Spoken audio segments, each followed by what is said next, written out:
The following programs were originally aired live, long before the advent of high fidelity. They were also duplicated using a variety of primitive technologies. This, in addition to some of their nearly century-old status, has led to variations in audio quality as well as some episodes being incomplete. I hope, however, that these imperfections will not take away from your pleasure in listening to these, some of the all-time favorite shows.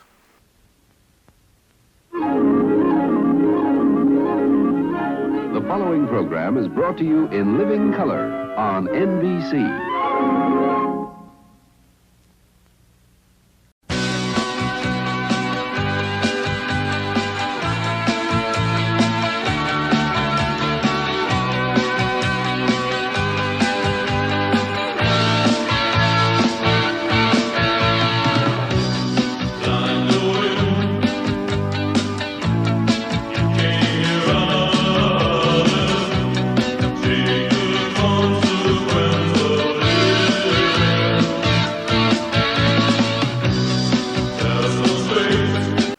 Ready for fun with the world's easiest ventriloquist act with the Edgar, Bergen, and Charlie McCarthy show up next.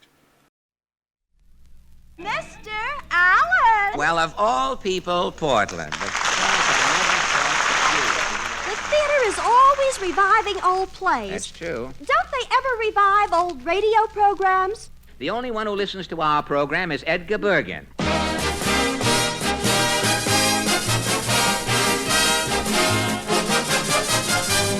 Edgar Bergen and Charlie McCarthy bring you the Chase and Sanborn 101st Anniversary Show presents Fred Allen. I can thank only one person for this job, Charlie McCarthy. Starring Fred Allen and Fred's guests, Tallulah Bankhead, Jack Benny, Milton Berle, Shirley Booth as Dottie Mahoney, Major Bowes, Bing Crosby, Leo DeRocha, Maurice Evans, Portland Hoffa, Georgie Jessel, Bert Lahr, Oscar Levant, Beatrice Lilly, Minerva Pius as Mrs. Nussbaum, Parker Fenley as Titus Moody, Peter Donald as Ajax Cassidy, Alan Reed as Falstaff Openshaw. And when I'm not blowing the claghorn, Senator that is, my name is Kenny Delmar.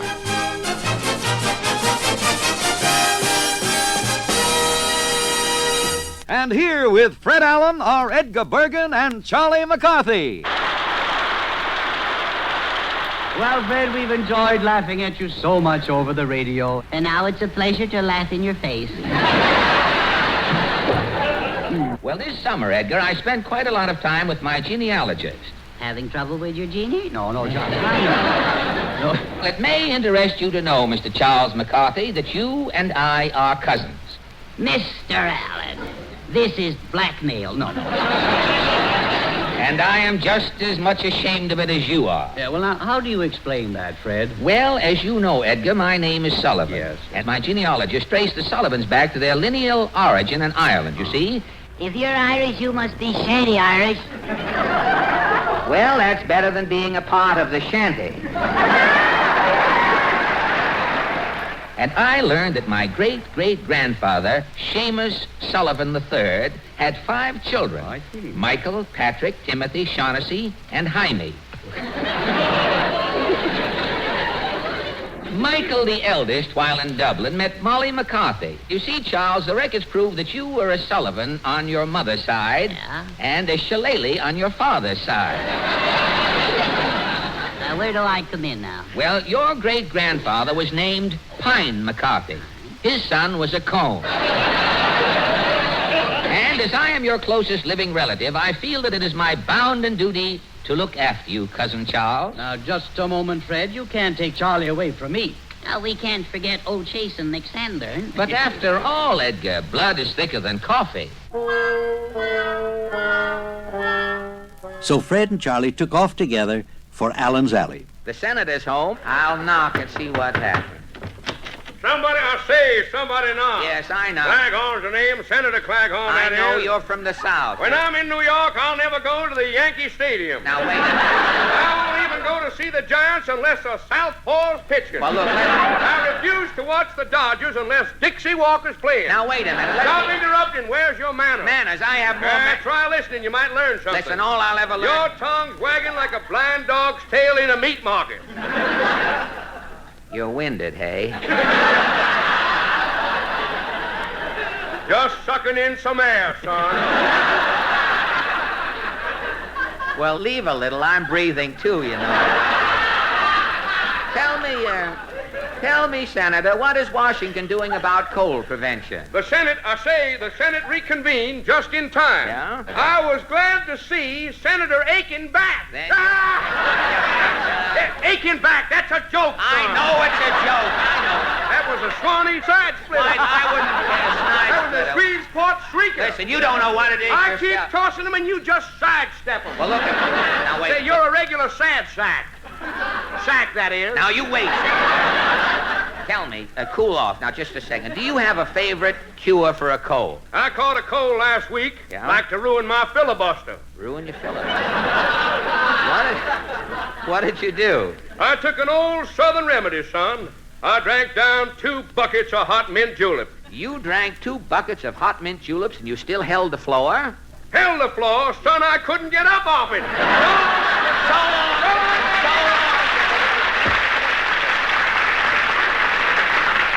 Well, I wonder how Titus Moody is doing this evening.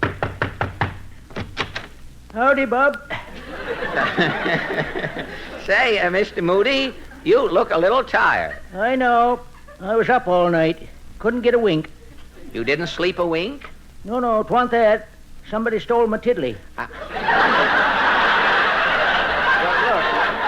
Well, Mr. Moody, tell me, has this cold epidemic hit your farm? My wife had a nasty cold. Did you call the doctor? Yeah, gall down, quack, give her sulfur and molasses. Put in too much sulfur. Well, how can you tell he gave her too much sulfur? When my wife sits in the dark, she glows. Well, are you doing anything about it? Why, Senator Claghorn, a foreigner next door, he sent me over a bucket of hot mint julep. For your wife? No, for me. Tonight I'm getting lit up to keep her company. So long, Doc. Looks as though Titus is going to get lit up on his weekend. Well, let's see what a knock here will start. No. Ah, Mrs. Nussbaum. You were expecting maybe Tula Bankhead? No. Tell me, Mrs. N, have you had any colds in your house? Mine husband Pierre is sick. Oh, really? They are maybe sending him to a clinic. The Meyer brothers. Oh, the Meyer brothers. Well, didn't Pierre try any cold remedies? Every day is a new remedy. First, he is bringing home fruit to drinking fruit juices. What kind? Oranges, grapefruits, tambourine. Well, how long did he drink the fruit juices? One day. Then Pierre is opening up the window and throwing out the fruit. Oh, he had another remedy? Vitamins from vegetables. Oh, good. He is bringing home carrots, sprinkler beans, and rutabagas. How long did he try vitamins? One day. One day again. Pierre is opening up the window and throwing out the vegetables. He had yet another remedy? Absolute rest. He is staying in bed. Uh-huh. I am bringing meals. I'm bringing pills. I'm bringing hot water bottles. Well, how long did this last? One day. And then? I am opening up the window and throwing out Pierre.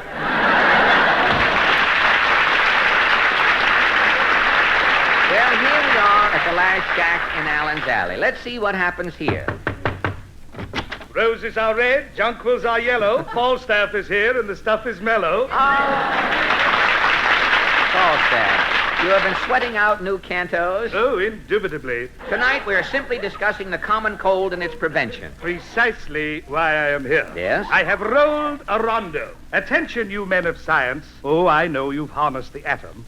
Jet propulsion you mastered last June. Radar you've reduced to a plaything. And now you're in touch with the moon. But one small microbe defies you, and science is 10,000 years old. You haven't subdued coryza, the germ of the common cold. So attention, you men of science. Until this germ you confront right, half of this country will be sneezing, and the other half saying Gesundheit. Fred Allen made fun of everything. Yeah, you should have heard what he said about you, Bergen. His satire of an early morning husband and wife radio show is immortal, complete with Canary and Tallulah Bankhead. Good morning, Freddie, darling. Good morning, Tallulah Angel. Sweetheart, I must say you look refreshingly well rested this morning. Yes, thanks to our wonderful Pasternak factory-tested Pussy Willow mattress. The mattress that takes all of the guesswork out of sleeping. So soft, only the hearts of the tender Pussy Willows are used. Well, breakfast ready, Angel Face? Yes, sweetums, here's your coffee. Oh, thank you, doll. Oh, peach fuzz, you've spilled some on your vest. Goody. Now I can try some of that little panther spot remover. No harsh rubbing. Just spray some little panther on your vest and watch it eat the spot right out. And imagine, darling... Stop! Don't you dare move, Tallulah. But, darling... What have you done to your hair? That sheen, that brilliance. Well, I guess it's what so many society women are doing these days. I went to Madame Yvonne's Hair Do Heaven. It's on Madison Avenue. You go to the back of the orange juice stand. Rap 3 times and ask for Antoine. Well, it is divine. Your head looks like the back of a bunny, really. Well, you know, darling, that Madame Yvonne uses a sensational hairdressing. Really? It contains that new mystery ingredient, chicken fat. Oh, our canary. Little Yasha is so happy, so carefree, and why shouldn't he be happy? Yes, he knows that the newspaper on the bottom of his cage is New York's leading daily.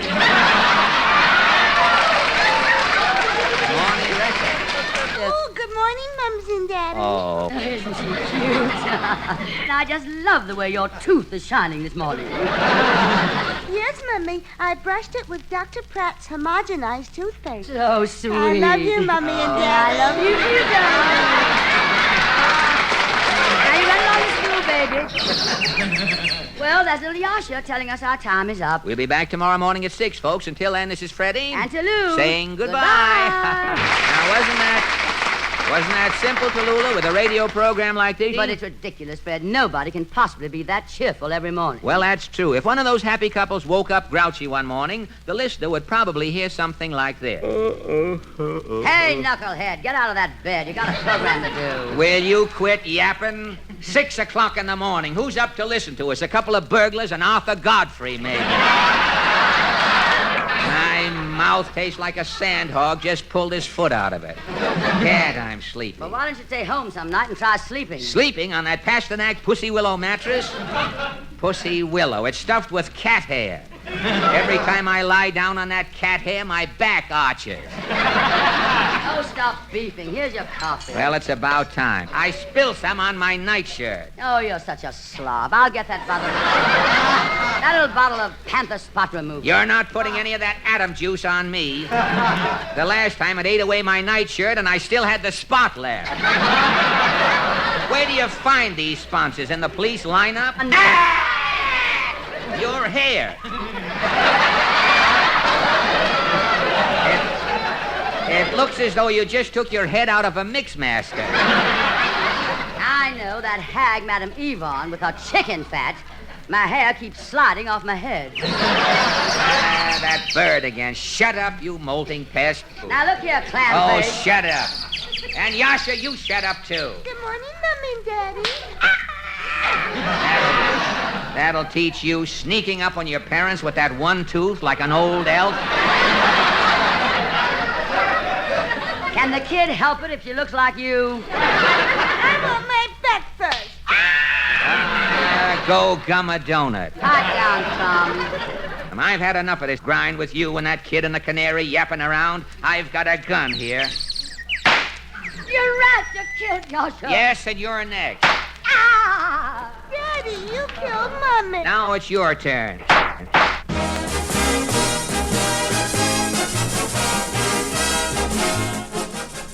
Charlie, have you met Chase and Sanborn's star sales lady, Caroline O'Connor? Have we met? Kenny, what Charlie means is that we've worked together before. Why, Caroline, baby, I never considered it work selling Chase and Sanborn with you. Oh, thank you, Charlie.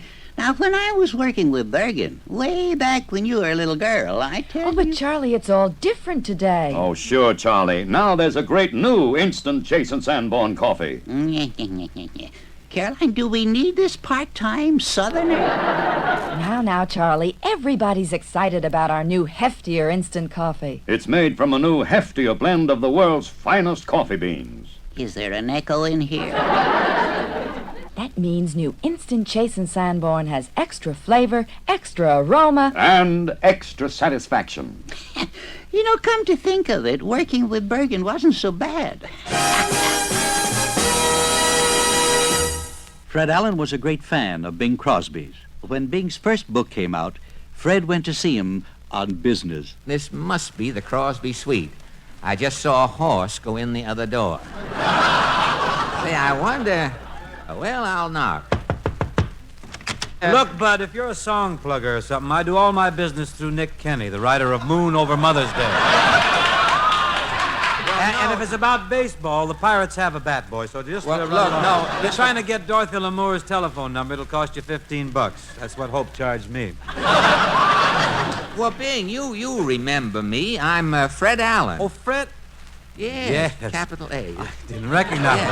I didn't recognize you, Fred. You look wonderful. I do? Well, the last time I saw you, you looked like a medical student's homework. Well, I'll tell you why I'm here, Bing. I just finished reading that new book about your life. Bing, you and I can take this book and make a picture of it. It'll gross $4 million. Oh, no, Fred. I'm too busy. Too busy to make $4 million? Well, Fred, you can't take it with you, you know. Well, I know. But when Gabriel blows his horn, Bing, you can come back and look around for it. Fred admired great actors like Maurice Evans. Oh, how I longed for a voice like his. And how lucky you are you've got a voice like mine. Well, as soon as Maurice Evans got out of the Army, Fred called on him. Well, Maurice, now that you're out of the Army, I guess you'll stay in the Shakespeare racket, huh? Racket? Why, Shakespeare's writing was immortal. He'd be as great a writer today as he was 300 years ago. Why, he couldn't even write for radio, Maurice. Now, you be W. Shakespeare, and I'll show you what might happen if Shakespeare tried to get a job in radio today. The scene, a busy advertising agency. Hello, Bat and Foot, Rudolph, and Rubicam Advertising. Okay. Hey, you. You waiting to see somebody? Yes, Mr. Allen. What's your name? William Shakespeare. Address? Stratford-on-the-Bronx. I'm a writer. Go right in. Thank you. Ah, come right in. I am a busy man. Have a chair. Thank you. Now, what was on your mind, Mr. I didn't get your name. Shakespeare. William Shakespeare. I write plays. Well, I'll tell you, Shakespeare, I do need a serial program. It's for a new product, a soap powder called Doesn't. Doesn't is a new idea in soap powders. All the other soap powders do things. Doesn't do a thing. Now, I need a good radio show to put this soap powder over. Well, I have a play called Hamlet. Hamlet? Sounds like a spam derivative. What is the play about? The first scene is in the king's castle in Denmark. No. Denmark is out. For a radio serial, it has to be a small town in the Middle West. Let's say Centerville. The family is living in a Quonset hut. Now, who is in the family? Claudius, Hamlet, Polonius, Horatio, Gertrude, and Ophelia. Well, Ophelia isn't bad, but those other names are out, Shakespeare. Claudius we'll call Papa Maya. Hamlet will be Sam. Polonius will be Lorenzo Fink. There's also a ghost in the story. A ghost? Great. The ghost can do the commercials. I wash my sheet in dozens. Well, pick up the ball, Shakespeare. What happens in the story? Well, Hamlet's father is killed by his uncle, who marries Hamlet's mother. Murder is out. Serial programs cannot have murder. Well, Ophelia goes insane. The king is poisoned. Well, the Hamlet story is too gruesome for radio. Throw this whole thing out. Get a new story. Know what I mean? Yes, sir. The town is Centerville. Good. Papa Mayer runs the local grocery Great, store. great. Ophelia's in love with Sam. Fine. Lorenzo Fink tries to make trouble. Instead of Hamlet, I'll call my serial Ophelia Faces Life. You've got yourself a deal, Shakespeare. What do you say? Shakespeare, put down that gun. Shakespeare, say something. To be or not to be? That is the question. Dad, what an idea. To be or not to be? The cereal is out. I'll make the whole thing a quiz program. To be or not to be for 64. Fred often went to meet Georgie Jessel at Lindy's famous restaurant. Well, Fred, sit down. I was just going to order dinner. You can watch me. Oh. But, Georgie. Hey, waiter. Yes, sir. Waiter, I'd like a nice knish. Knish. What is a knish? Georgie, a waiter in Lindy's, and he doesn't know what a knish is? Well, he's new here, you see. I see. Well, perhaps you would better tell him what a knish is. Well, I will. Now, look, waiter, a knish is a little thing. It looks like a half a ladyfinger, and it weighs 200 pounds. Oh, trouble, trouble, trouble. I should have eaten on the train. Oh, you were on the train? Well, of course. I just got back from Washington. I had an appointment with the president. The president? Uh-huh. Georgie, not the cabinet. Who knows? Marshall may be leaving. Anything can happen, Fred, you know. But, Georgie, I can see the headlines now. UN endorses the Jessel plan. The Jessel plan? It'll be bigger than the Jolson story. Fred once tried to get the great baseball player, Leo DeRocher, to sing opera. Then how come he never played on the Mets? Listen. I am the captain of the Dodger team. And a right good captain he. I am quiet and subdued, and they say a little crude, but I frighten rather easily. He is quiet and subdued, and they say a little crude, but he frightens rather easily. Bad language and abuse I never use. No one do I intentionally irk. Though heavens I may occasionally say, I never call an umpire jerk. What, never? No, never. What, never? Well, hardly ever. He never called an umpire jerk. So give a cheer and give a shout for the Dodger captain with a big loud mouth.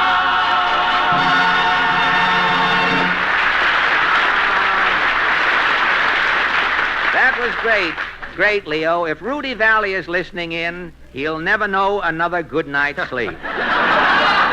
What happens next, Fred? Well, now, Leo, comes your big love scene. The game starts, and as you're standing in front of the dugout, something hits you on the ear. Someone has thrown a rose. At Ebbets Field? Well, this is a fantasy, Leo. You look up, and there she stands, the beautiful mystery girl. She speaks. It was me that trun the rose, Leo. Mystery girl, who are you? I'm sweet little Bobby Socks, dear little Bobby Socks, but I'm not getting younger, you see. Too long I have tarried, but since Frankie's married, it's lifting the Rocha for me.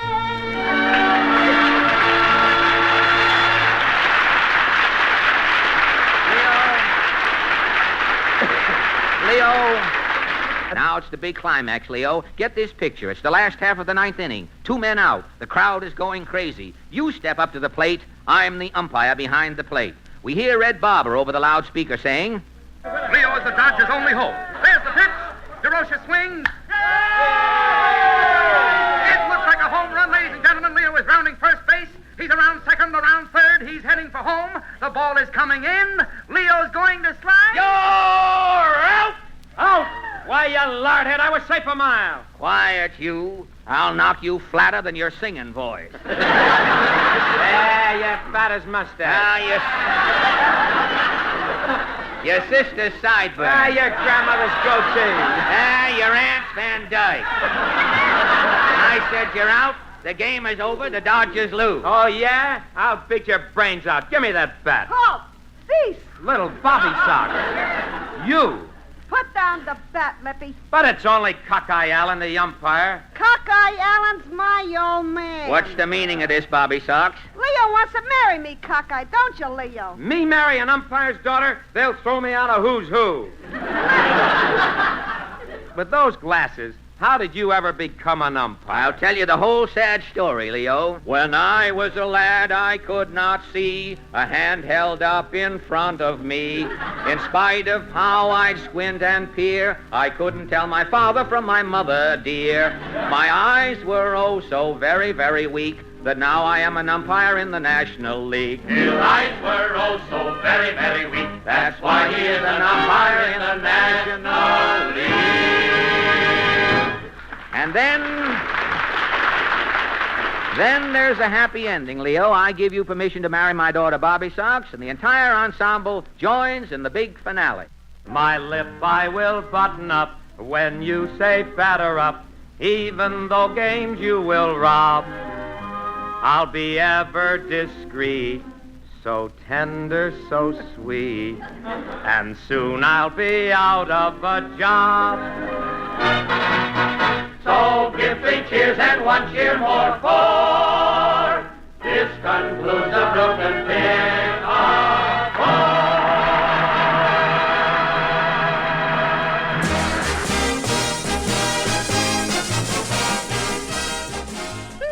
Number 1, Allen's Alley.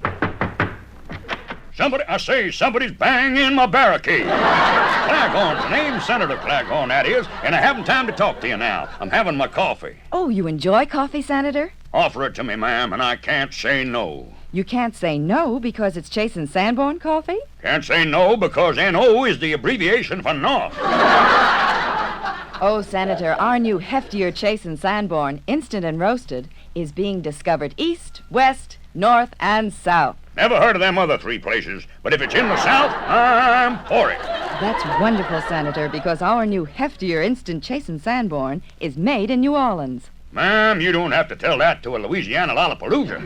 Then you know our coffee is a new heftier blend of the world's richest coffee beans. Heftier for extra flavor and aroma.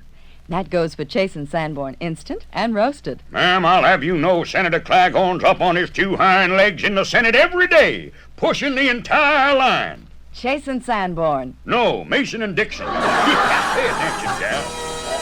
The Chase and Sanborn 101st Anniversary Show presents Fred Allen will continue after a brief pause for station identification.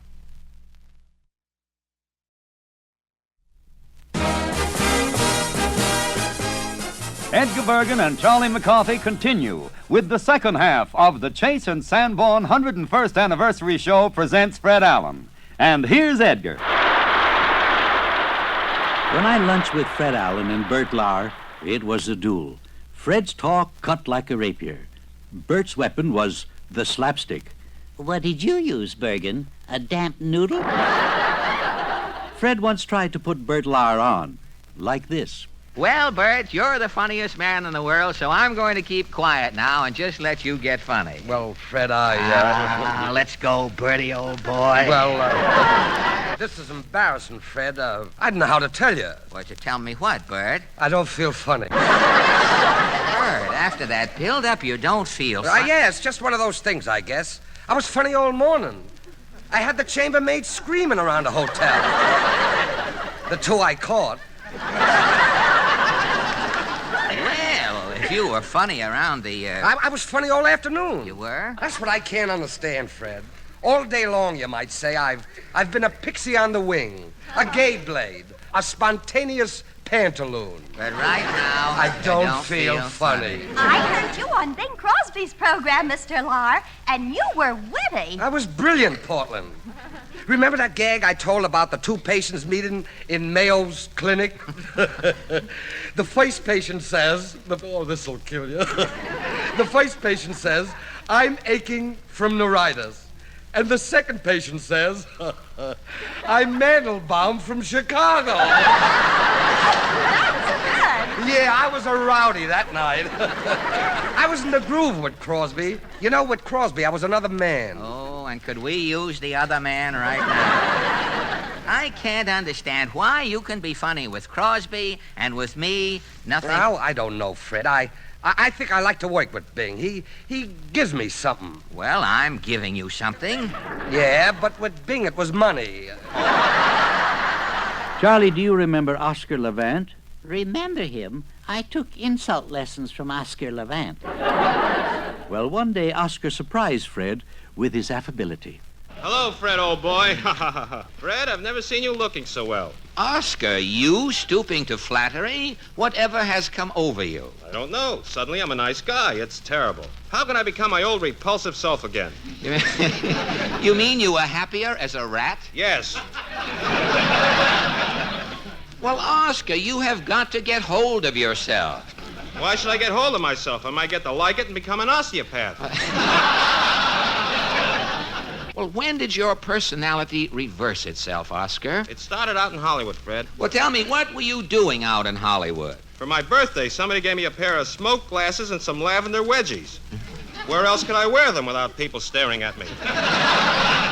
Well, didn't you make a picture with Joan Crawford and John Garfield for the Warner Brothers? Yes. I suppose you play the piano in the picture? Whenever they send for me to come out to Hollywood, it always has something to do with the piano. Well, how do you mean? If it's a B picture, they want me to play the piano. Yeah? If it's an A picture, they want me to move the piano.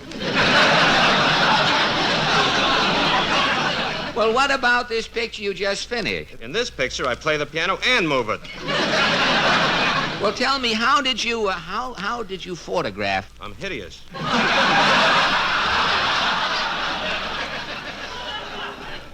I should wear a sweater over my face. Say, if you had pop eyes, a sweater might look good.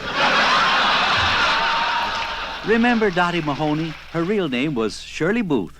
Yeah, and she was cute. Not couth, but cute. Poor Dottie wanted to be a singer in the worst way. And Fred let her do it. Well, Miss Mahoney, now about my musical, are you familiar with the Mikado? Please, let's not indulge in no oriental insinuendos. No, I mean the operetta. My Mikado is about New York City. It's called Manhattan Mikado. Here's your part. The opening scene is the Greyhound bus terminal. You and I are two tourists from Amarillo, Texas. Now, as the bus pulls in, we're greeted by Grover Whalen and the head waiter from Lindy's. Grover Whalen and the head waiter from Lindy's. Grover gives us the keys to the city, and the head waiter from Lindy's gives us the locks. I get it.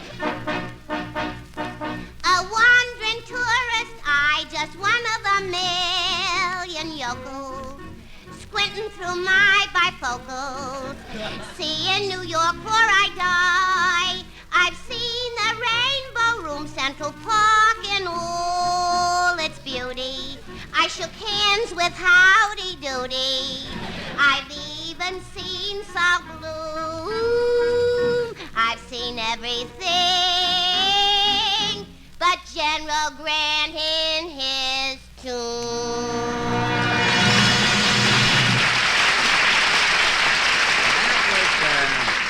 What do you think of my opera so far, Miss Mahoney? Well, it ain't no Rigoletto, but neither is Carmen. No, that's true.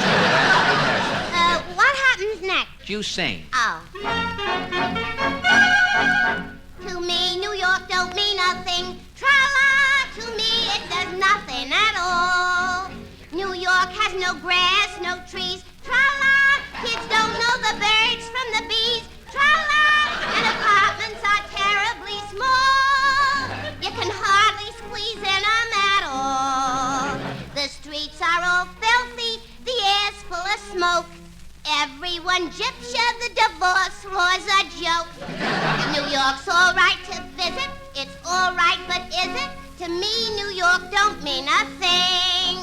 New York's all right to visit, it's all right, but is it? To her, New York don't mean a thing.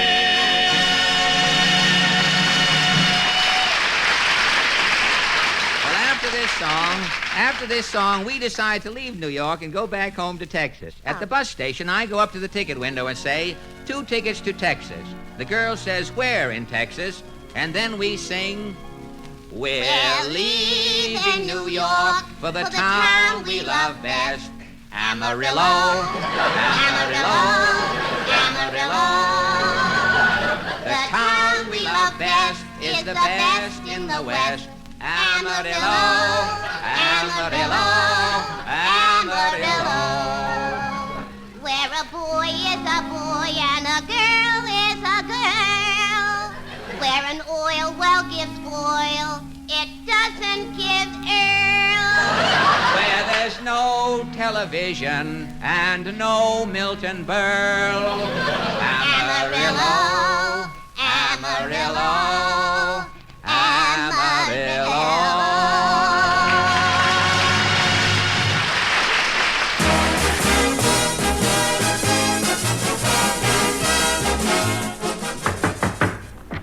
How do you do? How do you do? Top of the morning to you, Mr. Cassidy. Oh, and the rest of the day to yourself, you dear Irish colleen. Will you not do me the honour of stepping into me humble abode for a cup of coffee? I'd love to. Instant Chase and Sanborn, of course. Of course, of course, of course. I've just had 14.5 gallons. 14 and a... You always drink that much coffee, Mr. Cassidy? Only the morning after I've been to a wake, me darling. Well, that's the time for the heftier coffee. New Instant Chase and Sanborn. It's a new blend, you know. A heftier blend of the world's richest coffee beans for extra flavor and aroma. Oh-ho. Mr. Cassidy, how did you get that awful black eye? Oh, that was at the wake. You see, me friend Houlihan and I were having a friendly little discussion, and one word led to another. And you know, I found him a lot like New Instant Chase and Sanborn. Really? How's that? He's heftier. Fred was the kind of a comedian that made other comedians laugh. They say that about you too, Bergen. Oh, who, Charlie? Well, I heard Milton Berle say, when I hear the way Bergen tells a joke, it makes me laugh. Yeah. Well, speaking of Berle, did you know that Fred once almost did a radio show with Milton Berle? Fred, next Tuesday night, I'm starting my new program. Today, the sponsor called me up and said he wants a singer on the program. A singer? Singers are a dime a dozen. But this singer must sing like Rudy Valley. Oh. And I've got to find another Rudy Valley. Milton, frankly, do you think the world is ready for another Rudy Valley? Fred, please. You know, I'm desperate. My sponsor is a Yale man, and unless I get a guy from Yale who sings like Rudy, the deal is off. Well, look, Milton... There's just one man, Fred. You. Me? Fred, you're the only other man in radio who can sing through his nose. But, Milton... Fred, you can out-sing Rudy with one nostril tied behind your back. But, Milton, honestly, I'd like to help you, old boy. But after all, I didn't go to Yale. Fred, who'll know the difference? You're from Boston. Let me hear you sing like Rudy. My time is your time. Oh, great, Fred, great! What tone, what resonance? How do you do it? Well, it's my left sinus. It has a slight echo in it. The minute my sponsor, Mr. Badu, hears you, I'm all set. This is his office here. Okay, let's go in. Yes, who is it? Mr. Badu, your worries are over. Here, sir, is our man. Who is this? Hi-ho, everybody. Dad, Pearl, you're a wonder worker. Oh, wait till you hear him sing, Mr. Badu. Go ahead, Fred. My time is your time, your time. Dad, he's uncanny. Just like Rudy, eh, Mr. Badu? Like him, boy. Once we stitch his eyelids down, no one will know the difference. Did you go to Yale? Did he go to Yale? Fred, let me talk. Give him, Fred, give him the old campus song. Boola. Boola? Well, he only went 1 year. Quick, Fred, the Yale Whiff and Puff song. Okay. We're poor little lambs who have lost our way. Mr. Badu. I'm sorry I cracked, old man. Alan, will you join me as we stand in silence for 1 minute facing New Haven? Let me clasp your hand, sir. Tubby Badu, Yale, class of 87. Bunky Allen, Yale, 98. Milty Berle, Grossinger's, 43. Fred's next guest is Beatrice Lilly, Lady Peel. Oh, a strip artist. Richard Rodgers and Oscar Hammerstein thought so much of Beatrice Lilly and Fred Allen that they gave them exclusive permission to do a parody of that great musical, Oklahoma, while it was the biggest hit on Broadway. Miss Lily, why don't you come on my program tonight and I can show you how we work it here? Oh, sorry, Fred. I'm much too busy. I'm here looking for material for a new review I'm doing in London next month. B, if you would be interested in a smash musical show for London, your search is over. Oh, you have a show? Well, what's it called? Piccadilly. Piccadilly? What is the play about? The scene is Piccadilly Circus. Piccadilly in the land of shilling, pence, and pounds. Where a cop's a bobby, something smart is nobby, and the subway's called the Underground. And when we say... Stop the music, now, please. Stop this singing, really. B, is something wrong? Fred, this music's from Oklahoma. Now, look, B. I can't star in a black market play. Well, look, the rest of the show is entirely different, B. Now, listen to this next scene. Well, what is it? Well, you are Daisy. You're a treacle girl in a pudding shop. A treacle girl? You're a young, innocent girl. I see. I'm good, but I'm sticky. Right. Now, as this next scene opens, you sing...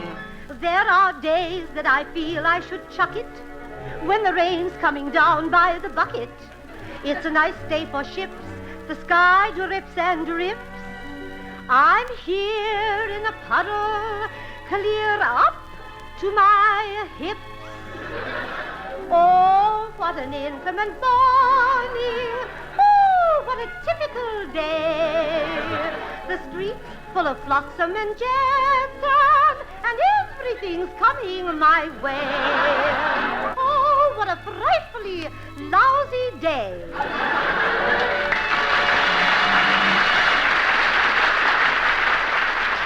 Well, that was wonderful, B. What's next, Fred? Well, now comes the love scene. I am your sweetheart, Herbert. We're sitting on a park bench, and you speak. Herbert, ain't this heavenly? Daisy, I've got a question to pop. Oh, Herbert. But, Daisy... You touched my hand. But I had me mitten on. Remember the rules of English courtship, Herbert? Don't bone my kipper for me. Don't slap my bicycle clips.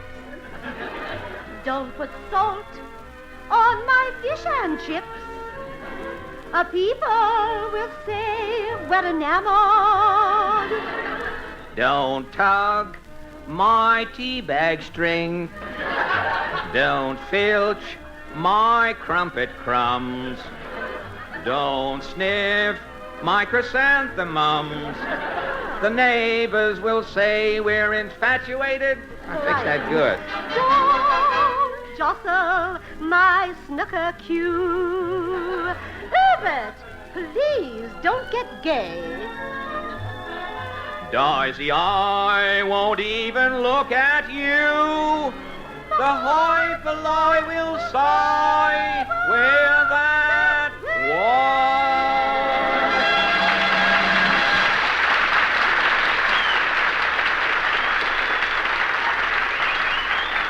Say, if I rehearse a little more, this play will be a sensation in London, B. Now, the next scene is the big climax. Tell me, what happened? Well, your father refuses to let us marry. As the scene opens, you are pleading. You say... I have an art painter. Herbert's renting a Norse. He's going with the Northwest Mounties. But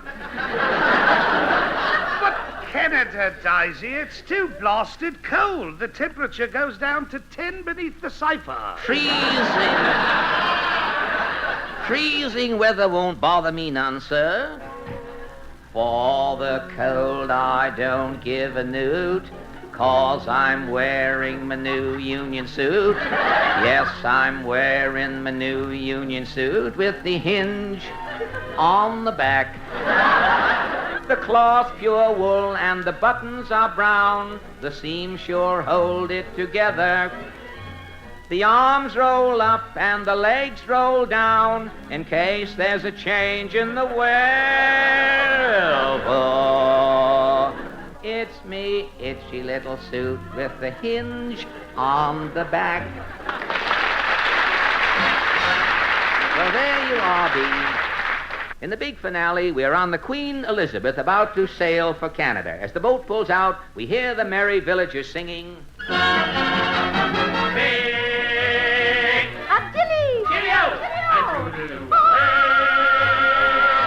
We make the same. Farewell to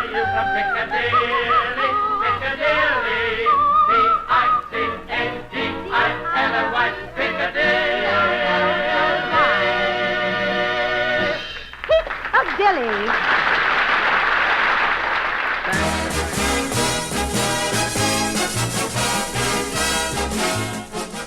Caroline, have you met my good neighbor in Allen's Alley? Don't tell me it's Mrs. Nussbaum. You was expecting maybe Juanita Valdez. Mrs. Nussbaum, I wanted to discuss instant Chase and Sanborn coffee with you. What discuss? It's delicious. Have you tried it lately? Lately, early for lunch. This is how I got mine Pierre. Oh, Pierre's a coffee lover? A lover he's not. But coffee he's crazy about. He remembers chasing Sanborn and the dated bag. How's that? A date he had didn't serve him chasing Sanborn coffee. Her he didn't bag, he canned. Really? Positively. But me, personally, by giving him delicious chasing Sanborn coffee, I'm grabbing Pierre on the rebounds. Oh, Mrs. Nussbaum, you and Pierre must love our new heftier instant Chase and Sanborn. It's a blend of the world's richest coffee beans. Extra flavor, extra aroma. Makes it heftier. You think Chase and Sanborn is heftier? You should see my Pierre. On his 30th anniversary in show business, Major Bowes paid this tribute to Fred. Fred Allen, at the end of 30 years, I've never heard you say an unkind thing or give utterance to an unpleasant thought. Benny was born ignorant, and he's been losing ground ever since. Benny was doing a monologue with a pig on the stage. The pig was there to eat up the stuff the audience threw at Benny. Why, some weeks he used 2 pigs. Benny is the only guy in New York who has to bounce his nickels for the manager before they'll let him in the automat. Then one day they found a stowaway in a sightseeing tour of Radio City. Who would be low enough to sneak into a tour to save 60 cents? There's the guy. Hey, you! Who, me? Jack, how can you be so cheap? All right, go ahead. Be like the other radio comedians. Tell some cheap joke. I won't even eat in the sun. My shadow might ask me for a bite. Your shadow has teeth? Jack, now look. Jack, don't get excited. Look, if you're cheap, you're cheap. That's the way I look at it. Well, Jack, if there ever was a time that you and I should not argue, this is the time. What do you mean this is the time? Well, haven't you heard? A lot of the radio programs that have been on for many years have been canceled. By the way, you finished tonight, didn't you? Yes, sirree. Tonight was my last show of the season. Did your sponsor mention anything about your program coming back in October? Well, no, Fred, but we have a mutual understanding. You see, we always sort of take it for granted. Oh. The season ends, the sponsor shakes hands with me, and then we... Yipe! Jack, what's wrong? Tonight he didn't shake hands.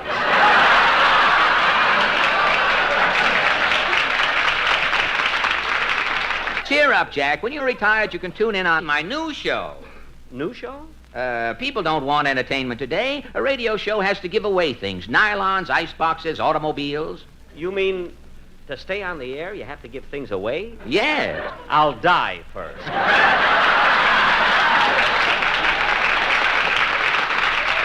Well, not me. I'm auditioning my new program tonight. And Fred, you're giving things away? Tons of stuff. Well, Fred, as long as I'm here in the studio... Well, no, I'm sorry, Jack. Professional people cannot participate. It's a rule. But don't you ever find people on these programs changing their names to get something for nothing? Well, occasionally we do catch a phony, but we're on the air. What can we do? Mr. Allen, we're ready for your audition. I'll run along, Fred. So long. So long, Jack. Giving away things for nothing. Well, all right, let's try out my new show. Here he is, the man who will change one of you nobodies into king for a day, the old kingmaker himself, Fred Allen. Thank you. Thank you. And here is our first eager contestant. Your name, sir? Myron Proudfoot. Myron Proudfoot? You look like a chap I know. I'm not interested in your friend. Start giving things away, brother. What is your occupation, Mr. Proudfoot? I'm a chaplain in a bakery. What does a chaplain do in a bakery? I put wings on angel cakes. How long long have you been in the cake business, Mr. Proudfoot? Long enough to know a crumb when I see one. And I see one. Now, don't get sarcastic, Mr. Proudleg. The name is Proudfoot, and make with the question. All right. Who was the 6th President of the United States? John Quincy Adams. John Quincy Adams is correct, and Mr. Myron Proudfoot is king for a day. Well, Your Majesty, how do you feel? Never mind how I feel. What do I get? Immediately after this program, Your Majesty will be guest of honor at a banquet at Hamburger Heaven. Tomorrow morning, through the courtesy of the Sanitation Department, you will be guest conductor on the 11.5 garbage run through the Bronx. At night, in your ermine robe, you will be whisked by bicycle to Orange, New Jersey, where you will be the judge in a chicken cleaning contest. I'm king for a day. And that's not all. There's more? Yes, we are going to start right now to make you look like a king. Your suit is a little baggy, King. Boys, take His Majesty's coat off. Wait. On our stage, we have a Hoffman pressing machine. Now, wait a minute. An expert operating the Hoffman pressing machine will press your trousers. Now, wait! Take His Majesty's pants off, boys. Now, wait a minute, Alan. Keep your shirt on, King. You bet I'll keep my shirt on. We're a little late, folks. Tune in Now, again come on, next Alan, week. give me my pants. Quiet, King. Alan, this is a break. Where are my pants? Denny, for 15 years I've been waiting to catch you like Alan, this. you haven't seen the end of me. It won't be long now. I want my pants.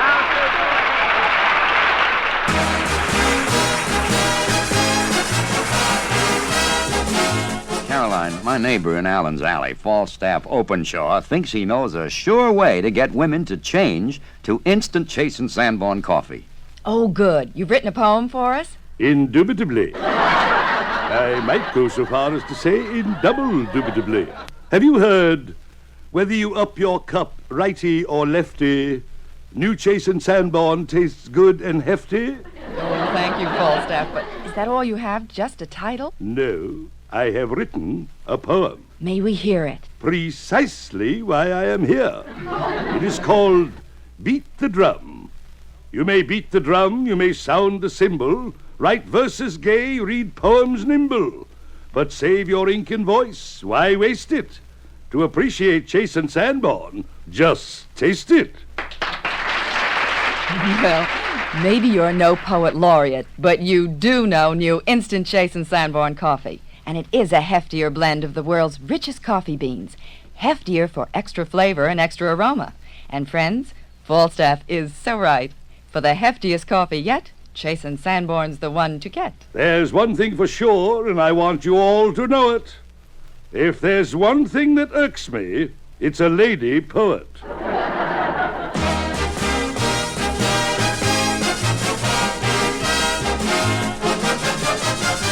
Well, Charlie, wasn't it wonderful of Chase and Sanborn to bring back Fred Allen? Yes, it was.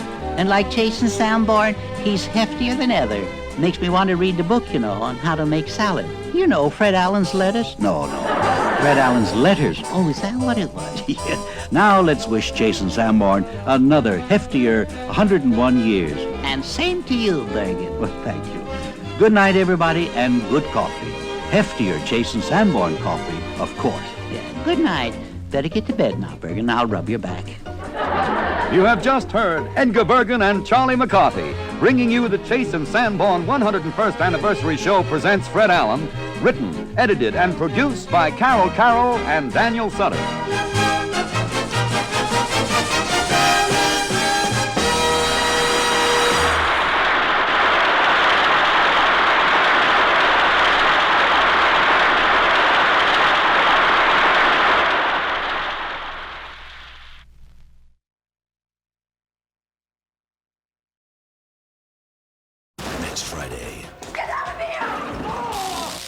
Their throats were crushed from the inside. 2 FBI agents are locked in a struggle with a power they can't understand. Psychokinetic manipulation. You mean how Carrie got even at the prom?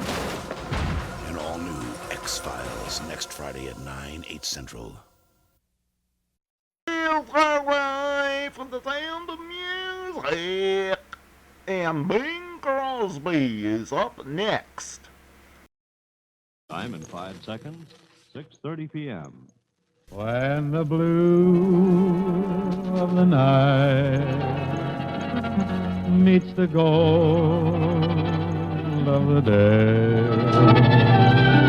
someone waits.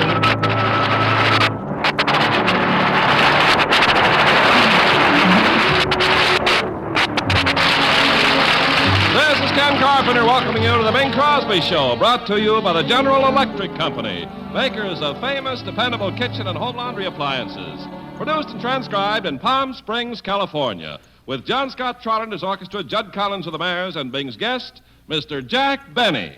And now, ladies and gentlemen, from sun-drenched Palm Springs, we bring you our half-baked crooner, Mr. Bing Crosby.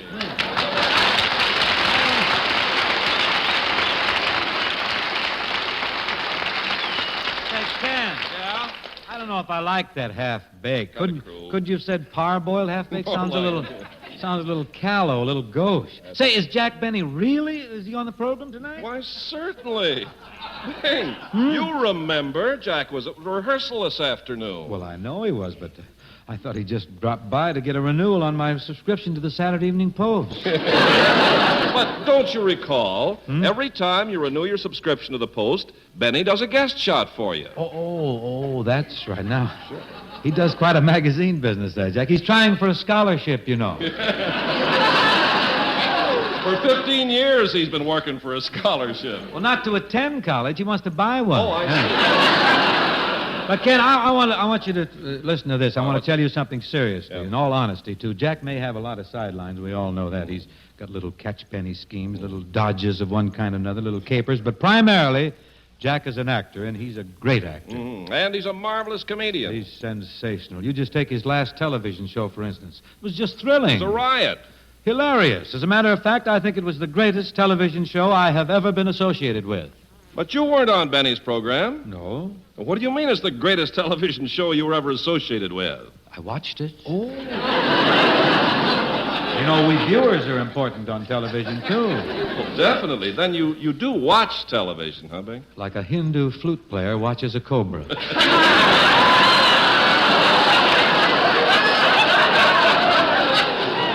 Continually on guard, huh? Ain't gonna bite me, that thing.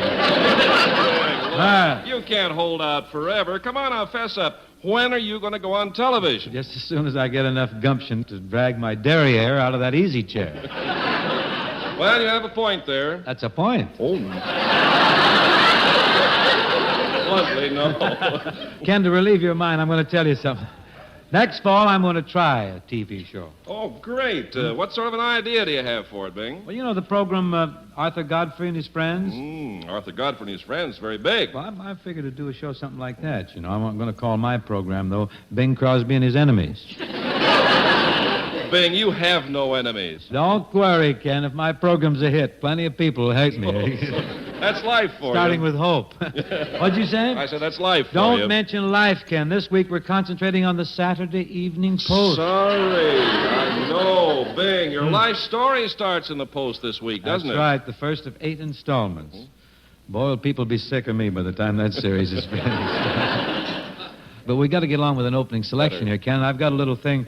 It's a ditty that the Mills Brothers revived recently. Got some new and smart lyrics by the great Johnny Mercer. Thing called the Glowworm. Of course, this is a General Electric glowworm. Light up, will you, John Scott?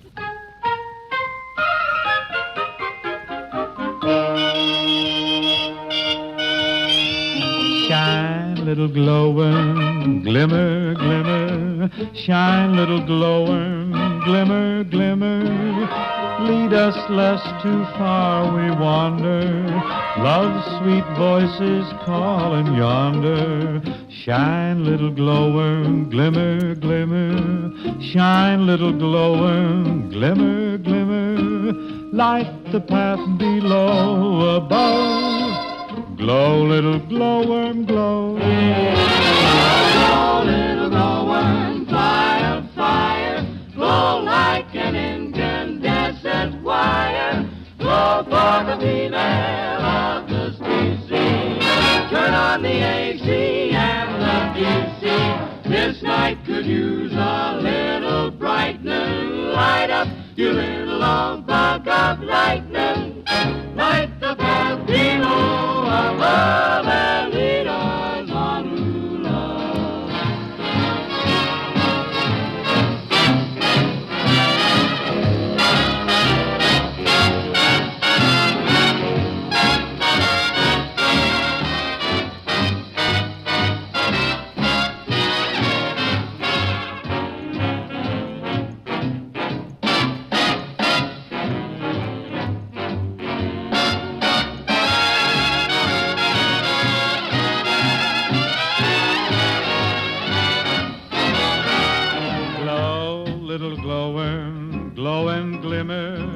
Swim through the sea of night, little swimmer, thou aeronautical ball weevil, illuminate yon woods primeval. See how the shadows deepen, darken. You and your chick should get on to some sparkin'.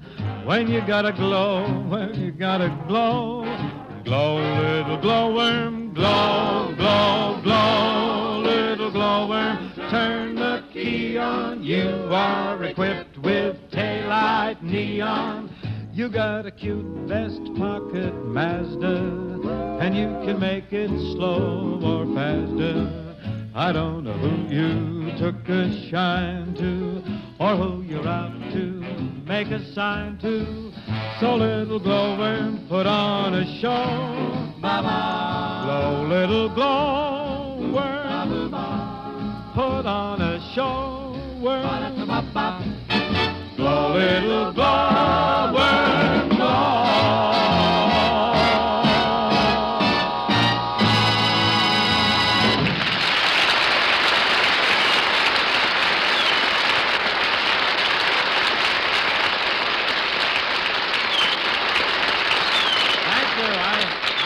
I see another little glowworm approaching. There's a 100-watt gleam in Ken Carpenter's eye as he comes near the microphone. Ma'am, GE's all-electric kitchen includes refrigerator, range, dishwasher, garbage disposal, and storage cabinets. Yet the whole shebang costs you only about $47.20 a month after a small down payment. You can start enjoying life with a General Electric all-electric kitchen right now and pay for it over a 3-year period. And your specialist in GE kitchen design, a cooperative and talented lad, will style your kitchen for you without charge. You'll plan it for looks, for efficiency, and for convenience. Say, if you're buying or building a home, plan a General Electric all-electric kitchen right in it. In most places, you can include the cost right in your long-term mortgage. And your GE dealer's the bright-eyed lad to see. Ankle along to his emporium soon, huh? Now, ladies and gentlemen, I'd like to present our guests for this evening. The internationally famous comedian, violinist, bon vivant, and playboy, Mr. Jack Benny.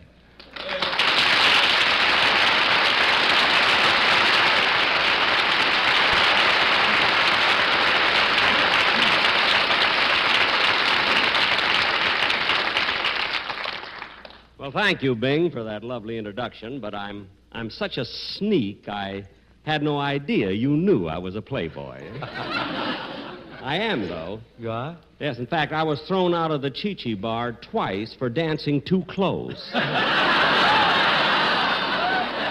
kidding me. I know all about you, Jack.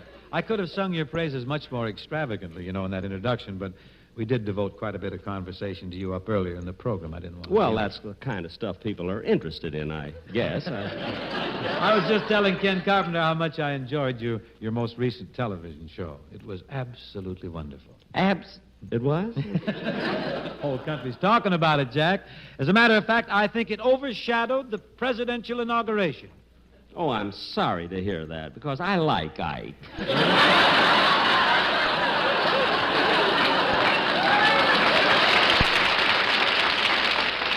Well, don't we all? But, Jack, I really think that it's your TV show topped the inauguration on the TV. I do. And you notice I work bareheaded, I noticed too. that.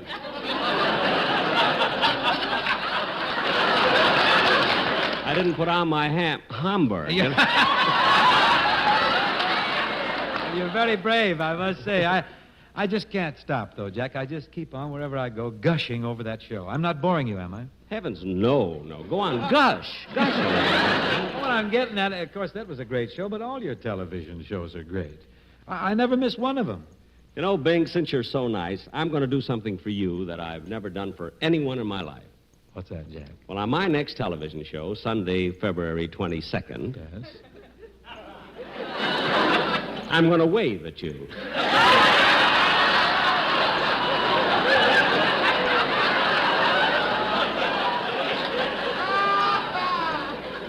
Oh, joy.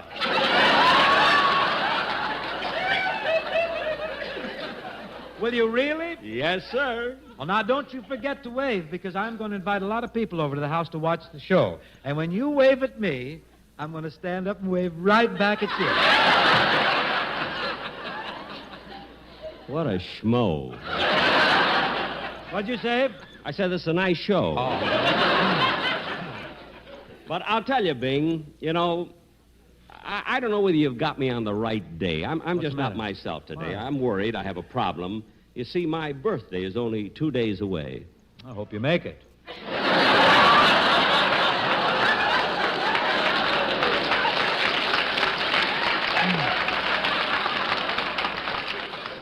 I've been making it for some time now, you know.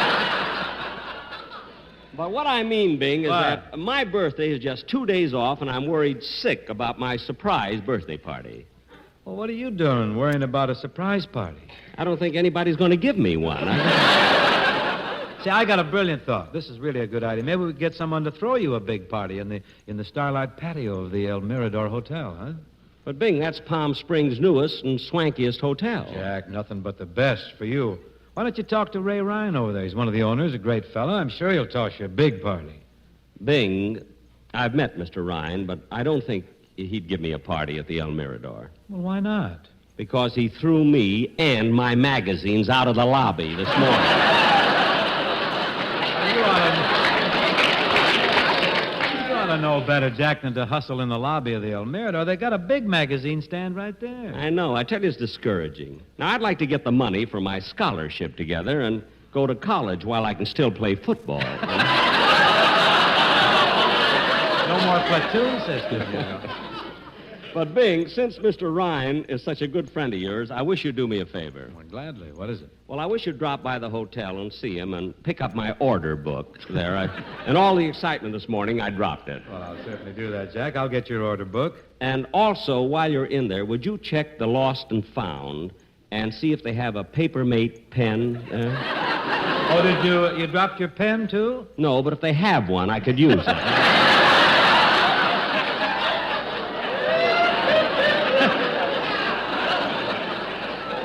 I'll see if they have two, Jack. What a cheap guy. We could start a club. Both of us, yes. But I don't want to be carping or captious, Jack, but I should think that after all the nice things I've said about your work on television tonight, you know I have. Yeah. You could have mentioned my work in pictures, hmm? Well, that's rather a tender subject with me, Bing. You see, I haven't made a picture myself in 4 or 5 years. Why not? Nobody asked me. Well, let's drop you for a moment, then. Did you happen to see a current Paramount Technicolor extravaganza entitled The Road to Bali? Oh, yes. I've seen The Road to Bali. What did you think of it? Well, I enjoyed it very much, considering the fact that I haven't made a picture in 4 or 5 years. Don't be bitter. I'm not bitter, but, you know, Bing, I worked very hard in the cinema, and nothing ever happened with me. That's true. Yes. What? Of course, Bing, I think my trouble in movies was that I was always trying to win an Academy Award. Yeah. You know, I was too conscientious. I was always out to win that Oscar. Then I finally realized that no comedian has ever won the Academy Award. I don't know, it always goes to dramatic actors like Ronald Colman and Jimmy Stewart and Laurence Olivier and Frederick March. You know, in order to win the Academy Award, you've got to do a picture that has absolutely no laughs in it at all. Well, your last one darn near made it.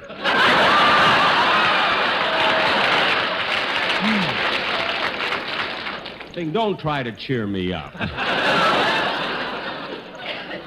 And let's forget about the movies, Bing. Let's talk about my birthday. Now, if you're not going to give me a party, you're certainly going to give me a present, aren't you? Well, why should I? Well, your brother Bob is getting me something. He's giving me a very expensive gift. Better. He's working for you. Why? Let me ask you something. Refusing to buy me a present.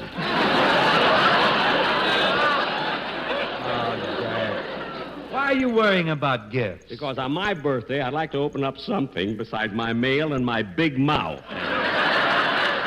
I'll tell you what I'll do for you, Jack. Wait a minute. I'll come up with a birthday gift for you. I absolutely will. If you'll tell me exactly how old you're going to be on February 14th.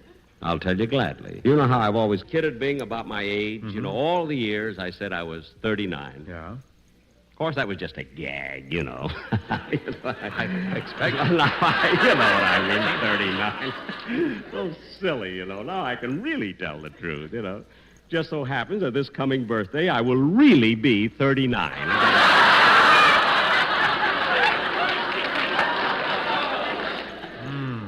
that how you say that?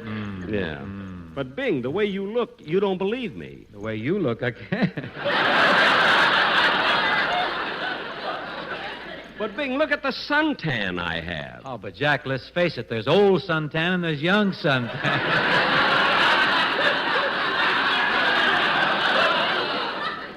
You know, I thought of that while I was shaving this morning and nearly cut my throat.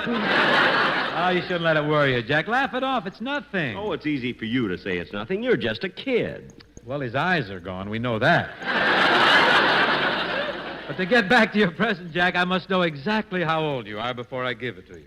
Gotta Quit know. stalling. I told you I'm going to be 39. Okay. Bring out the birthday cake, Ken. Birthday cake? Yep. For little me? Little birthday cake.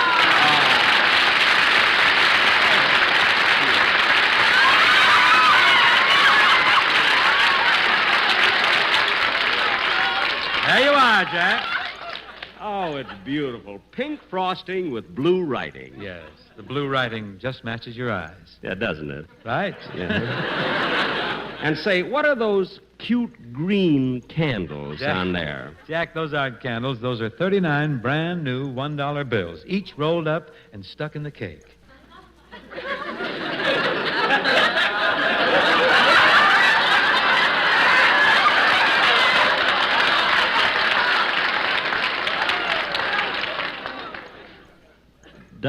Dollar bills? Give me the matches, Ken. Are you crazy? Jack,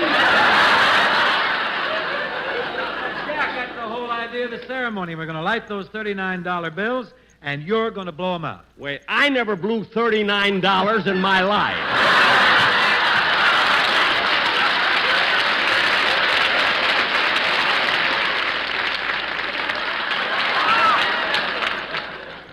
Just give me my cake, that's all. Give me the cake. Thanks, Ken. I'll deposit it in the morning. And, Bing, this is a wonderful birthday present. How did you ever think of it? Oh, it's very simple, Jack. You said you were 39 years old, so I gave you $39.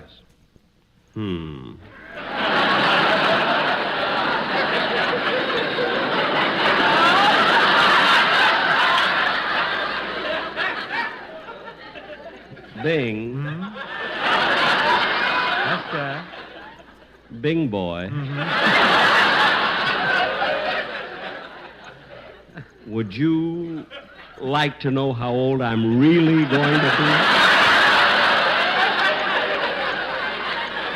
No, Jack. I don't like to pry into anyone's personal affairs. Happy birthday. Boy, if I'd have told the truth, I'd have walked out of here loaded.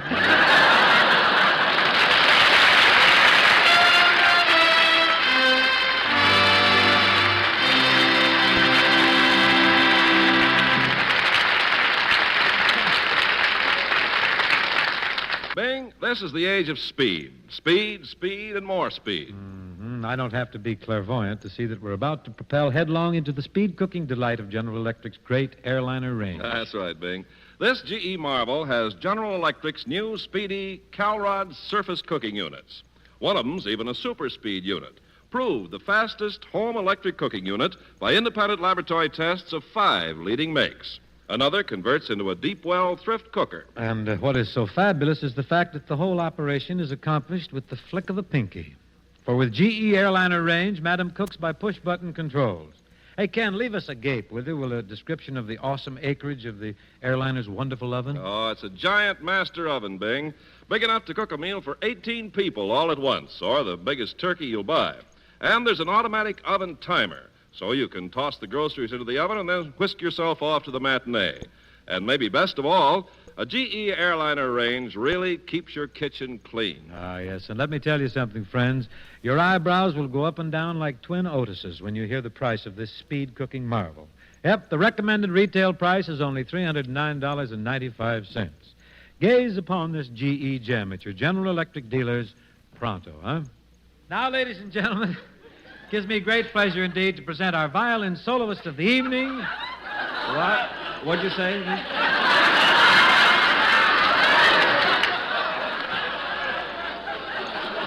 Oh, Jack, I was just announcing our violin soloist. Oh, Bing, it's not necessary to announce me. Well, it certainly isn't, because you are not our violin soloist. You're kidding, of course. Not at all, Jack. You see, we have a regular featured violinist on the show, a fellow named Joe Venuti. Oh, Venuti. Yes. Oh, he's very good. I think so. I don't. One thing about you, Jack, you're honest. I don't know. I think I'm a heel. Yeah, but you're an honest heel. Now, Well, that's hard to do, you know. Here is our violin virtuoso, Mr. Joe Venuti. I guarantee he's here.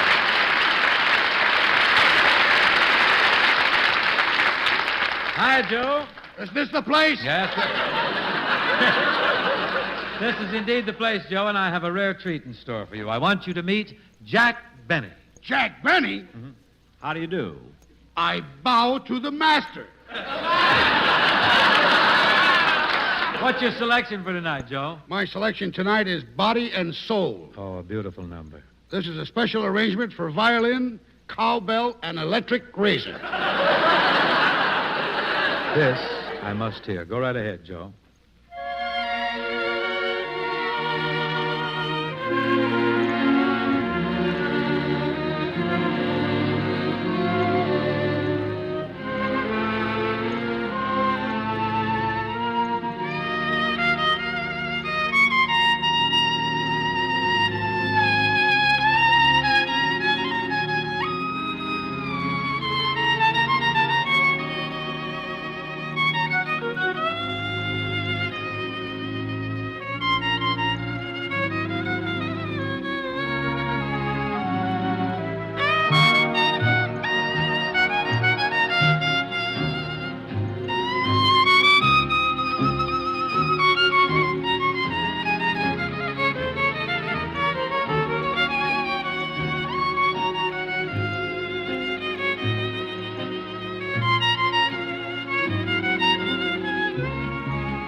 Grazie, Giuseppe. Molto bene, molto bene. That was very frothy, very lacy. Bing, what do you think Jack Benny asked me just before the show? How much money he was getting? No, it wasn't that. Jack said, Ken, why are so many people talking about the great new 1953 General Electric Roto-Cold refrigerator? Oh, yes. He knows what side his paycheck is buttered He on. certainly does. Anyway, Bing, I said, well, Jack, this is GE's new Roto-Cold refrigerator with automatic defrosting. It's a fact. You never have to defrost this refrigerator ever. I trust Jack evinced a commendable concern over GE's famous Roto-Cold, Ken? Oh, indeed he did. And I informed him how wonderfully that Roto-Cold protects food, keeps it safer, fresher, longer. And I told him that the capacity is greater now than ever before. Why, the full-width freezer alone holds up to 48 packages of frozen foods. And there are door shelves and a handy swing basket for extra storage space for small items. Ken, knowing how snug Jack is with a buck, it seems inevitable that he must have approached the delicate subject of price. Oh, sure. And I just said, why, Jack, this great 1953 General Electric Roto-Cold refrigerator will only cost you about $3.94 a week after a small down payment. My friends, if you want to make refrigerator talk, your General Electric dealer is the man for you. See him tomorrow, huh? I guess this song just had to be a great song, inasmuch as two of the greatest songwriters in the business collaborated on it, Hoagie Carmichael and Frank Lesser. Heart and soul, I fell in love with you, heart and soul, the way a fool would do madly. because you held me tight and stole a kiss in the night. Heart and soul, I beg to be adored, lost control, and tumbled overboard gladly. That magic night we kissed, there in the moon mist. Oh, but your lips were thrilling, much too thrilling. Never before were mine so strangely willing. But now I see what one embrace can do. Look at me, it's got me loving you madly. That little kiss you stole held all my heart and soul.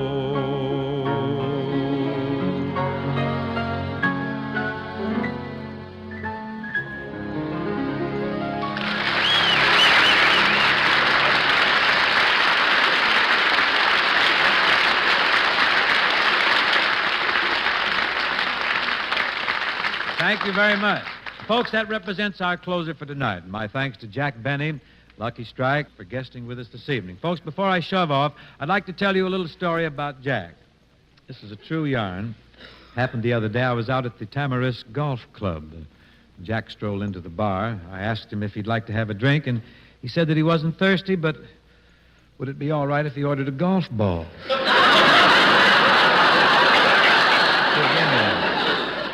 That's right, Bing. You had a Hawaiian punch, and I had a Spalding dot. Yeah. Well, thanks again, Jack. Folks, remember General Electric dependability. You can't see it, but it's there in every single GE appliance you buy. You can put your confidence in General Electric. Good night, and thank you very, very much.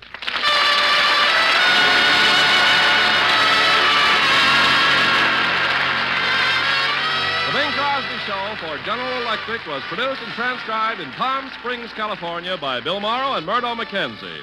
Tune in next week and hear Bing and his guests, Miss Joanne Gilbert and Joe Venuti. Folks, if a fellow needs a helping hand, he knows that he can call on his local YMCA for guidance and counsel. That's the YMCA's job, helping anyone, regardless of their race, color, or religion, young or old. Extending a welcome hand to all who enter the portals of the more than 1,500 YMCAs here in the United States or in 76 other nations around the globe. Contribute to your YMCA so that your Y may continue to be of service to you. This is the CBS Radio Network. KCBS and KCBS. Fire is his weapon, but don't try to stop him. Time to call 911. Unless you want to get burned. An all-new X-Files, Friday at 9, 8 Central. One of old-time radio's longest-running and most popular programs, CBS Mystery Theater, is up next. And now, Mystery Theater.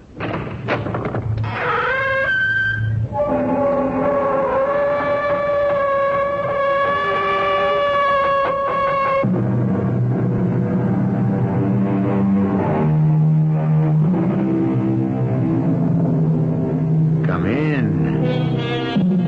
Welcome. I'm E.G. Marshall. It is the fashion today, dating from Freud, to consider that insanity is not hereditary, even the predisposition to it. But the great Sigmund Freud died less than 40 years ago, and before him, the taint of madness was accepted to run in families, passed on down through the generations like some congenital disease. Whether the belief is true or not, there is a harrowing story of such a family. But, Dad, Mr. Monkton is your best friend. Has been all your life. Jim Monkton is one thing. He escaped the curse, thank the Lord. Well, you can't for a moment imagine that Stephen, who happens to be my best friend, is anything but normal. I hope and pray he is, but he's still young yet. And they say it skips generations. I'm not going to argue anymore. I know your mother put you up to this. Mother had nothing to do with it. I'm thinking of my sister. Anne would be far better off with a short-term headache than a lifetime of misery and despair. Oh, but, Father... No, David. I'd rather put her in a convent than see her married to a Monkton. For as sure as I'm standing here, I know it in my bones that Stephen Monkton is marked by the curse of his family. He'll end up a raving maniac, or dead before his time.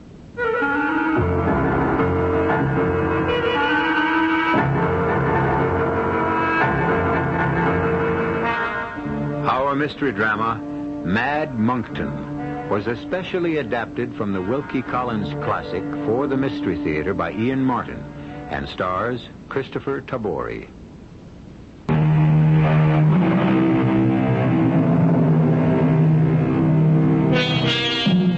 The great Scottish historian Carlyle said, "History is a distillation of rumor." However, a contradictory quote is, "Where there's smoke, there's fire." Whichever may be true of the Monkton family, gossip had marked them as a family damned by hereditary insanity. Every kind of insanity had cropped up through the years, monomania being the most common. The world of the Monkton family shrank to almost nobody, except for the Elmsleys, friends and neighbors. My father and Mr. Monkton had been school friends, and when, years later, their paths crossed again, their friendship was renewed. By that time, my youngest sister and myself were almost of age, with little more than a year separating us. Mr. Monkton's son, Stephen, was about Anne's age, and I remember coming home in my last year of college to find that they were in love and wanted to be engaged. The Monkton family and my mother and myself were all for it. My dad was the only stumbling block. It makes me so mad, David. I mean, Dad can get so pig-headed. Couldn't you shake him at all? You were my last hope. I did my best, Princess, but it was running my head against solid granite. But it's all so silly. It's so unfair. It's not like him. No. Usually my father's pretty easy to get on with, and usually you can twist him around your finger. Or Mom. Not this time. How can he risk Mr. Monkton's friendship with some crazy notion? What made me use that word? Princess. What? You know, I know how much Dad loves you and wants your happiness. It's hard to see him being so set against this, except... Except what? Well, I mean, Dad is a doctor. He has a lot of special knowledge none of the rest of us have. Maybe... David Elmsley? Do you dare to stand out here in our garden and suggest in front of God and everybody that your best friend is... All right, hold it. Just let's get a couple of things straight. First of all, you're my first interest in this. Second, sure, Stephen is a friend, but not my best one. I'm away at college most of the time, except summers like this. So you're against me, too? No, I'm not. For all I can see, Stephen's a darn nice guy. But if Dad knows something, I mean... If there is some kind of disease we don't understand about... All I know is I love Stephen and I'm going to marry him even if I have to run away with him. You can't do that. You're both underage. We can wait.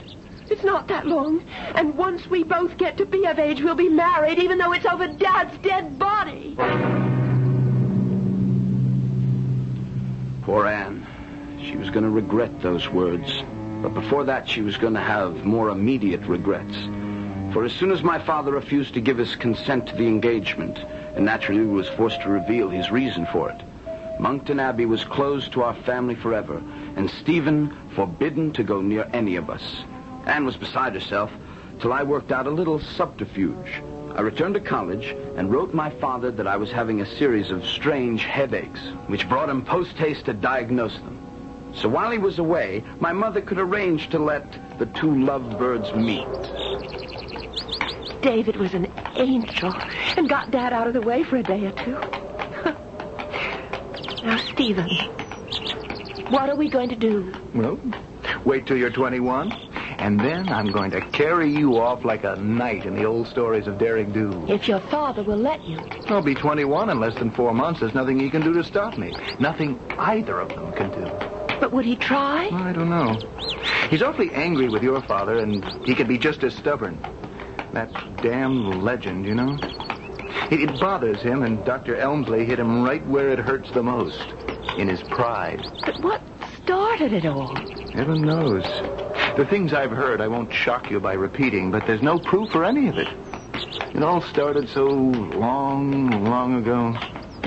And it never would have amounted to anything, I suppose, if people weren't so jealous. Because your family's always been so rich and powerful. Something like that. Lord knows there's enough money. We're rolling in it. We can live like whatever we please, wherever we please when I come into it. Unless your father's still angry enough to cut you off. Well, who would he leave it to? There's only Uncle Alfred left. He's off in Europe somewhere and rich enough in his own right. What's he like? Ooh, a monster. My esteemed uncle is enough to give the whole family a bad name just by himself. I've only seen him twice. I honestly think he is so completely evil, my father pays him off to keep him out of the country. Let's not worry about Uncle Alfie. He's not any part of our problems. Prophetic words again. If poor Stephen could only have known, if any of us could have known the future when Anne wrote me of her meeting with Stephen. But we didn't. And if he had, this story might never have happened.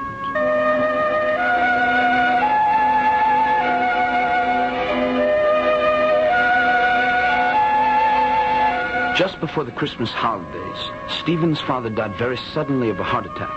Immediately after the funeral, my father, claiming that a lingering bronchial infection was endangering my mother's life, moved the rest of our family to the south of Spain. So it was that Stephen and I spent the Christmas season together, for many reasons. I appreciate your company, David. Where else would I go, with my family over 1,000 miles away? You could have joined them in Spain. Most of the time would have been spent getting there and back. Besides, it's more important now to find out about your plans for the future. In a few weeks, I shall be 21, my own master. I shall have an income of 30,000 pounds a year. In 6 months, your sister will be 21 and her own mistress. I intend to marry her. Have you any objection? No, none. So you and Anne will be married by summer. With or without your father's consent? With or without my father's consent, even if it's over his dead body. Phrases that haunt me, and will haunt me, I suppose, to my grave. I hope not beyond.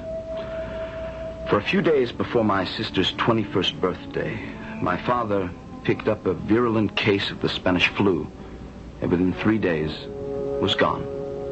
My mother and Anne brought his body home to Wincott for burial, and I met them there.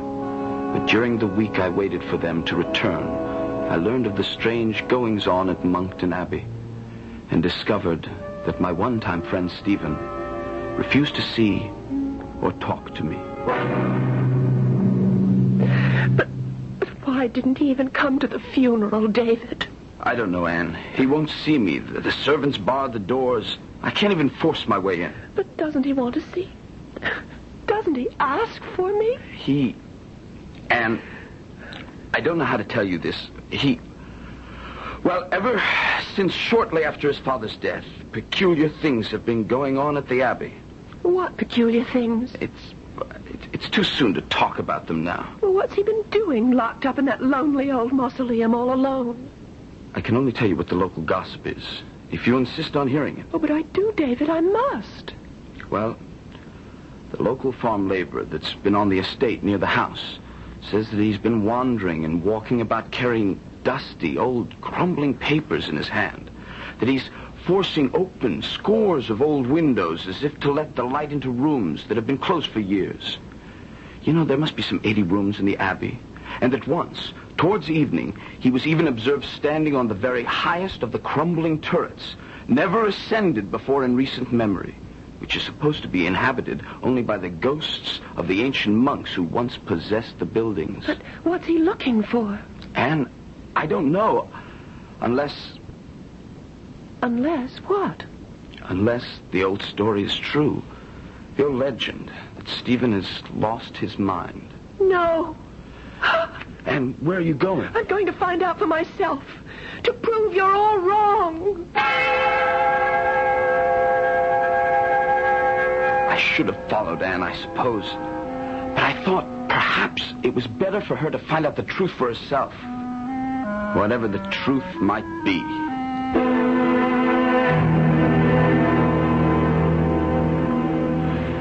She came back later that evening, her face gray and haggard, but composed. I saw her right up the drive and went down to the stable to help her dismount. Well, did you see Stephen? Yes. We're not going to be married right away, of course. It's only decent to mourn Father a while. You sound strange. Is Stephen all right? He will be. You mean he is insane? No. He has to go abroad for a few months to settle an affair of honor. And then he'll come back and we'll be married. Are you sure? I hope I am. And There's nothing more to be said, David. It's just going to take a little time. You must go back to college and finish, and by that time, then we'll see. It'll work out. It's got to work out.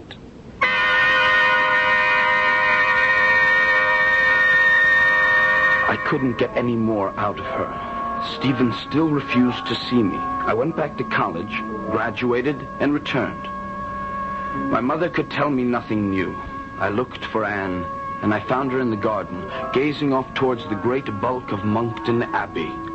Her face was drawn and white, and she was painfully thin. But when she saw me, she jumped up to hug me with joy. Oh, David. Oh, how good to have you back. Hello, Princess. Let me look at you. You don't look yourself. Is it still Stephen? Yes. Stephen. You miss him so much. I used to have letters every day.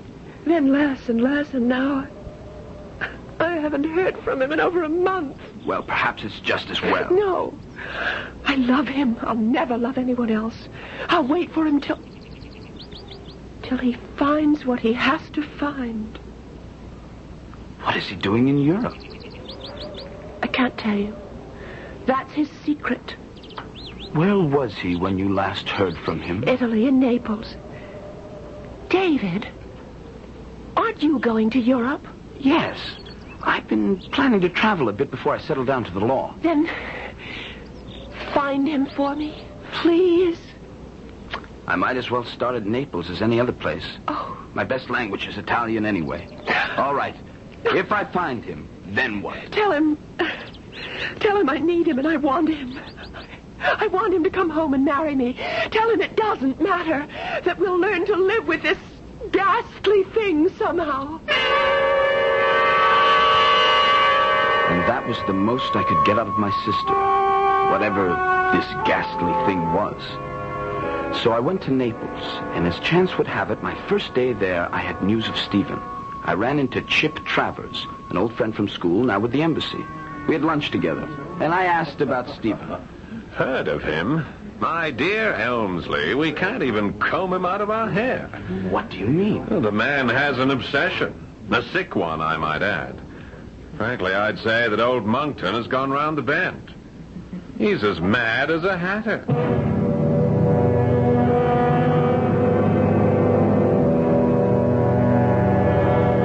And so it seems that the black cloud of tragedy does indeed hang over the house of Monkton.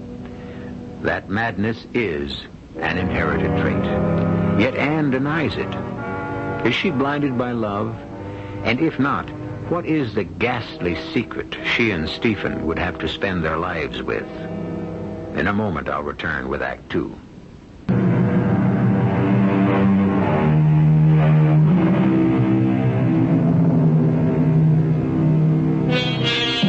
Monomania, an insanity in which the psychotic thinking is confined to one idea or group of ideas. Dictionary definition. And the whispers and rumors and accusations which have been voiced about the Monckton family for centuries, about the curse that lies on it, have tended to stress this particular form of madness. But what one idea or group of ideas? What is the dread obsession that has seized his forebears and apparently has reached into modern times to fester now in Stephen Monckton's brain? Why do you say that? And why should he be bothering the embassy? Well, you know he had an uncle, a pretty bad lot. He's been traveling around Europe for years. Yes, Alfred Monckton. That's our boy. Apparently, one of his past misdeeds caught up with him, and he got himself shot in a duel somewhere in Italy. News of it reached Stephen, and he arrived here a few weeks ago. But since then has been pestering the living daylights out of us, the police, all the authorities. To have some action taken against the man who killed his uncle? Oh, Lord, no. The police are trying to follow that up, naturally, since under present law it constitutes murder. The opponent and the seconds disappeared into thin air. But Monckton, by all evidence, doesn't give a hang about them. All he wants is his uncle's body. Is that so impossible? Oh, probably. I don't understand. Look, we only heard of this duel from a French journal some weeks after it happened. Monckton's second died and left some papers constituting a partial confession. But the one vital thing not included was where the duel was fought. So nobody knows where Alfred Monckton was buried. Or if he was buried at all.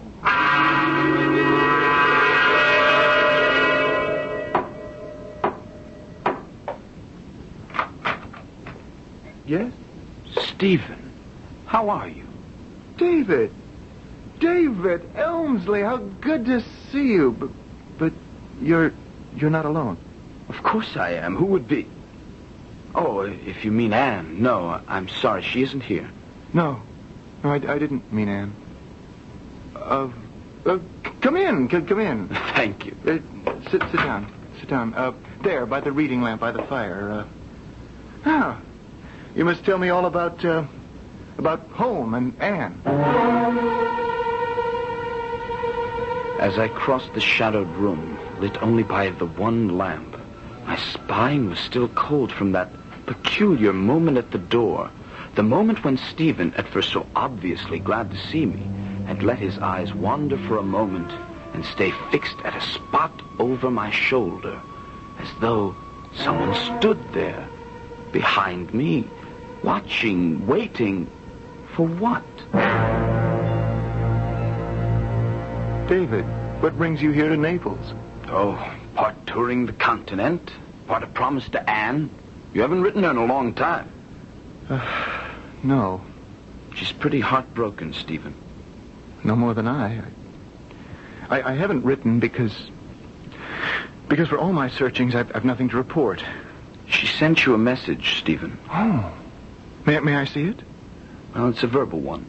She was afraid her letters were going astray. What's the message? She said, tell him I need him and I want him. Tell him to come home and marry me. Tell him it doesn't matter. We'll learn to live with this ghastly thing somehow. Yeah. She still believes. What? That I'm not mad. I don't quite know what you mean. Well, sometimes I begin to wonder myself. Stephen, what is it you're looking at over my shoulder? There's nothing there. There's nothing that you can see. But, since you're here, since Anne sent you, you have a right to know. Only, before I tell you... No, don't leave your chair. I want to make an alteration. Do you mind sitting in a strong light? No, it's quite dark in here anyway. Well, then just wait a moment. I won't pretend I was, well, what's the word? Uneasy? Shaken? Or to be totally candid, frightened. Especially as I watched my friend's preparation with the extra light. The wild glitter of his eyes and the dark shadows beneath them. From an adjoining room, he brought a large reading lamp, then 2 candles from a table and 2 more from the mantel, placing them between us. His hand trembled so much, I had to light them for him, and at his direction take the shade off the reading lamp. At last he seemed satisfied, and we sat down. He started his story without hesitation. Has Anne told you anything of why our marriage is delayed, why I'm here? No? I came here to find the body of my Uncle Alfred. Yes, I know that much. And the duel. And that no one knows where it took place. Who told you that? Chip Travers, an attaché at the embassy. He said something about your uncle's second having made a confession. Oh, yes. His name was Foulon. He died in Paris 2 days before I located him. The confession he left failed to tell us where the duel had taken place. Yes, but he must have given you some idea. Oh, if only he had. I have the whole document here. You can read it later. Was it fought honestly? Well, apparently. If any duel can be considered so. They tossed for first fire. My uncle lost. They were placed 30 feet apart. The winner of the toss advanced 10 paces and fired. Had he missed, my uncle could have walked right up to the other and shot him through the heart or head as he desired. But he didn't miss. No. My uncle was dead before he hit the ground. Monsieur Foulon then states that he tore a leaf from his pocketbook describing the circumstances of the death and pinned it to my uncle's chest. Then they started with their plan to dispose of my uncle's corpse. Well, go on, Stephen, go on. I can't. That's where it ended.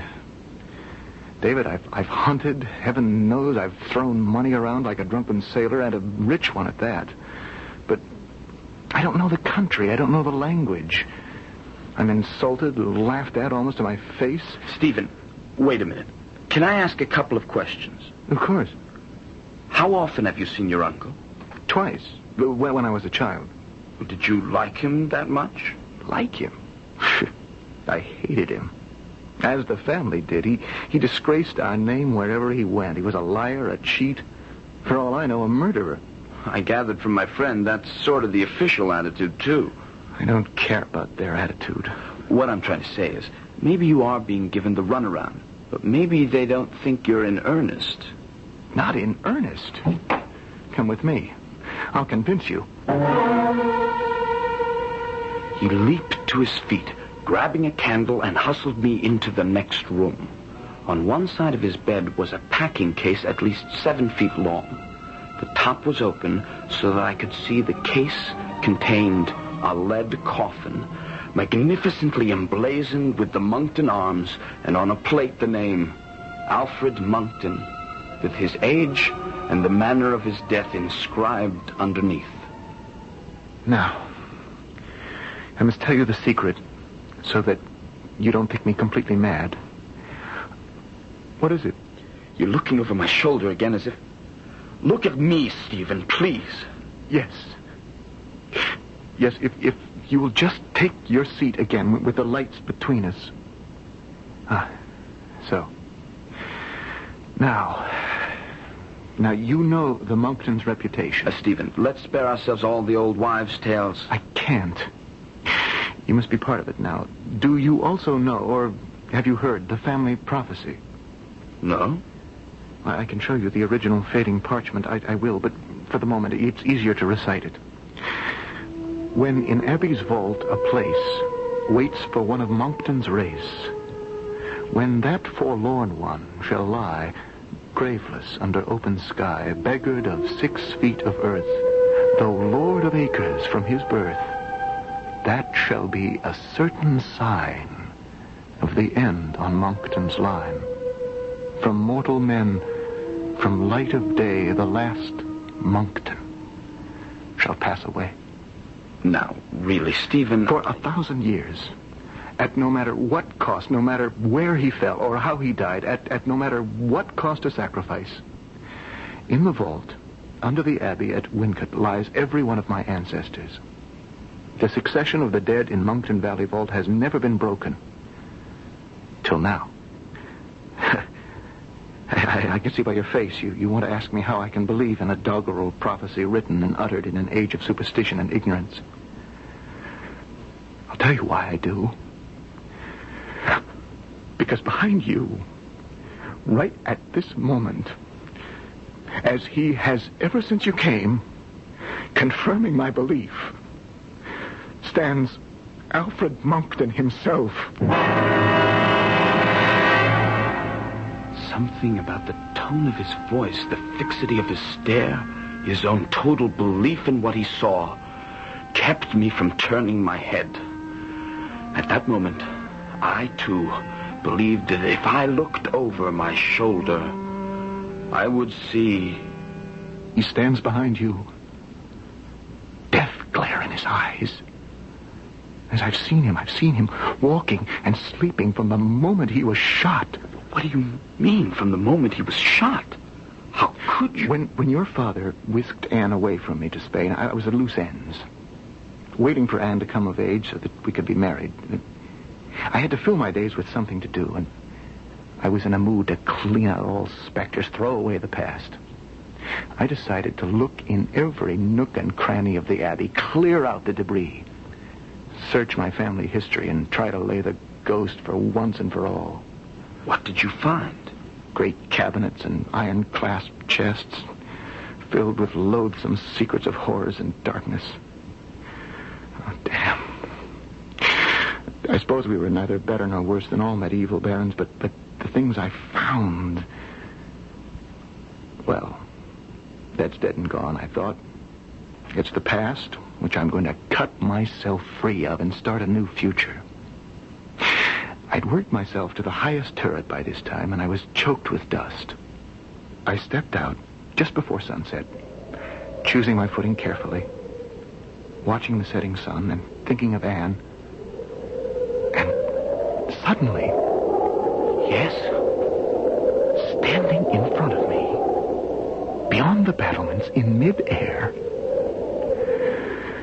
was the figure of Alfred Monckton, faintly luminous, as he stands behind you now. Did he speak? No. Was this before the news of the duel reached Wincott? 2 weeks.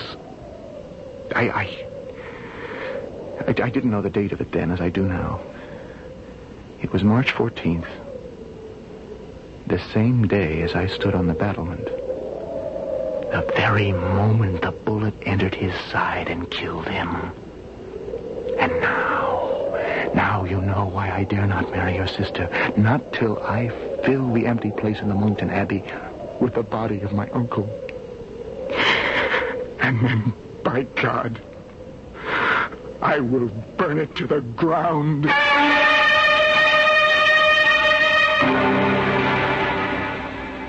So now we know what the monomania of Stephen Monckton's is.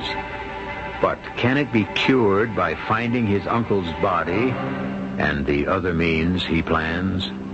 Or is it doomed by the ancient prophecy that from mortal ken, from light of day, he's the last Monckton to pass away?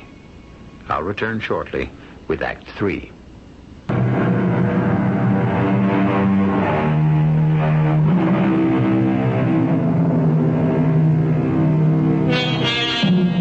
Poor David Elmsley, caught between his desire for his sister's happiness and a friend who held it in his hand, but suffered from what seemed to be a hereditary and incurable malady. But was it incurable?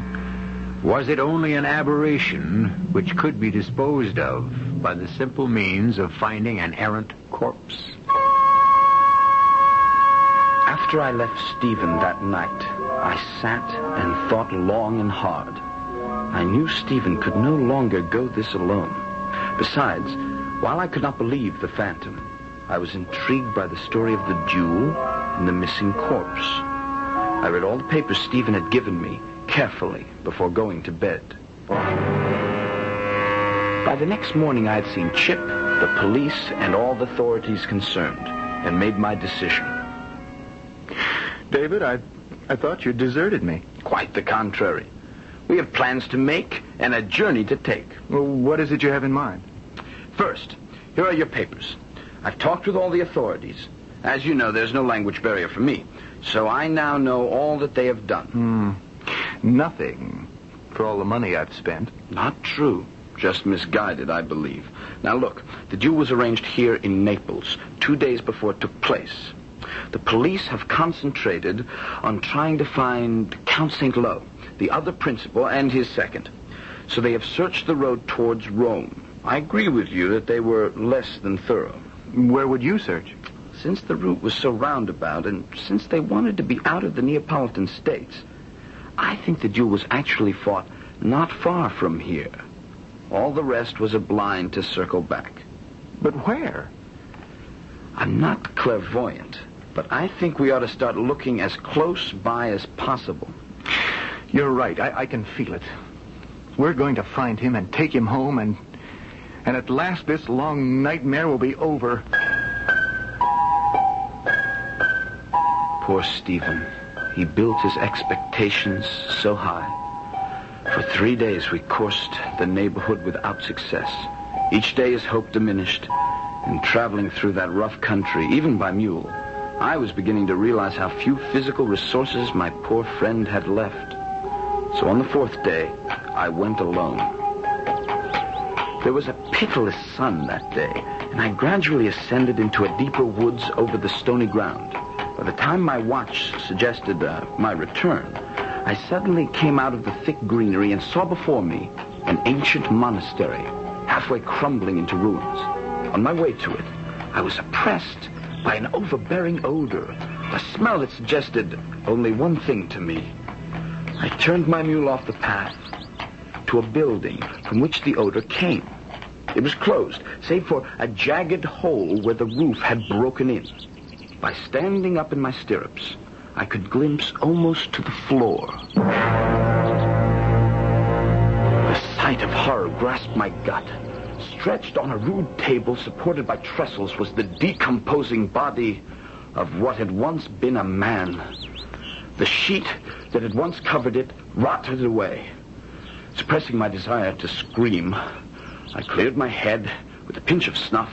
Then I rode the mule down the hill to the monastery, and by its ancient gate, pulled on the bell cord.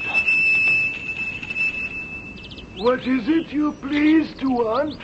I'm a traveler who... We live in a miserable place. We have nothing to show travelers here. I don't come to see anything, except what I have already seen. Will you please come out, or must I force my way in? Are you alone? Yes, quite alone. No women with you? No, none. Then enter, by the grace of God. I have just seen a gruesome and horrible sight. In that outbuilding back there is the decomposing body of an unburied man. An ugly sight. Do you know about it? Everything. Everything. Some months ago, we are at our poor meal in the refectory, and we hear of a sudden bang, a gun. We thought it to be a hunter. Well, where did the sound come from? From the meadow beyond the trees. And that's all you heard? Patience. The old go slow. Let me see. Oh, yes. There was a ring at this gate. Oh, the devil of a ring. And the Father Superior said, "Go, brother. See who it is." I opened the door, and lying on the threshold was a man, dead, with black eyes open, staring to the sky's blood-soaked shirt. The same man who lies out there? The same. But why did you not give him a decent burial? I think I can answer that, sir. I am the Father Superior of this monastery. You may leave us, brother. I have been hoping and praying that the Lord would send you... Me? Yes. Are you not some relative of the deceased? Are you not seeking him? I myself am not a relative, but his nephew is nearby in Fondi. Yes, I was seeking him, but you still haven't answered my question. This piece of paper pinned to the man's chest when we found him. Do you read French? I'm afraid with difficulty. Then I shall translate it for you. This paper is attached to the body of an Englishman, Mr. Alfred Monckton. He has been shot and killed fairly in a duel. Since we must fly to escape the law, The body is placed at the door of this monastery to receive burial at the hands of its inmates. It is signed only with the initial F. Of course, his second. But, Father, why haven't you buried him? The man is not of our faith. He died unshriven. This is consecrated ground, and we are not, by the laws of our order, permitted to leave its confines. We did what we could.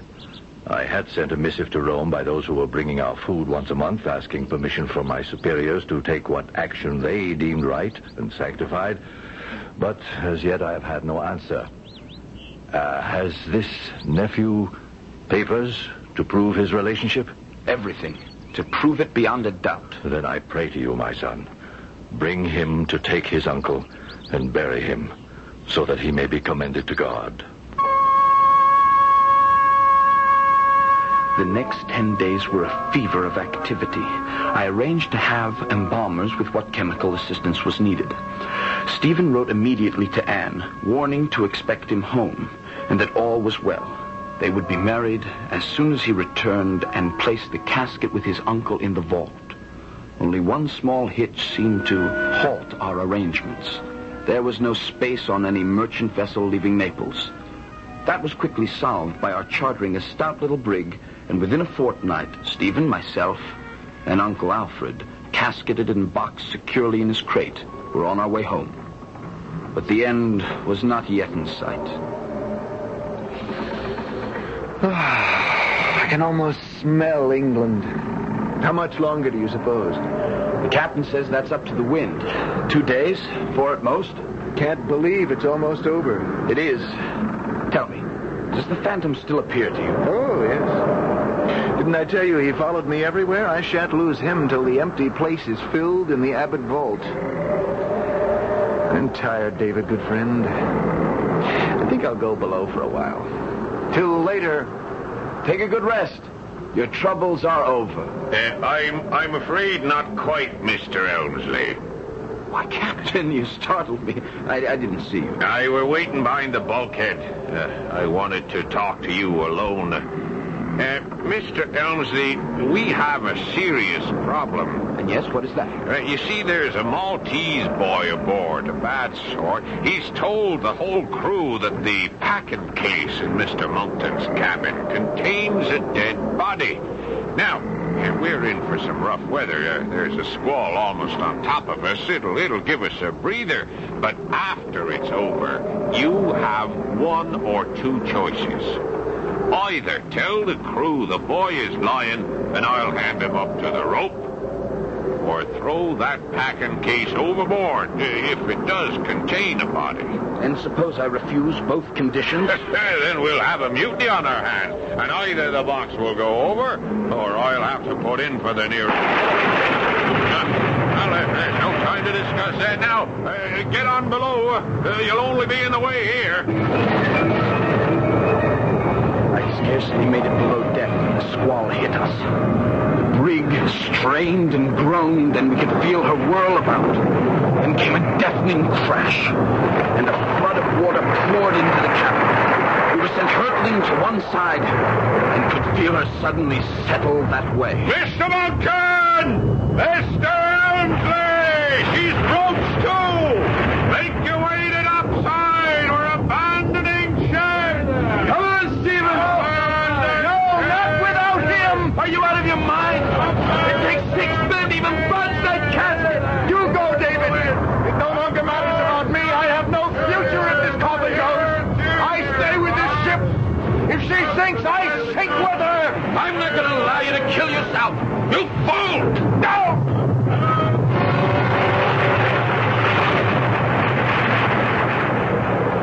The rest was madness. After I knocked Stephen out, I got him on deck somehow. He came to, and he was like a maniac. It took 5 of us to get him aboard the longboat and hold him as we pulled away from the ship. The squall passed as suddenly as it come up, and by that time the brig, dragged down by her broken mast and sail, and the water she had shipped sank to the bottom, taking Alfred Monkton with her.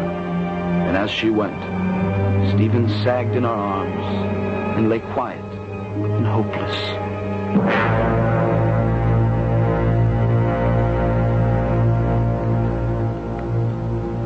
I'm sorry I'm too late, Anne. I didn't get your message in time. It doesn't matter, David. He spoke of you at the last. He was quite lucid about what a good friend you are and how hard you tried to save him. I'm glad he's gone. It's been a terrible year for you, Princess. Why you ever married him... I loved him. And he had to have someone to take care of him. Oh, he was quite mad. He was ill, that's all.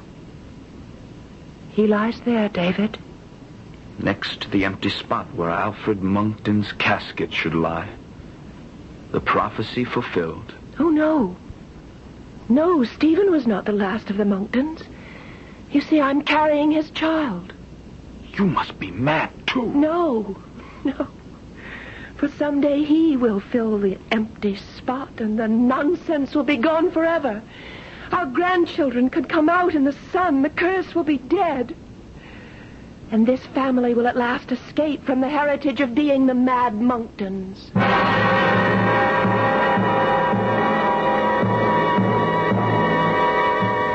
So goes the story. Anne Monckton never married again, but she did bear her child. Was she right that the taint was ever removed, or had love betrayed her into perpetuating a legend? That is something only time can tell. I'll be back shortly.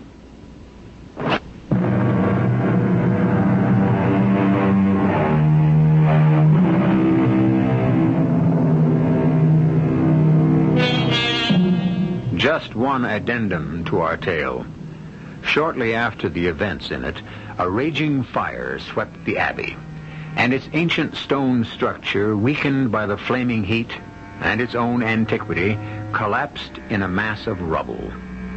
Fortunately, Mrs. Monckton and her young boy Stephen were away, visiting her brother, Mr. David Elmsley, and his wife in America, where David had gone to live. As far as I know, their heirs still live here. Happily, I hope, and especially for the Monckton family, ever afterwards. Our cast included Christopher Tabori, Marion Seldes, Russell Horton, Ken Harvey, and Paul Hecht. The entire production was under the direction of Hyman Brown. Her production was under the direction of Hyman Brown. Her production was under the direction of Hyman Brown. Her production was under the direction of Hyman Brown. Her production was under the direction of Hyman Brown. Her production. 2 FBI agents assigned to the same cases for different reasons. No explainable cause of death. Do you have a theory? You believe in the existence of extraterrestrials. One a skeptic, one a believer. Both trying to answer questions that were never meant to be uncovered. I think those kids have been abducted. By who? By what? Seal this up. Nobody sees or touches this. Distinguishing features indicate subject is not human. You've got to trust me. I gotta know what they're protecting. Hold it right there. Between reality and fantasy. You've got to protect me. Terror and reason. Mulder, what are they? Trust and betrayal. The X-rays and pictures! Lie the chilling secrets. Mulder, is that you? Mulder? Of the X-Files. Agent Mulder, what are his thoughts? Agent Mulder believes we are not alone. The X-Files, a new dramatic series premiering Friday, September 10th on Fox. Classic British comedy in the form of Steptoe and Son is up next on nightly old-time radio shows.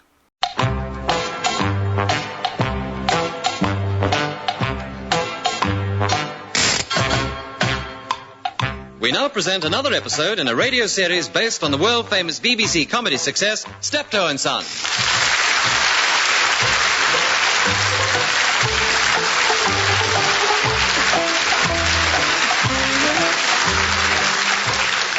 With Wilfred Bramble as Albert and Harry H. Corbett as Harold.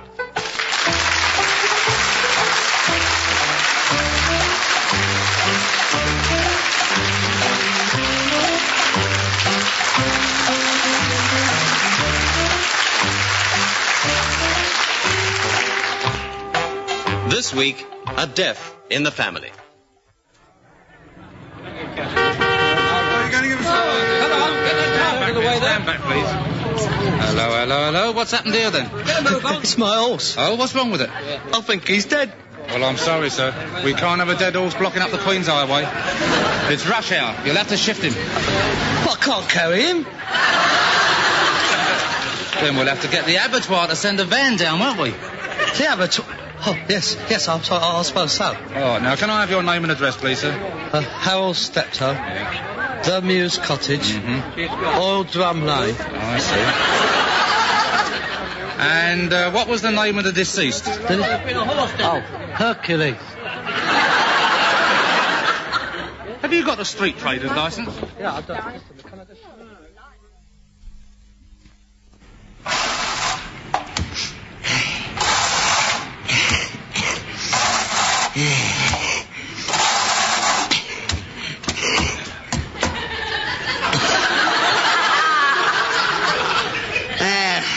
There's another 10 bobs worth of manure for old Mother Butler. Cool, her matters must be as big as airships, the amount she got. No doubt about it, that horse certainly earns his keep. Oh, well, I suppose I'd better get Faceache's dinner ready.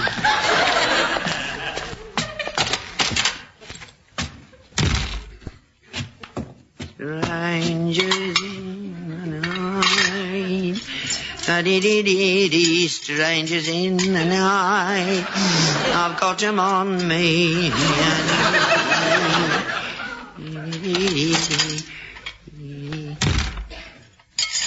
Hello, Ted. You're back early. I was just getting your dinner ready. I didn't hear you come in the yard. I wasn't expecting you back till 6. Has the horse been put away? Yes. Yes, he's been put away. Well, what have you got his collar hanging around your neck for? Oh, don't throw it down there. Aren't you going to clean it? No. Well, it's about time. It's all cracked. You want some saddle soap on that? That horse looks a disgrace. You don't look after him. Oh, please, Dad, don't. What's the matter with you? You look as if you'd lost 2 bob and found a tanner. Dad, I want to talk to you. Sit down, Dad. I haven't time to sit down. I'm getting the dinner. Don't worry about the dinner, Dad. I couldn't eat. Please, sit down. I don't want to sit down. Sit down. Dad. I have asked you to sit down because I have got something to tell you. Oh? Go on, then. There comes a time in every man's life when he has to face the prospect of carrying on without the people and the things that he has gathered around him not being there anymore. Where are you going? I'm not going anywhere. Yeah, you got a bird. You want to clear off and shack up with you dirty little toe rag. It's got nothing to do with a bird. I wouldn't leave you, Dad. Not now. What I'm trying to say is that, well, none of us is getting any younger. And a time comes when we all have to shuffle off this mortal coil. What? Snuff it, no. I'm not making out no will. Look, I'm not talking about you. Oh, God. Look, when that time comes, as come it must, to everybody and everything, we must face it bravely and carry on the best way we can. Because you see, Dad, we all have to go sometime. It's the law of nature. Nobody can live forever. I know that. Yeah, even in the midst of life there is death. Dad, and we must accept that fact. No. I know you know. But even when you know, you know. When it happens, the shock and the grief can sometimes be too much to bear. That is why we've got to be ready for it. Because it does sometimes happen to somebody close. I've only got you. Are you sure? Yeah, and there's only you and... Exactly. No, what's wrong with him? Nothing. Well, I'll say nothing. That's not quite true. Why? He's dead.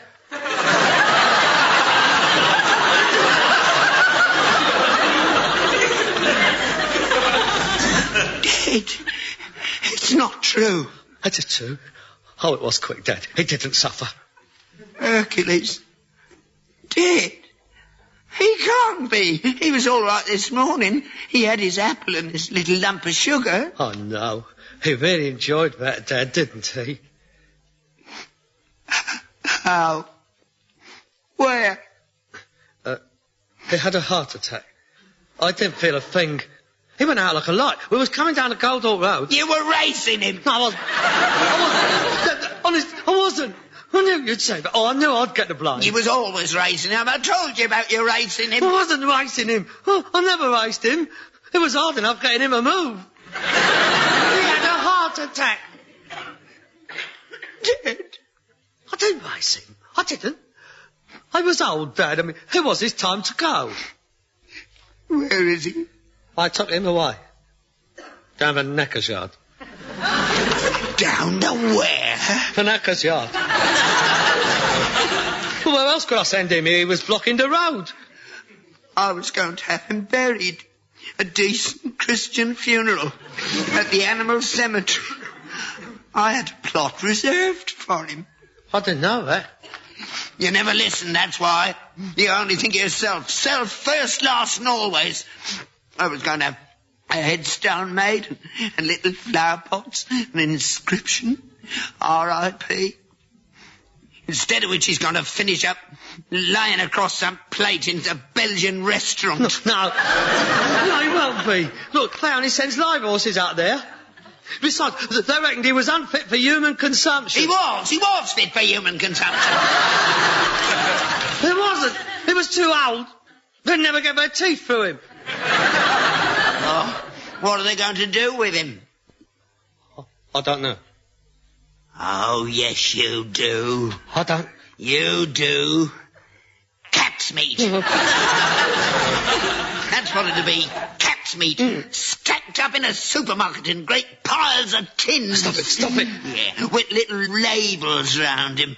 Trial offer, flippin' sauce. That's his reward for all them years of loyal service. No, stop it. He should have spent his last years grazing in a sunlit field, smelling the flowers. Instead of that, what does he get? He's dead. Bung him in a tin. Stop it. I only hope he knows what you've done to him. It wasn't my fault. I've never had an horse die before. I mean, I didn't know what to do. I was the police sent for the Neckar's van. You could have said no and brought him home. How? Well, what'd you expect me to do? Hang him round my neck and walk home? No, I'm not desperate then, mate. How much did you get for him? Well, less the cost of a transport. 30 bob. Very appropriate. 30 pieces of silver. It wasn't. It was a quid and a 10 bob bit. Here you are. I don't want your blood money. So you can put it towards a new one. A new one? Well, we've got to have another horse, haven't we? Haven't you got no feelings at all? Hercules hardly cold in his tins and you want to go out and buy another? So we have got to. We can't operate without an horse. But life must go on, Dad. I'm as cut up about it as you are. You're not as cut up as the horses. Don't keep on about that horse. Well, it's not my fault he died. I mean, God blimey, Dad. He was 41 years old. He was older than I am. He was entitled to die. He probably looked forward to it. I mean, if he'd have been a fella, he would have been knocking on 118. It's ridiculous, all this fuss. I mean, you don't expect to live to 118, do you? No, I don't. And when I go, I don't want you hanging around. I'm supposed to be wind up the same way as second he is. report from the British Association. It wouldn't be worth their while. They'd get all of you in one tin. Where are you going? Where are you going? I'm going down to church. I'm going to say a little prayer to God. Well, you better give him your name and address, because he won't remember who you are. Your dinner's on the stove.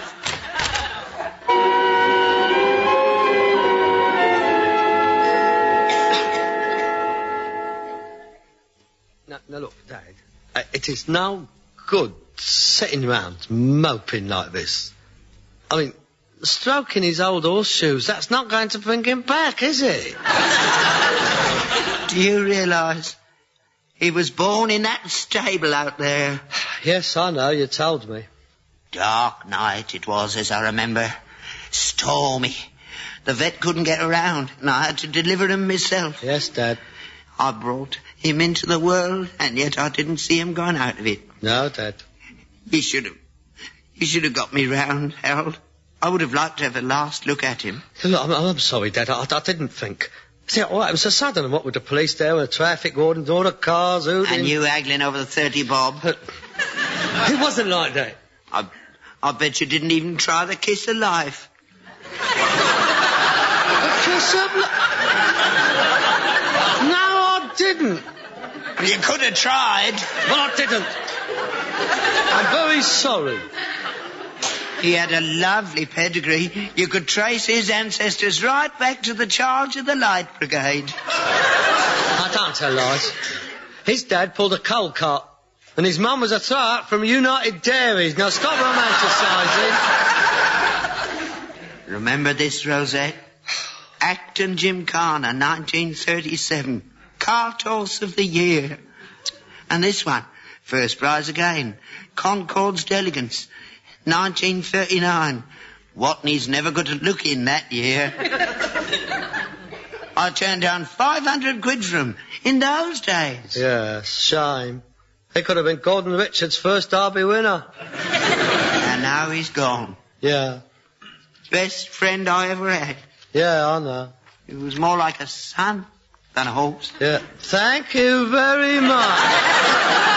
He never gave me any grey hairs. He never went out on nights and left me on my own. Oh, God. He never answered me back. He kicked you a few times, though, didn't he?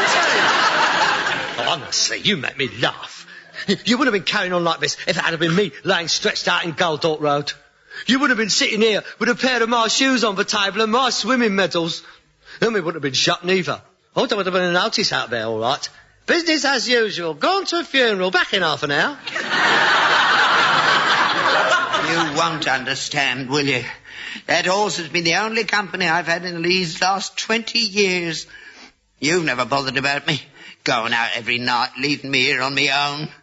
It was a great comfort to me knowing that he was out there in the stable.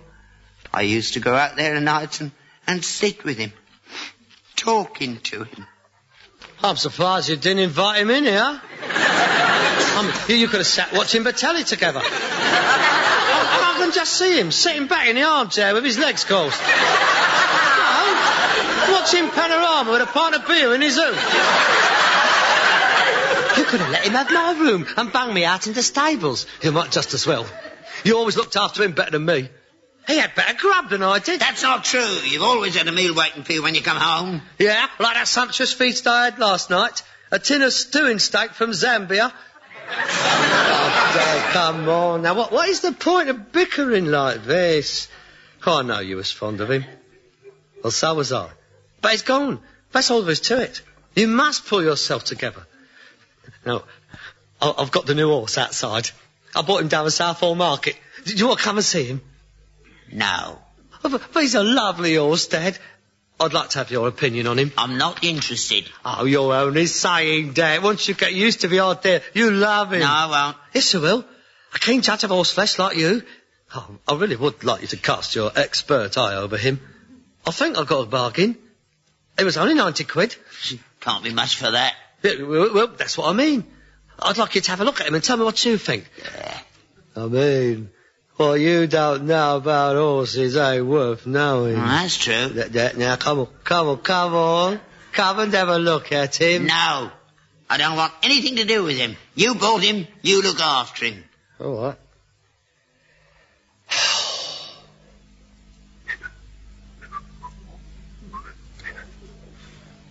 What do you think I ought to call him?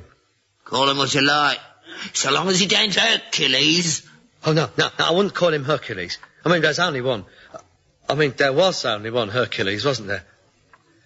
I was thinking of calling him Samson. Samson, yeah. Well, I mean, he's a strong horse. They pull a lot of weight. He's 14 ends. Not as big as Hercules. Oh, no, not as big as him. But he's young. He's got a lot of life in him. Good. He'll be company for you. Come and have a look at him. No. All right, so you don't like him. I'm not asking you to like him. Just come and have a look at him.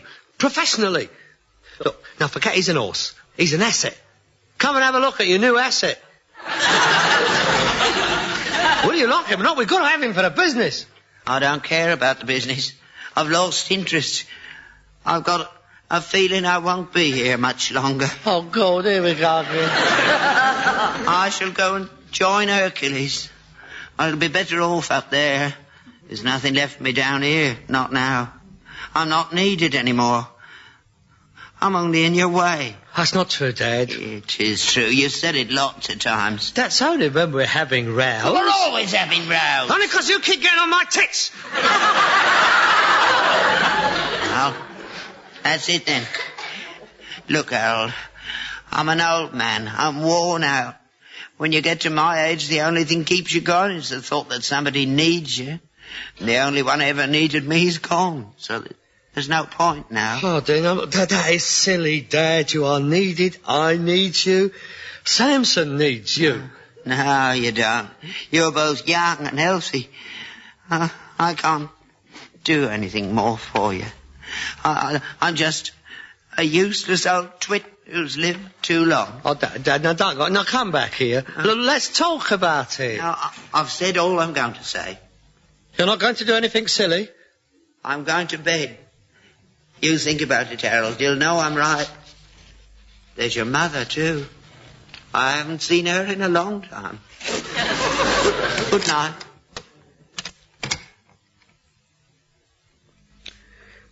Bloody horse. What did you have to dive for? I was going out tonight.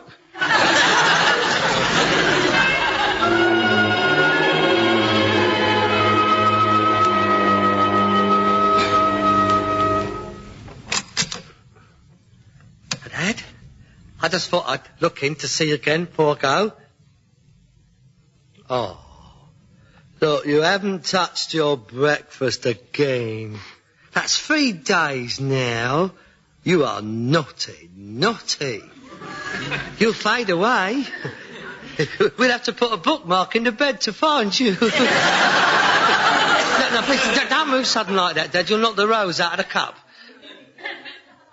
Look, Dad, I mean, you can't go on like this. You've got to eat. You haven't eaten anything for 3 days. Have a sausage, Dad. No. Oh, come on. Put your teeth in and have a bite. Get up. Look, you can't stay in bed forever. You'll lose the use of your legs. Please get up. Go away. No, look, Dad, I've got to go to work. Well, I'm not stopping you. But I can't leave you like this. Look, I'll tell you what. When I come home tonight, look, we'll get dressed up. We'll go and eat out, and I'll take you to the pictures. Go away. Yeah, we'll go and see I Am Curious, Yellow. It's a good film. It's Swedish. Oh, did I see a little sparkle then, eh? Oh, you'll like that, won't you, eh? I mean, they don't cut away to the faces or the seas rushing in or nothing. Leave me alone. Blimey, it must be ill. Now, look, Dad, you have got to try. You just can't give up. For my sake, Dad. Look, here's the newspapers. Cool. Here, look at the size of her. Vicar's wife in hot pants controversy. Bishop investigates. Turn to page 6 for full details and pictures. Here, go on, that'll get you going, go on. Go away. All right, then. I'll tell you what, you have a look in the entertainments column, and if there's anything you fancy, I'll take you to see it. I'll try and get home early, all right? Oh, no, look, I have got to go to work now, Dan. Do you want me to do your pillows? No, thanks. Is your po empty? All right, then.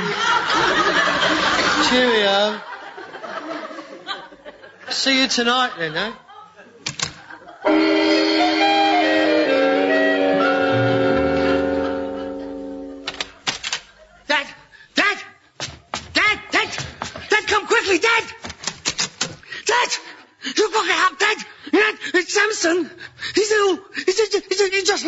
Dad, you've got to help him. Call the vet. He'll be ours. Anyway, you know more than he does. Oh, please, Dad, come down and have a look at him. He's dying, Dad. I know it. Please, Dad, don't let him die. Is he sweating? Yeah. It's pouring off of him. What about his eyes? They're rolling all over his head. Have you taken his temperature? Yes. What was it? I don't know, he bit it in half. Please. Oh, don't lie there, Dad. Please, Dad. Look, you've just got to do something. Get me bag. Yes, Dad. And blankets. Lots of blankets. Yes, Dad. Not mine, you great pillock! Come on. Let's go and have a look at it. Where's me dressing gown?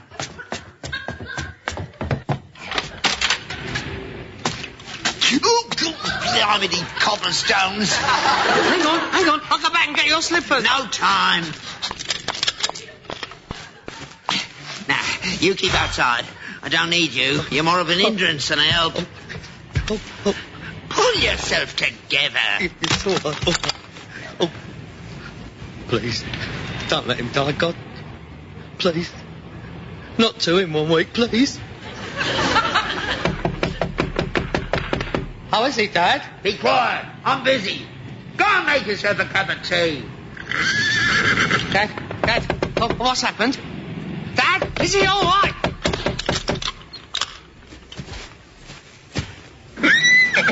You great useless article. What are you? Dad, he isn't. Come in here. No, I don't want to look. Have a look at that. There's 2 of them. Of course there's 2 of them. He's had a foal. I think I'll call him Samson. Did you look at it when you bought it? Yeah. I looked at his teeth and its legs and its hoofs. And when you was down there, didn't you notice nothing missing?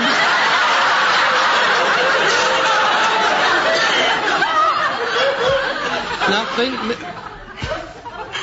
Well, if you're not looking for that sort of thing, you don't notice, do you? What about the size of her?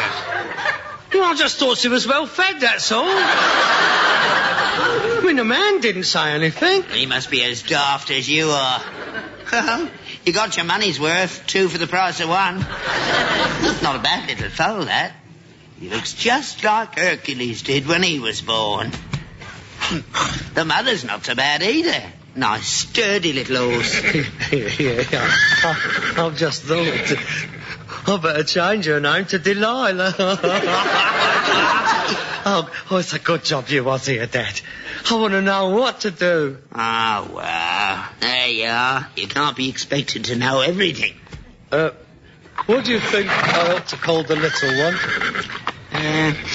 I thought we could call him Hercules the Second. Oh, that's great. Hercules the Second. Oh, come on. Let's go into the house. I'm starving, hungry. Hey, here. What'd you say that name of that film was? I Am Curious. Yellow. I'll have some of that. You dirty old man, you.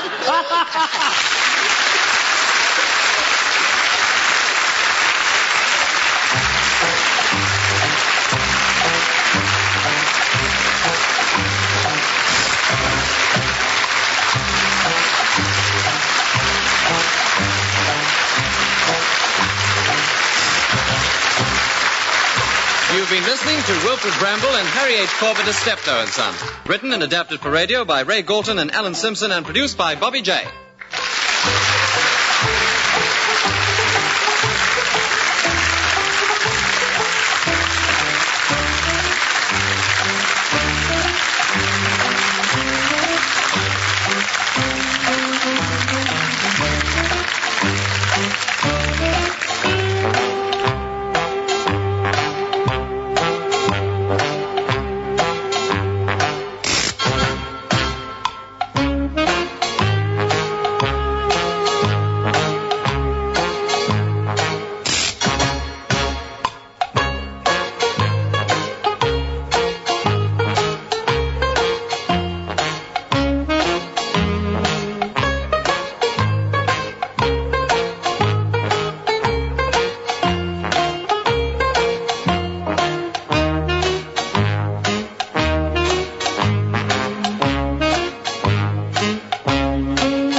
Friday, they were warned not to investigate a top-secret military project. They've got a UFO here, and they'll do anything to keep it a secret. They should have listened. Your lives may be in danger. You've seen things that weren't to be seen. The X-Files. No! Friday at 9, 8 Central. Up next, do you dare set foot in the Black Museum? Receipt for payment for 10 gallons of gasoline. Familiar object. You've had them many times yourself if you drive a car, but this particular receipt. Your receipt, Inspector. Tanks full, oil and water fine. Thank you. Quite a receipt you hand out. My partner's idea. He likes it. Look at this, Sergeant. Stamped with a gallows, complete with corpse, and marked settled. Rather appropriate, eh?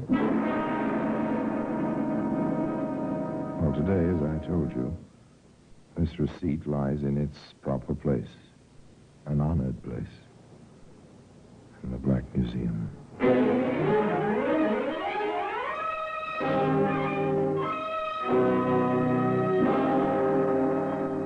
From the annals of the Criminal Investigation Department of the London Police, we bring you the dramatic stories of the crimes recorded by the objects in Scotland Yard's Gallery of Death, the Black Museum.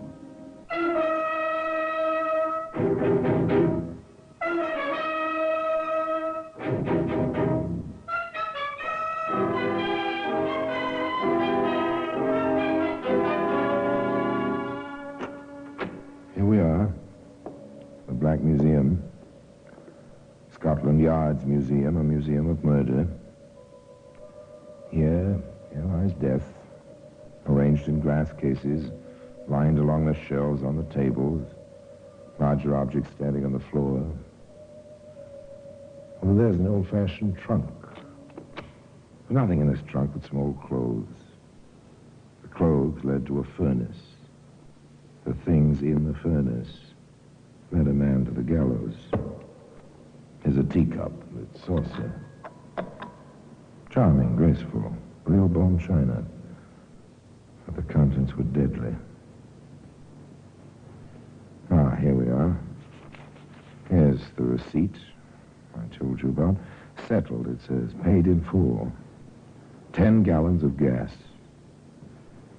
From the evidence, Police Constable Matthews had anything but murder on his mind that very early morning, an hour before dawn, as he patrolled a quiet country road near his home in Essex. Summer must be almost over. Cold this time of morning. Not even false dawn yet. Nights are getting longer. Pleasant enough this tour during summer. Lonely a bit, I suppose. Gives a man time for thinking. What do I think about? Ellen and the breakfast she'll have for me. Egg, bit of bacon, cup of tea, then some sleep.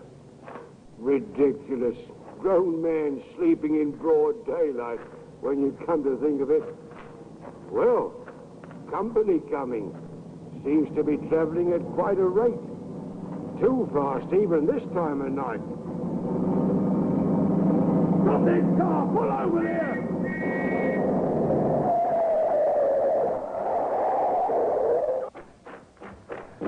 I know that car. Never saw him drive like that before. Well, I must say, sir, you're going rather fast. Oh, what's the idea, Constable? I'm in a hurry. Yes. So it seems. Let me see your license. I know how to drive. Where'd you come from? Longridge Garage. It's a long way from here. Called out on an emergency. I said I'm in a hurry to get back now. And this car is yours? Oh, it's mine. Oh, another of you. In the back seat. Can't you keep that flashlight out of my eyes? What's the number of this car? See for yourself. It's on the plates. I know the number. Do you? What is this, an investigation? If you want it that way.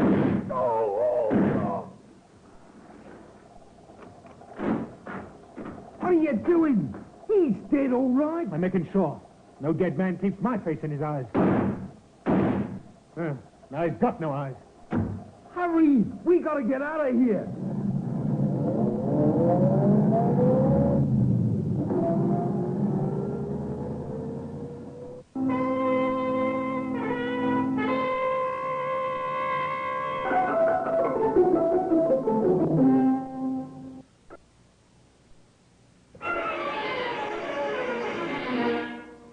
In the ditch where he'd fallen, bloody face turned skyward. Policeman Constable Matthews didn't see the dawn. Later that morning, another man trudged along that Essex road, mail sack on shoulder, busy with his own thoughts, until... Good. It's Matthews. Or what's left of him.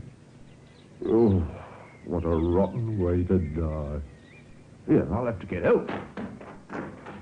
Help was very soon in coming. First the local police, then the wires to London hummed with the word. Can you leave the body where it is? I expect so, Inspector.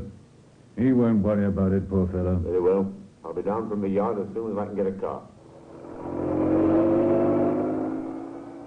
Inspector Manson and Sergeant Wright left Scotland Yard, careening out of the gates on 2 wheels, and roared out of London and into Essex. They set a record reaching the scene of the crime.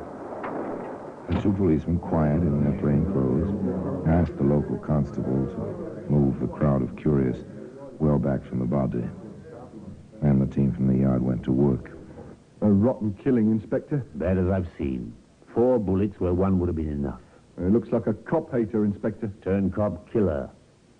Lift the head a moment. Right, sir. Oh, here they are.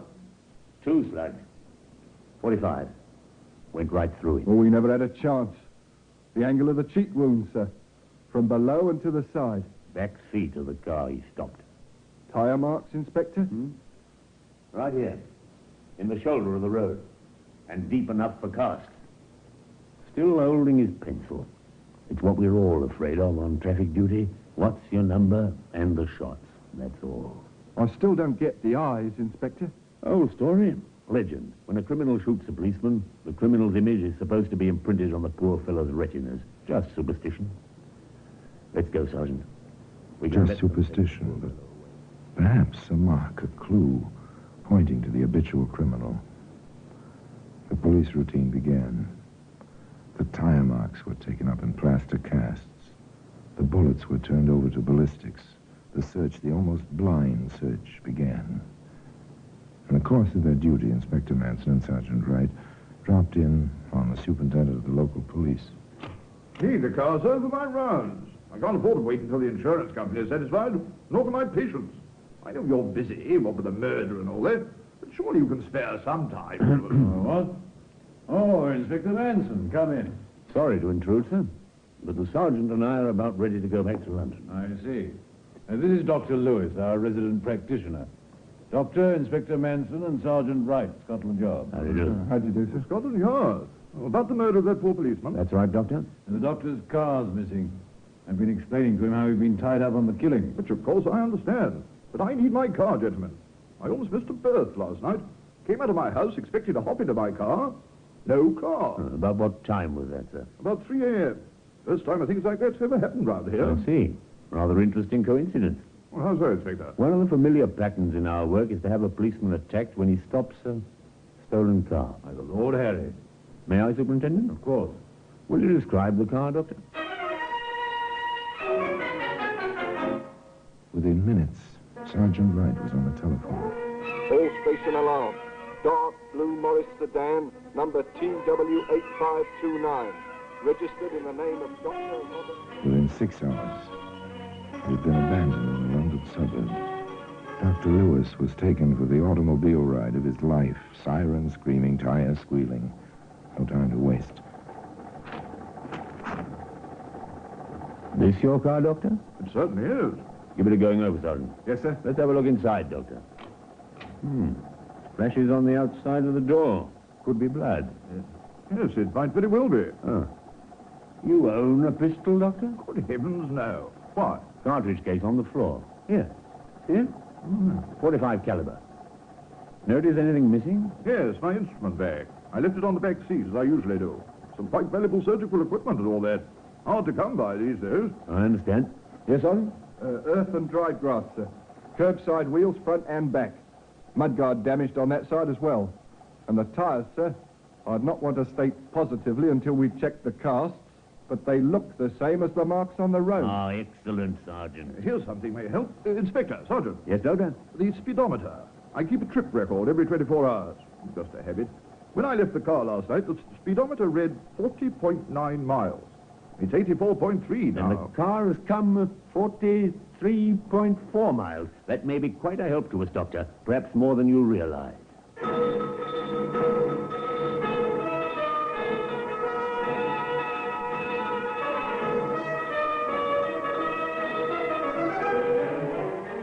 The first point which came to mind as the inspector and the sergeant drove back to Scotland Yard. 43 miles.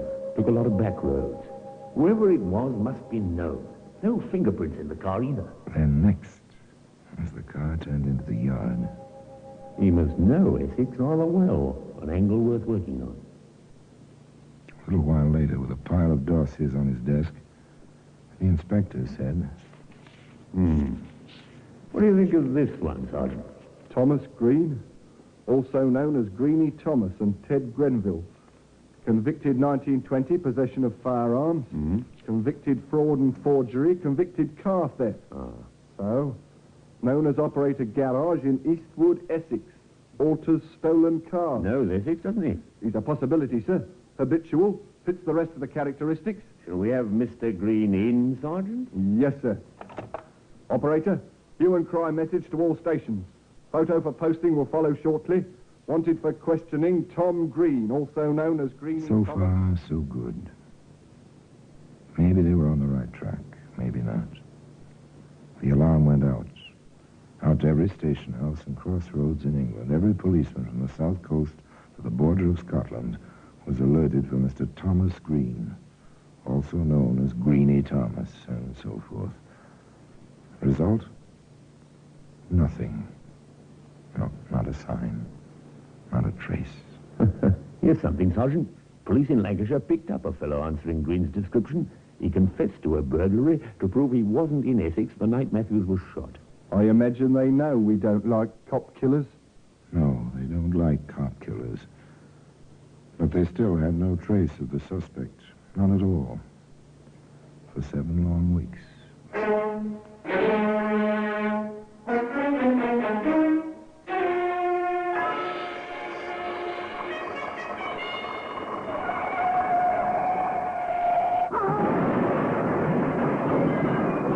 Where you going? Roadhog, you in the truck. Serves you right. Yeah? Wanna make something of it? Hey, what's going on here? I'll have to report this, you know. This man forced me into the wall. Is that correct, sir? You're Green. There's an order out for you. Keep back, driver, or you'll get it too. Dirty rotten. Get the number. Get the number of that car. I can't see. I got it, lad. GR5607. Well, today, as I told you, this receipt lies in its proper place. An honored place. In the Black Museum.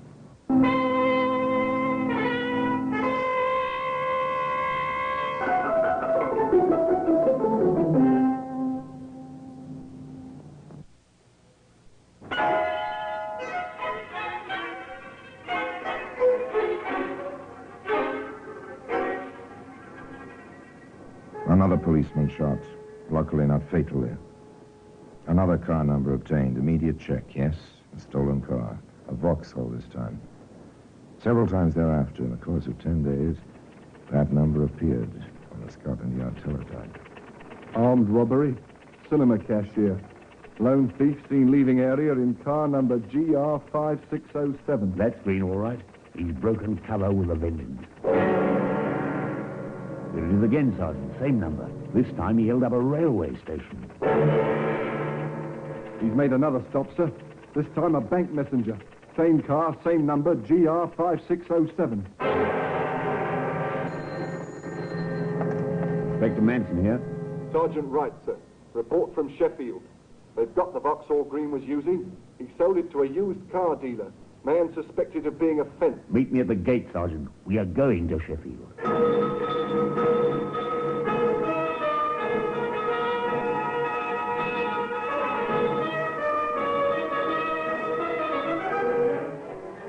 Constable Matthews was long gone, I know.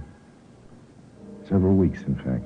But the wheels of vengeance for his unnecessary death ground on. In Sheffield, Inspector Manson talked briefly and to the point. Now get this straight. The man who sold you this car is wanted on suspicion of murder. Hold out on us and you'll be an accessory after the fact. We'll see to that. That was I to know, Inspector. He had owner's papers. They looked all right. I paid him in good faith, I did. David, you received stolen goods. Now then, what do you know about this man? Nothing, sir, nothing. Tell him, Sergeant. You know plenty. We happen to have checked.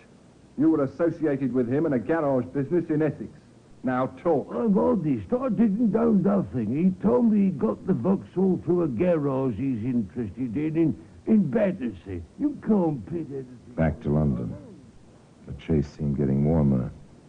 Outside the garage in Battersea, Inspector Manson and Sergeant Wright sat in their parked car and waited. Car coming this way, sir. The light's in the rear view mirror. I see it, Sergeant. Patience, Sergeant. He's only turning in. I caught his face in the light, sir. It's green, all right. Chauffeur's outfit. Let's go. Take care. He's left the car on the ramp, sir. Yes. Probably gone to change his clothes. Check the car, Sergeant. Side pocket of the door. Right, sir. A Webley 45, Inspector. A 45. Let's get him. Listen a moment. He's in there. Take care of the door, Sergeant. Yes, sir. What's the meaning of this? What do you want? You, Green. Let go, copper. If I'd my gun... Oh, thanks, sir. He almost had me. Put the cuffs on him. We'll take the Webley and get him back to the yard. Hello? What's this on the workbench? Medical case, sir. Initials on it, RL. For Robert Lewis, Inspector? I wouldn't be surprised. Let's go, Sergeant, and you needn't be too gentle with him. At long last, Tom Green, alias Greenie Thomas, was in custody. And a none too pleasant customer, this fellow. Hey, when do I get something to eat, copper? We'll get to that. You're in for questioning on a possible murder charge. I must warn you, anything you may say...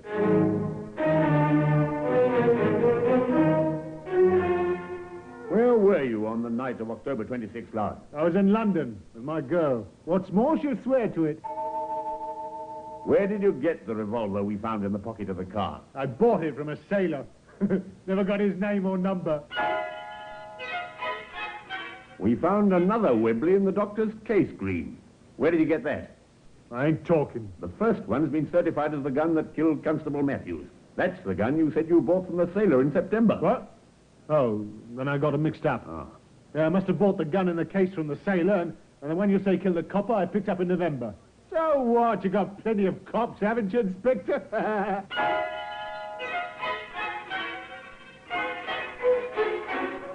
How are we coming on the check of Green's friends, Sergeant? They're all accounted for and all with alibis, except this fella Davis. Yes, it's funny about him. Yeah? What? Well, he spent most of his life in stir. But the last time he got out, he upped and married. In Sheffield. In Sheffield? And Green took that stolen Vauxhall to Sheffield? Let's bring Mr. Davis in, Sergeant. I'm rather interested in him.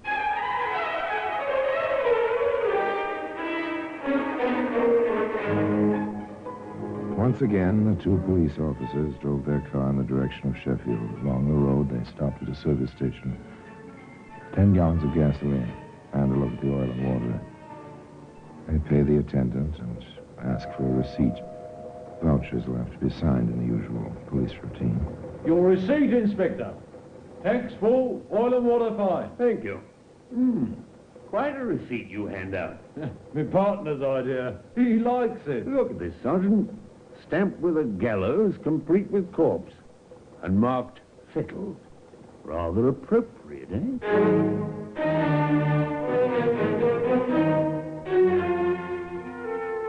It might have been more appropriate if they'd had more success in Sheffield.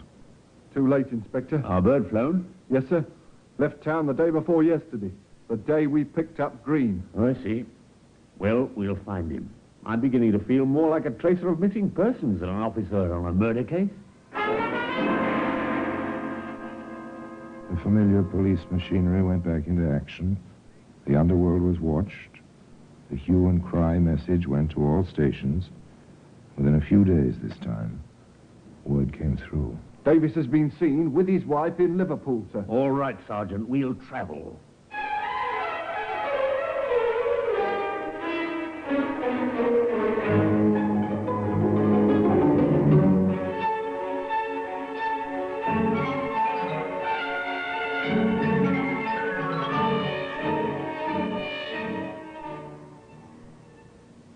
In Liverpool, they found the hideout well watched. Davis wasn't there. His wife was at home. The place was a down-at-the-heels lodging house, disreputable, filthy. Inspector Manson made a decision. We'll wait for him outside, Sergeant. I found that most men will put up a much harder struggle when their women are present. So they waited. Waited in the dark, shabby street. Far off, they could hear the foghorns of the ships in Liverpool's busy roadstead. Eerie noise they make, isn't it? I don't mind it. Seems, well, friendly. It depends, sir. Hey, someone just passed the 2nd Street lamp down that way, sir. Don't show yourself. Wait until he passes under the next one. We can be sure then. That's our man. When he's closer, Sergeant. Right, sir.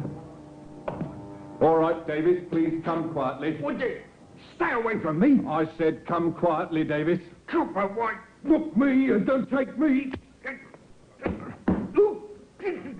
My wrist, you broke my wrist. Never point a gun at a police officer, Davis. He'll come quietly now, Inspector. They were quite a pair. Defiant, snarling Tom Green. Moaning, whining Davis. The inspector knew he had Green on the evidence, but the 2 bullets that had been fired from the back seat of the car were unexplained, except by the presence of a second man. Was Davis the man?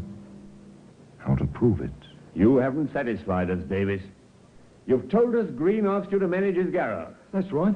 I don't know nothing about October the 26th. We think you do. Were you with Green that night?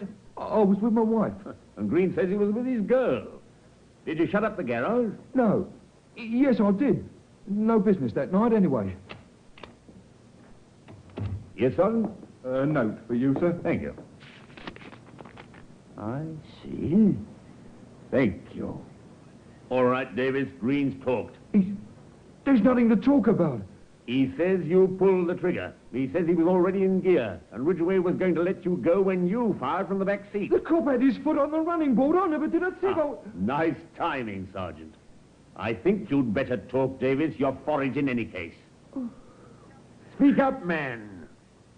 All right. Yeah. Sure, I was with Green that night. We picked a car to swipe down there in that Essex village. A doctor's car. We had to work fast. A dog started barking. We pushed the thing from in front of the house and got in. Greenie was driving. We'd have been fine, but that dumb cop had to stop us. He knew the car. Thought it was the doctor. But I didn't kill nobody. It was Greenie. All the way it was Greenie. I never killed nobody. Nobody. I tell you, I didn't kill nobody. Nobody. Nobody. All finished, Davis? Would you like to see the note Sergeant Wright handed me? No, I don't want to look. A receipt, Davis, for 10 gallons of petrol, stamped with a gallows and marked settled. And today, as I told you, that receipt can be found in a place of special honor in the Black Museum.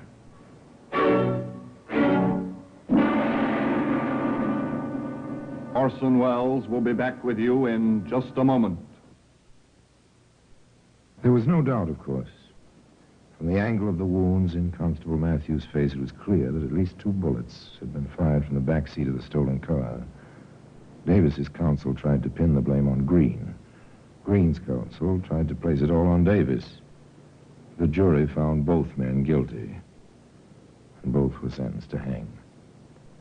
Green tried to cheat the gallows, hiding a razor blade in his cell and cutting his wrists one night.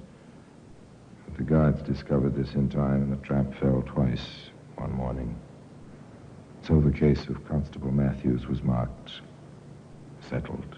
And now, until next time, till we meet again in the same place, and I tell you another story of the Black Museum, I remain, as always, obediently yours.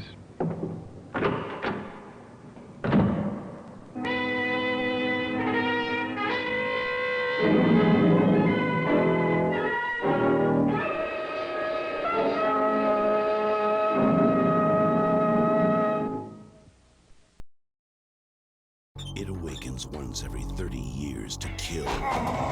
Undetermined points of entry. Each victim had their liver removed. But this time, Position 10 requesting backup. 2 FBI agents Oh my God, Mulder. will be waiting for it. The X-Files, an all-new episode, Friday at 9, 8 Central. Join one of fiction's most famous detectives for adventure with The Adventures of Sam Spade, coming up next. The Adventures of Sam Spade, Detective.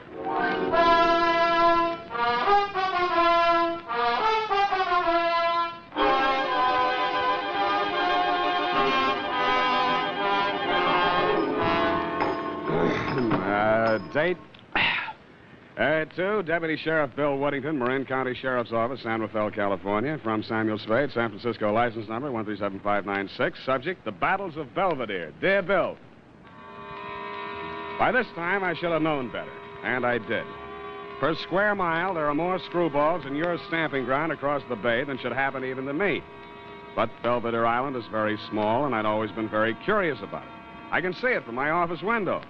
A little green hump rising out of the water just around the corner from the Golden Gate Bridge and connected to the mainland by a narrow causeway. But I got there the stylish way.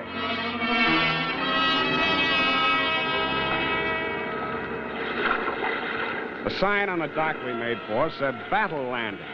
I thought I knew what that meant because my client's name was Jonathan Battle. But I was not quite prepared for the beautiful welcome I got.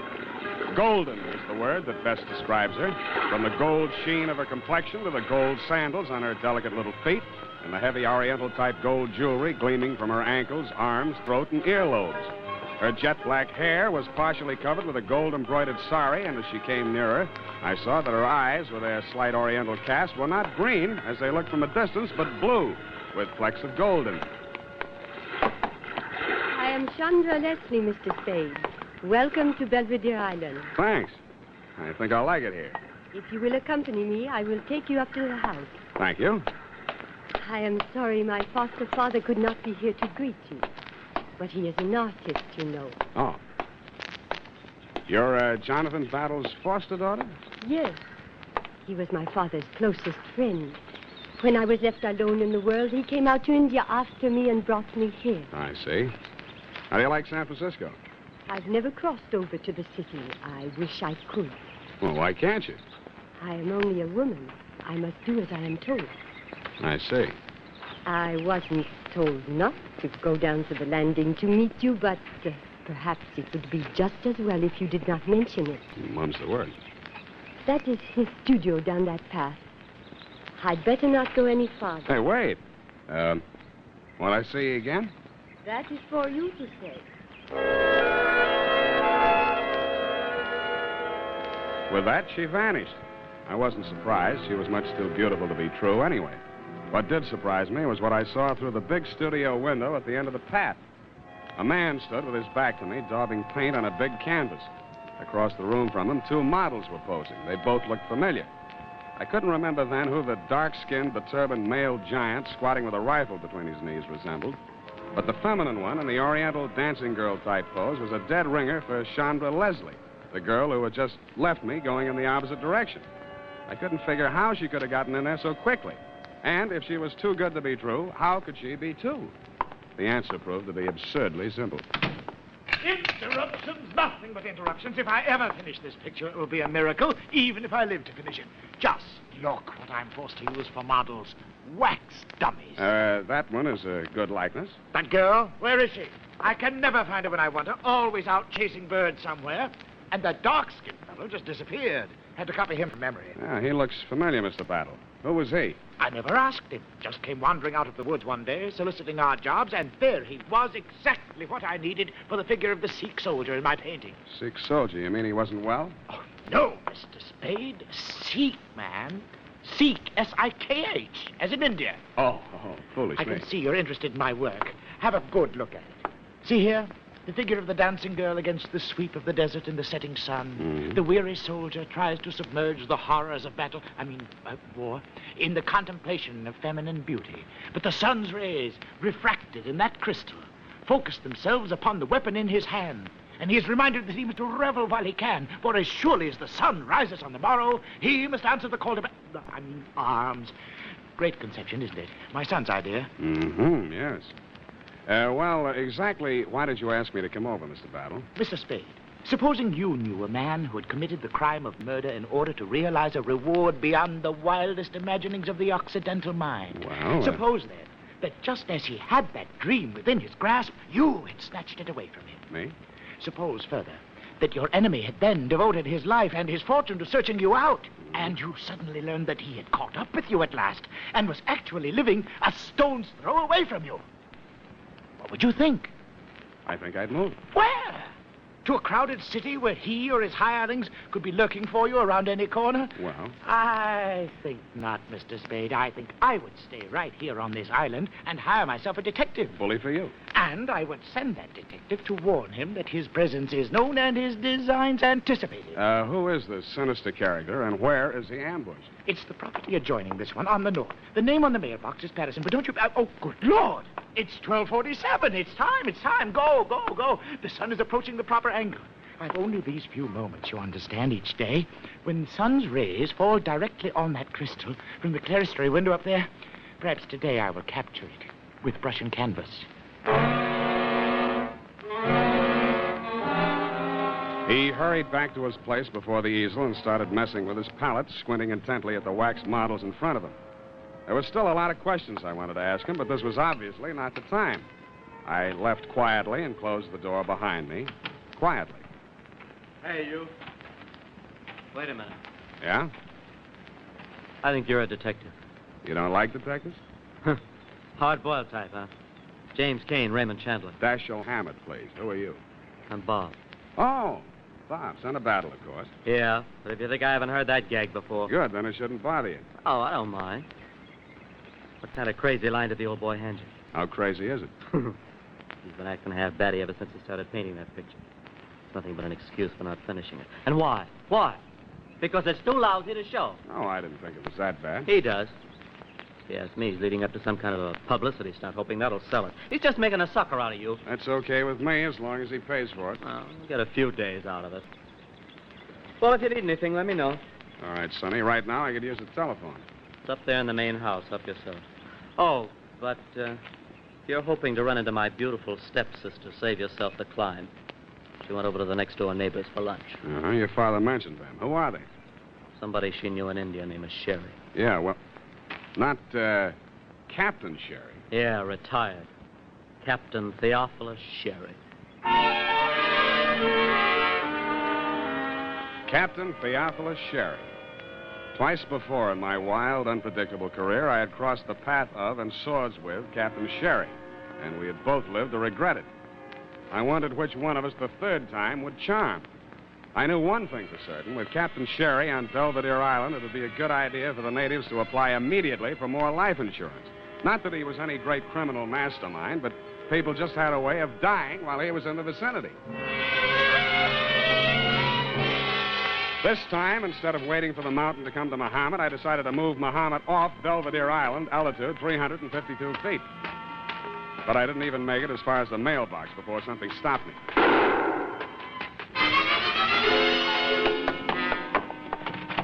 Hey, Battle! Battle! Anyone in there? Battle, can you hear me? Okay, I'm coming in.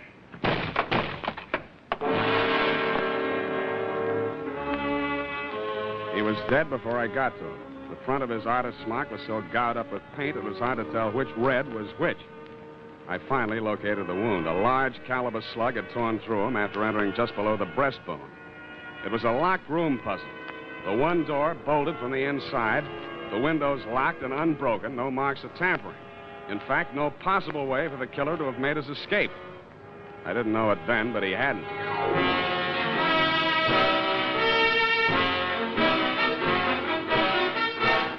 The United States Armed Forces Radio Service is presenting the weekly adventure of Dashiell Hammett's famous private detective, Sam Spade.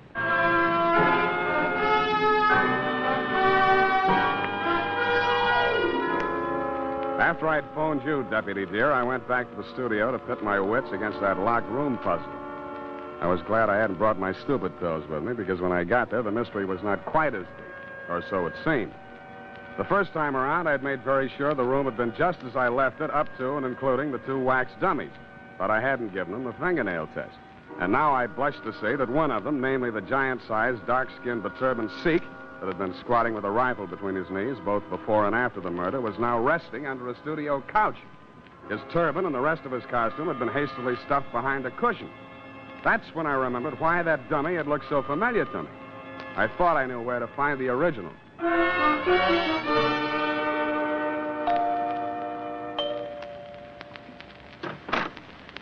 Hello, Marcus. Where's Captain Sherry? You go home. Thanks. I won't.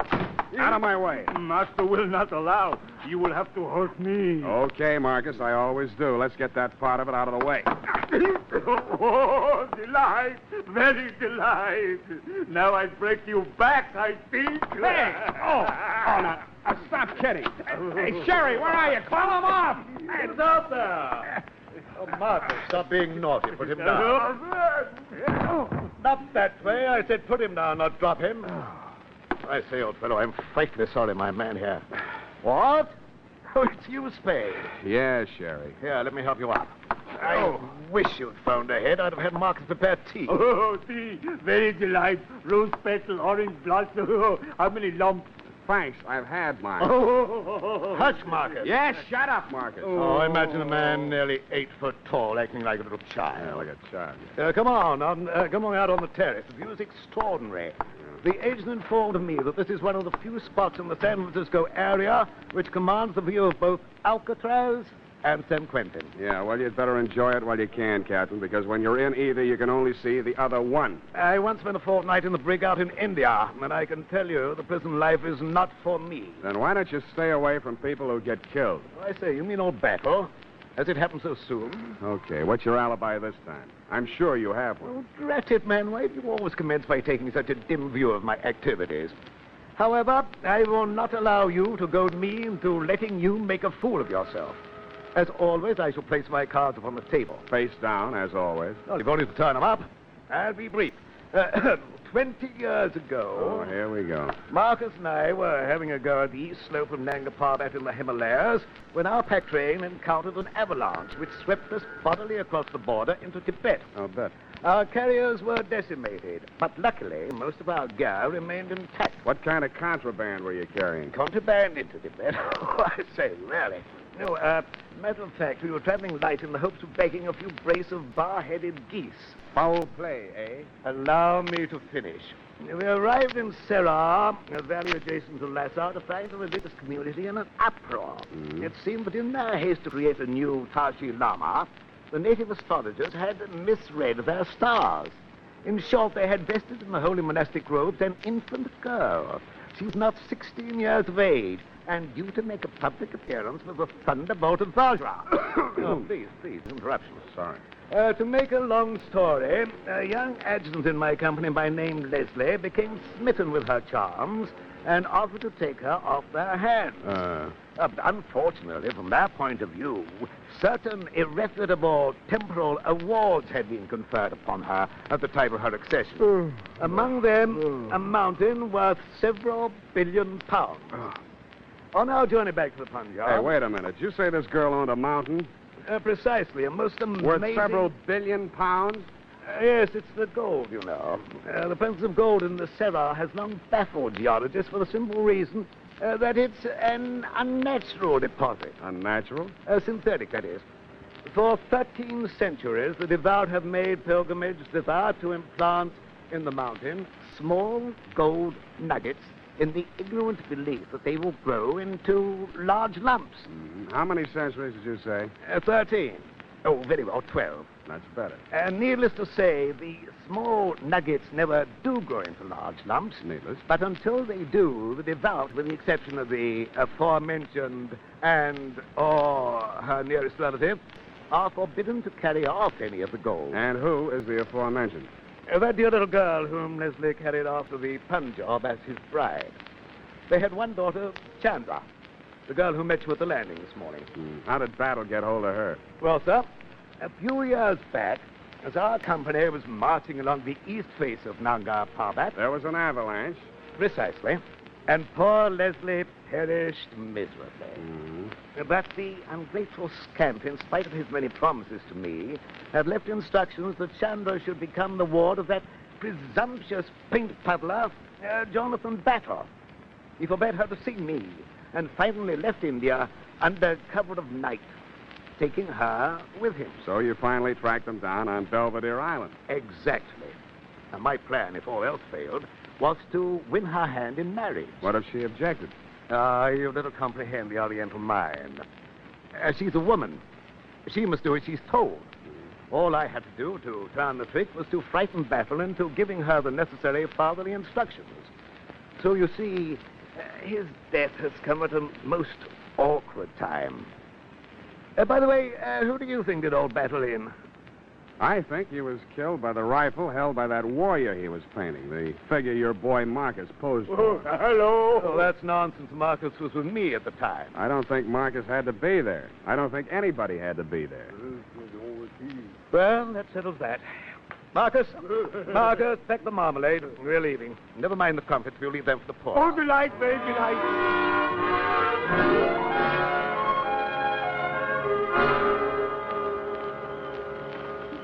Where have you been? Oh. The police are here, and I have been all alone in the house. Where did Bob go? They took him away. They arrested him. What for? They found a pistol hidden in his room. They say it is the weapon that killed his father. Pistol? Please, you are not going to leave me alone. I'm so frightened, being alone with my conscience. Conscience? But how could I have known what my foster father had in mind? Just what did he have in mind? Suicide? Oh, please, do not say that. Even if it were true, I cannot bear the thought that I had made him so unhappy.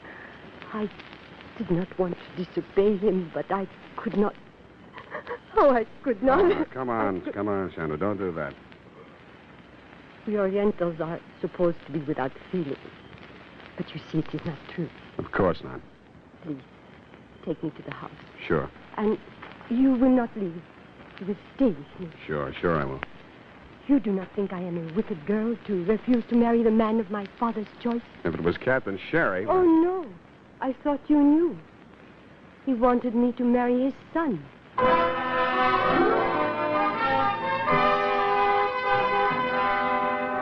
I spent the rest of the night keeping her insomnia company, and a very pretty one, too. I didn't get to you on the phone to ask you about that pistol of Bob Battle's that you'd tagged as the murder weapon until just after sunrise. What I learned from you was that the rifle that had posed with the dummy warrior was an old-fashioned Belgian-made Browning with a smooth bore, which could use revolver ammunition. But the fatal slug did match the test slug from Bob's revolver. What I told you was that ballistics can lie, and that you should take another look at the metal clamp and the trigger guard of the rifle. You said you would, had the lab run tests on both guns, and by noon you had freed Bob Battle and released the exhibits into my custody. By 12:45, I had the stage set exactly as it had been set for Jonathan Battle's murder, except that the door was not locked. Chandra was standing at the easel as near as I could figure in the spot where Jonathan Battle had been standing when the slug tore through him, and Bob Battle was standing just close enough to her. You, Deputy dear, were lurking in the shrubbery outside, observing the whole colossal spectacle.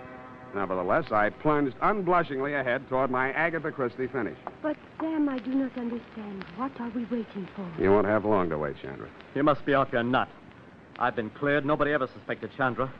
What do you hope to prove? Maybe that I'm wrong. Well, why isn't Sherry here? If I'm right, he will be. Okay, about 15 seconds. 15 seconds? 12 now. And if we're lucky, we'll find out how your foster father was killed. Chandra, he has no right. You don't have to do this. 5 seconds. Whatever happens, it'll mean your license, Spade. You have no right... 2 seconds. Chandra, get down! You can't, sir. Of all the high-handed, dishonest, reprehensible... How badly is she wounded? Take it easy, Captain. Oh, trusting little girl. She's all right, Sherry. If she keeps away from you, she'll stay that way. Come on, Chandra. Give me a hand. You all right? Yes. But poor Bob. Yeah, poor Bob. He only killed his own father. But why? There. Now, don't fret about it. I'll take care of you, my dear. Captain. Hands off. My dear fellow, you mistake my motives. What this poor girl needs is a father. And what better guardian than myself, and my vast knowledge of the Orient, and my deep understanding of the Eastern mind. Nuts. Well, Sam, I sure got to hand it to you. It worked. I guess this just about cleans up this caper. Thanks, Sam. Thank you, too, Captain. You've been a great help. Oh, thanks, Whittington. Pleasure knowing you. Why, you dumb bunny. Who, me? Standing there, shaking hands with the most sinister international dope smuggler on the Pacific coast. Now, see here, Spade. That will take some proving. Frisk him, Bill. Go on. See what you find on him. I welcome this opportunity to prove my innocence. Go ahead, Deputy. Well, what do you know? A hypodermic kit. See? But this is an outrage. You planted that in my pocket, Spade. Well, maybe. Even if I did, the deputy here will have to take you in for questioning, and that'll mean answering some questions for the federal men, won't it, Bill? Well, now, if you planted that kit, Sam... I haven't admitted it yet. You'll have to prove it, and you may not be able to before the federal men get involved. Not that Captain Sherry has anything else to hide. Well, sir, never let it be said that a royal fusilier didn't know when to blow retreat. Marcus? Yes, master, yes. Pack the marmalade again. We're off. This time to Africa. Oh, nice.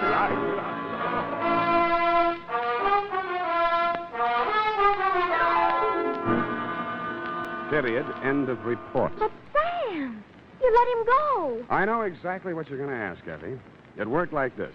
At a certain time of day, the sun rays were refracted through the crystals directly on the spring metal clamp and the trigger guard of that rifle. This caused the metal to expand, thus pushing the trigger and discharging the rifle, which had previously been aimed at the spot where Battle customarily stood while painting. But Sam... Don't interrupt.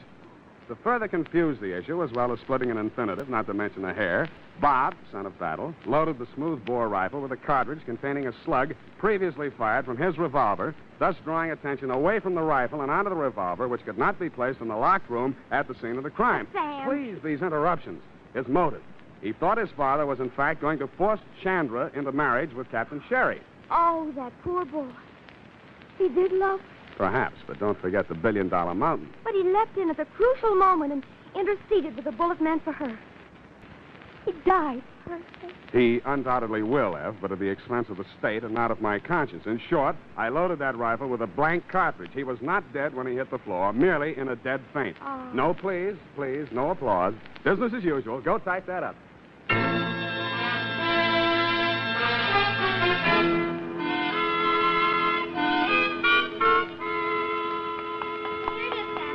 One question. Whatever's going to become of that poor, bewildered girl? Yeah, poor little thing. Nothing to fall back on but a billion-dollar gold mountain. And I can't help it, Sam. You know, east is east and never the twain. You're wrong. She's starting a twaining course tomorrow as a salesgirl in the jade department at Gump's. Doesn't that make you green? Oh, really, Sam? You're jaded humor. And so, Tibet. Oh, now, Sam, now stop. I mean, really. Good night, Sam. Murder, eh? Good night, sweetheart.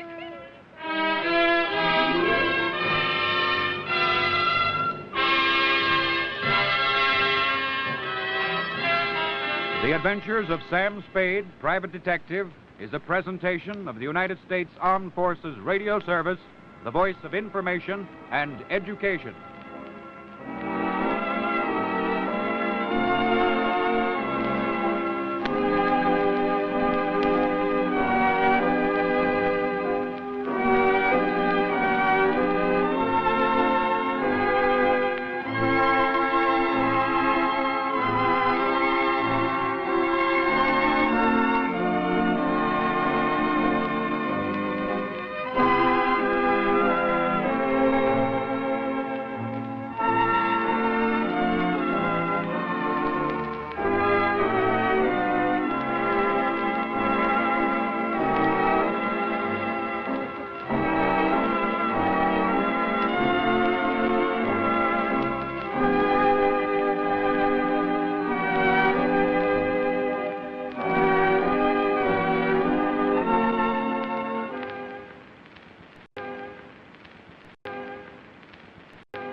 abducted.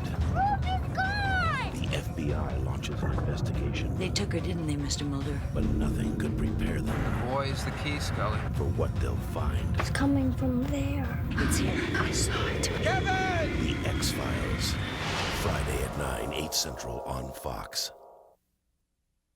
Hey, man, how about we check in with Fibber, McGee, and Molly next? That sounds good to me. The Fibber, McGee, and Molly Show.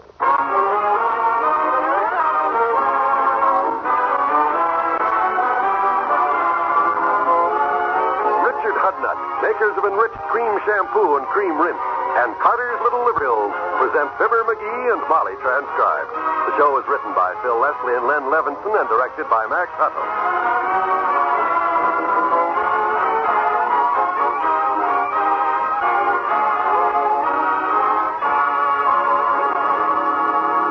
Join Fibber and Molly in just a moment. Here's a dramatized scene in your doctor's office.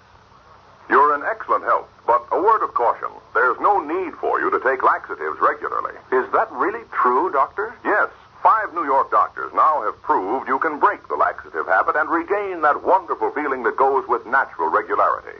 83% of the cases tested did it. So can you. That's great, Doctor, but how do I do it? Stop taking whatever you now take. Instead, every night for 1 week, take 2 Carter's Little Liver Pills. Second week, 1 each night. Third week, 1 every other night. Then, nothing. Every day, drink plenty of liquids. Put yourself on schedule. But how can Carter's help break the laxative habit, Doctor? Because Carter's not only relieve irregularity, they also improve the flow of liver bile that's needed for natural regularity. When worry, overeating, overwork make you irregular temporarily, take Carter's temporarily, and don't get the laxative habit. Get Carter's Little Liver Pills, only 43 cents. Break your laxative habit. Restore your natural powers of regularity.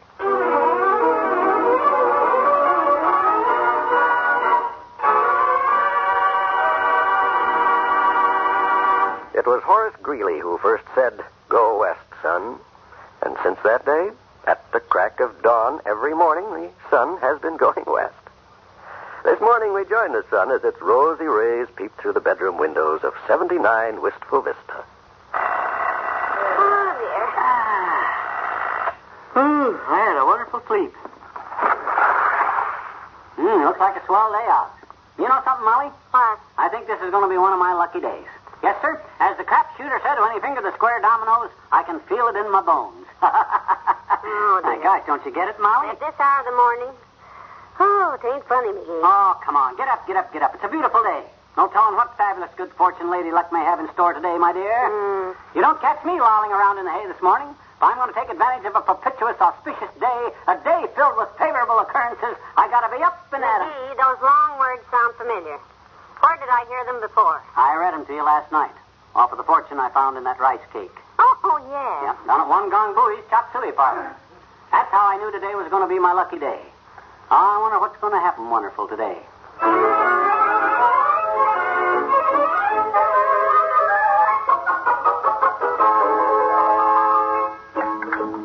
That was a lovely breakfast, Mrs. McGee. Thank you, sir. Eggs as eggs ought to be, with their bright, smiling, sunny sides up. Muffins the exact right consistency. Prunes with the very latest wrinkles. You keep right on talking, sweetheart. I'll get the door. Oh, okay. It's probably a messenger with a suitcase full of $100 bills that I just inherited from some rich uncle that I never even heard of. After what it said in that rice cake from One Gong Bowie's last night, I wouldn't be surprised. Oh, it's a letter for you, McGee. Special delivery. Must be something important. The boy made me sign for it in indelible pencil. A special? Let me see. Oh, what do you know? Gee whiz, I never expected to. I mean, not this quick anyhow. Well, but boy, oh boy, didn't I tell you this was my lucky day? Save all. Hey, look who it's from. The Kitchican Ketchup Canning Kitchens. Incorporated. The world is our tomato. Dear Mr. McGee, we are extremely interested in the device you have perfected, namely, the McGee Jet Ketchup Gun. What on earth is this? Says, since Mr. Miggins of our legal department happens to be in the vicinity of Wistful Vista this week, we have forwarded your letter to him and asked him to call on you on his way back to the factory. This should be about March the 5th. Yours sincerely, Elliott Lane, President. Well, Molly, at last. Looks Looks like our ship has come home to roost. Well, now, let's not count our chickens before they return to the dock. Huh? This does sound exciting, though. When did you write to these people? You never told me a thing about it. Last week. I wanted it to be a surprise, and it is to both of us. Look at that. Mr. Miggins of our legal department. Probably wants to draw up a contract with me before anybody else gets to me, see? Which do you think is the best deal, a royalty on each gun or just a lump sum? Well, that depends on the size of the lump. Royalty's better, I guess, on account of the tax situation. Then again, maybe a lump sum would be capital gain, and I better call a tax man and find out. Give me the phone. Thanks. I'll ask Lloyd Wright. He makes out Doc Gamble's taxes. Hello, operator. Give me Lloyd Wright, the tax man. He's in the building across from Veterans Park. You know, the little park with the Civil War statue, Mert? Oh, dear. How's every little thing, Mert? Huh? How's every little thing with me? Oh, just great, Mert. I don't want this kicked around, Mert, but I just struck pay dirt, Mert. You know me, always alert, Mert. Yeah. It's a new invention of mine, the Magee jet ketchup gun. Instead of pounding the bottom of a ketchup bottle till it all comes out in one spurt, Mert, I put the stuff under pressure into a can which you invert, then squirt without getting any on your skirt or shirt. What say, Mert? Oh, Lloyd don't answer. Well, give me any number. I got business all over town. Don't you think you'd better wait until the ketchup man comes before you start broadcasting? Hello? Hello, who's this? One Gong Buoy, Chop Suey Parlor? Hello, One Gong, old buoy. Nice work on that fortune.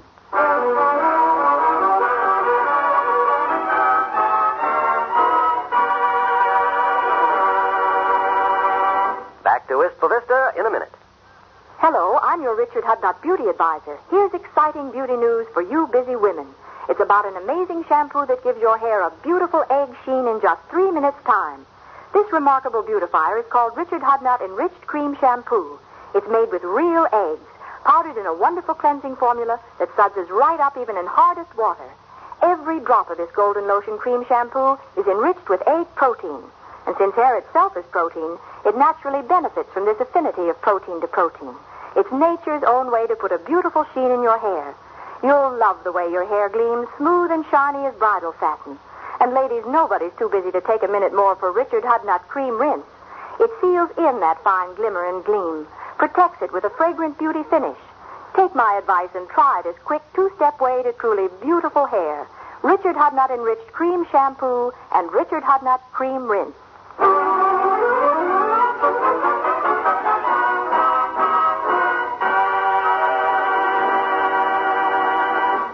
Hello, Mr. Hall. Oh, I thought we were cut off. Yeah, but will a 40-foot trailer carry us to Guatemala all right? Oh, Magee, who wants to go to Guatemala? Huh? And besides, our car couldn't drag a 40-foot trailer over a pedestrian, let alone Please, Molly, I can't hear. You don't have a model on hand with a built-in swimming pool, eh?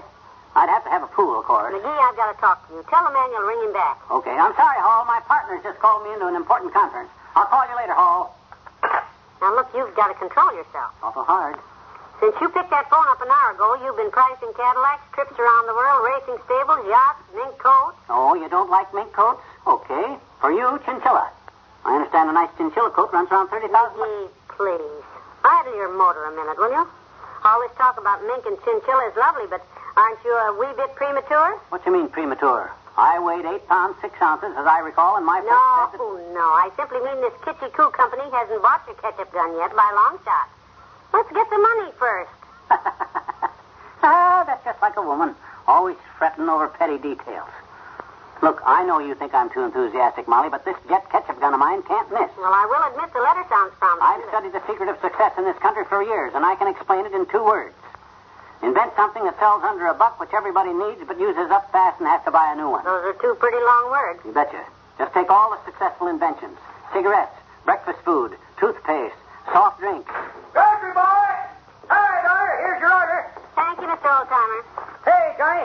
What was in the letter, son? What letter? Special delivery letter that my girlfriend Bessie's cousin's nephew brung you this morning at 8:47 Standard Time. What? The one with the stamp on it upside down from New York. What was in it? Sorry, I can't divulge that, old-timer. It's an important scientific secret. Oh, tell him, Magee. You've already broadcasted all over town. Well, okay. But keep it under your lid, old-timer. I got an offer this morning from one of the biggest corporations in the country. Ever hear of the ketchup canning kitchens? It's a household word, Johnny. On everybody's shelf. Well, the reason I'm keeping this offer mum is on account of because I don't want the bottle interest to get wise to this. Bottle interest, eh? That reminds me, kids. Whatever become of your Uncle Dennis? Uncle Dennis? Last I heard, he was working for that Men of Distinction outfit. Is that so? Yep, they were paying him a weekly retainer not to be caught with one of their bottles in his hand. Oh, Magee. Ketchup bottle, Johnny? No. I I got a new invention that's going to drive the ketchup bottle makers out of business, old-timer. The days of pounding and shaking an old-fashioned long-necked ketchup bottle to get either a thin drip or a thick flood are all over. I've invented the Magee jet ketchup gun. You're the man who invented the Magee jet ketchup gun? Yeah. Have you heard about it? Nope. Oh. Let's get back to the subject, Johnny. What was in the letter? I just told you. It was from the Kitchen Ketchup Canning Kitchens. They want to buy my jet ketchup gun for probably a few $1 million, more or less. Give or take a couple of bucks one way or the other. You're pretty cute, Johnny. But it's your letter. You don't want to tell me what's in it? Okay. That's bad, and I told you what. Ketchup gun. Leave me know when the ketchup season opens, Johnny. We'll go ketchup hunting together. What? So long, daughter. Always wanted to shoot me a ketchup. Wise guy. Don't believe me, eh? Well, I'll show him. Now, don't get excited, dearie. Who, me? Excited? Ha! I'm as clam as a clam, Molly. The resemblance ends there, though. I got no time to get excited over scoffers. That's the future of the greatest invention of the century. He'll laugh out of the other side of his head when I drive past the grocery store in a brand new hay. You know what I'm going to buy me? Tell me, Dream Boy. I'm going to get me a brand new convertible. One of them slinky, low-slung Jaguars. A purple one. No, I better get a red one. Yeah, real bright tomato ketchup red. That reminds me, Magee. Sort of like a trademark, see? That way I can charge the whole thing off to advertising. What'd you say, Molly? Well, you've been talking about this jet ketchup gun for a week now, and I know you've been out to the garage from time to time to work on it or something. Yeah. And I've been pretty patient ever since this letter came. Now, don't you think it's about time you showed me what it looks like? Huh? Oh, my gosh, let me see that letter. Oh, the guy's coming day after tomorrow. Oh, boy, I got to get busy. What's the matter? Isn't it finished yet? Well, not exactly. You see, as soon as I thought up the idea, I wrote to the Ketchup Canning Kitchens about it. Yeah? And I haven't done anything since. What? I got to get busy right this minute and really invent that thing. Heavenly day.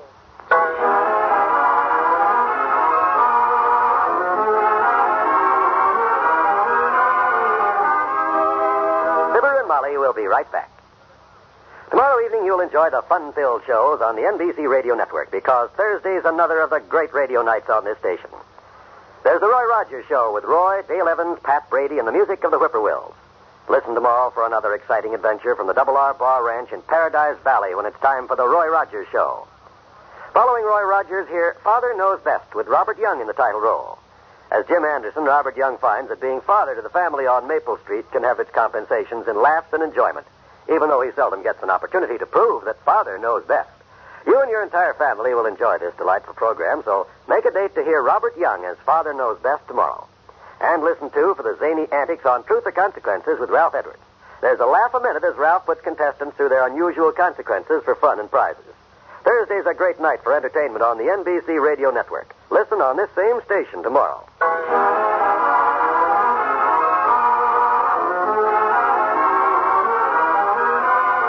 I got all my tools laid out and everything ready so I can start to work on my jet ketchup gun in the morning. Good. Wish I'd have kept a copy of that letter I wrote them ketchup canning guys, though. Why? Well, I know this thing's a great idea, and it's undoubtedly going to make us a fortune, but I can't remember how it was supposed to work. Oh, fine. But don't you worry your curly little head about it, Tootsie. I'll think it up in the morning. Good night. Good night, all.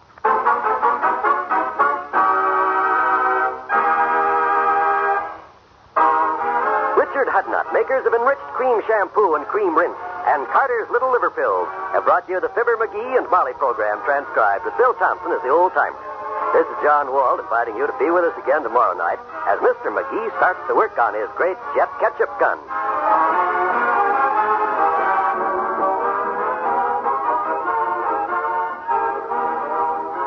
Tomorrow, hear the Roy Rogers Show on the NBC Radio Network.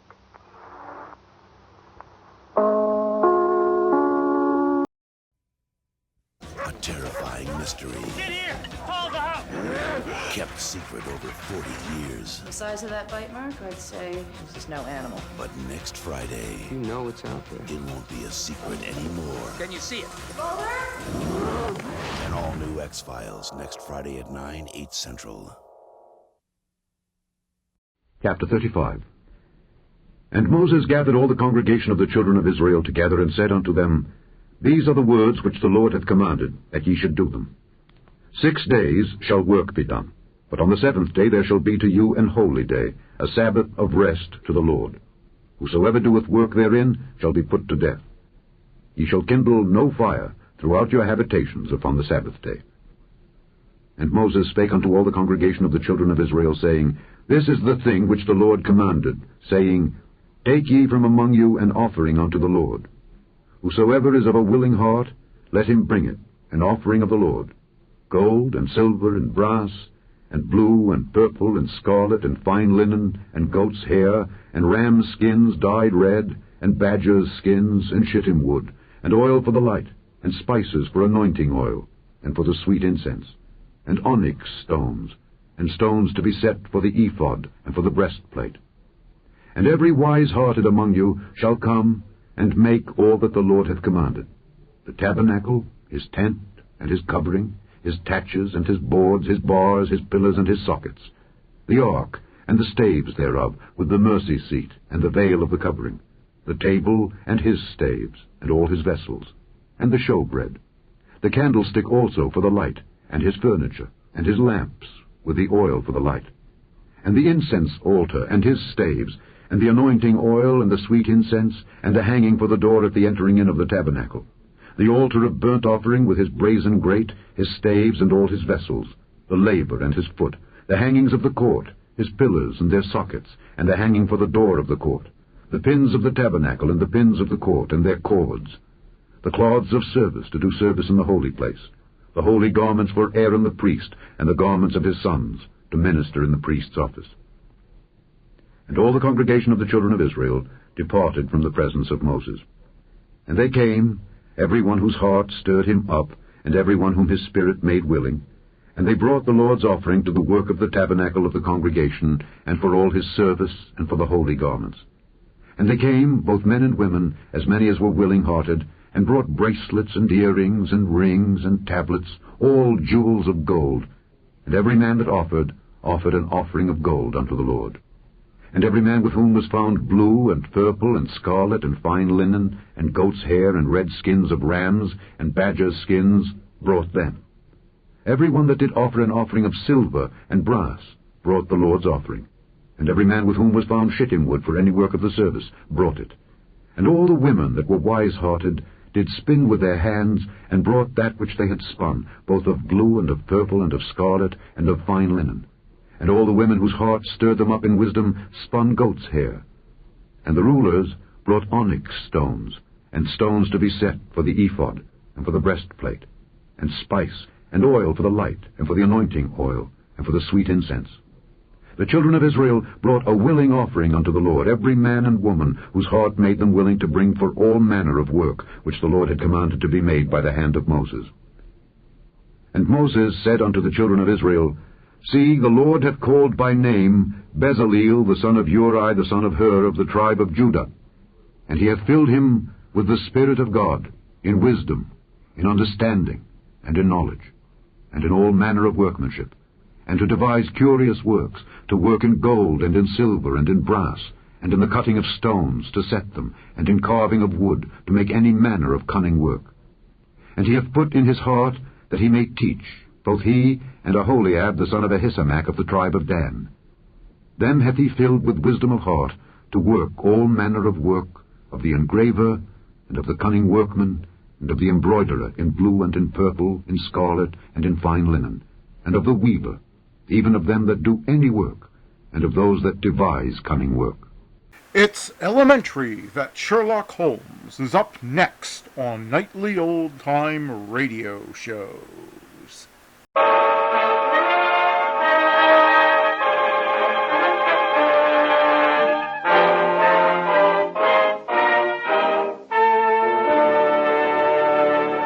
Kreml Hair Tonic and Kreml Shampoo present the new adventures of Sherlock Holmes, starring Nigel Bruce as Dr. Watson and Tom Conway as Sherlock Holmes.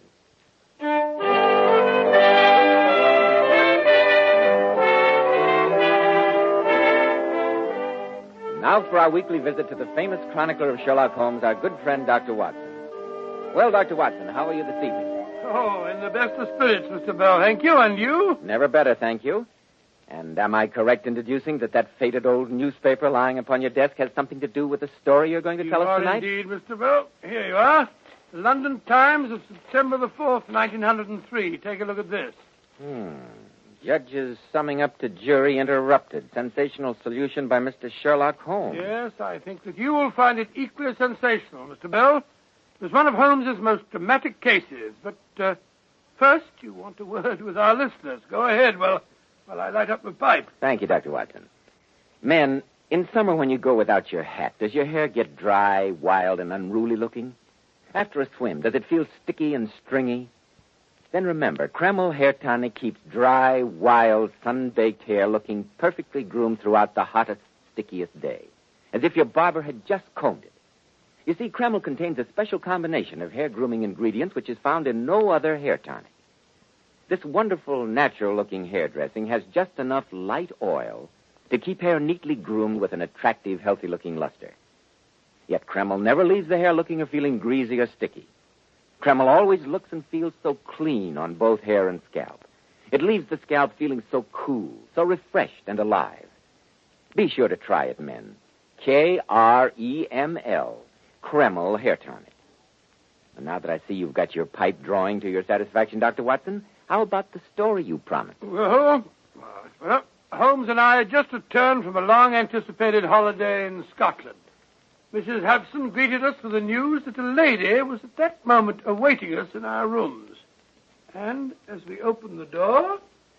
Oh, Mr. Holmes, at last, thank heaven. I beg your pardon. pardon. You must save him. He didn't do it. I know he didn't. And they'll hang him. They'll hang him. No one in the world but you can help him now. Now, my dear madam, you must control yourself. I can't possibly help you until I know your problem.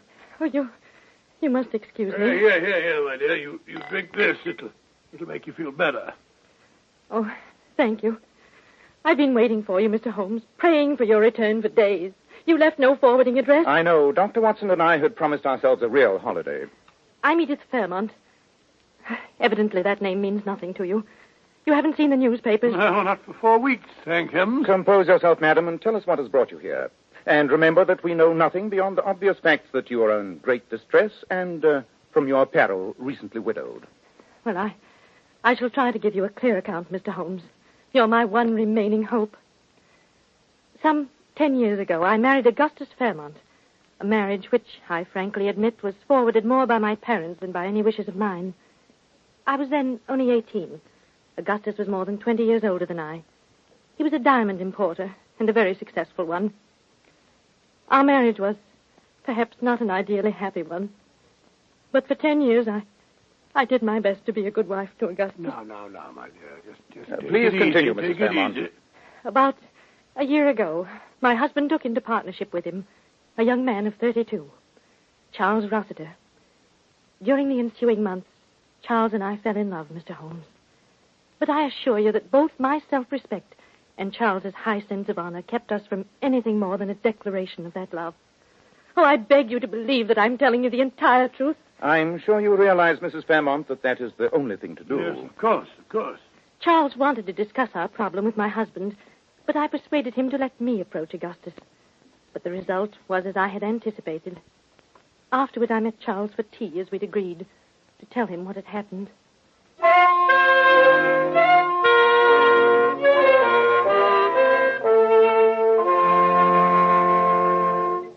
Edith, my dear, I thought you'd never get here. Oh, it was difficult, Charles. Even more difficult than we expected. I hate to tell you this, my dearest. You don't have to tell me. I knew as soon as I saw you. Augustus refused even to discuss the possibility of giving me a divorce. You know how violent his temper is. He really frightened me. I wish you'd let me speak to him. I'm glad I didn't. His hatred for you is great enough as it is. But how can he want to hold you tied to him in marriage knowing that you love me? I should think that any decent Evidently you don't know Augustus very well. He has an almost abnormal sense of possession. Whatever belongs to him, he'll keep, no matter what the cost. Very well, then. We've tried to do the right thing. Since he won't give you a divorce, there's only one thing left. Leave him. You and I will go to America or the continent and make a new life there for ourselves. I can't, Charles. You know that I love you, but we could never find happiness in that sort of life. I want to be your wife, Charles, to have children. And since that's denied us, we must stop seeing each other. I shall always love you, dear. Edith, you can't go out of my life like that. There's no other way. Goodbye, my darling.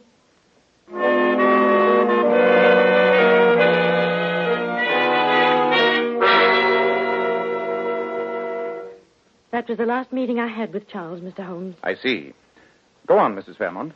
Well, my husband and Charles were, under the circumstances, equally anxious to dissolve their partnership. They agreed to make a final trip to Amsterdam to complete a transaction which they'd previously arranged, after which the business was to be dissolved. How long ago was this? A little more than a month ago. The day before they left, my husband, telling me that he was unable to find the revolver which he always carried when transporting valuable shipments of diamonds, asked me to buy him a new one. I did so, and he took it with him when he sailed. 2 days later, having completed their business in Amsterdam, Charles and my husband started back to England aboard the night boat from Flushing. My husband had with him over 10,000 pounds worth of unset diamonds which they'd purchased. I assume, Mrs. Fairmont, that this part of your narrative is all hearsay. What I'm telling you now, I've learned from the police. Charles and my husband had adjoining cabins on the boat. It was a foggy night in the North Sea, and about midnight, a German gentleman in the cabin adjoining my husband's, on the other side from Charles's, heard the sounds of a violent quarrel between Charles and Augustus.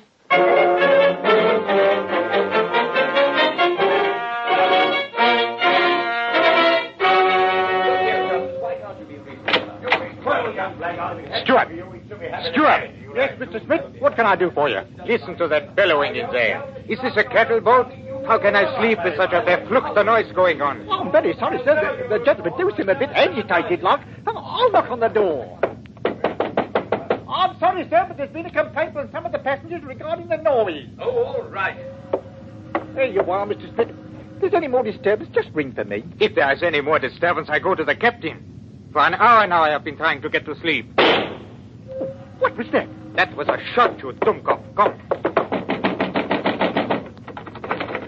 It's locked. Well, break it down. Oh, good heavens. That man is dead. Dead as a doornail. It's Augustus. What's happened? You ask what has happened? With that man dead on the floor and you in the doorway between your cabins? Here, Stuart, get the captain. I'll watch this murder until you come back.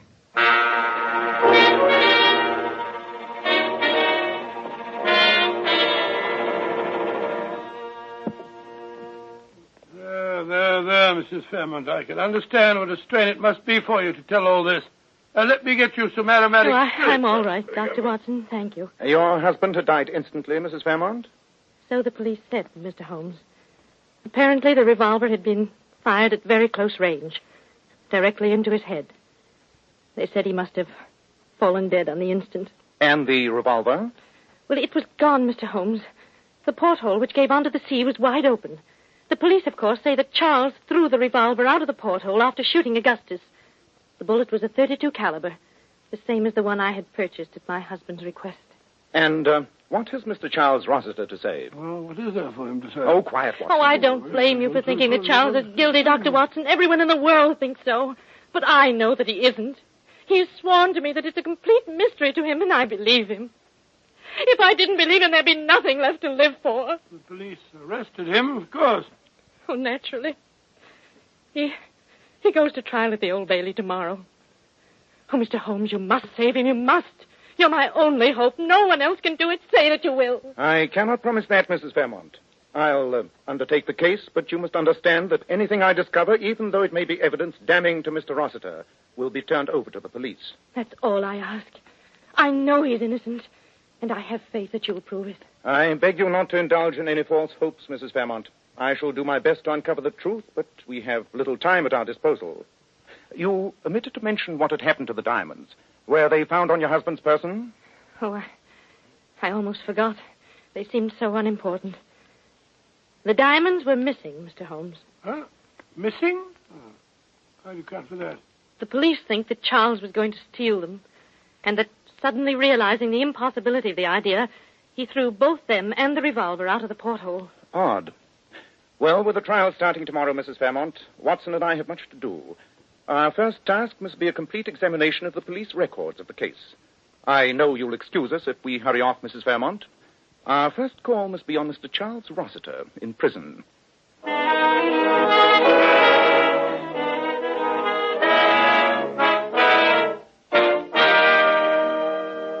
And as heaven's my witness, Mr. Holmes, I've told you and Dr. Watson everything I know. You say that you and your late partner had taken out business insurance on each other's lives? Yes, Mr. Holmes, to the extent of £25,000 apiece. £25,000 apiece? I say, that makes it look even worse, Holmes, huh? Unfortunately, yes. One more question, Mr. Rossiter.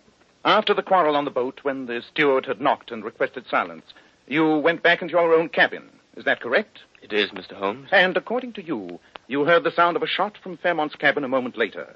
How much time would you say had elapsed? Oh, a very short interval, not more than 15 seconds at the outside. Thank you. Well, Mr. Rossiter, I'll do what I can, but... Oh, I know it's hopeless. I wouldn't believe the story myself if I heard it from someone else. Tell me, Dr. Watson, you're a medical man. Could I conceivably have had a lapse of memory? Could I have shot Fairmont without knowing anything about it? Well, it seems to me almost inconceivable. I never heard of a case of amnesia or loss of memory that began and ended all in the space of a couple of minutes. Well, come on, Watson. We must be going. Mr. Holmes, do you think there's any chance? Keep up your courage, Mr. Rossiter. There's always a chance. Water.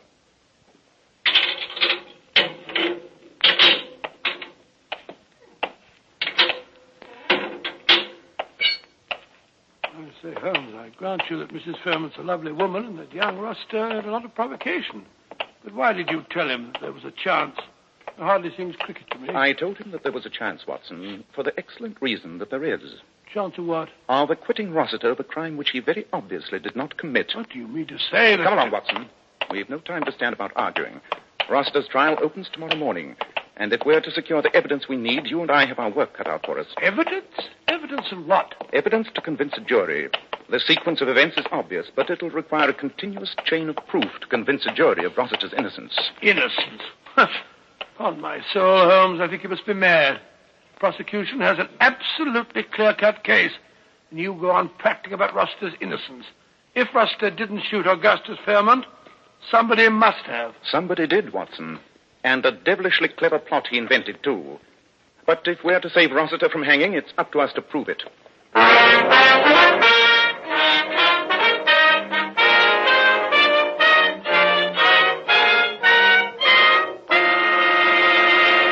In just a moment, we'll find out if Sherlock Holmes is able to prove it. Men, on hot, sticky summer days, your hair needs extra special care. And when you buy a hair tonic, why not buy one that does lots more than keep your hair looking handsome? Why not get your money's worth and buy Kreml hair tonic? No other hair tonic keeps the hair more neatly groomed and attractive looking. Kreml gives hair such a handsome, clean-cut appearance. It keeps the hair perfectly groomed throughout the hottest, stickiest day. It never looks or feels greasy or sticky. In addition, Kreml is simply great to lubricate a dry scalp. At the same time, it removes itchy, loose dandruff and leaves the scalp feeling so clean, refreshed, and alive. No wonder Kreml is preferred among America's most prosperous men. Buy a bottle of Kreml at any drug counter. Ask for an application at your barber shop. Use this highly specialized hair tonic daily for better groomed hair, a more hygienic scalp. Kreml, Kreml hair tonic. Now, Dr. Watson, what steps did you and Sherlock Holmes take next to prove Rossiter's innocence? Well, Holmes and I hurried to the offices of Fairmont and Rossiter in Hatton Gardens. Assisted by Fairmont's chief clerk, a little dried-up wisp of a man, we spent the next hour in an intensive study of Fairmont's old checkbook stubs. There's no question of it, Watson. These regular payments, month after month, to Mademoiselle Elaine Dufour can only mean one thing. Oh, I don't see why. She might have been an old nurse of his or something. Really, Watson. Huh? One does not pay one's old nurse £50 a month over a period of years. Oh, perhaps you're right. Thank heaven we found Mademoiselle Dufour's address. Why? Because you're leaving for Paris tonight. Huh? And I want you to bring back Mademoiselle Dufour no matter what means you use to persuade her. Oh, really, Holmes? What are you going to do? I'll be doing while I'm off on this wild goose chase. I have a few things to look into, Watson. Quite a few things.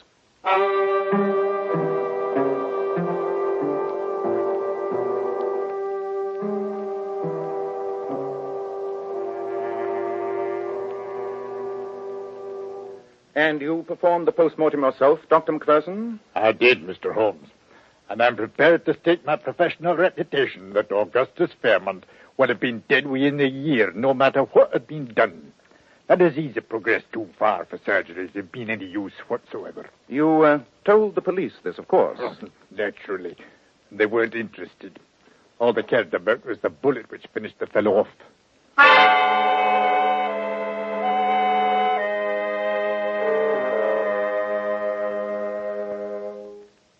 Of course, you understand, Mr. Holmes, that after the police had finished, this cabin was all straightened up. New carpet on the floor, everything ship-shape. Quite. And Mr. Fairmont's body was lying right here. Is that right, Steward? It was indeed, sir, and a fair turn he gave me, with half his head blown off. And this cabin and the adjoining one, occupied by Mr. Rossiter, are identical in every way? Yes, sir. Ah, I'd hoped to find something like this. What was that, sir? Take a good look at this, Steward. I may need your evidence in court. This rather deep nick here in the lower part of the brass rim of the porthole. Oh, I see the nick all right, sir, but I'm blasted if I can make Just tell me one thing. After the tragedy, was any heavy object missing from Mr. Fairmont's cabin? Something heavy but fairly small? That's a queer thing, sir, now that you come to mention it. I reported to the chief steward that the heavy glass water bottle was gone when the police let me straighten up the cabin. But I didn't think nothing of it at the time, so that maybe it got smashed in all the confusion. Thank you, Steward. Thank you very much indeed.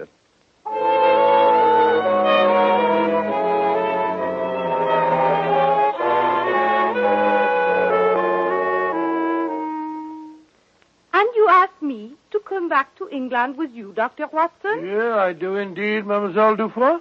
To go into court and tell everything? I know nothing about your English laws. Perhaps I render myself liable to prosecution. All this for the sake of a man whom I have never seen. Not only for his sake, Mademoiselle, but also for the sake of the woman who loves him. And, most important of all, for the sake of right and justice. To save a man from hanging for a crime that he did not commit. There's no way in which I can force you to come with me.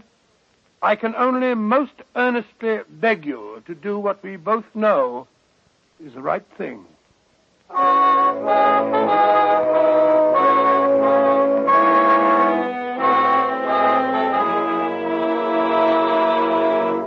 And in the final analysis, members of the jury, I must remind you that the decision as to Charles Rossiter's guilt or innocence rests solely with you.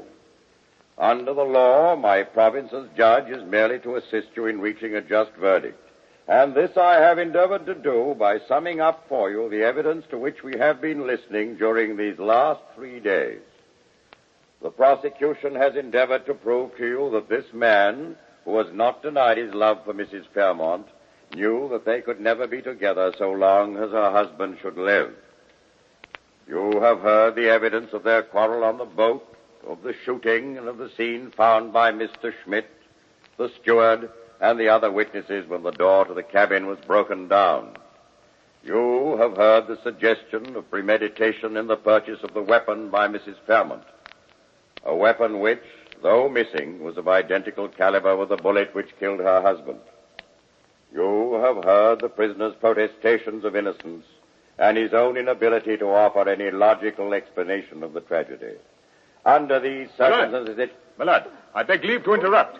Well, Sir Aubrey, what is it you want to say? During the entire trial, my lord, my client and I have put our hopes in an investigation being conducted by the eminent criminologist, Mr. Sherlock Holmes. Mr. Holmes has just arrived in court, together with his colleague, Dr. Watson, who has brought with him from Paris a witness whose evidence is vital to the defense. I respectfully beg your lordship's permission, and that of the prosecution, to allow Mr. Holmes to tell us what he has discovered.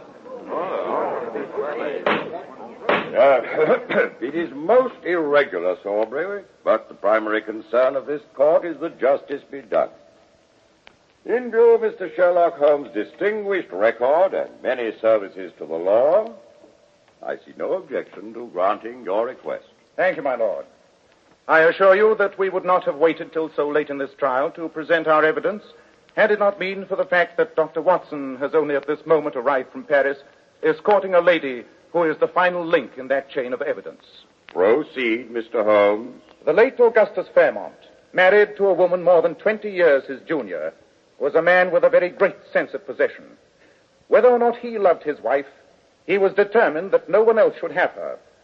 And when his wife freely and honestly confronted him with her admission that she loved another man, Fairmont could think of nothing but revenge.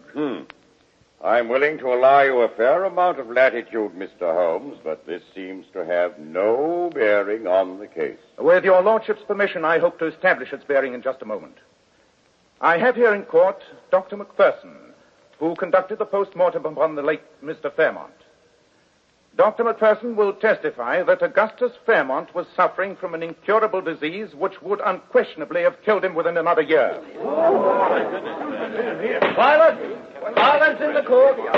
Also in court and ready to testify is Sir Edward Penrose of Harley Street, to whom Augustus Fairmont went for an opinion just a little more than 6 weeks ago. Sir Edward informed Fairmont, who had never before suspected the presence of this disease, that he would be lucky if he lived for 6 months, and that there was nothing to be done. Now, Fairmont faced with the knowledge that he would die, probably painfully and lingeringly, within a few months at most. And the bitterness of this knowledge must have been increased 100-fold by the realization that his death would remove the last barrier to the wedding of these two people who loved each other. Bravo, Holmes. Quiet in the court. Oh, sir. Then Augustus Fairmont evolved in his twisted mind a perfect plot. He would die, not lingeringly and painfully, but instantly. And in dying, he would make sure that Charles Rossiter, the man he hated, would be hanged for his murder. With his partner, Rossiter, Fairmont sailed to Amsterdam. But when he had purchased some 10,000 pounds worth of diamonds, the thought crossed his mind of making a final provision for the woman whom, for many years, he'd been seeing in France.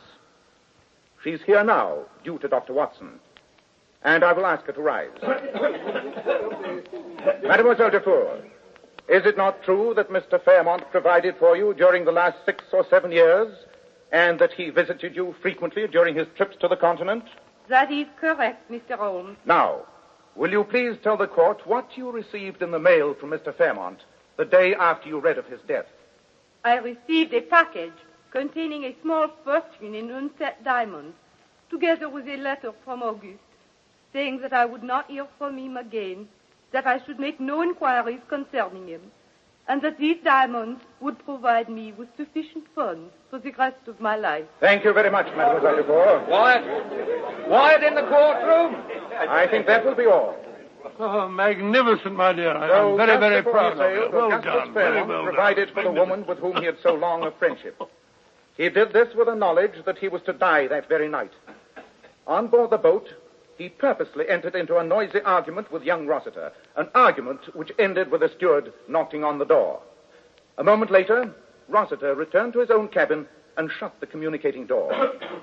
The instant he had done so, Fairmont took from its place of concealment the revolver which, with studied malice, he had caused his wife to buy.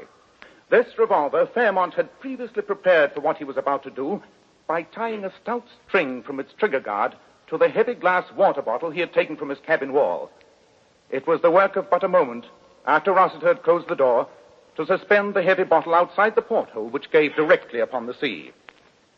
Then Fairmont raised the revolver to his head and pulled the trigger. As he fell dead, the revolver, released from his hand, was pulled sharply up and out of the porthole by the heavy weight of the bottle. It hit the edge of the porthole, nicking the brass rim, and then disappeared forever into the depths of the North Sea. Unless this demonstration is stopped instantly, I shall have the courtroom cleared. My lord, in view of the evidence offered by Mr. Sherlock Holmes, the Crown withdraws its charge against Charles Rossiter. Oh, great work, Holmes. Great work. You brought it off, old man. I never could have, Watson, if you hadn't been persuasive enough to get Mademoiselle Dufour here in time. Very good to say so, boy. Look. Here comes Mrs. Fairmont. Oh, God bless you, Mr. Holmes. And you too, Dr. Watson. Oh, I've got to kiss you both. Oh, very nice of you. Upon my word, that's the nicest fee we've ever had.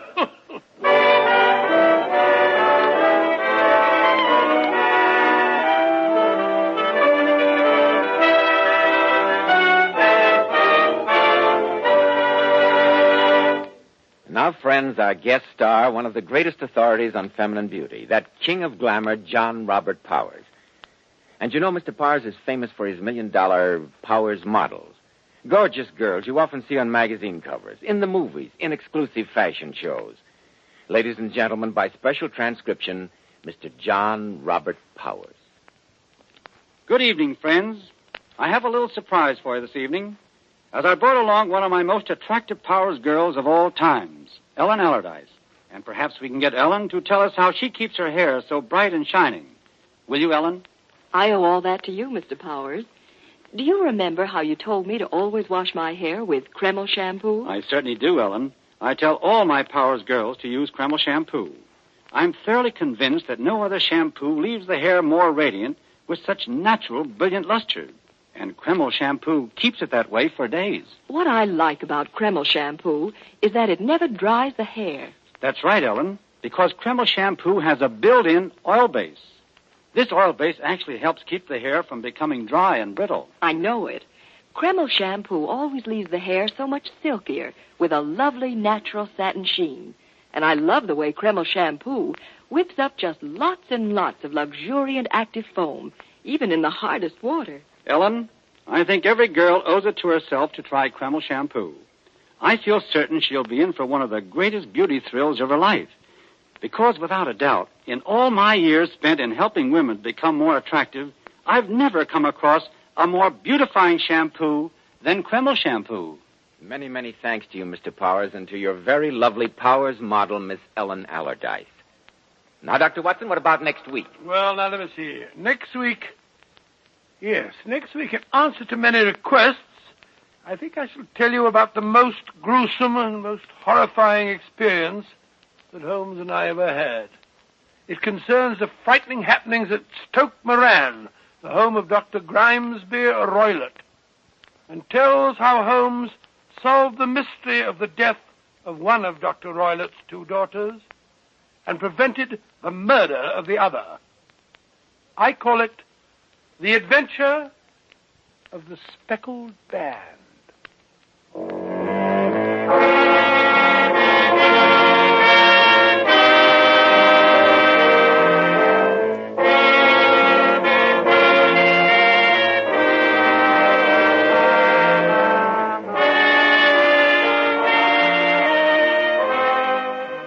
Tonight's new Sherlock Holmes adventure was suggested by an incident in Sir Arthur Conan Doyle's story, The Problem of Thor Bridge. Nigel Bruce appeared by permission of Universal International Pictures. Tom Conway through the courtesy of Eagle Lion Pictures. The Sherlock Holmes series is produced by Tom McKnight, with original music composed and conducted by Alex Steinert. This is Joseph Bell speaking for Kreml Hair Tonic and Kreml Shampoo, and inviting you to be with us next week at this same time, when Dr. Watson will tell us about the adventure of the Speckled Band.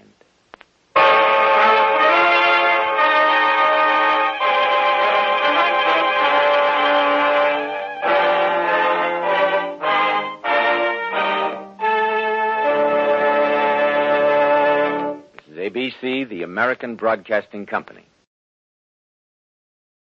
Legend says it feeds on human flesh. Agent Mulder was the only one who believed it was real until now. And all new X-Files next Friday at 9, 8 Central. Now it is time to go back to Dodge City with Gunsmoke.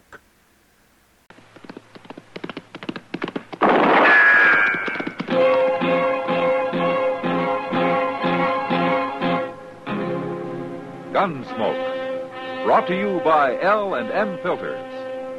This is it. L&M is best, stands out from all the rest.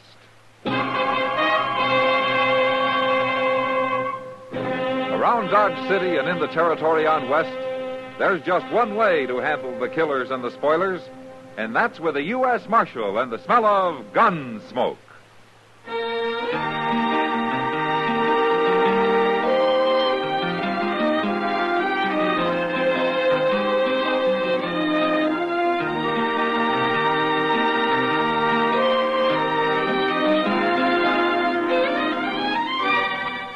Gunsmoke, starring William Conrad. The transcribed story of the violence that moved west with young America. And the story of a man who moved with it. I'm that man. Matt Dillon, United States Marshal. The first man they look for and the last they want to meet. It's a chancy job, and it makes a man watchful and a little lonely.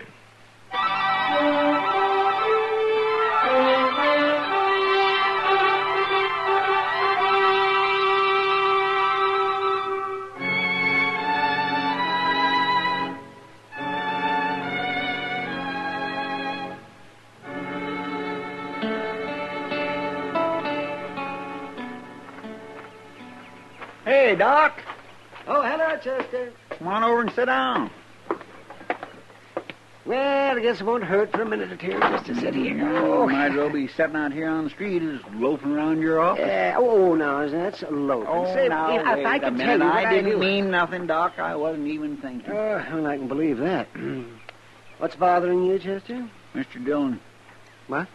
I'm kind of worried about him, Doc. You are? Why? Well, look. Here it is near dark, and he ain't showed up yet. I don't even know where he is. Well, I think Matt can take care of himself, Chester. Sure, but usually he leaves a note or something, Doc. Well, a man doesn't have to do things the same way all the time. I know now, that. for instance, it's like Mrs. Hull the other day. She came to ask me how to get her baby to sleep at night.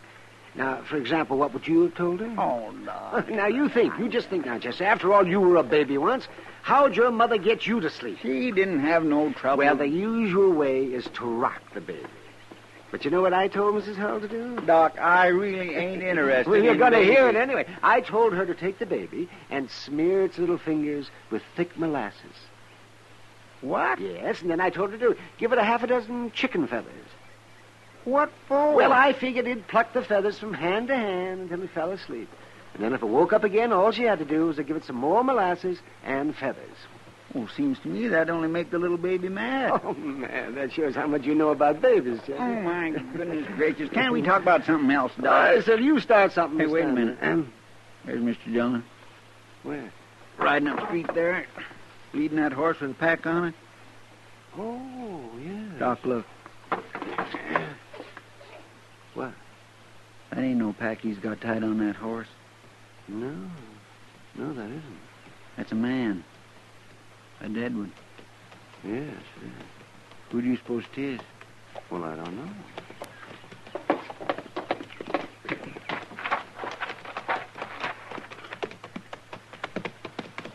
Hi, Mr. Dillon. Hello, Chester. Doc. Hello, man. Who you got there? Mel Hornby. Mel Hornby? I went out to ask him some questions about that sodbuster that got murdered last month. Oh, Jake Reeves? Yeah. But Hornby took offense, and he tried to kill me. We think he had something to do with the Reeves murder, man? He did it, Doc. He admitted it just before he died. A big rancher like old Mel Hornby killing a poor, half-starved little homesteader? Now, they had an argument about something, and Hornby's temper got the best of him. The way it did today. But how come you brought the body to Dodge, Matt? I should think Mrs. Hornby'd want him out there. I didn't find him at home, Doc. He was way out on the prairie handling some stock. I'll get a wagon in the morning and take him back. Take him? Oh, I don't envy you. Old Mrs. Hornby's a pretty mean woman. Yeah, I know. You better let Chester do that. She can't blame him for anything. No. I'll do it, Doc. I killed him.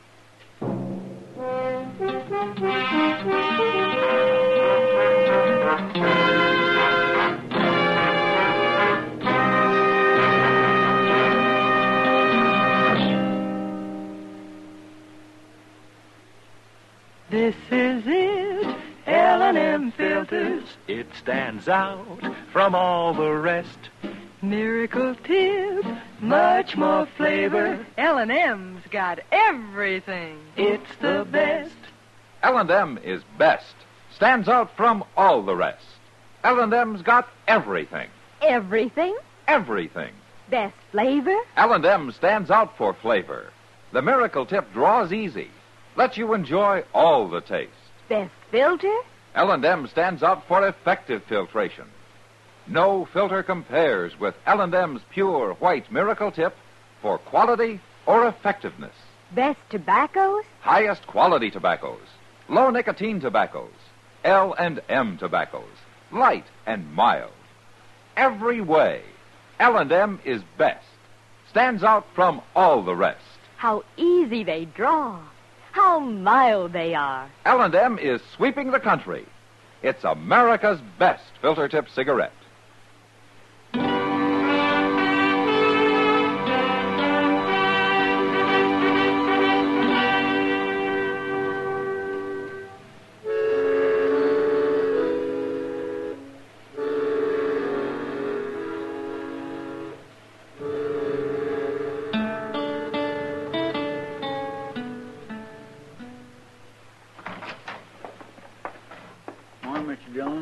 Morning, Chester. I hired a team and wagon for you. It's standing outside. No, thanks. Near 10 o'clock already? Yeah, well, I'll get started here. There you are, Marshal. Miss Hornby? Where's my husband? You got him here?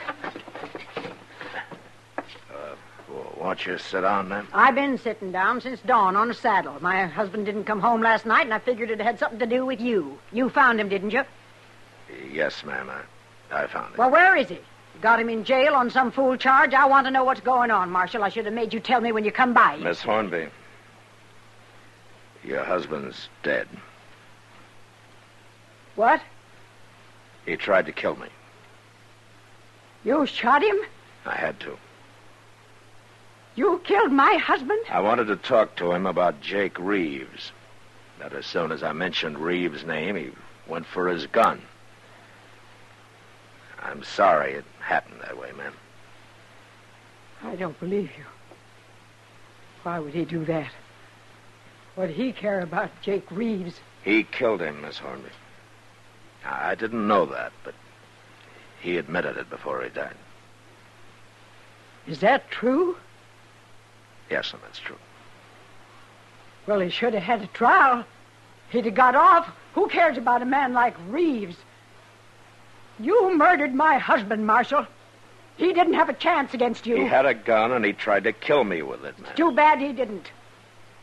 But you're going to die anyway, Marshal. What? I said you're going to die. I've got money. I'm going to hire you killed. Now, wait a minute, ma'am. $1,000, that ought to do it, and you can't stop me. There ain't a thing in the world you can do about it. All right. All right. Who are you going to hire? Oh, so you can be watching for him or maybe go right out after him? No. Ain't going to work that way, Marshal. It ain't one man I'm going to hire. It's a whole army of men. You won't have a chance any more than my husband did. Now, where's his body? I'm going to get him buried and then go to work on getting you killed.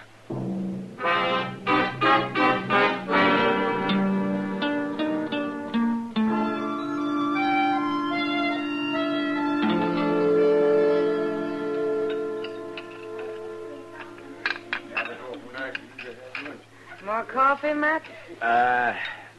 No, thanks, Kitty. I think I've had enough.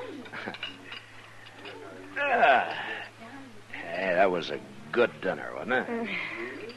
Matt, you're awful calm for a man who's been threatened the way you have. Miss Hornby?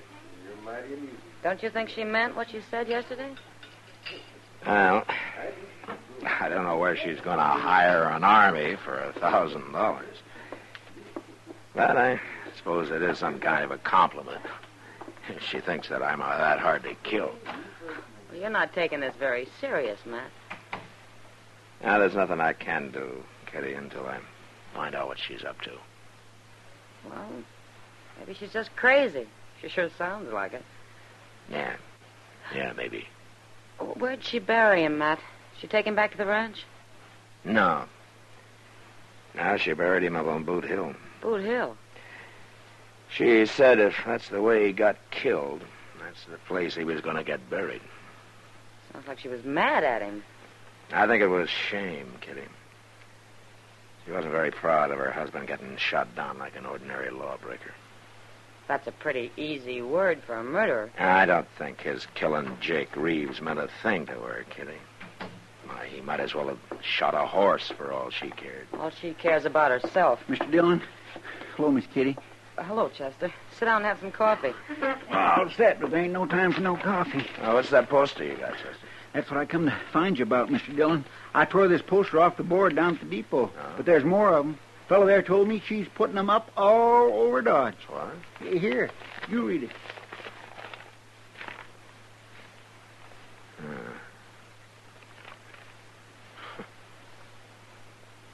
$1,000 reward to the first man that can prove Matt Dillon is dead. He doesn't have to prove anything else. Money is in safe at Dodge House and will be paid in cash immediately. Signed, Mrs. Mel Hornby. Matt, she can't get by with that. You can put her in jail. You sure can. And I'll go around and tear down the rest of them posters, Mr. No, Dillon. no, Chester. Too many people have read them by now. And some of them are probably already thinking about it. And put her in jail till she takes it back, Matt. Make her print up some more saying it isn't true. You think she'd do that, Kitty? Miss Hornby? Matt, you're going to have every greedy bum in Dodge out trying to ambush you. Yeah, Kitty. A whole army of them.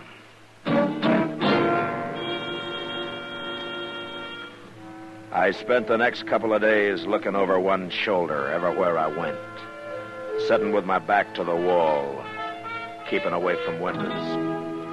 And come evenings, I tried to get set somewhere before it got dark so I wouldn't have to walk past alleyways or through patches of light on the street.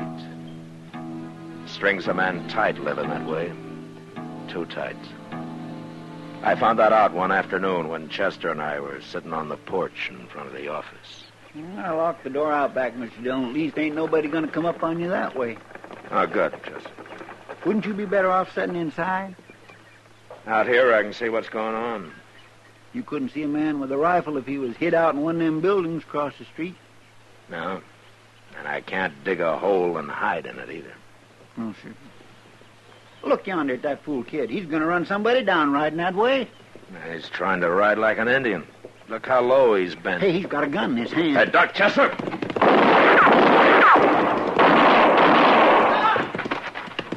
Mr. Dillon, you hurt Mr. Dillon? No, he missed me. But he was shooting mighty close. Well, you got him. Yeah, I got him.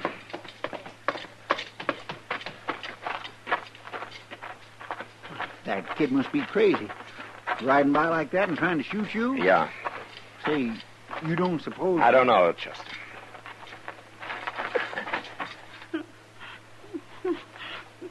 He's still alive. I'll carry him up to Doc's. You take care of his horse, huh? Yes, sir. My, he's awful young, ain't he? Yeah. He's awful young.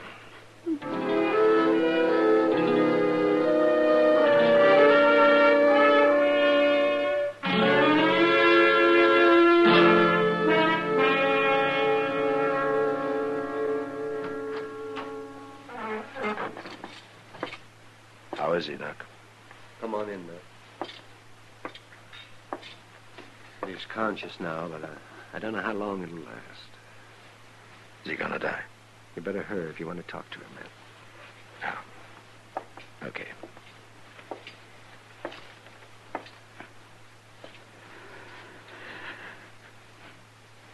How you feeling, son? Bad. Real bad, Marshal. Doc will take good care of you. Who are you? What's your name? Can't tell you my name. Well, why not? My name don't matter. All right. But you tried to shoot me. Why? Reward. $1,000. We needed that money. We needed it bad. Who needed it? I seen you sitting there. Then I went and got my horse. I almost killed you. But I'm sorry I did it. I'm real sorry. Now, don't worry about that now. Everything's going to be... I'm a... Marshal.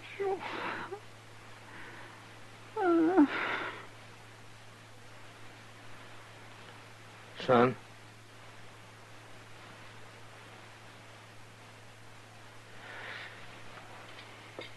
Doc? I'm right here, Matt. He's dead. Nobody could have saved him. No. How old would you say he was, Doc? Oh, 15, maybe.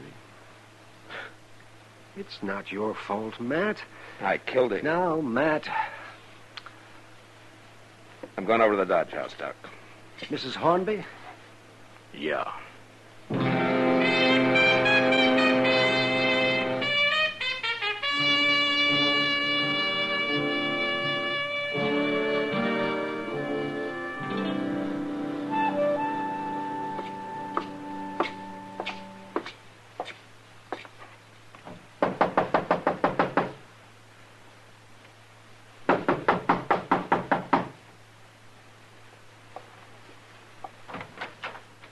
Oh, it's you. I thought it was somebody come for the money. Somebody almost dead, Miss Hornby. That so? I killed him. You kill a lot of people, don't you, Marshal? When I have to. Well, maybe the next one will get you. Maybe. What'd you come to see me for? I thought maybe I could get you to change your mind. What's the matter, Marshal? Getting scared? Well, I don't enjoy knowing somebody might shoot me any minute. Ah. But I don't like the idea that I might have to shoot somebody any minute either. Well, shouldn't bother a man like you. I told you your husband tried to kill me. Don't you understand that? I don't care about understanding it.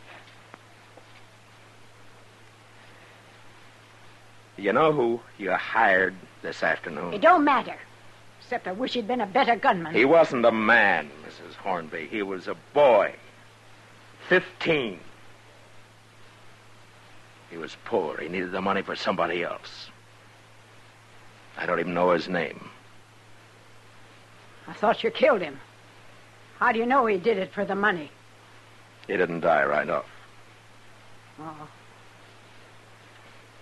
Well, how does it make you feel, Miss Hornby? The next one won't be a boy, Marshal. Or the one after that. Miss Hornby. What? You're a terrible, selfish old woman.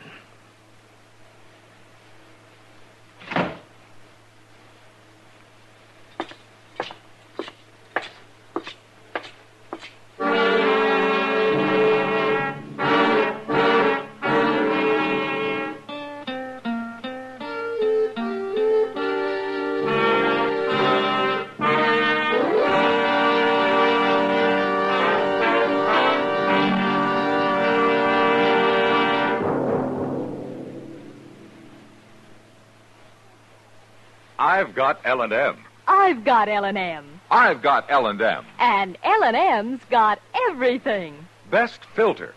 No filter compares with L&M's pure, white miracle tip for quality or effectiveness. Best flavor.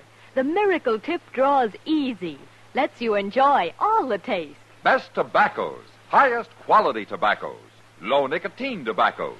L&M tobaccos. Light and mild.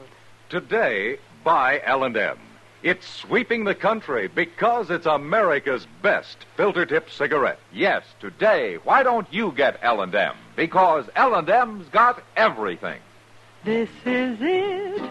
L&M filters. L&M's got everything. It's the best.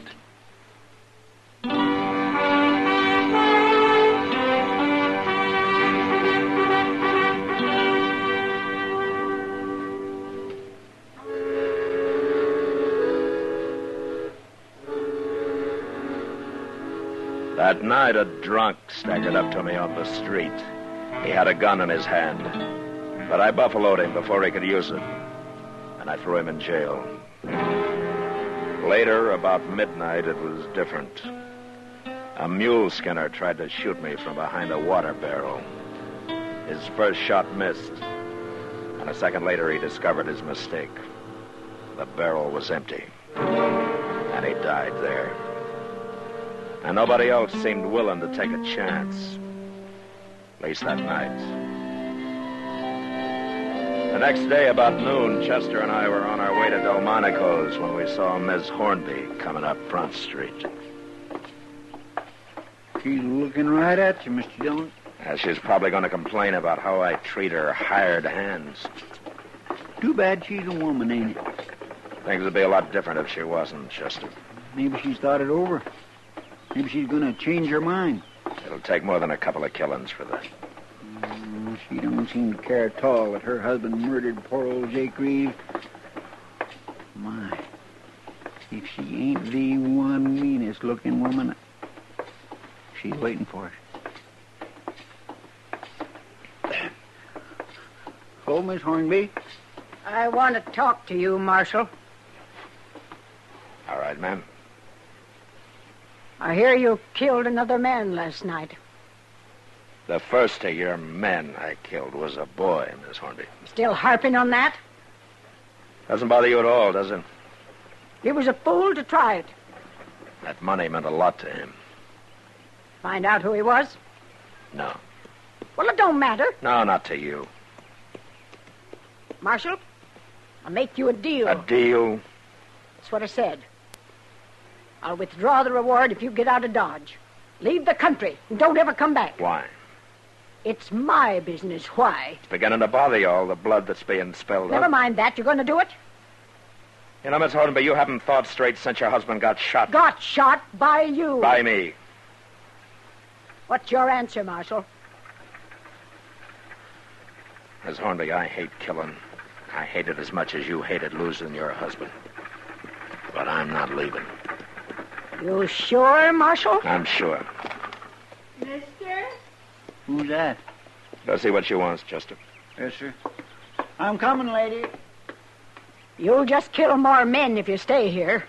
Till one of them gets you. You're the only one that can stop that, Miss Hornby. Well, I ain't going to stop it. And some man that knows what he's doing will be along soon, maybe today, Marshal. You're not helping anybody this way. Mr. Dillon? Yeah. This lady's looking for you. She drove that wagon all the way to town to find you. Near 20 miles, she says. Oh, is that so? Well, what can I do for you, man? I don't want to bother you if you're busy, Marshal. No, it's all right. I'm looking for my boy. Your boy? He's going to get himself in trouble lest I stop him. Bad trouble, I know it. Oh? What's he planning to do, ma'am? Well, I'm ashamed to tell you this, Marshal, but he took his gun when he left home yesterday. So? There'd been talk about that $1,000 reward for you, Marshal. How old was your boy, ma'am? Going on 15. He doesn't know what he's doing. I gotta find him and stop him, Marshal. He's only doing it 'cause we're about to starve out there. Him and me and my little girl. Ma'am... Wait, Marshal. You gotta understand the boy first. Why he's doing it. All right. Why? My husband got killed a month ago. Shot. And since then, we've been near starving to death. The boy tried, but we ain't been making it. Excuse me, ma'am.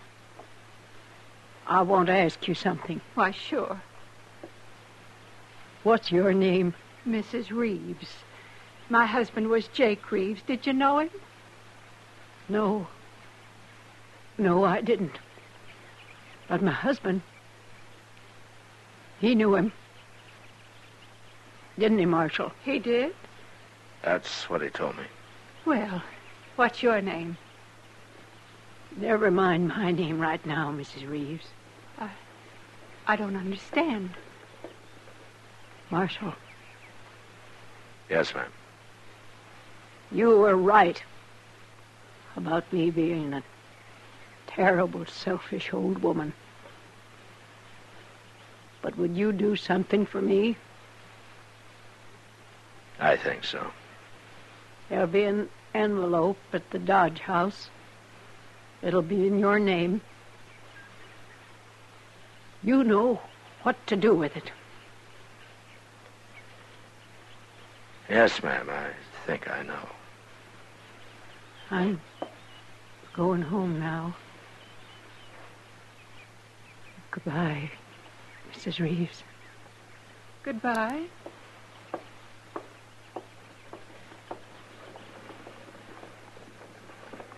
I don't understand what she was saying, Marshal. Miss Reeves, you want to come to my office, and I'll try to explain it to you. I'll try to explain a lot of things to you.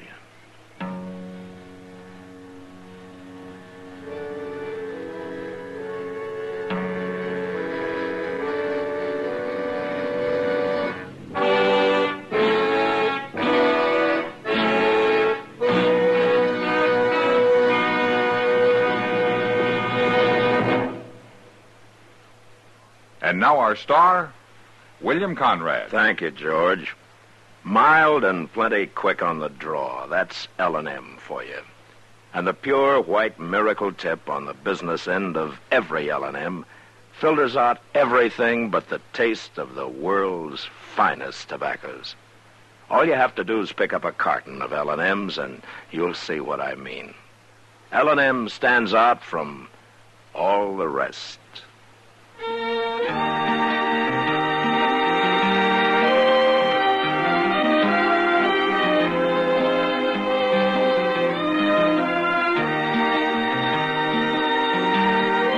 Gunsmoke, produced and directed by Norman Macdonald, stars William Conrad as Matt Dillon, U.S. Marshal. Our story was specially written for Gunsmoke by John Meston, with music composed and conducted by Rex Corey. Sound patterns by Tom Hanley and Bill James. Featured in the cast were Jeanette Nolan, Sam Edwards, and Helen Cleve. Parley Bear is Chester, Howard McNear is Doc, and Georgia Ellis is Kitty.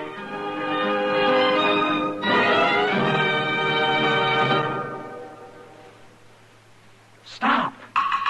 Start smoking with a smile with Chesterfield. Smiling all the while with Chesterfield. Put a smile in your smoking, just give 'em a try. Light up a Chesterfield, they satisfy. Put a smile in your smoking. By Chesterfield. So smooth, so satisfying. Chesterfield. You'll also enjoy Chesterfield's great radio shows. Perry Como sings all the top tunes on CBS Radio every Monday, Wednesday, and Friday. Jack Webb stars in Dragnet on Tuesday nights. Check your local listings. Listen to Gunsmoke again next week. Deep beneath the Arctic Circle, an ancient terror sleeps. Nothing can survive for 250,000 years. Waking it was their first mistake. Trying to stop it could be their last. The X-Files. Don't watch it alone. Put it down! Friday at 9, 8 Central. Our next guest will give you the laughs. Just don't ask him to lend you money. It's Jack Benny coming up next. The Jack Benny Program, transcribed, presented by Lucky Strike. Light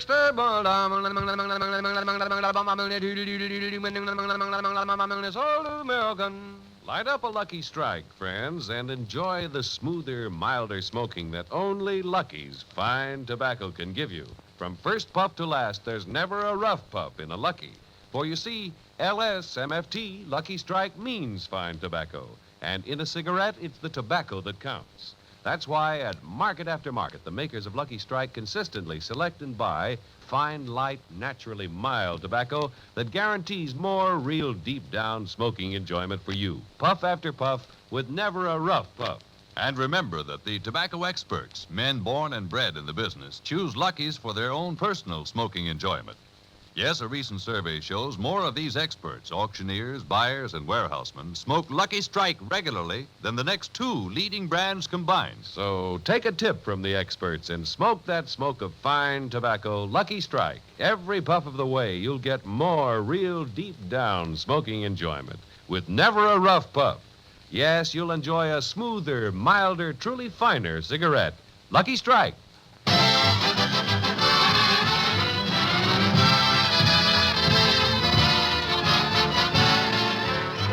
Lucky Strike program starring Jack Benny with Mary Livingston, Phil Harris, Rochester, Dennis Day, and yours truly, Don Wilson.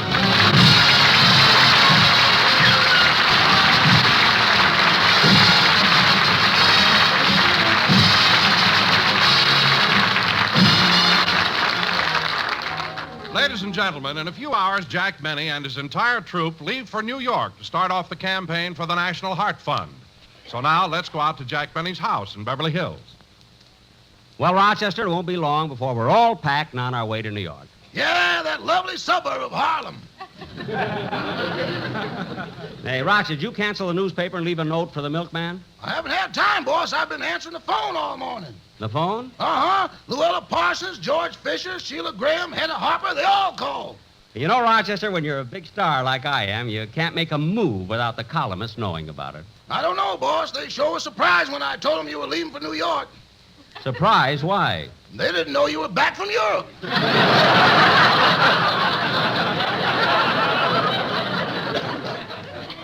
Well, that I can't understand at all. Rochester, if those columnists didn't know I was back from Europe, why did they call the house? To verify a rumor.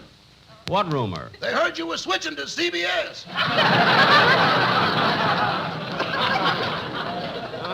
What? But yesterday, Erskine Johnson scooped them all. He did? Yeah, he found out you were the walking man. Look at Rochester. That was 3 years ago. Well, you know how it is, boss. When you're a big star, you can't make a move without everybody knowing about it. I guess so. Well, Rochester, have you got all my things packed? Uh-huh. You know, boss, it's great to be a radio star. You get to travel a lot and see so many different places. Well, I do get around a lot, but nobody travels as much as Bob Hope. He's the only man I know who keeps a change of underwear in his wallet. He has to unzip and then unbutton to get to a $1 bill. Not only that... Boss, you haven't got time for a routine. That's right. Now, Rochester, don't forget to write a note to the milkman telling him we'll be gone for a couple of weeks. Yes, sir. By the way, the man from the pet shop called about the parrot. He said the lowest he can keep her for is 75 cents a day. Shall I take Polly over to him? No, I already took Polly to another place. She'll be well fed and cared for. Good. Now, put this in the desk and be sure it doesn't get lost. When we get home, we'll need it to get Polly back. Boss, a pawn ticket.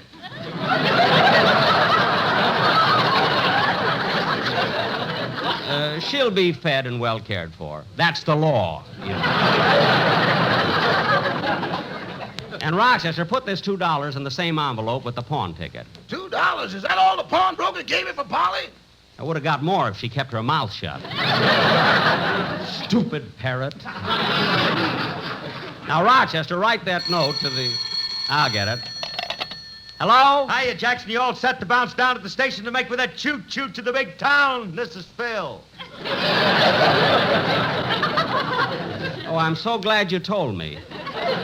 You know, when I picked up the phone and a voice said, "Hiya, Jackson, are you all set to bounce down to the station and make with the choo-choo to the big town?" I was sure it was Anthony Eden.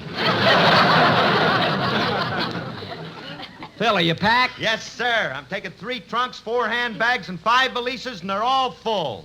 How come you're taking so many clothes? Clothes? Holy smoke, I knew I forgot something.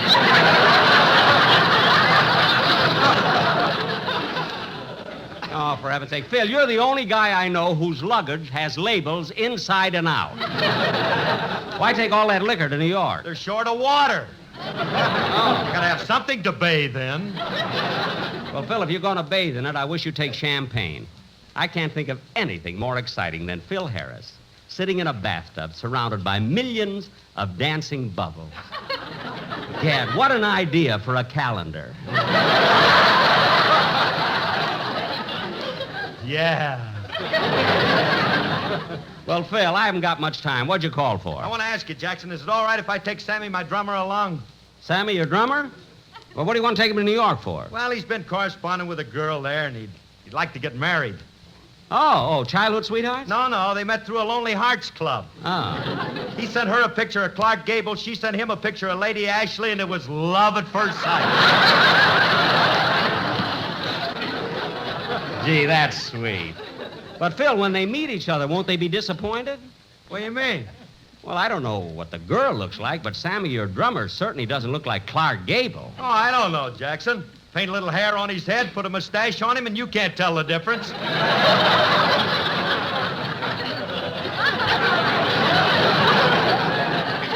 You mean between him and Gable? No, between him and the girl.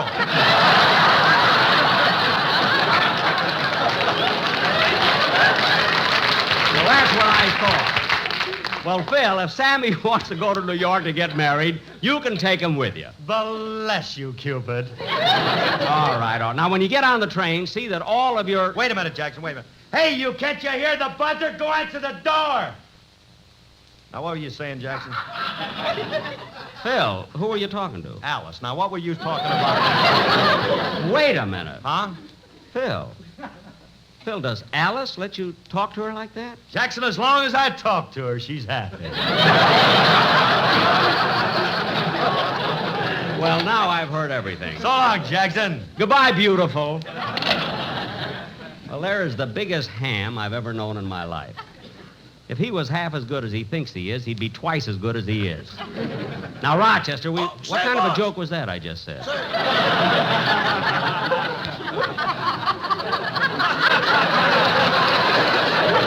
I've got one lousy joke, and that's no good. Now, Rochester, we better start with... Say, boss, while you're on the phone, Mr. Wilson and the Sportsman Quartet came in. Oh, hello, Don. Hello, Jack. Hiya, boys. Say, Don, are you all packed and ready to go? I sure am. Well, it won't be long before we... Don, what have you got under your coat? Oh, it's nothing, Jack. But, Don, I see a little bulge around your waist. Now, open your coat. Well, all right. Well, what do you know? A trunk. See,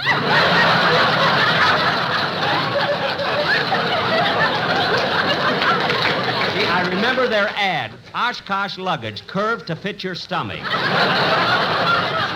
how come you stopped by here? If you got any spare time, you should be working on a commercial for New York. Well, that's why we dropped in, Jack. We've got a terrific idea for a commercial. For New York? Yeah, get this. Take it, boys. N is for the neon lights on Broadway. E is for the elevated train. And how they roar. Look, fellas.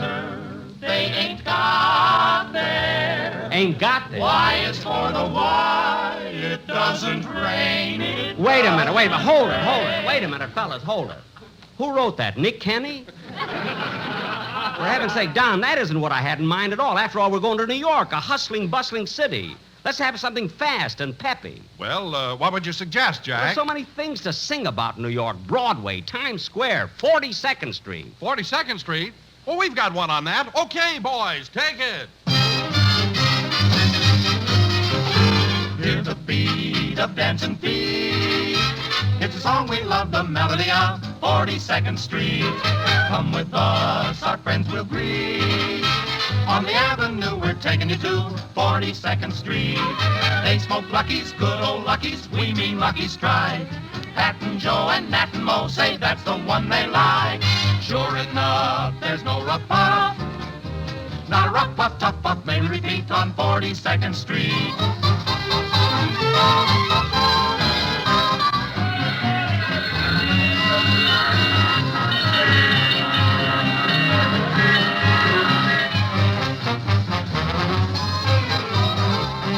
They smoke Lucky's, good old Lucky's, LSMFT. Need we say more? Lucky's pay more? Yes. Lucky's pay millions of dollars more than official parity prices to get light, right tobacco for your cigarette. Oh, come with us, our friends you'll meet. On the avenue, we're taking you to 42nd Street.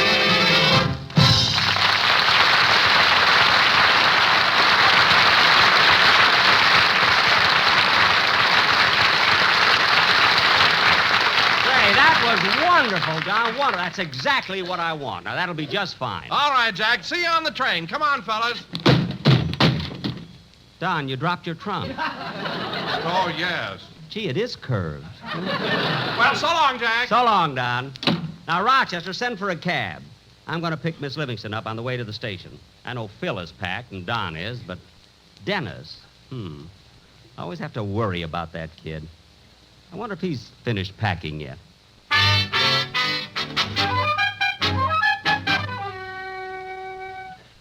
Oh, Mother, will you come in here, please? In a minute. Oh, just think. My son is preparing to go to New York. In a short time, he'll be 3,000 miles away from me. I don't want him to know how I feel. I better wipe this smile off of my face and go in. Mother! Coming! Now, Dennis, when you get on the train, the first thing you... Dennis, why are you lying up there on the mantelpiece? I'm practicing how to sleep in an upper berth. Upper berth? Well, Mother, if it's good enough for Mr. Benny, it's good enough for me. Mr. Benny sleeps in an upper berth? The same one. No! Yeah, the last time I shared one with him, I couldn't get any sleep at all. All night long, it was talk, talk, talk, talk, talk, talk. Mr. Benny? No, it was Parrot. His parrot? No wonder you were annoyed with all that talk. In Kansas City, I woke up with an egg in my hair.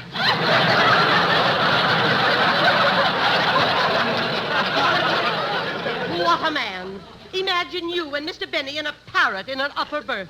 Oh, it was worse when he had his polar bear.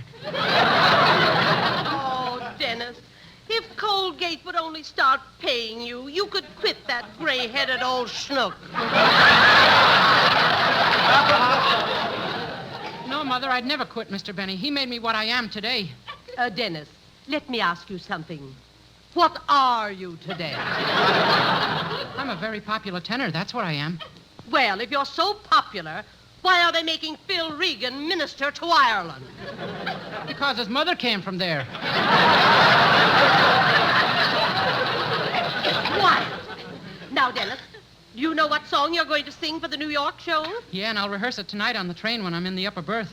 How can you rehearse in an upper berth? The orchestra's in the lower. Oh, well, I want to hear the song now, so sing it. Okay, Mom.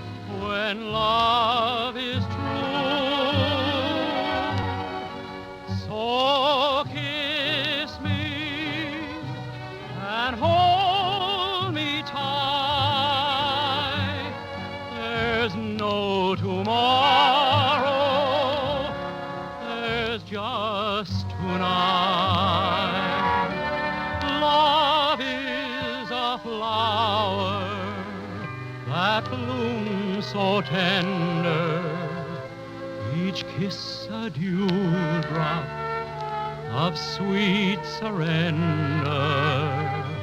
Love is a moment of life enchanting.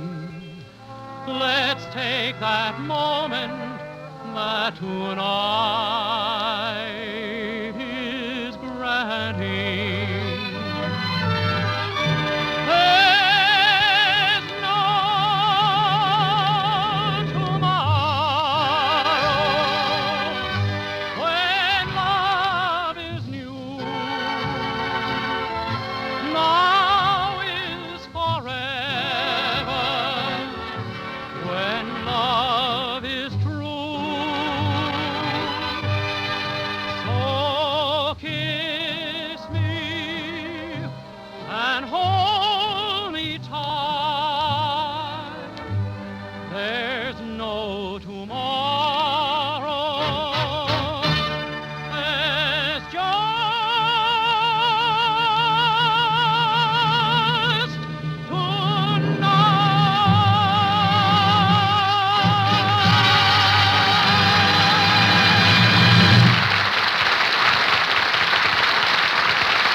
Dennis, and when you're in New York, don't forget... Oh, I'll get it, Mother.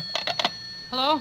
Oh, hello, Dennis. Are you all packed and ready to leave? Yes, Mr. Benny. Good. I'll see you on the train. Goodbye. Goodbye. Oh, Mr. Benny, What? if you bring the parrot, cut her nails. They scratch.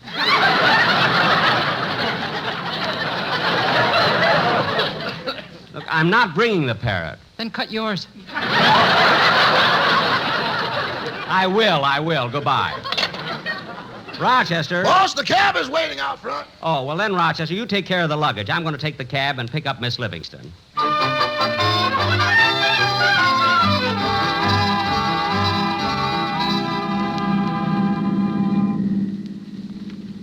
Well, Mary, we're almost to the station. In no time at all, we'll be New York bound. Yeah. Say, Jack, I'm going to live at the Sherry Netherlands. Where are you going to stay in New York? The usual place, the Acme Plaza Hotel. Oh, Jack, not that awful joint. Oh, it isn't so bad, Mary, now that they've put in a heating system. Some heating system. You step into the lobby and the clerk hits you in the face with a hot towel. Mary, that towel comes from the Waldorf Astoria, and that's class. Sister. Say, Mary, when we get to New York, are you going over to visit your folks? Oh, I sure am. As a matter of fact, I received a letter from them this morning. Your mother and father? Well, what do the Ichabod and Mr. Toad of Plainfield have to say? I've got the letter right here in my purse. You got a cold, too. Here it is. Go ahead and read it. Okay. My darling daughter, Mary, I would like to make this letter a lot more personal, but your father's leaning over my shoulder. I would tell him to go away, but this is a cold night, and it feels good when he breathes down the back of my neck.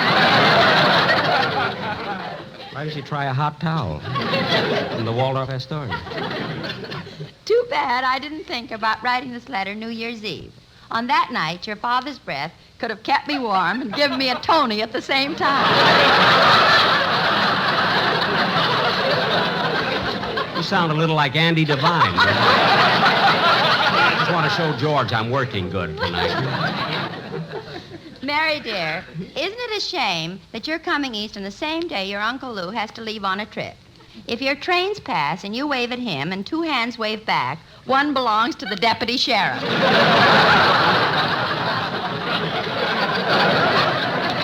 Oh, in again, huh? This time, your Uncle Lou was innocent. Oh, sure. It seems that last Tuesday at midnight, he broke into the First National Bank. He's innocent. As he stood there in front of the vault with a blowtorch in one hand and a bottle of nitroglycerin in the other, two policemen grabbed him. They wouldn't believe he was making a deposit.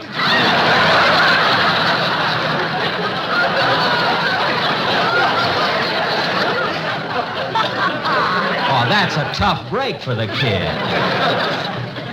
When they brought him to court, your uncle pleaded his own case and was acquitted of the charges. Oh. However, they gave him 10 years because during the trial he had his car parked in front of a fire hydrant. Gosh, if he'd have gone on a bicycle, he'd be a free man today. But, Mary, I want you to know that when your uncle arrives in Alcatraz, he won't be an ordinary prisoner. They've given him an unlisted number. So much for Uncle Louie. So much for... Jack, stop reading over my shoulder. Oh, I thought I saw something about your sister Babe. Oh, yes, here it is. I'll read it to you. Mary, here's the most exciting news of all. Your sister Babe is going to get married to some drummer named Sammy.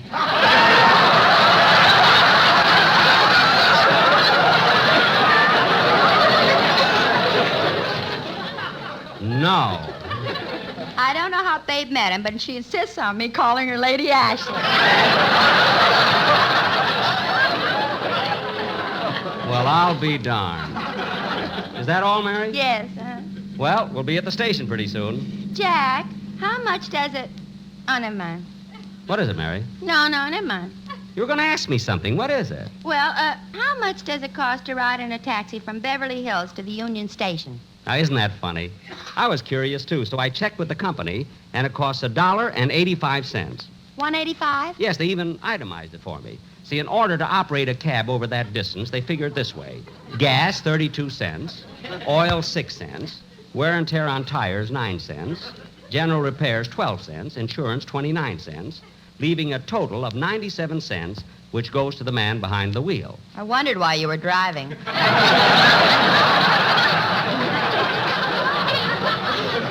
Yeah. Hey, cabby, how do you like the way I...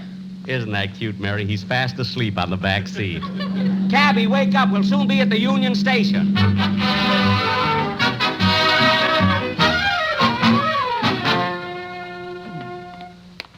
Well, Mary, here we are at the main entrance. First thing I'll do is check my bag, and then I'll... Jack, what'd you stop for? Mary, as much as I like to travel, I just hate to walk into this station. Everybody who works in there drives me crazy. That train announcer, the man behind the magazine counter, the ticket agent. Everybody. Well, Jack, nobody else seems to have any trouble. It could be your fault. How can it be my fault? I never do anything but ask them straight questions. Well, let's go in and get it over with. All right. Well, go on, Jack. Go validate the ticket. Okay, don't push me. Well, here's the ticket window. Oh, mister. May I help you, sir? Now, wait a minute. All I said... Huh? I said, may I help you, sir? Yes. Yeah, I'd like to have you validate my ticket. Why, certainly. There you are, sir, and may you have a very pleasant trip.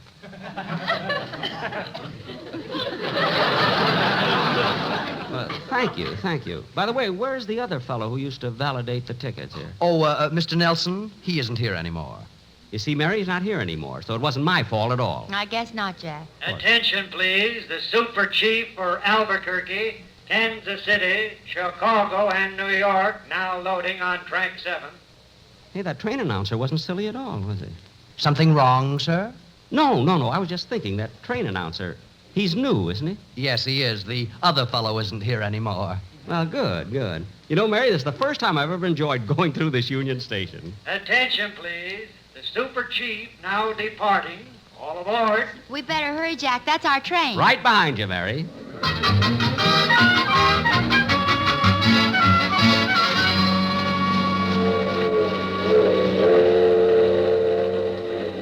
Well, Mary, we're on our way to New York. Rochester's on the train, and I hope the whole Hiya, Jackson. Oh, hello, Phil. Hello, Mary. Hello, Dennis. Do you see Don? Here I am. Well, we're all on. And Jackson, I want to thank you for letting me take Sammy along. He's on the train, too. Good. You know, Jack, this is the first time we've ever started on a trip with you being so happy. Well, why shouldn't I be? For once, I got on the train without running into a lot of crazy people. I got a nice compartment here, too. Hey, look, we're pulling into Pasadena. That's right, kid. We stop here for 10 minutes. Hey, Jackson, how about a game of gin? Okay, Phil, get out the cards. Jack, while we're stopping here, I'm going to step off and get a magazine. Mary, you stay here. I'll get one for you. Phil, deal the cards. I'll be back in a minute. Yada-dee-da-dum, da-dum, da-dum, da-dum. Gee, they got a nice station here in Pasadena. See, where's the entrance? Oh, here it is. Let me see. Where's the magazine counter? Oh, there it is, over there. Yada-dee-da-dum, da-dee-da-dum, da-dee-dum, dee-da-da-dum. Oh, mister.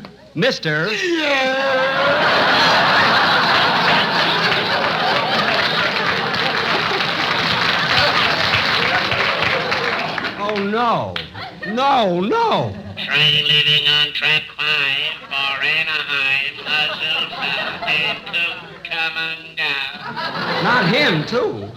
Look, Blue Eyes, you want a magazine or don't you? Well, certainly. That's why I got... Leaving on track 3 for all points south and Tennessee. Well, shut my mouth, the magnolia tree.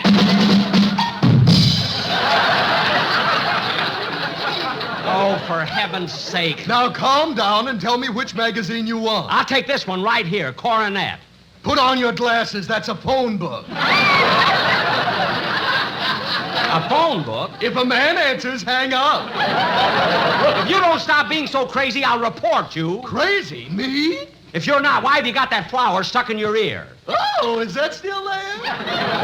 What? I was afloat in the Rose Parade. Look, mister, I don't understand you at all. Do you enjoy aggravating me? Ooh, do I?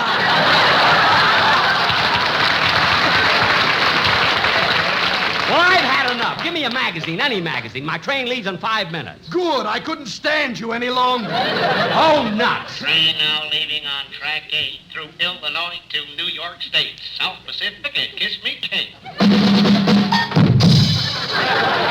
Sammy, get back on the train. That's what I better do, too. Hey, Jackson, you better hurry up. We're pulling out of here soon. Coming. If I didn't have so much trouble here, I'd have been there. Hey, Bud. Bud. Uh-huh. Come here a minute.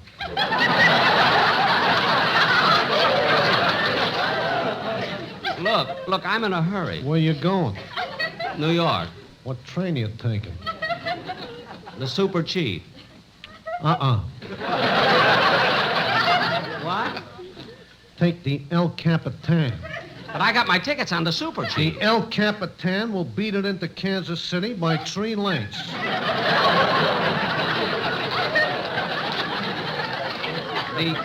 The El Capitan? Get a load of that position. It's on the rail.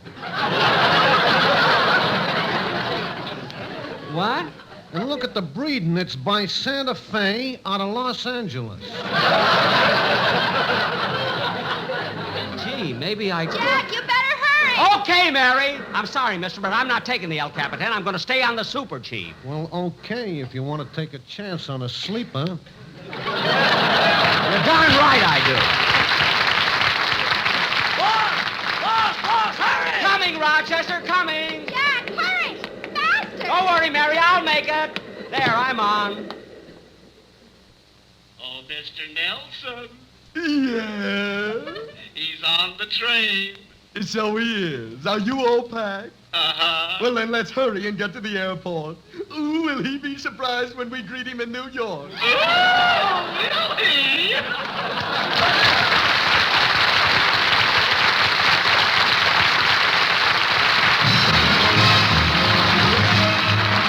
Jack, we'll be back in just a moment, but first... 60 American.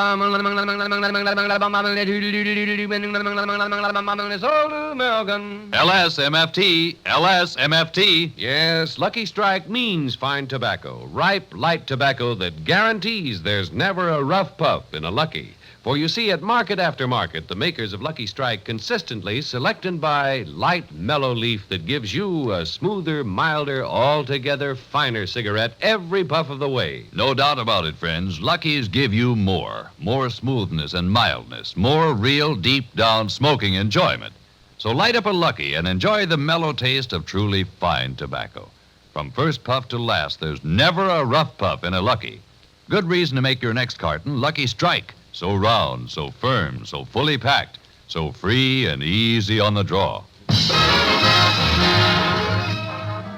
Ladies and gentlemen, next week our program will originate in New York City, where we open the American Heart Association campaign.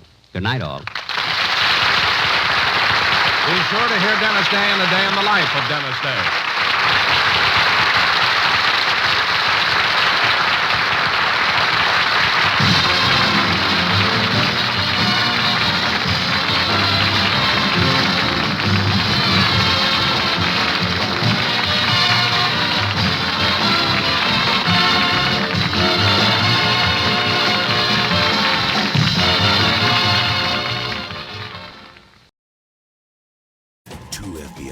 Try to stop a killer who isn't afraid of dying because he's already dead.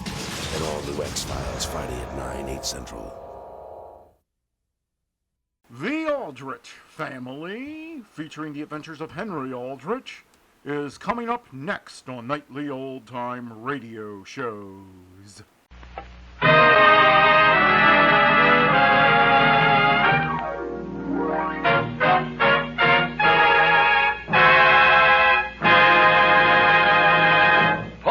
Present Henry Aldrich. Coming, Mother.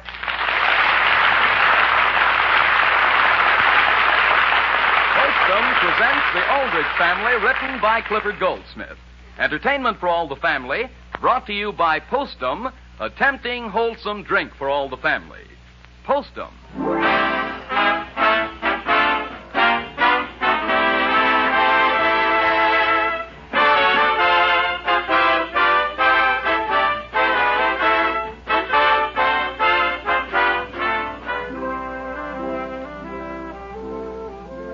Have you noticed, friends, how a mother can sing as simple a melody as that to a baby?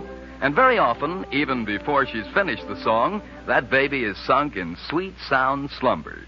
But as we grow older, many of us lose the ability to slip off to sleep quickly. And isn't that particularly true about some of you who drink coffee? For coffee does keep many people awake, even though others can drink it without ill effect. If you happen to be one of the wakeful ones, it might be sensible to switch to Postum, which contains no caffeine or other stimulant. Nothing at all that can possibly rob you of sleep. Postum has a grand flavor, you know, rich, full-bodied, the kind of drink that makes you fairly expand with satisfaction. So if you think coffee disturbs your sleep, start now to make Postum your regular mealtime drink instead of coffee. Give it a fair trial, and then see if you're not pleased as punch that you switched. First, because you're sleeping so much better, and second, because Postum is such a really swell drink.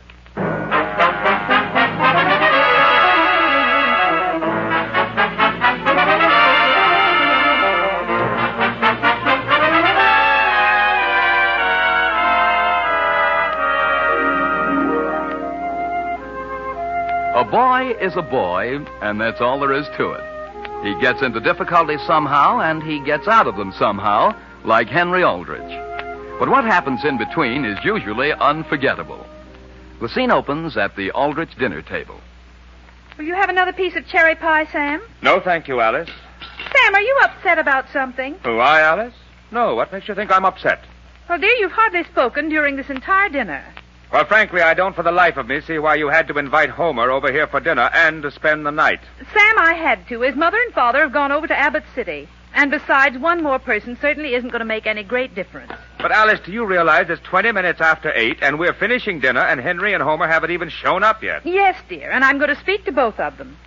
Although the only thing I feel bad about is these potato pancakes. And that's another thing, Alice. How did we happen to have potato pancakes? Well, I was going to have creamed cauliflower, but Homer says he doesn't eat it. That's still no excuse for potato pancakes. Sam, they're one of Homer's favorite dishes. That's also why I went to the trouble of making a cherry pie. Homer loves cherries. Then I say the least he could have done was to have been here in time to eat them. Just where are the boys? Can't we phone them someplace? Well, I don't know where they are. They left here right after school and went out to sell war bonds. They're selling war bonds? Yes, dear. They've both been made Minutemen. Minutemen? Well, they're an hour and a quarter late. Alice, how do you know something hasn't happened to them? Now, Sam, just be sensible. They certainly aren't very far away. Oh, that may be Henry right now. He wants you to come and get him someplace. You tell Henry that wherever he is, he's to start for home at once. Yes, dear. Hello? Yes, Mrs. Kendall. This is Mrs. Aldrich. Oh, really? Really, this afternoon? You don't say so. Well, Mrs. Kendall, I'll tell him. Thank you for calling. Goodbye. Alice, did you tell him his dinner's getting cold? Sam, that was Mrs. Kendall, and she's terribly upset. Yes? What's the trouble? Well, she just discovered Henry made out a war bond pledge for her to sign, and she thought it was for $100, and it was for $1,000. Yeah? And he also left one of his fur-lined gloves there. At the Kendalls? Alice, the Kendalls live at least 1.5 miles out of town. Yes, dear, on the North Road. But 1.5 miles isn't so far. I know, but it started to snow. It's snowing hard, and I say they ought to be here.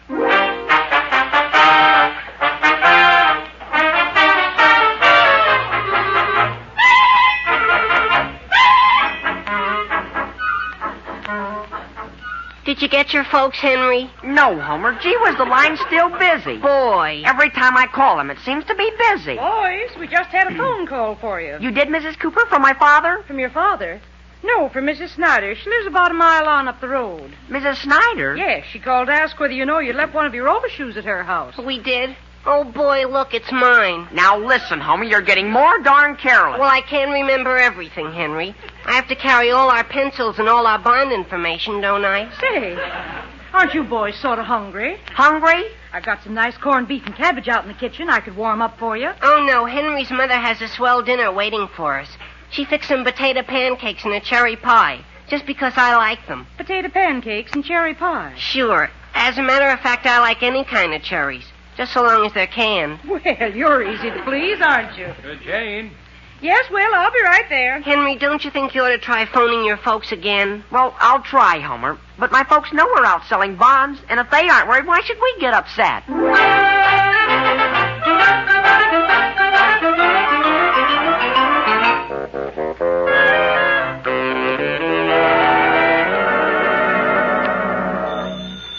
I'll answer it, Alice. If that's the boys, I want to speak to them. Hello? Yes, this is Samuel Aldrich. Who is it, Sam? It's long distance. Oh, my goodness. Hello? Sam, who is it? Hello? Alice, it's Homer's mother. Oh, my goodness, from way over in Abbott City? Yes, Elizabeth, Homer's fine. No, he's no trouble at all. Mrs. Aldrich made some potato pancakes for him tonight, and you want to speak to them? Well, Elizabeth, right this minute, he and Henry stepped out for a few minutes, but there's nothing to worry about, I don't think.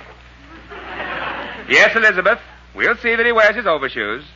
Yes, goodbye. Sam, do you realize it's going on 9 o'clock? Well, what if it is? But don't you realize it's snowing out and Henry has only one glove? I know it, Alice, but you told me not to worry. Dear, if Elizabeth Brown was worried enough to call all the way from Abbott City, it seems to me the least you can do is worry a little. Sam, let me answer it. I'll see who it is. Hello? Yes, this is Mrs. Aldrich. Yes, Mr. Edmonds. My goodness, 2 hours ago? His earmuffs? Well, thank you so much. Goodbye. Where is he? Henry left his earmuffs at the Edmonds out on the North Road nearly 2 hours ago. At the Edmonds? That means they're getting farther and farther away from home. And Sam, just listen to that wind howl out there. Well, I know what I'm going to do. Sam, where are you going? Get my hat and coat. You mean you're going to look for them? But, Sam, do you think you can drive the car through this snowstorm? Now, don't worry about me, Alice. It's the boys you've got to think about.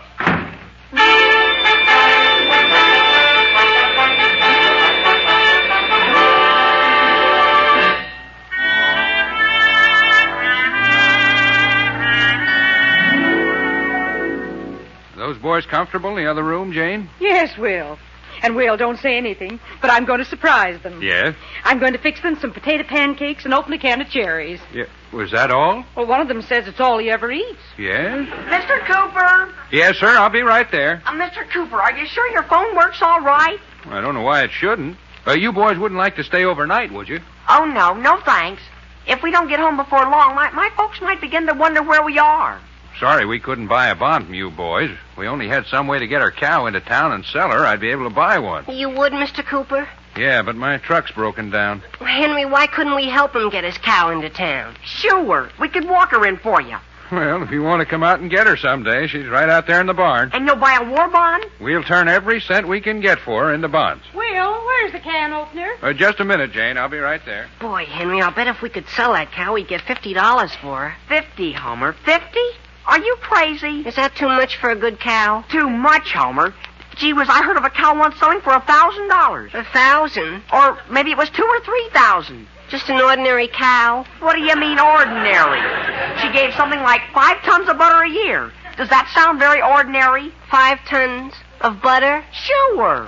Are you sure it was butter? Homer, the point is we can sell Mr. Cooper a bond. Oh. Well, listen, Henry, is that the wind I hear outside? Boy, we ought to be getting started for home. What do you say we take a look out the front door? Put your things on first, Homer. I'm putting them on. Come on, let's take a look out here. Oh, boy.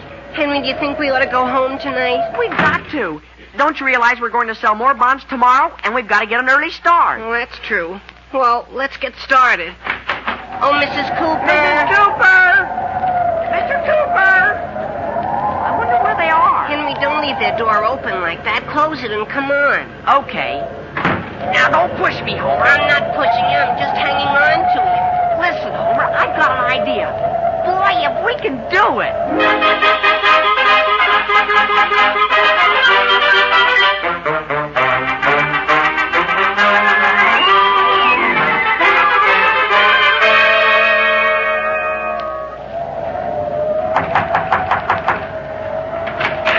Good evening, Mrs. Edmonds. Good evening, Mr. Aldrich. What are you doing way out here? Come on in out of the snow. Thank you. I understand Henry and a friend of his were out here, and I thought you might give me some information as to which way they went. Well, as I recall it, they were here about 6 o'clock. Mr. Edmonds bought a bond from them. Oh, and incidentally, here are Henry's earmuffs. Oh, thank you. But I have no idea as to which direction they went from here, Mr. Aldrich. No? Do you mind if I use your phone, Mrs. Edmonds? No, help yourself. It's right here. Thank you. Hello? Number, please. Elm 303. Elm 303. Please. You mean your boy's lost? Oh, no, Henry isn't lost, but it's getting on toward 10 o'clock, and naturally we feel more comfortable. Hello, is this you, Alice? Yes, dear, where are you? I'm out at the Edmonds. Well, my goodness, Sam, they announced on the radio that the storm was getting worse and the cars were getting stuck. And I phoned for a tow truck to go out and find you. Alice, why did you do that? Because I hadn't heard from you, Sam. Did you find the boy? No, Alice, I thought that maybe by this time you would have some word from them. Well, I've had one phone call, Sam, from the Joneses. The Joneses? They live out on the North Road, and Mr. Jones says Henry and Homer had been there, and that after they left, he found an automatic pencil with your name on it. My pencil? Yes, dear. Well, that's a fine thing. Alice, I'm going to have a talk with Henry. Now, dear, let's not worry about a pencil at a time like this. Let's find the boys. All right. Goodbye, dear. Goodbye. Mrs. Edmonds. Yes, Mr. Aldrich. Which direction do the Joneses live from here? Well, you want to go on out this road about 2 more miles. 2 miles? Yes. Are the boys out there? No, but they've been out that way. Mr. Aldrich, I've just been talking with Mr. Edmonds, and he's going to take his car and work in the other direction. You sure it won't be too much trouble? No, not at all. He went to bed a little early tonight, but just as soon as he gets his clothes on, he'll be starting. Oh, thanks. Some night out. Mr. Aldrich, don't you want me to get you a paper bag to put those earmuffs in? No, thank you. I'll put them right on.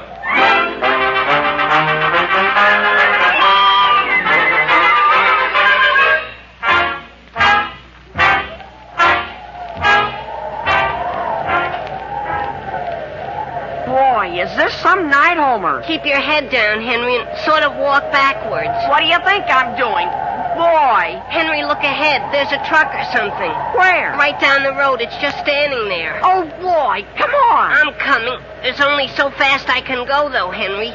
Gee whiz, I'm not Hercules. Look, Homer, it's a tow truck. Hey, mister! Mister! Who's that? It's us! Can you give us a lift, please? Okay, if I can get out of this drift here. Well, gee whiz, are you going all the way into Centerville? Yep. Just as soon as I find a car I'm out looking for. Hop on the back. Well, look, do you have room for a cow on your truck? What's that? We've got this cow, see? We're taking her into town for a guy, and we're going to surprise him. You're what?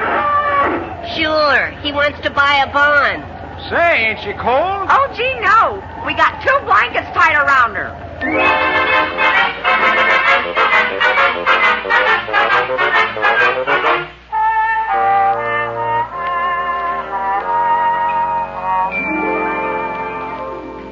Jane, how are you coming? Shall I tell the boys to come into their supper? Not for another minute, Will. I want to get these potato pancakes a little bit browner. I knew all the time we'd find a can of cherries down the cellar. Just a case of our keeping on, we located them. Mm-hmm. Didn't I hear Bess mooing when we came up from the cellar? Well, what if you did? She's all right. She's good and warm out there in the barn. Of course she is. She likes the cold. All right, Will. You better call them. Boys, Mrs. Cooper has a little surprise for you. Boys. Tell them to hurry right up, Will. Boys. Oh, boys!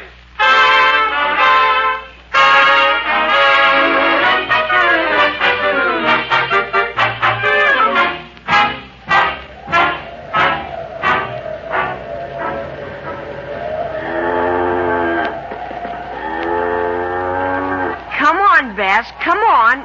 Come with Henry. You know, Henry, she isn't a bad cow, is she? No, she isn't. And I think she likes walking better than she did riding on that truck. Boy, that wasn't a lot of work. Just nicely got her on the darn thing, and he runs right into another drift. That driver was a nice guy, though. It was very decent of him to promise to buy a bond from us. Well, wait a second, Henry, wait a second. What's the matter? Have we gotten off the road a little? Oh, boy, where'd this snowdrift come from? Now, wait, Homer. Get around on the other side of her, and we'll try to back her out. Oh, wait a second, Henry, wait a second. I think she's getting cold around the ears. Well, what are you going to do? Tie my muffler around her head. What do you think? Well, gee whiz, that's a good idea. Then she'll be really comfortable.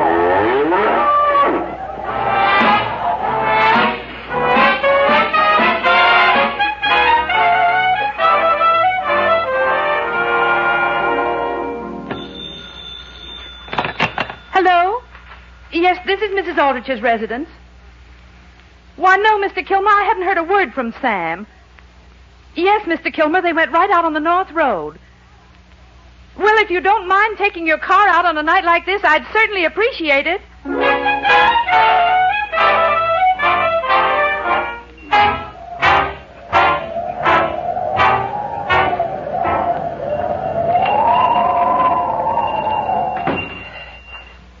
Gee, Homer, it's nice and warm in here. Yeah, boy.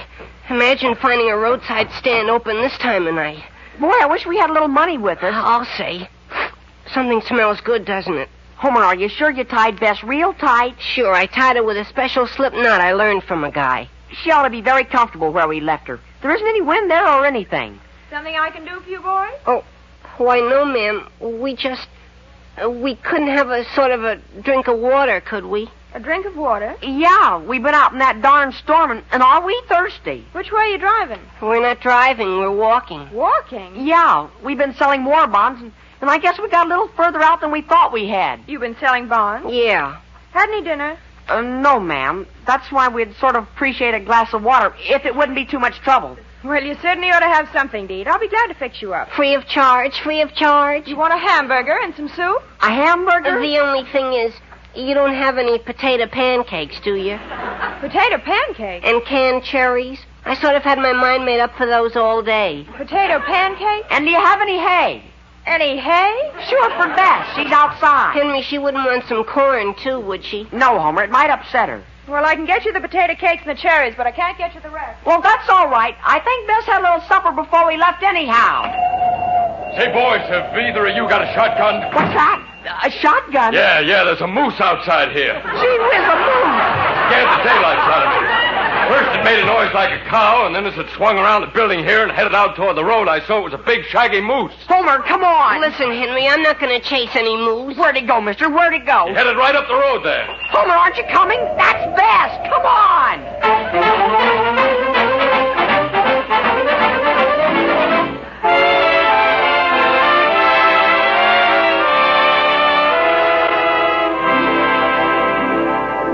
Well, I don't know. It begins to look as if Homer Brown would never get those potato pancakes, doesn't it?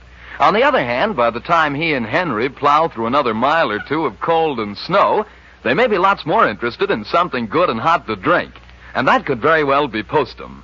For Postum is certainly a good drink, and served piping hot in the cup with cream or top milk added to taste, Postum has a look that says, "Drink me," in capital letters.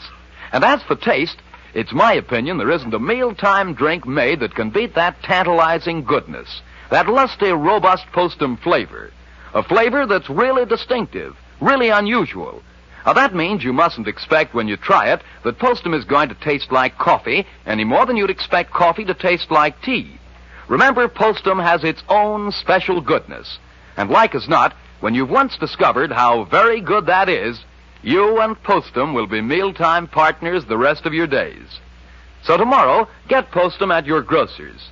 And tomorrow night, get set to enjoy one of America's great mealtime drinks, Postum.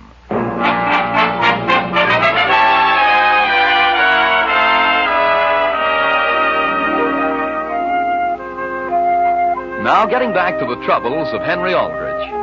Henry and his friend Homer, out selling war bonds, have been unable to get back home in time for dinner because of a heavy blizzard. The scene opens on a road some distance outside Centerville. The time is very late at night. Aren't you Mr. Aldrich from Centerville? I am. Well, guess you're the fellow I was sent out to tow in. Oh, yeah? How'd you get your car sideways across the road like this? Well, I've been out looking for my son and a friend of his, and I was driving along, and I know you won't believe me, but coming right up the road toward me, I saw a bear. What's that? A big black bear. He was walking on all fours, and I jammed on the brakes and swerved around like this. Well, Mr. Aldrich, there aren't any bears in this part of the country. That's what I thought, but I saw it with my own eyes. What's that, another car trying to get by? Hey, what's the trouble there? There's a fella here says he was just attacked by a bear. What's that? Look, while you're hooking on, I'll go into this roadside stand here and phone my wife. Something I can do for you? Good evening. You have a telephone here? Sure, right over there by that jukebox. By the way, you couldn't be fixing something up for me that's hot, could you? Well, I've got a special on tonight. Potato pancakes. Potato pancake? No, thanks. I'll just telephone.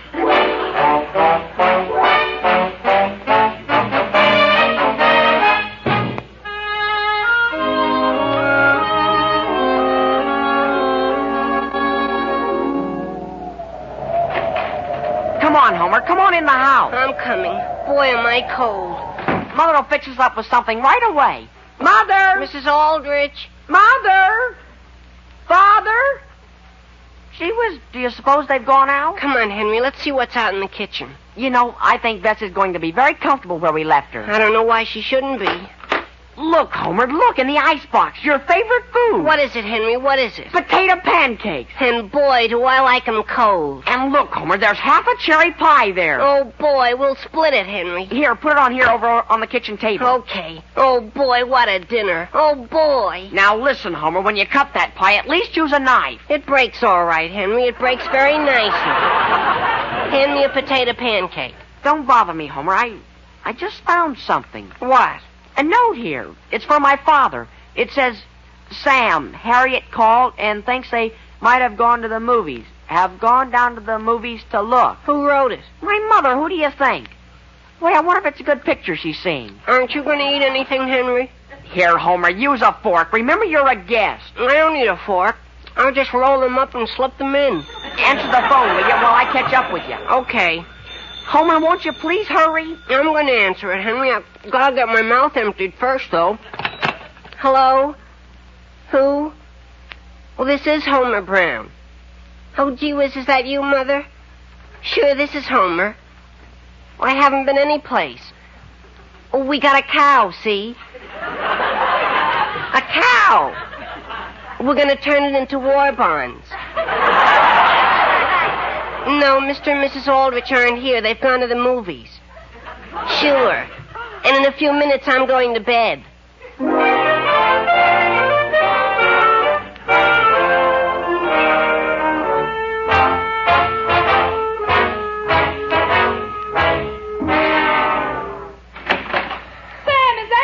Yes, Alice. My goodness, dear, where have you been? Where have I been? Where have I been? Where are the boys? Haven't you found them? No, Alice. All I found were these earmuffs, this overshoe, and my pencil. Where were you when I was trying to phone you? Sam, didn't you get my note? What note? Oh, of course you didn't, dear. How could you? I've been down to the movies. You went to the movies? Yes, dear, and I just called Harriet and gave her a piece of my mind. What about? She gets the silliest ideas, Sam. First she called me and said she thought she'd seen the boys going to the movies earlier in the evening. And now what do you think she says? What? She says there's a story going around that somebody saw a bear out on the edge of town. What's wrong with that? What? I saw a bear myself. Now, Sam. I did, Alice. That's how I got stuck. Has something gone wrong with the car? No, it's all right now. I've got it out in front.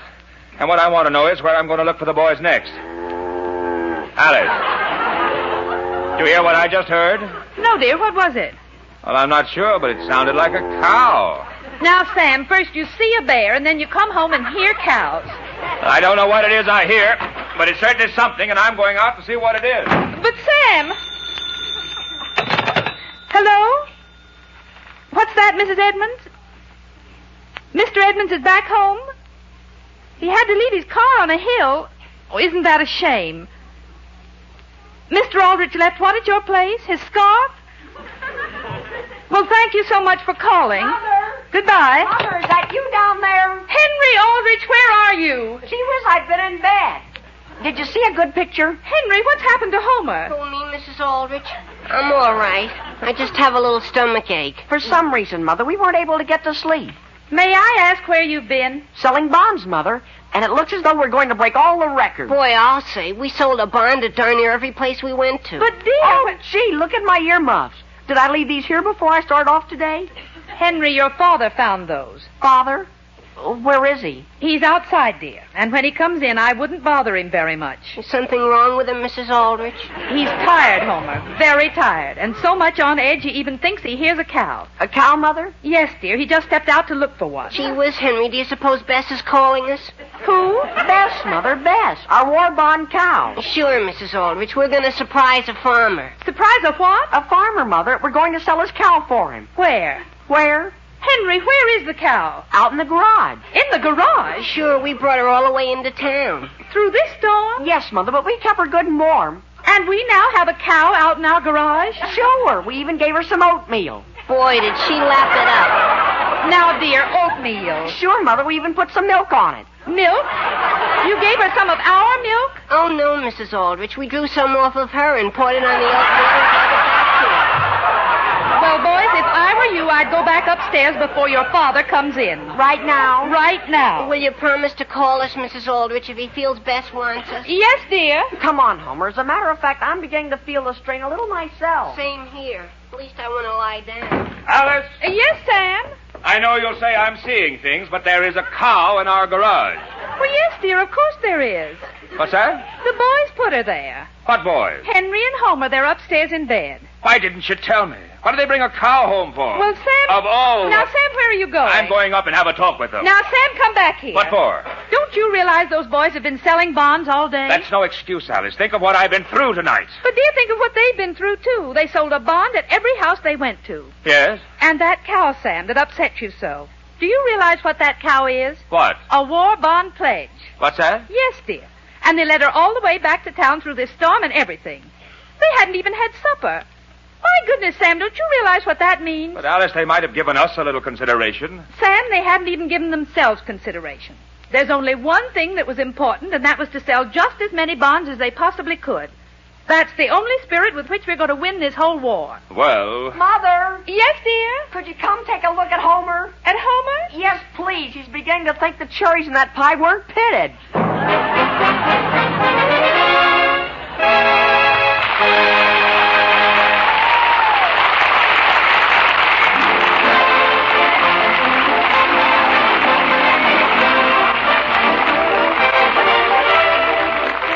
Friends, you can get Postum in two forms, Postum and Instant Postum. Instant Postum is the quick and easy way to make 1 cup or 6, because Instant Postum dissolves instantly in your cup by just adding boiling water.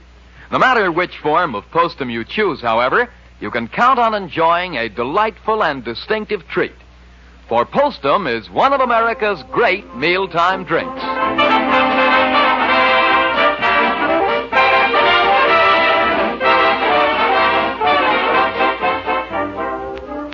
Here you are, Mrs. Cooper. Yes, Mr. Aldrich? Here's the money the boys got when they sold your cow. Well, thank you. And now you can sign a pledge for a bond. Well, it certainly was nice of you to drive all the way out here. Won't you stay and have a little bite of lunch with us? Can we, Father? Why, fine. All right, I'll go out to the kitchen and put the potato pancakes on. Potato pancake? Now, wait.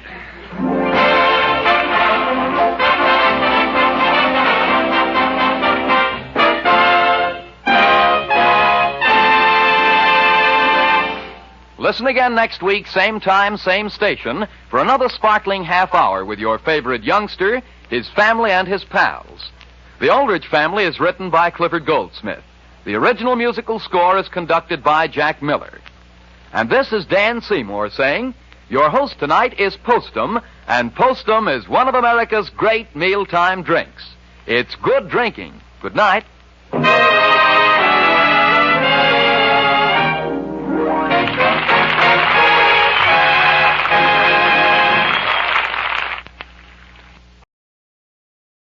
Fire is his weapon. Careful, lights. Murder is his game. Do you think he's that determined? This one likes to burn his victims alive. But don't try to stop him. Federal agent. You won't shoot me. Unless you want to get burned. Don't move! Time to call 911.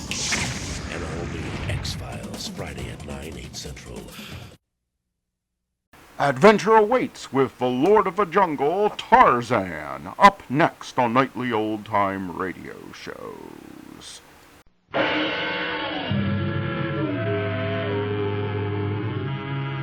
Tarzan and the Diamond of Asher.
Tarzan is in charge of an expedition organized to search for the lost scientist Brian Gregory.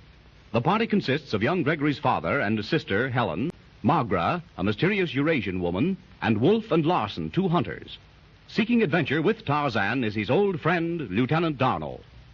Atan Tome and his confederate Lal Task, because of a remarkable resemblance, believe Tarzan to be Brian Gregory, and that he has a map showing the location of the forbidden city of Asher, where is hidden an enormous gem known as the Father of Diamonds.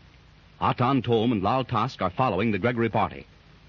During their first night in camp, a native runs amok and Tarzan subdues him, then swings off into the trees to return clad only in a leopard skin.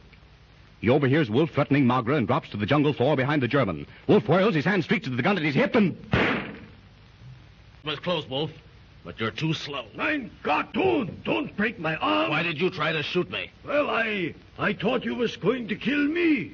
Tarzan! Tarzan! Yes, Darno. It's all right. Listen, Wolf. I'm not going to tell the others the truth about this, but don't try it again. You, Wolf? What you been doing here? Well, we thought you had gone to bed. I just... Wolf's eyesight isn't as good as it might be. Oh, Lieutenant Darno, what is the matter? Nothing, Miss Helen. In the dark, Wolf mistook me for Sta. Yeah, that's right. I heard that leopard and I came out here and, well, Tarzan told you of my error. To err is human, Wolf. To forgive? Divine. Yeah, sure. But I know a better one than that. Early to bed and early to rise. Yes, Larson. We'll be on the trail at sunrise, and you people must get some sleep. Above the jungle chorus of the night and beneath the winking stars comes the faint, far-off call of Numa as he settles upon his kill. The jungle stands throbbing under the soft, velvet sky.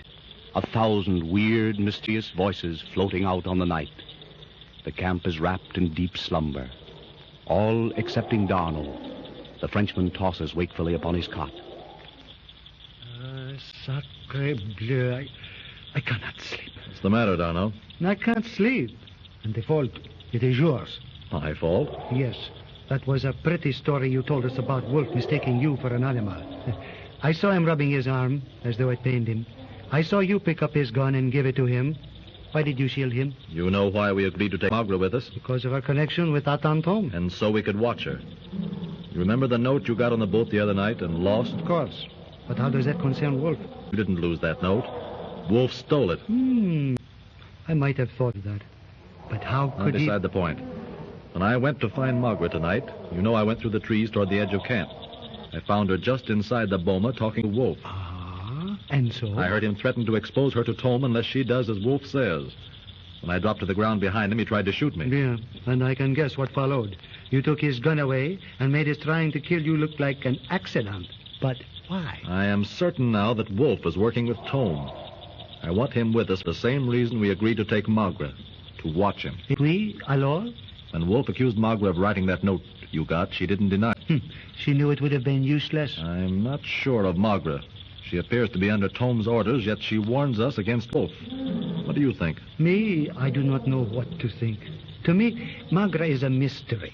She is a beautiful woman, and beautiful women are usually dangerous. Helen Gregory is very beautiful. Oui, mais that is entirely a different matter. Yes, of course. Well, go to sleep, Darno.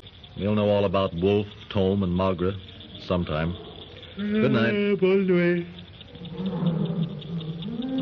Back along the dark reaches of the Congo River and far from the camp of Tarzan, the little riverboat carrying Atan Tome and Lal Task to Bonga in the wake of the Gregory party churns its way slowly up the sluggish waters of the great river.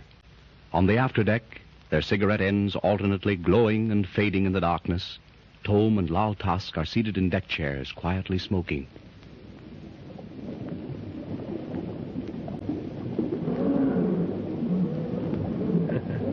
That fellow sounds hungry. Lions appear to be always hungry. All wild things in the jungle are hungry, Lal Task, especially at night. It's their hour to hunt. It is not always the wild things of the jungle, Master, who hunt. You mean? We.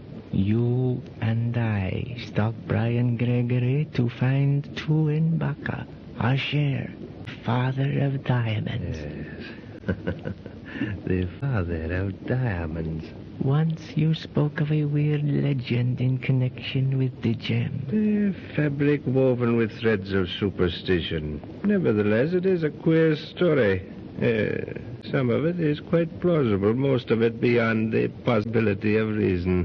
Where did you hear the tale? I read it in Brian Gregory's diary. The story, as told to him by Mukumbo, the Hausa witch doctor whom he befriended, was brought down to this country centuries ago by a band of Egyptian sun worshippers. And the diamond? These people, Hessiarians they call themselves, are said to have in their possession an enormous gem known as the Father of Diamonds. This stone contains allegedly a strange power, the control of which is known only to the Hessiarian rulers and their priests. A power? I do not understand. The power to hold those who touch the diamond itself in a mummy-like state of suspended animation. By the Lord Buddha. Which may be overcome, as the story goes, only through the performance of a certain ritualistic ceremony. And you wish to possess this stone of evil? Do you not fear its influence, Master? You are a true Oriental, Altask, steeped in superstition from birth. If the city of our share actually exists, we will probably find it to be merely a secret shrine surrounded by a band of ignorant natives living in mud huts, who have originated this fanciful tale to keep away the curious. And yet, I feel that evil will befall us in our search for this devil stone. If the legendary gem is only one half the size it is said to be, we shall one day be rich. But this evil power, it is said to contain... A story manufactured out of whole cloth. Superstition, I tell you, which does not impress me. No, Laltask. If the diamond exists and we find it, I shall take it. A slight puff of wind sways the morning haze, lace-edged with the dawn light, and twines it into symbols of mystery, as the Gregory expedition, headed by Lawson, takes up the day's trek into the jungle. Following close behind Lawson are Helen, her father, and Magra. Bringing up the rear of the long, slow-moving column of bearers is Wolf. Near the center of the file, Tarzan and Darno continue their discussion the night before. Is it not surprising, mon ami, how cordial Wolf is this morning? Not to me. He's like all the Termagani of his type. He hides his true thoughts behind a mask of good humor. But he must realize that some of us know you covered up his mistake of last night. If he does, he is also clever enough to conceal it. Back there at the end of the column, he will have plenty of time to grumble to himself and perhaps plan. Plan? How do you mean? Oh, je sais pas. But rest assured, mon vieux, we have not heard the last of his ill nature. Nothing to worry about. Bien. He is with us. Do you know why? Tom must be the answer to that. Certainement. But why has Tom placed him in our safari or bribed him, which we may assume he did, once he was hired by Monsieur Gregory? I wish I could answer that. Ah, ça c'est bien simple. Tom believes you to be Brian Gregory. He thinks you have a map showing the location of this so-called forbidden city of Asher. Alors? Wolf after the map? Is that what you mean? That would seem to be the logical answer, n'est-ce pas? We are almost positive that is the reason for Magra's being with us. As far as Wolf's concerned, perhaps you're right. But Magra? I'm not so sure. Why did she warn you against Wolf? Why did she entice you into that hotel room in Luango? I tell you, Tarzan, I can... Darno. Oh, why are you so very serious? You two look as though the question of life and death itself rests on your shoulders. What's the secret? Oh, there is no secret, Mademoiselle Helene. Tarzan and I were merely discussing the object of our expedition, the possibility of finding your brother or trace of him on the map which you have, Miss Helen. The map? Oh, yes. I only hope it's somewhere near accurate. Have you spoken to anyone about it? Shown it to anyone other than Darno and me? Why, no. I hadn't thought it necessary. I suggest you say nothing about it to anyone. Keep it with you on your person. Is it as important as all that? Well, Tarzan asks you to keep it with you so that we may examine it from time to check our direction, our progress, and so forth. Oh, very well. When we go into camp tonight, I'll get it out of my bag and keep it with me. Bien, mademoiselle. And now, what do you think of the jungle by this time? No, I love it. I wouldn't have missed this trip for anything.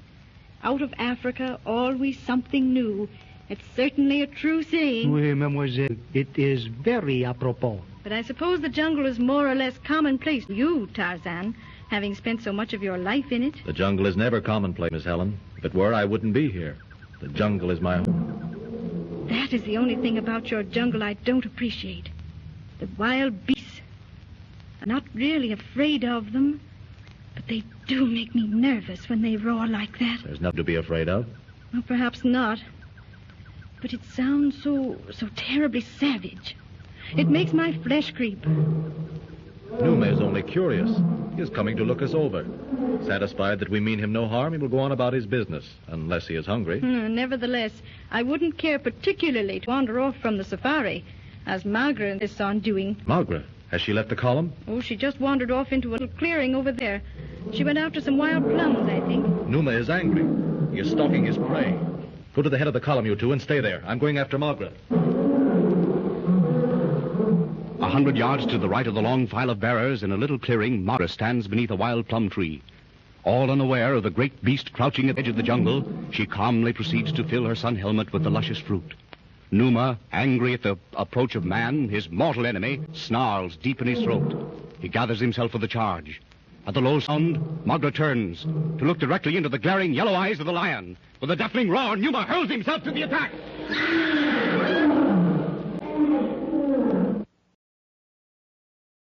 Something from another world has landed, and the government will do anything to keep it a secret. Mulder! The X-Files, Friday at 9, 8 Central on Fox. Get ready to laugh with our Miss Brooks, which is coming up next on Nightly Old Time Radio Shows. Here, our Miss Brooks, who teaches English at Madison High, has constantly shown a rare genius for getting into the doghouse with her principal, Mr. Conklin. I've gotten into it with him so often, he's even thinking of building me one of my own. But about a month ago, I was given an unexpected opportunity to redeem myself for all my mishaps during the past year. Mr. Conklin asked his teachers and students to volunteer for certain school projects, and he permitted me to take over his favorite spring project, the school garden. I was rather surprised at first until Mr. Conklin explained that the garden is 200 yards behind our school, and he needs that much space between us for self-preservation. Last Thursday morning, I decided to get up early and have a look at my handiwork before class. But as I went into our dinette for a quick cup of coffee, my landlady had a little surprise for me. Connie, instead of bacon and eggs this morning, I fixed you something rare and exotic. How does it look, dear? Indigestible. Oh, I'm sorry, Mrs. Davis. That was unkind of me. You tell me what that stuff is, and I'll eat it. Oh, it's only some arrowroot, papaya, kukui, and poha. I still say you tell me what it is, and I'll eat it. Dear, these are Hawaiian fruits and vegetables. My neighbor, Mrs. Anderson, is vacationing in Honolulu, and she sent me a whole crate full of the stuff. To tell you the truth, I'm not really very hungry this morning anyway. Oh, dear, I had a feeling you wouldn't go for this Hawaiian mess. But, Connie, if you tried it, don't you think you might get used to it? Well, perhaps. Actually, you won't even need this stuff, Mrs. Davis. In another few days, I'm going to treat you to a batch of real fresh homegrown vegetables. Right out of the school garden that Walter Denton and I planted. Oh, that's right. The inter-school gardening contest is in a few weeks, isn't it? But how do you know the vegetables will come up in time? Oh, they'll come up, even if Mr. Conklin has to plant me underneath to push them up.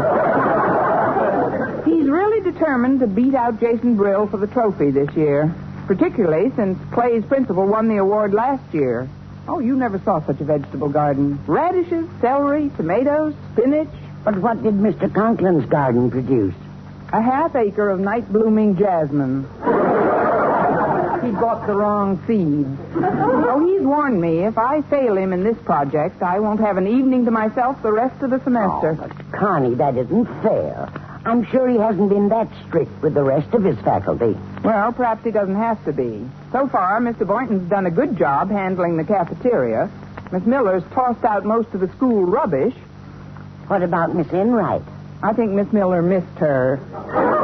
You mean Miss Enright's project? Well, that one really confuses me. She chose as her project the care and feeding of Catherine, the school goat and mascot. Well, maybe Miss Enright likes goats, Connie. Well, maybe so. She's certainly been trying to get mine for years. Well, I don't suppose I'll get it, Mrs. Davis.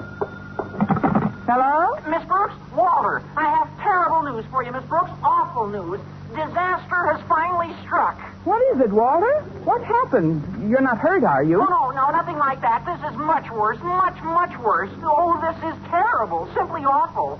I just went back to our school garden, and there isn't any. No school garden? Not a thing? Walter, you don't mean it's completely barren. Put 2 skulls there, Miss Brooks, and you've got Death Valley.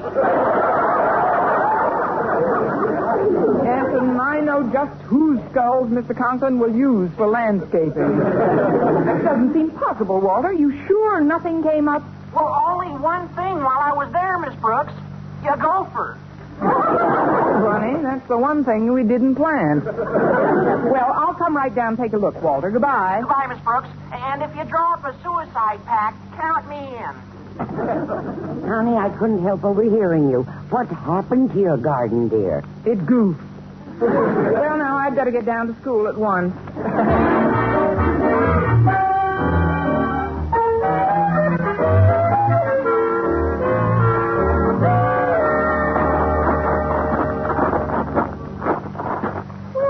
Good morning to my old friend, the genial Miss Brooks. That's 3 misstatements in the same sentence. Good morning, Miss Enright. And you remember Catherine, our school mascot, Miss Brooks? I know Catherine remembers you. Don't you remember Miss Brooks, Catherine? You won't get any argument out of me this morning, Catherine. Oh, why so glum today, darling? Your mood hardly becomes that delightful, flowery spring hat you're carrying. You know, it seems I saw the exact duplicate on someone... No, not the exact duplicate. The hat on the horse's head had holes for its ears. Now, darling, I don't want to detain you. I imagine the reason you're back here is to catch up with Mr. Conklin. Catherine and I passed him just a moment ago on his way out to your garden. Mr. Conklin? Mm-hmm. On his way out to the garden? Are you certain? Of course, darling. You remember Mr. Conklin, don't you, Catherine? My sentiments exactly. But he hasn't seen the garden yet. Maybe I can still head him off. Now, if you'll excuse me.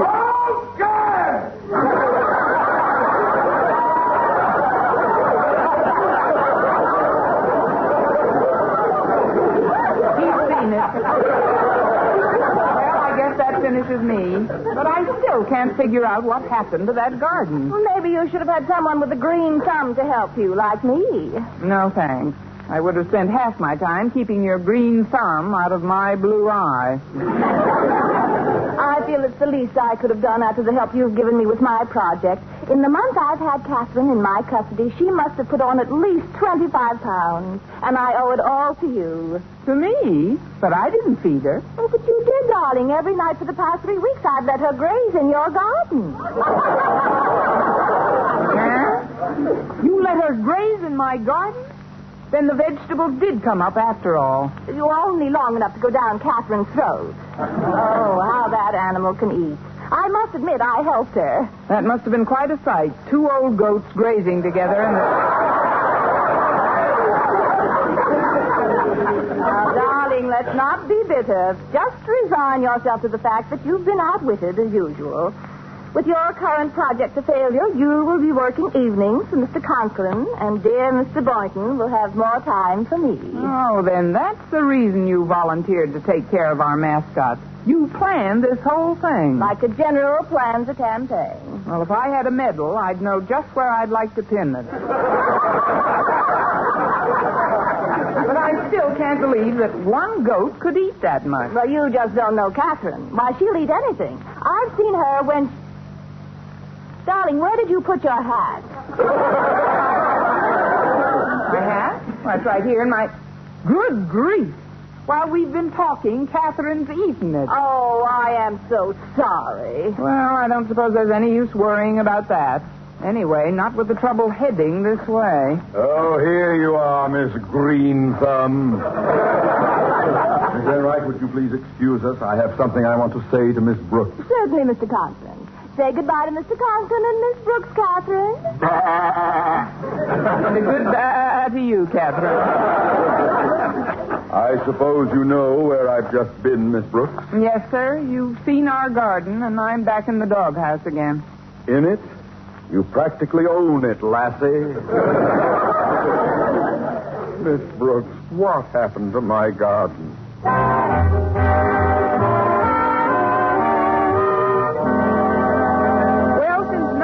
Talking could convince Mr. Conklin that our school goat had eaten up my vegetable garden, my only hope was for the goat to break out in a rash of Brussels sprouts.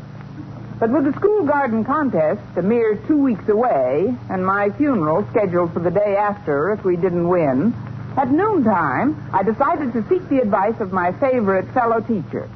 Since the school cafeteria was his current project, I knew I'd find Mr. Boynton in the kitchen. So I went down there just before lunch, opened the door. Oh, my goodness. I'm terribly sorry, Mr. Boynton. Mr. Boynton? Mr. Boynton, where are you? Down here, under the goat, Miss Brooks. Oh, I'm awfully sorry. Here, let me help you out. Well, luckily nothing happened to your new white suit. It's my old blue serge. I was milking Catherine. Well, since Catherine, the goat, is the school mascot, I thought maybe I'd introduce goat's milk on the menu and let the students try it. What do you think of the idea? After one taste, the new school mascot will be Elsie the cow. It's a shame the milk spilled all over you, though. Oh, there's no great harm done. My suit was old anyway, and I can wipe the milk off with this towel. Luckily, nothing happened to my new Panama hat. You like it, Miss Brooks? Walter Denton said he thought it was real nervous. I'm in trouble again. Trouble? What kind of trouble, Miss Brooks? Well, that goat ate up Mr. Conklin's garden. Ate up the garden? Well, Miss Brooks, no goat could eat that much. Mr. Boynton, that goat didn't put on 25 pounds in the last month due to an underactive thyroid. You see, Miss Enright purposely turned her loose to graze in order to... I can't believe it, Miss Brooks. Miss Enright may have her little faults, but she certainly isn't a vandal. No, I'm sure that you're... I am, dear Mr. Boynton, to pick up... Oh, my goodness, Mr. Boynton, you're covered with milk. What happened? Your goat ate so much it exploded all over him.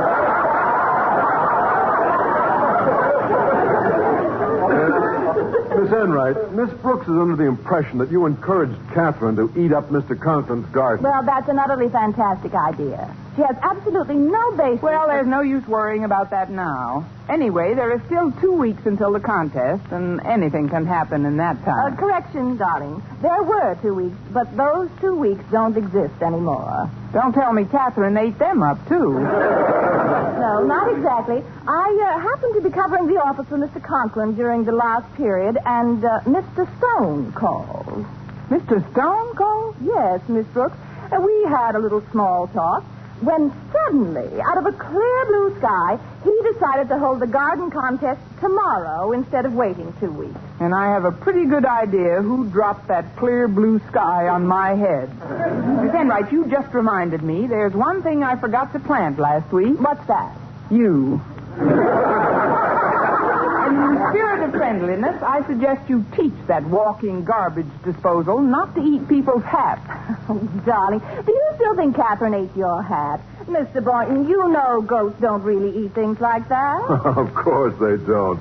They'd get deathly ill. Now, really, Miss Brooks, I think that you... Hey, what happened to my new straw hat? What new straw hat? If you'll look closely, you'll notice how perfectly the red feather blends with Catherine's tongue. Hey, the fool goat did eat my hat. Oh, now, really, Mr. Boynton. Come, Catherine. It's suddenly gotten rather unfriendly in here. That could also be construed as a burp. Hey, maybe that fool goat did eat your vegetables at that, Miss Brooks. Of course she did. But with Mr. Stone judging the school gardens tomorrow, it really doesn't make any difference who's to blame for what. I'm sunk. Yeah, I guess so.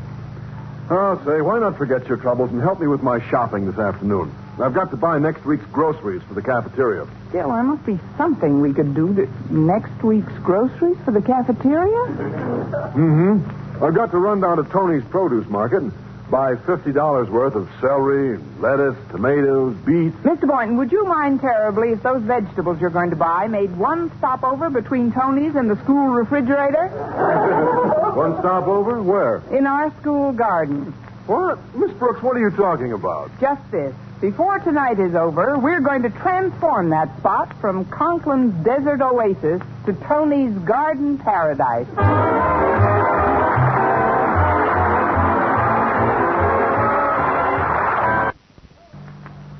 Well, isn't it dark and peaceful back here, Mr. Boynton? Just you and I and $50 worth of Tony's vegetables. Yes, it sure is dark tonight. Hey, it's lucky we have this flashlight. Have you ever thought what we would have done if that little bulb had gone out? Constantly. It would have been difficult to plant all those vegetables. Yes, it would. Frankly, Miss Brooks, I didn't like this whole idea. And if Miss Enright hadn't played that trick on you, I never would have been a party to it. I realize that, Mr. Boynton, but there was nothing else we could do under the circumstances. Anyway, since most of the vegetables are planted now, let's not think about them anymore. Let's think about us. Us? Yes, my hands have been in the ground so much the last hour, they're cold, Mr. Boynton. Oh, mine are too, Miss Brooks. Well, let's warm them up, shall we? What would you suggest? Suggest? How about trotting a couple of laps around the athletic field? Mr. Boynton, I said my hands are cold, not my feet. Oh. Well, suppose I just reach across and take... Holy cow, your fingers are freezing, Miss Brooks. You're holding a bunch of carrots. Mr. Boynton, isn't that another flashlight over there? Where? Oh, well, you're right, Miss Brooks. Somebody's coming.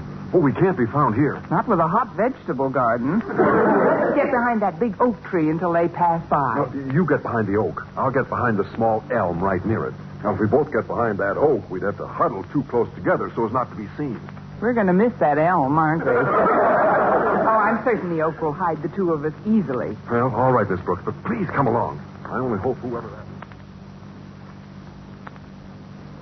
Sure, you must be mistaken, Harriet. I saw no flashlight in the vicinity of my bald vegetable garden. Oh, I guess it was a firefly then.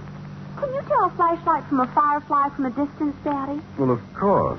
If you can hear it breathing, it's a firefly. There are no fireflies around this time of year, child, and do stop dropping those cucumbers all over the place. But, Daddy, do you think it's honest, buying all these vegetables and laying them out in your garden just to win a prize? Well, it's not dishonest. We're merely giving these poor, friendless little vegetables a home for a day or so. But, Daddy, is it honest? Harriet, thank goodness you've been brought up to be a good, honest child, and your daddy dearly loves you. But there are times when he devoutly wishes he could trade in his scrupulously honest daughter for a slightly sneaky son. Daddy, Now, Harriet, not another word.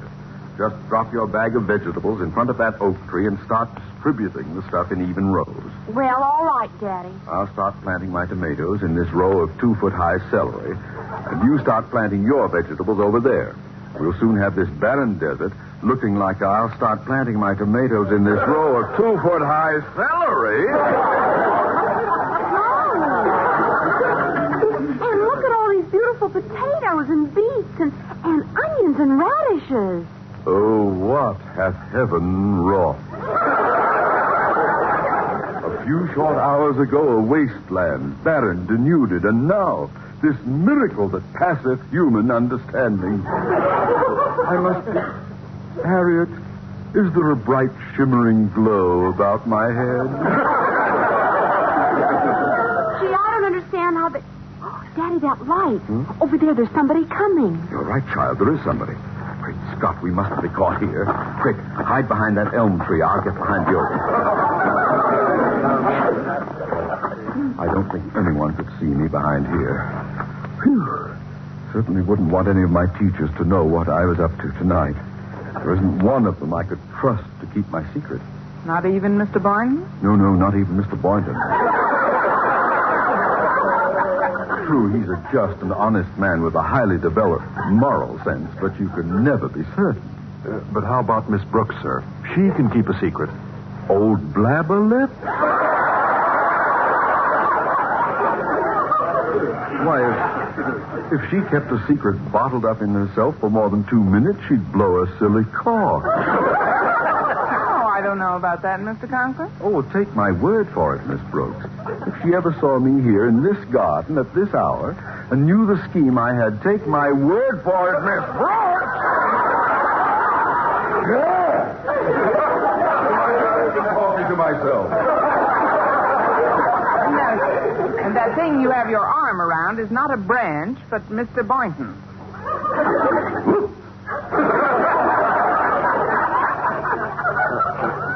Hello, Mr. Conklin. And I suppose this is not really an oak tree, but Miss Perkins of our math department. Shall we cut our initials in there, sir, and find out? Shall we close our little traps, Miss Brooks? Oh, Miss Brooks, things are beginning to add up. Then it was you who laid out all those beautiful vegetables. Yes, sir. It was Brooks that wrought before, not heaven. Well, since we're all in the same boat, there's nothing. Say, if that person out there with the flashlight is starting to pick up our vegetables. Why, the hijacker. Who could it be, anyway? My guess is that it's Jason Brill. He'd stop at nothing to keep that gardening trophy at Clay City High. But do you think he'd stoop to anything so low? He has a reputation for being the most unprincipled principal in the country. But we'll hand him the shock of his life. Grab a nice, juicy vegetable, both of you. I'll take this watermelon. I've got something here that weighs a ton. Must be an oversized squash. That's my handbag.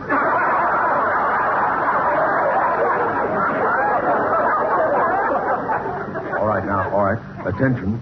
Get ready to jump him. When I give the signal, we charge. Ready now? 1, 2.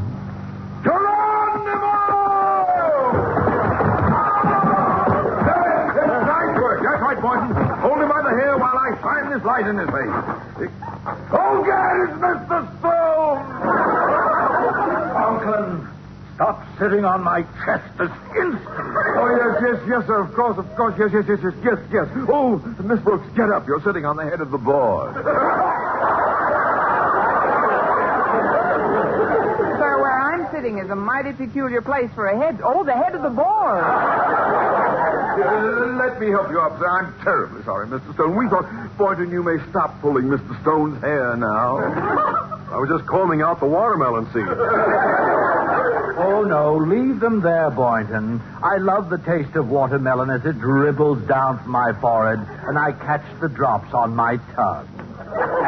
Conklin, what was the meaning of that dastardly attack by the three of you on my person? Oh, well, I'm terribly sorry, sir. Terribly sorry. Believe me, sir, we thought you were a vandal. We've had vandals around here lately. That's why we were all here tonight, to stand guard. But why are you here, sir? I happened to drop by your home to make sure you'd been informed about my moving up the date for the garden contest, and your wife said I might find you in your office.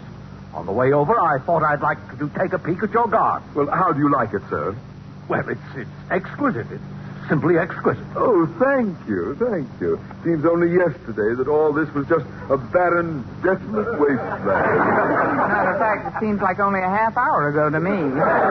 Do you like the celery, Mr. Stone? Beautiful, Miss Brooks. I don't believe I've ever seen celery stalks so high. And these cabbages, magnificent. And what in heaven's name is this angry-looking, furry vegetable here, Conklin? Angry-looking, furry vegetable? I knew Mrs. Davis would get rid of that stuff somewhere. And these fruits here look quite familiar to me. Mrs. Stone and I once spent a summer in Hawaii. Conklin, how did you ever get kukui and arrowroot and papaya to grow in this climate?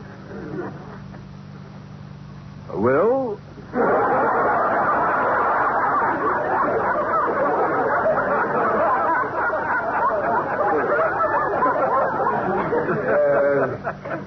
There's really quite a fascinating story attached to that. Tell him the fascinating story, Miss Brooks. Yes, sir. It's a fascinating story. Well, we knew ordinary farming methods would never grow us any Hawaiian fruit, so we watered the ground here daily with pineapple juice. Oh, really now? And tell me, Miss Brooks, how did you manage to grow a fruit with a little tag on the bottom saying, "Welcome to beautiful Hawaii"? Well, frankly, sir, those tags, "Welcome to Hawaii," were just sent to the three of us today. And just why were they sent to the three of you, Miss Brooks? Because right now, it looks like we'll be teaching them. A top-secret project. They can't just take a man without an explanation. A high-level cover-up. They can do anything they want. And a baffling new mystery that's about to blow wide open. An all-new X-Files. Don't watch it alone. Friday at 9, 8 Central.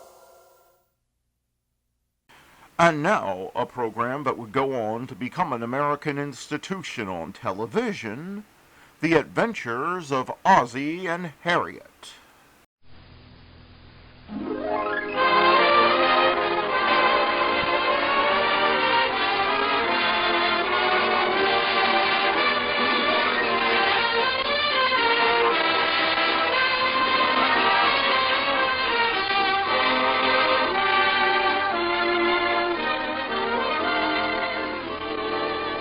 You know it's good because it's Heinz.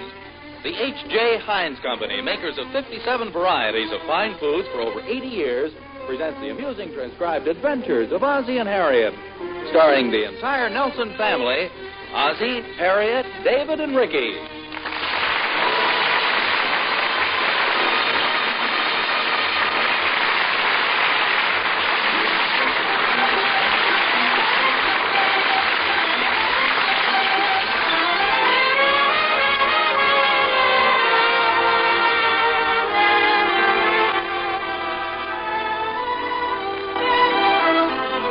Notice that little tingling feeling in the air this morning? It feels as though spring has finally arrived. The whole scene is one of activity, even in the Nelsons' house. There's Harriet busy finishing up the breakfast dishes. The boys are busy taping an old baseball bat. And Ozzie, well, he's hard at work, too. After all, with so much activity going on all around you, it's not easy to lie there on the couch and read the morning paper. Look at this, Pop. Yeah, that looks swell. I bet you I hit plenty of home runs with this good old bat. Go on, you can't even lift it. That was last year. I've grown some new muscles since then. Where are you hiding them? Never mind, boys. Just take a look at this swing. Hey, be careful there. You almost hit your father with that bat. Oh, that's okay. It won't break. We've got it all taped up. Oh, well, that makes everything all right then. Of course, it might have left a little dent in your father's head. I can just see Pop's head all taped up. Why aren't you laughing, Pop? I'm sorry, I was just looking for something in this paper here. You know, I can't seem to find the opening date for the ball team. You mean the high school team, Pop? Don't be silly, David. What does Pop care about the high school team? What team do you think he's talking about? Iggy Magoo's Midget 9, of course. Are you kidding? We've got some team, boy. I didn't know you and Iggy had a team. We got a neat team, boy. Iggy's the manager. Some manager. He's got all the players wearing roller skates fastened to their pants. Sure. They're neat for sliding into second, boy. If you ask me, it's crazy. Oh, yeah? It helped us win a game once. Iggy was sliding into second base when his skates got stuck in a rut. What happened? Iggy was safe, but the seat of his pants was out. I imagine that must have been a little embarrassing for Iggy. Heck no. He just pretended he wanted to get it sewed up and walked right home with a winning run. That's the goofiest thing I ever heard. That's Iggy for you. Well, I hate to disappoint you guys, but I wasn't especially interested in either of those teams. What team did you mean, Pop? Well, our regular home team that the Chamber of Commerce sponsors. Can't find the schedule listed anywhere. Oh, yes, I think I saw an article about that. Right there in the paper. Well, whereabouts? Well, let me look. I think I can find it. Did it say when the first game was? I don't think there's going to be any first game. What do you mean?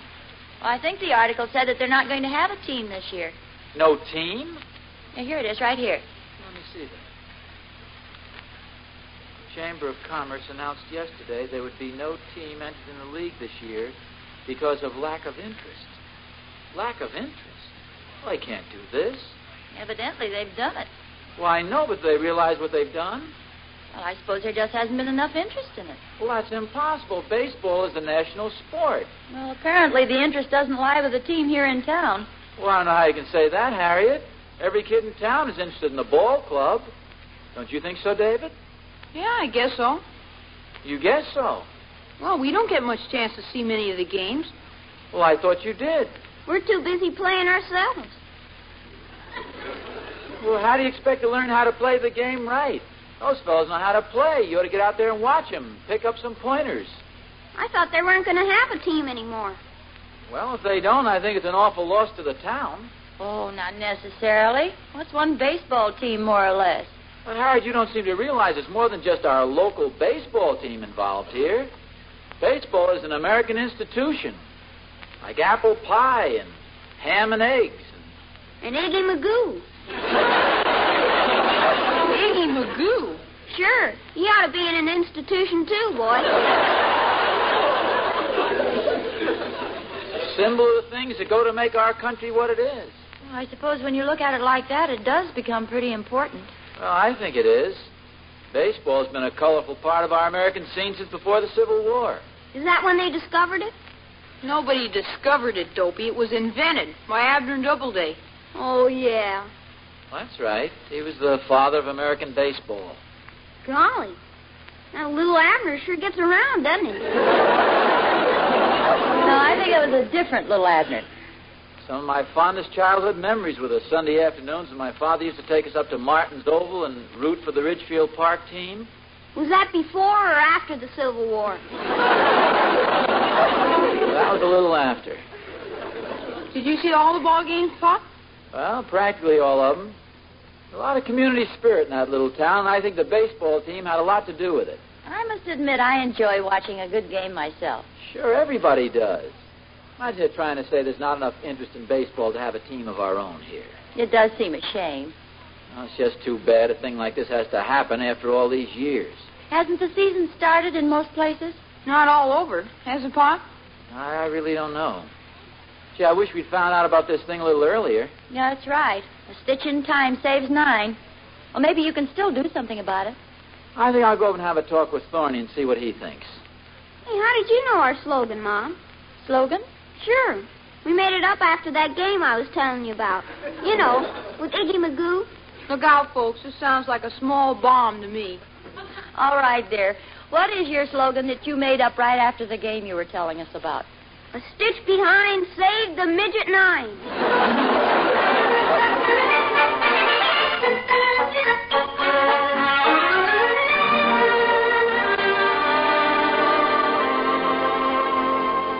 Hi, Oz. Oh, hi, Thorny. I've been looking for you. Hey, you look pretty unhappy. No bad news, I hope.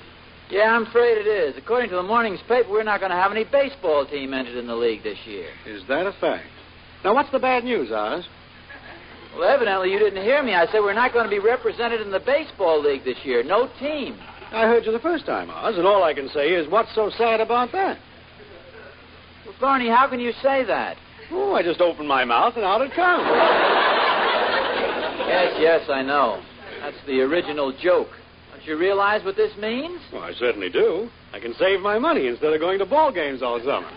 Save money? Thorny, how can you say that? I just opened my mouth. Yes, please, not again. How can you talk about a few paltry pennies you'll save? Think of the pleasure you get in exchange. You get out of the house. Think of how many chores you've gotten out of just by going to the ball game. Not so loud, Oz. Catherine might be listening. Well, I think it's a terrible thing myself. One of our great American institutions dying on the vine, and we sit supinely by and hasten its demise. Holy smokes, Oz. I read that in a book once, but it fits this situation to a T, Thorny. There's nothing like the thrill of being out there in the old ballpark. Hearing the deafening roar of the crowd when a home run goes sailing over the fence or into the bleachers. You know, I nearly caught one of them once last year. Well, there's nothing like being out in the old ballpark. Yeah, I guess you're right, Oz. Did I ever tell you the time I saw Babe Ruth play? You saw the old Bambino himself, eh? Yes, sir, and I'll never forget it. It was the 7th inning with 2 men on. He stood up at bat and pointed right out to the bleachers where I was sitting. How about that? And then hit a homer, huh? No, he struck out. But in the next inning, the pitcher got up and hit one right out of the ballpark. I think they're still looking for it. Well, that's what makes baseball. You know, they say that Babe had more glamour striking out than most players do hitting a home run. Yeah, it's a great old game. And to think that our community is going to be denied the privilege of having a team of its own this season. Oz, it's a darn shame, that's what it is. Well, it certainly burns me up. Yeah, what's the matter with the people? How can they stand around and take this sitting down? What can we do, Thorny? Oh, we've got to arouse some interest. That's what we got to do.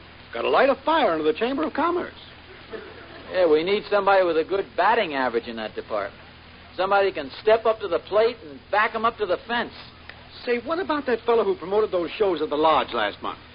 Well, you mean J.J. Fleeson? Uh-huh. Remember what a great job he did at the Lodge when they had those wrestling matches? Yeah, say, that's right. You know, Thorny, I think we've got our man. I think so. If anybody can do it, he's the guy. So where can we get in touch with him, do you know? Well, he owns that used car lot down at Forest and Maine. Well, what are we waiting for? Shall we take your car? We better take yours. Mine's pretty old, you know, and I don't want to be tempted.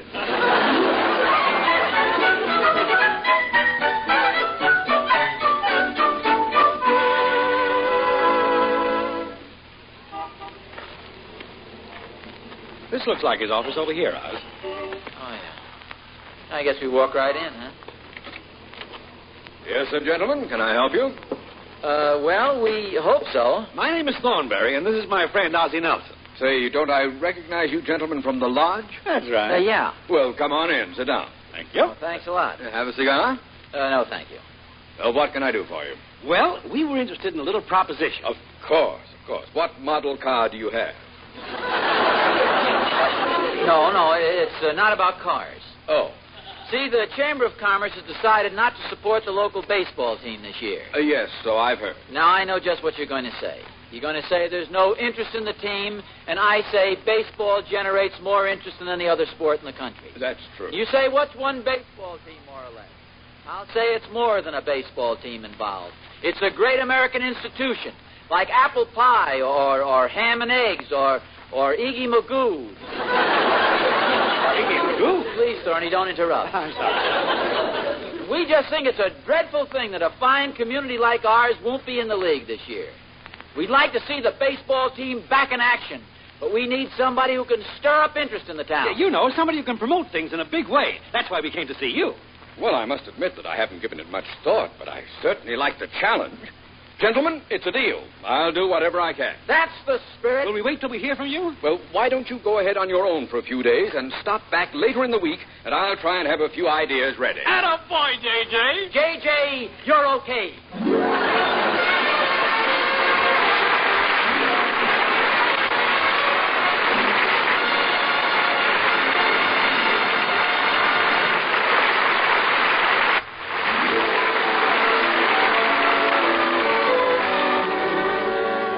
Ozzie and Harriet will be back in just a moment. Long about now, most homemakers are looking for spring tonics. Not for the family, mind you, but for tired menus. How about perking up your meals with the fresh green goodness of Heinz Cream of Green Pea Soup? Youngsters welcome it for lunch, and it's a tempting send-off to supper. And try old-fashioned Heinz Bean Soup, flavored with tender bits of smoked pork.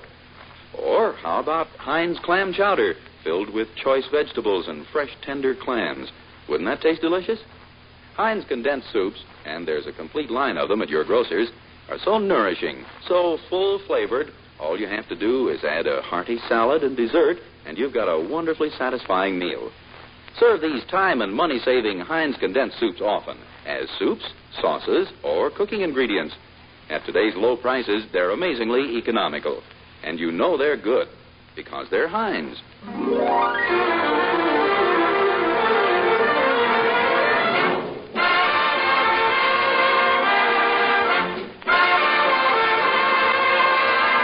Yes, sirree, there's nothing quite like the thrill of the old ball game. That's why Ozzie Nelson is determined to have the old hometown represented in the league this year. It may be a tough job to wake the citizens up, but the Nelson family is sure gonna try, boy. Hi, Pop. Oh, hello, fellas. How'd your speech go? Oh, pretty good, David. The men were all very polite. You know how those luncheons are. They tried to eat quietly while I was talking, but nobody seemed to be really interested in the project. I sure have been spreading the word around at school. Me too. I even gave a little talk on baseball in my arithmetic class today. Oh, well, good for you, son. And what did the class have to say? Nothing. But my teacher said plenty. I don't think she's on our side. Evidently not. Hi, everybody. Hi, Mom. Hi, Mom. Hi, Harriet. How did you make out at the club? Well, not too well. Most of them didn't even know that we ever had a team. Some of them must have husbands who are baseball fans. Oh, yes, several of them have husbands who never miss a game. What did they have to say about it? Well, they think dropping the team is the best thing the Chamber of Commerce has ever done. It's a pretty darn selfish attitude, if you ask me. Well, I did my best. Well, I'm supposed to meet Mr. Fleece in a few minutes. Now, I'll let you know what happens.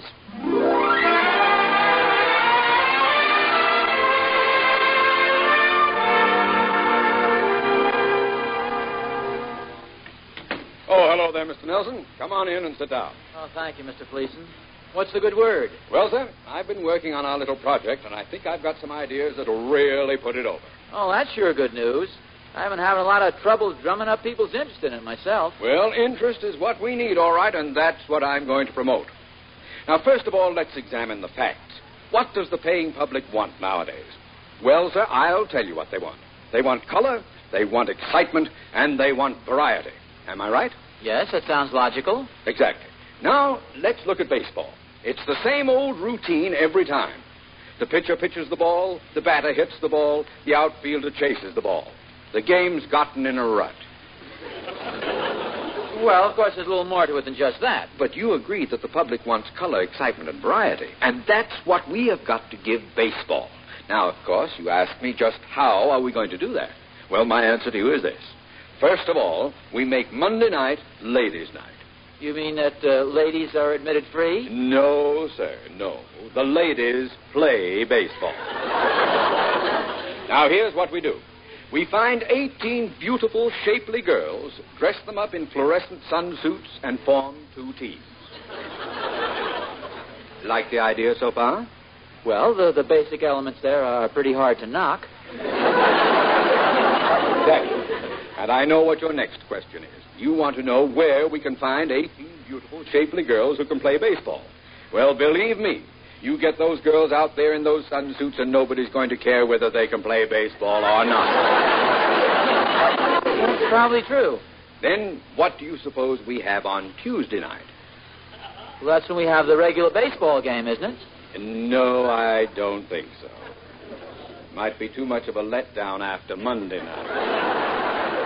Tuesday night, we'll have midget baseball. Midget baseball. A novelty like that will fill the stadium. We'll even cut the admission to half price. Well, what night do we have the regular baseball game? Wednesday night. It'll be a conventional baseball game except for one little change. All the players have to ride donkeys. Donkeys? Haven't you heard of donkey baseball? Why, it's the funniest thing you've ever seen. Well, yes, I imagine it could be very amusing. Oh, the fans love it. Now, donkey baseball is pretty hard to top, so we'll have to think of some surefire gimmick for Thursday night. But what about regular baseball? Naturally, we'll try to leave a night open for that. Now, maybe we can squeeze it in on Fridays. That is, not every Friday, of course. Well, some people might enjoy watching a regular game. I've got it. The game will be going along fine. Everybody will think it's really on the level. Then all of a sudden, we slip in an exploding baseball. Exploding baseball? Yeah, you know, the batter hits it and the darn thing just goes up in smoke. Then to get even, the other team slips them a rubber bat. Or we can dream up a few more gags and really turn this into a pretty hilarious game. Yes, I see what you mean. Well, I think this has been a very profitable meeting. If this stuff doesn't put baseball over, then I don't know what will. Well, now, you just leave the rest to me. I'll have my secretary type up these suggestions, and I'll present them to the Chamber of Commerce myself. Well, goodbye, Mr. Nelson. Goodbye, Mr. Barnum. That is, Mr.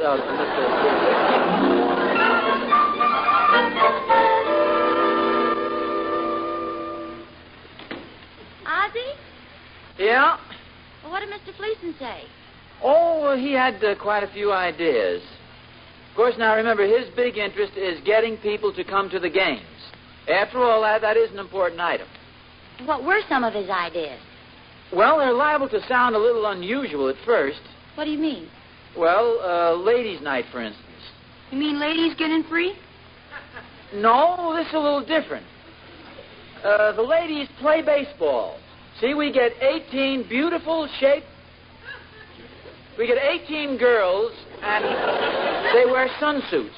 Sunsuits? Now, I know you're going to ask me, where are we going to find 18 shapely girls who can play baseball? Heck, who cares? Yes, I think that will be the general reaction. Not from some of us. Well, like I said, Harry, now these are only ideas.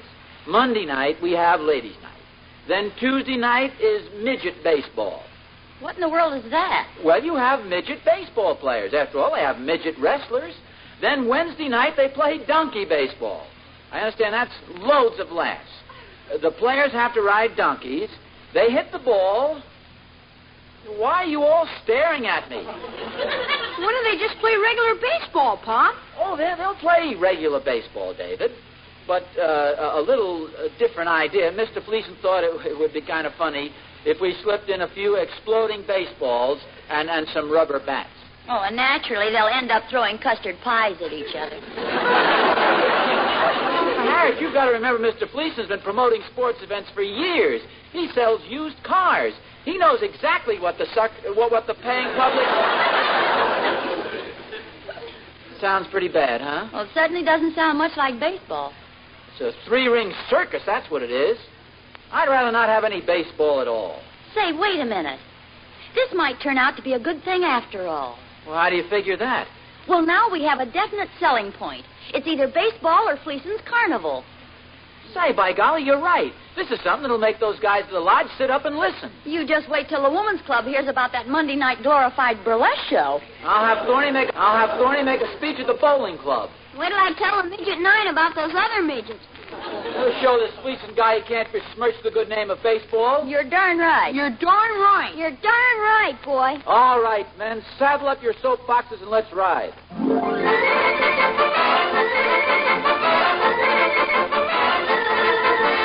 I ask you, gentlemen, where will it go from donkey baseball? Next we may have monkey baseball, and then kangaroo baseball. Before long, people won't be allowed to play the game anymore.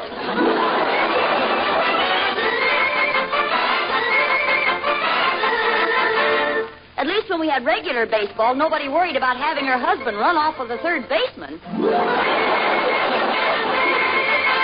To quote the words of a certain baseball manager to a certain umpire, one donkey on the field is enough already. The dirty trick, that's what it is. We were here first, and this town isn't big enough for any more midgets.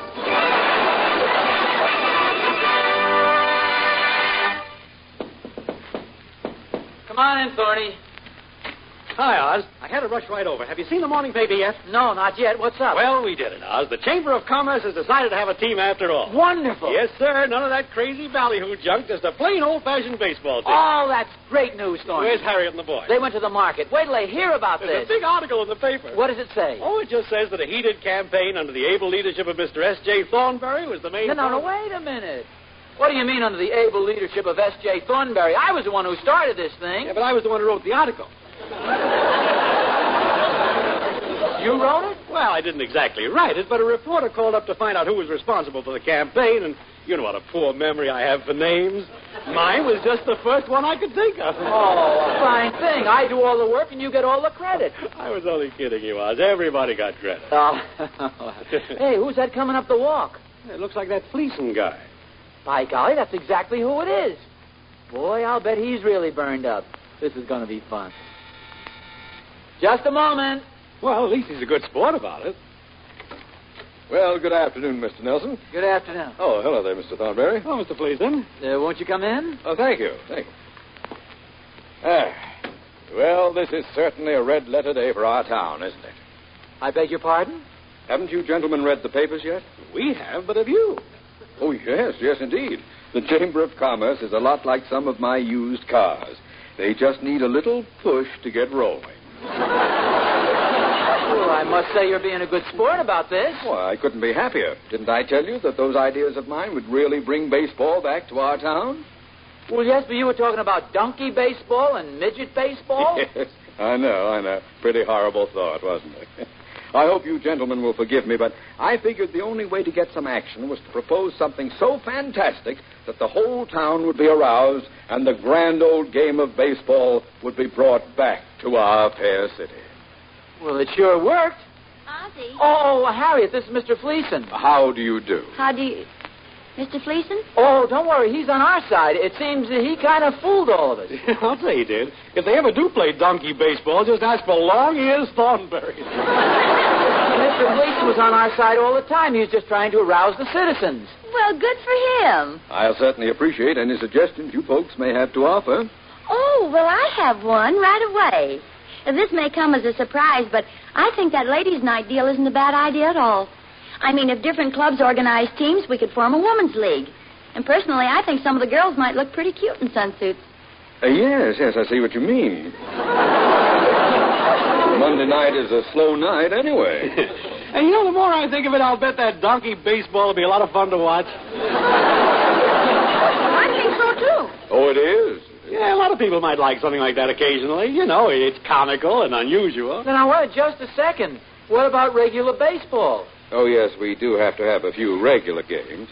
Yeah, I suppose so. Well, we'd better. That's what all the shouting was about. We can have those games on Saturdays and Sundays. Well, swell. Novelty ideas are fine, but some people might enjoy watching just an ordinary game. Of course. So Saturdays and Sundays are reserved for regular baseball. Just straight, legitimate games. Right. Played as the game should be played. Mr. Fleeson? Yes? Now, I'm not suggesting we should change the game. Yes? But don't you think maybe just on opening night we could slip in one or two exploding baseballs?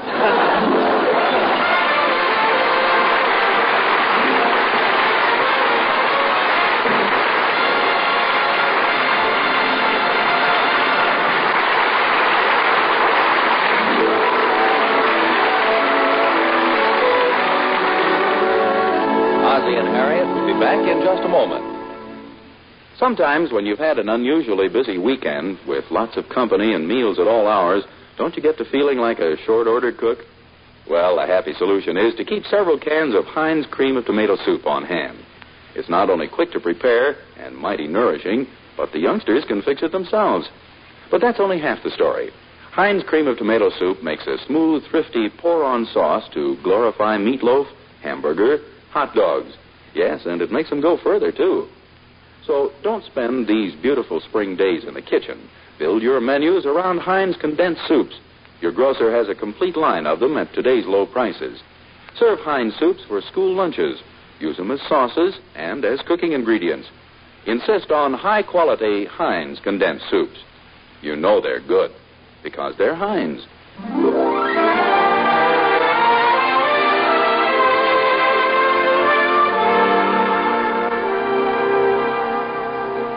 Did you see the sports section in tonight's paper? No, I didn't. Anything important? Yes, the opening game is next Saturday. Can we go, Pop? Well, of course, we'll all go. Nothing I enjoy more than a baseball game. Yeah, come to think of it, I don't think I saw as many as usual last year or the year before. I'll bet everybody will be at this game. Yeah, we better get there early, too, because Pershing Field doesn't hold very many people. Pop? Yes, David? How long has it been since you've seen a baseball game? Well, now that you mention it, I guess maybe I haven't seen one for about 2 years. Well, that's funny. What do you mean? Well, you said Pershing Field. And it says here they've been playing the games at the community stadium since 1945.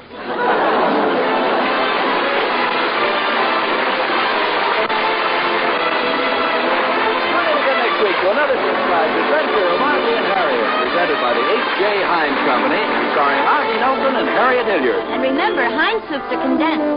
You get twice as much soup by adding an equal part of milk or water. That suits me fine. Me too. I like a lot, boy.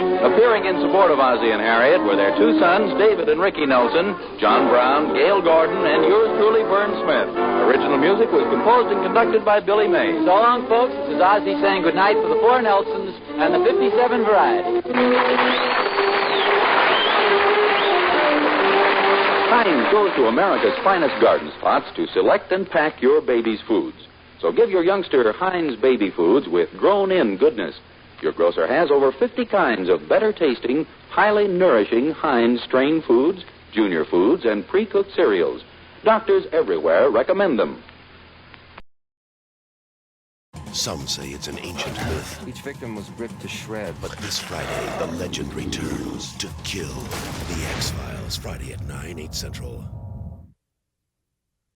Well, Silver, wait those thrilling days of yesteryear with the Lone Ranger up next.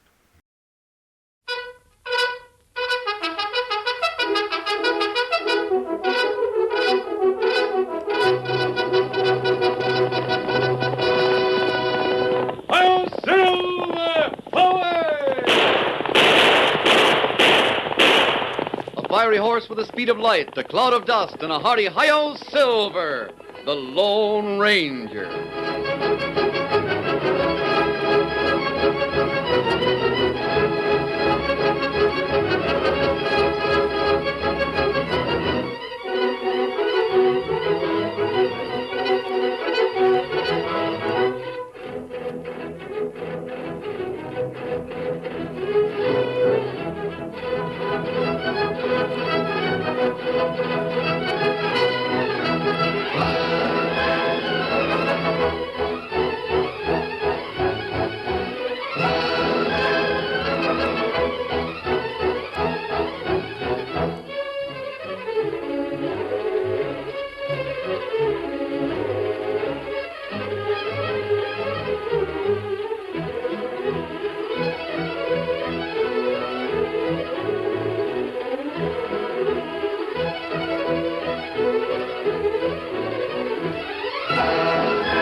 With his faithful Indian companion Tonto, the masked rider of the plains led the fight for law and order in the early western United States. Whenever the pioneers gathered around the campfire, they talked of his strength and courage, his daring and resourcefulness. And the story of his greatest adventure has come down to us through the generations. Return with us now to those thrilling days when the West was young. From out of the past come the thundering hoofbeats of the great horse Silver. The Lone Ranger rides again. Come on, Silver! Otto's waiting on the trail ahead. We've got to hurry. Hi-yo, Silver! Away!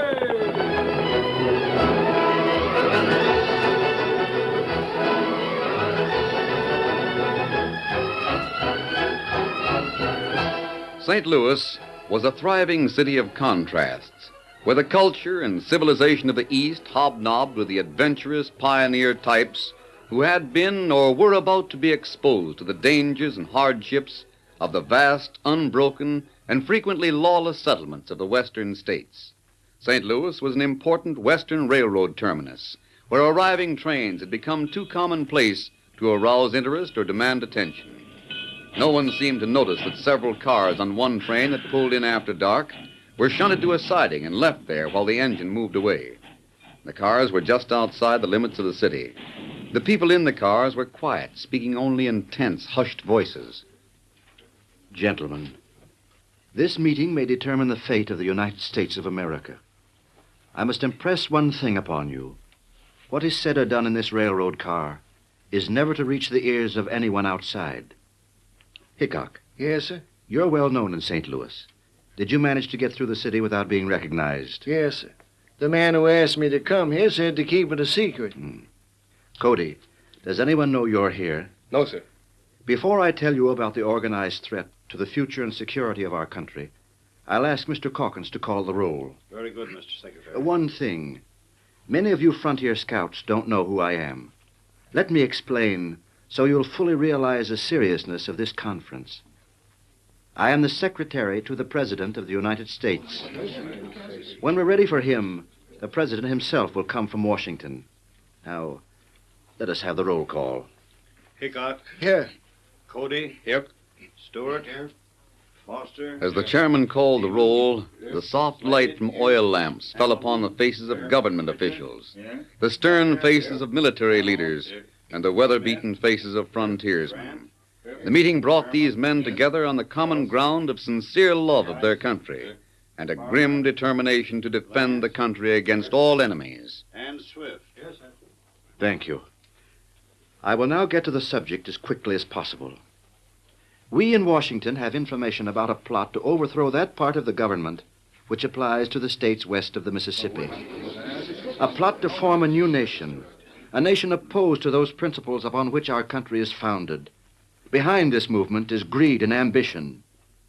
One man, unknown to all of us, who would make himself an emperor in a free land, threatens to destroy all things that you brave men have fought to save. Well, what's known about this emperor, about his plans? Well, very little. Most of what we believe is founded on suspicion and somewhat sketchy deduction. We have reason to believe that his plans are well along, and that he has built up a vast organization. Are any of the members known? No living members are known to us. We do, however, feel sure that some of them hold important posts in the government. There is no doubt that many have become influential in communities in the West. They seem to work from the inside, boring into the confidence of the people they plan to ruin. They are trying to gain control of scattered communities until they are ready to merge all these into a new nation or empire. Hang it, Mr. Secretary, they can't do it. I know what sort of men we've got in the West. Yes, Cody, but you reckon without consideration of the means those traitors employ. While they get control of the communities, other members of this legion spread poverty, famine, pestilence, and death. They destroy the faith of the people in the government. Of that, we have some proof. They teach hatred and intolerance. They arouse suspicion of public officials. They breed mistrust and spawn greed and false ambition. They promise wealth and riches. They're undermining the United States, and they must be put down. You speak as though you knew a lot about them. Some of their methods are known. Any individuals? No. How can we fight people we don't know? That is the problem. The problem assigned to us for solution by the President. The way you speak, sir, anyone might be a member of this gang. That is true. They know us. They know we'll be their opposition, but we don't know them. I'm aware of that. They can shoot from ambush. They can lie and steal, murder, anything that's handy. We can't do those things. Our task is not an easy one. And if we fail... America fails. Gentlemen, we must not only suppress this outlaw legion, we must do it in a way that will go into history as an example for the future generations. A lesson to our children and their children. If we could only be as unknown to them as they are to us. That's it, Cody. If we could work in secret. Oh, how I'd like to meet some of those traitors face to face. You never will. Work in secret. How can that be done? Disguise ourselves? No good. Someone to help us. Someone to ferret out the members. The leaders. It'd have to be someone we could trust. Wait.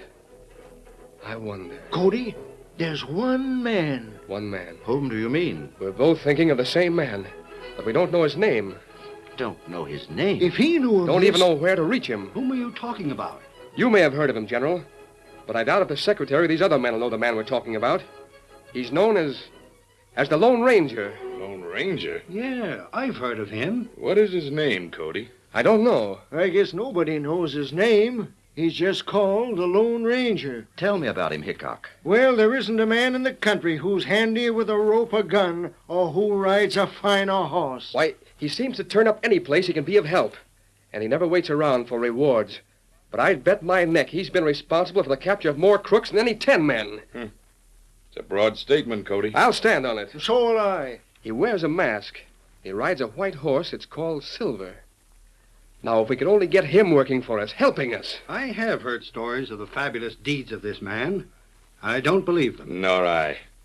What's more, I stoutly disapprove of seeking the aid of a man who refuses to divulge his identity. Now, just 1 minute, Colonel. We're confronted with a situation that calls for all the aid we can enlist. If a man's loyalty to the flag is unquestioned... Now, there's no doubt about that. The Lone Ranger has dedicated his life to the service of the West.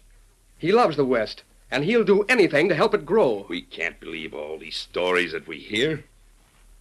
You, Cody, and Hickok have a reputation that is second to none. I feel that you, too, can do far more than any masked man. It wouldn't reflect credit on the Army if we seek out the help of a man who is masked. Confound it, sir. The Lone Ranger has a reason for wearing a mask. Do you know him personally, Cody? No, sir. But I'd sure like to locate him and ask him to help us. I object to Now, look anything. here.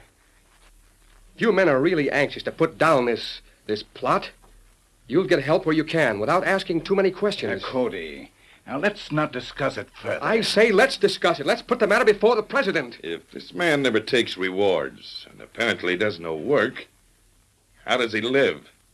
He has to steal money. That's a lie, and I'd like to ram it down your throat. Gentlemen. Well, he has some sort of a silver mine hidden away someplace. That's where he gets his money. I still object to seeking help from this man. Colonel, perhaps if You'll pardon me, General, but I'm unmoved by any argument. Then it's a good thing the decision doesn't rest with you. Gentlemen, I'll speak to the president. I'll tell him just what you've told me and ask his approval. Good. Tell the president this is not unanimous. I'll speak to him as soon as I return to Washington. Meanwhile, you might learn the location of this Lone Ranger. We'll have to find him. Everyone who rides the western trails will have to spread the word among those we know can be trusted. That's it, Cody. Count on my help. We'll pass the word to all the ranchers. They'll tell everyone we know that the Lone Ranger is needed. We'll ride day and night. We'll spread the word from here to the Rockies. From Montana to the Rio Grande.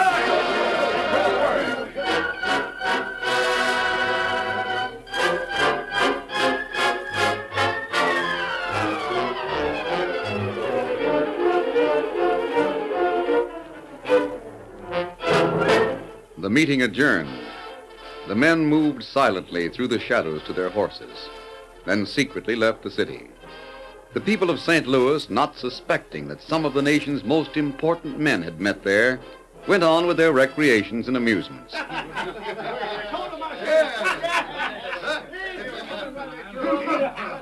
The gambling halls and cabarets were filled with pleasure-seeking crowds that little realized how the fate of the nation might rest on the developments of the night's conference. But over in one corner of the largest of the cafes, the talk was grim and ominous. One of the men who sat at the table spoke in a voice that was barely above a whisper. Before I say more, you must show me a mark of identification. Show me a sign. The man spoken to placed his forearm on the table and drew back the sleeve of his coat. A tattoo mark was revealed on the inside of his wrist. It was small and black, and in the form of an arrow. The Black Arrow. I'm satisfied. Are you suspected? No. I remain in good standing and attended the conference a short time ago.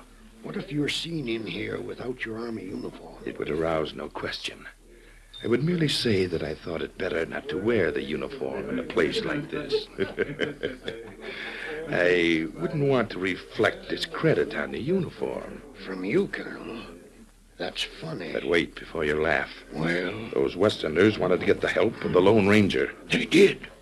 Well, they must not. I rejected the idea. Good. But he may be fighting us in spite of my objections. I argued as strongly as I could. But Cody and Hickok, I'm afraid, have the secretary won over. He's going to speak to the president while the Lone Ranger is sought for. That's bad. That's bad. We don't know the Lone Ranger. That's just the point. As long as we have our spies on the inside, we can learn of plans that are made to combat the Black Arrow. We'll know who is working against us. But this Lone Ranger, we don't know him. We must get him out of our way. It is important that we know of this, Colonel. Knowing of it we'll give the necessary instructions to take care of the Lone Ranger. If the secretary convinces the president that the Lone Ranger should help, there is likely to be another conference here near St. Louis. Between whom? The president and the Lone Ranger. Good. We shall plan accordingly.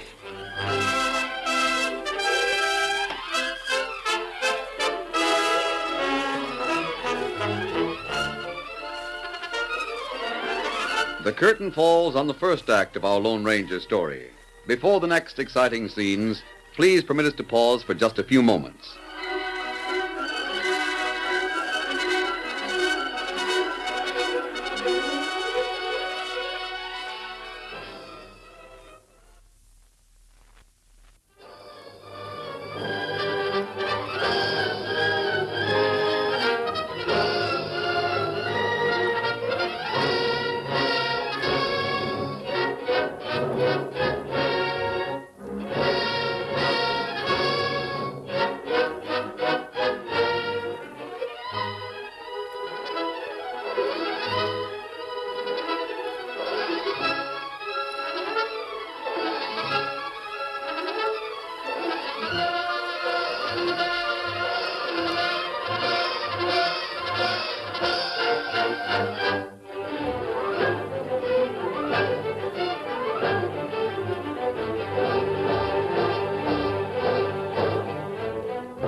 Now to continue our story. The greatest Western scouts in the history of the nation were riding far and wide in an effort to find the Lone Ranger. The aid of this masked mystery rider was badly needed by the government. He was being sought for by the special order of the President of the United States. He alone, it was believed, could gather information that would help in breaking up a vast, well-organized plot to overthrow the government and set up a new empire west of the Mississippi. Far and wide the horsemen ranged, pausing only when they reached one of the scattered pioneers whom they could trust. Jim, listen to me. Cody, it's a long time since you've been in these parts. Now keep this under your hat. Have you seen anything of the Lone Ranger? Can't say as I have, not for some time. Heard anybody speak of seeing him around here? Nope. What's up, Bill? If you do hear of him, get a message to him. Yeah, sure thing. What's the message? Tell him to get to the Padre as fast as Silver can take him. The Padre has word for him. Important, eh? The most important message the Lone Ranger will ever get. The Padre, he'll know who you mean? Yes. Well, step into the house, Bill. You can do with a mite of food and rest. I can't stop now. But don't forget what I told you. Get up there. Oh, she never rode harder than that for the Pony Express.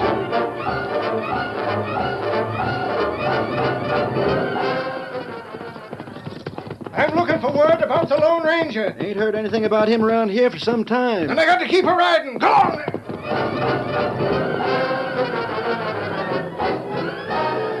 For days on end, pausing only to snatch a bit of food and rest, those Westerners raced on across the plains and valleys, swapping horses with friendly ranchers where their mounts became exhausted. Tirelessly, they pushed across mountains and through ravines, carrying the word, knowing that each time they stopped, the message would be spread in an ever-increasing circle from that stopping place. No one knew where the Lone Ranger could be reached, yet every man felt sure that somewhere, sooner or later, the famous masked rider would learn that he was needed.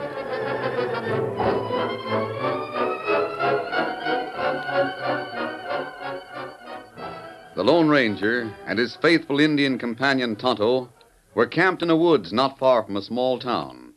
Tonto had gone into the town for a few supplies, while the Lone Ranger, taking advantage of a few days' rest, overhauled the saddle equipment and inspected the weapons. When Tonto heard that the Lone Ranger was needed so badly that an important message was waiting for him at a certain ranch, he leaped to the saddle. Get him up, Scout! At last, the message was on the way to the Lone Ranger. Tonto halted the paint horse at a small camp in the woods as a tall man leaped to his feet. What is it, Tonto? Message for you. Men in town make talk. Me fix your saddle. You get ready to ride. A message, Tonto? Who has the message? We ride long way. Me get message from ranch. Tonto tossed the saddle blanket, then the saddle across the broad back of the snow-white horse. Meanwhile, the Lone Ranger packed the saddlebags, adjusted his mask, and examined his guns. He gave a final tug on the cinch. There. Now we're ready, Tonto. You go to Bar J Ranch. Bar J? You not wait for Tonto. You go fast. Message plenty important. Very well, Tonto. Hi-yo, Silver! Away!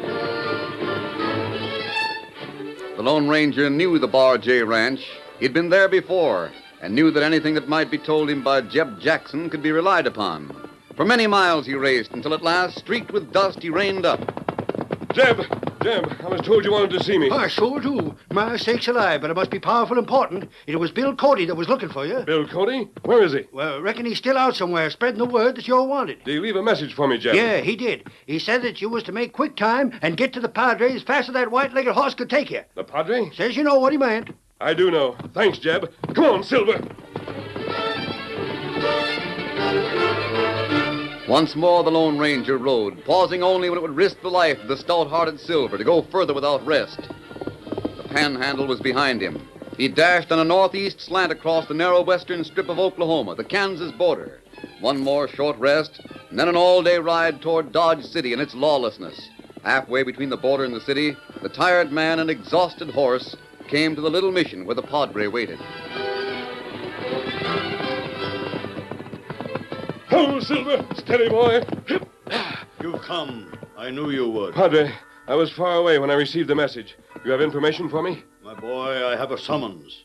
It comes from the president. The president? He needs you. When I have seen you refreshed, I'll tell you the story. Then I will send a messenger to the city. A messenger? That new miracle of man's discovery, the electric telegraph, will take the president the message he is waiting so impatiently to hear.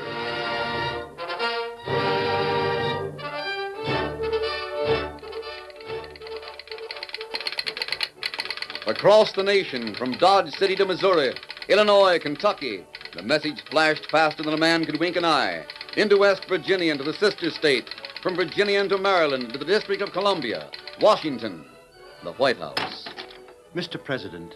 A tired man, eyes hollow with lack of sleep, looked up at the secretary. Yes, what is it? You told me, sir, that no matter what the hour, I was to come to you when word was received. Word? The frontier scouts have reached the man we needed. The man? At this moment, sir, the Lone Ranger is riding toward St. Louis. Come on, Silver! Faster, boy, faster! Ho, Silver! Away!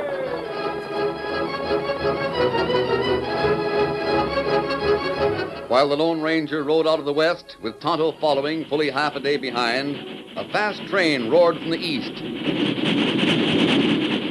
The leader of the nation went to keep an appointment with a tireless man whose energies were devoted wholeheartedly to the service of the country he loved.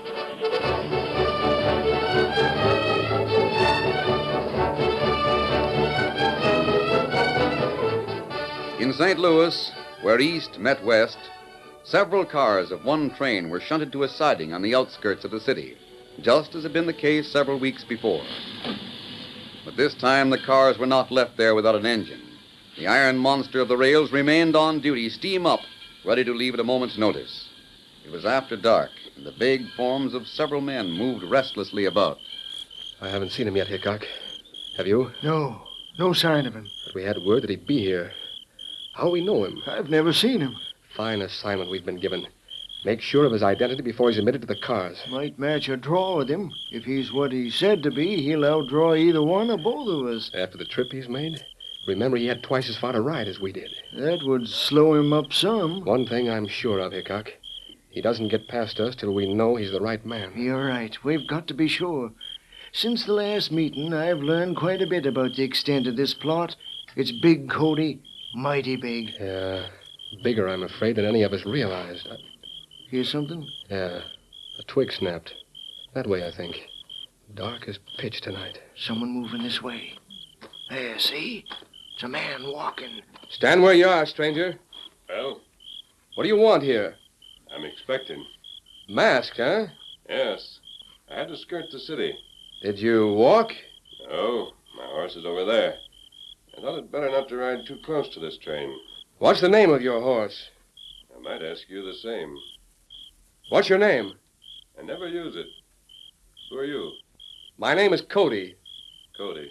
Bill Cody. I've always hoped to meet you. You know Bill Hickok? I've Heard of him. Wanted to know him, too. I've heard that there's only one man faster on the draw than I am, mister. I wonder if you're that man. I didn't think there was anyone who could outdraw Bill Hickok. There is. And if you're going to keep any appointment tonight, you'll have to demonstrate. Slap leather. He's got you, Bill. Well, Not one, but 2 guns on you, Bill. Put your guns away. Go on inside that there car. There's a man in there who's come a long way to meet you. Very well. I'll leave my guns with you, gentlemen. Hickok, the weeks that are coming are going to make history. You and me and the Lone Ranger. Please come in here. The president is ready to speak to you. You'd better take that mask off and leave it with me. I'd prefer to keep it where it is. But you... Now, this door? Yes, but...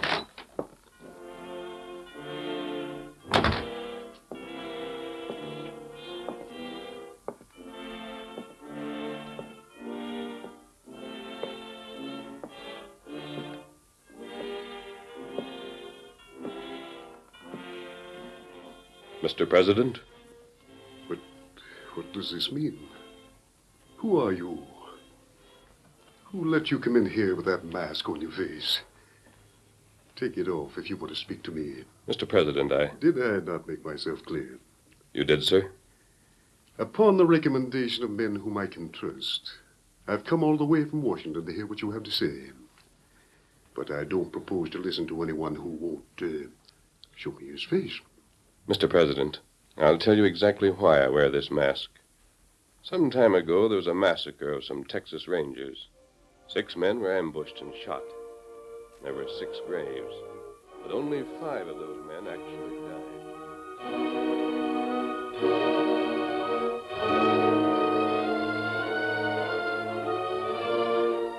You see, sir, since then I've worn this mask. If my identity were known, my usefulness would be finished. I understand. Here, before you, I want to remove my mask. Thank you. There. You know, your face is just what I thought it would be. What I hoped it would be. Thank you, sir. Mr. President, I understand that the future of our country is in danger. The next few weeks may determine whether the United States will stand or fall. But let me point this out to you before we go any further. From the moment you leave here, your life will be in danger. You will have to work alone, without the aid of our soldiers. If you at any time find yourself in difficulty or danger, and you will have to fight your way out single-handedly. Do you understand that? Yes, Mr. President. Tonight, I'm not sure that the guards around this train can be trusted. Cody and Hickok, sir? They can be trusted. But there are others. And some of them might be members of the organization we must suppress. It is imperative that our enemies do not learn of the assignment I'm going to give you. I see. It is enough to me to know that you will take that assignment. Whatever it is, sir, you may depend upon whatever help I can give. Knowing you better from this conversation, I am confident of that. Tomorrow night, when only the most trustworthy men are on guard, I will give you instructions that, well, they would discourage all but the bravest men.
have just heard is a copyrighted feature of the Lone Ranger Incorporated.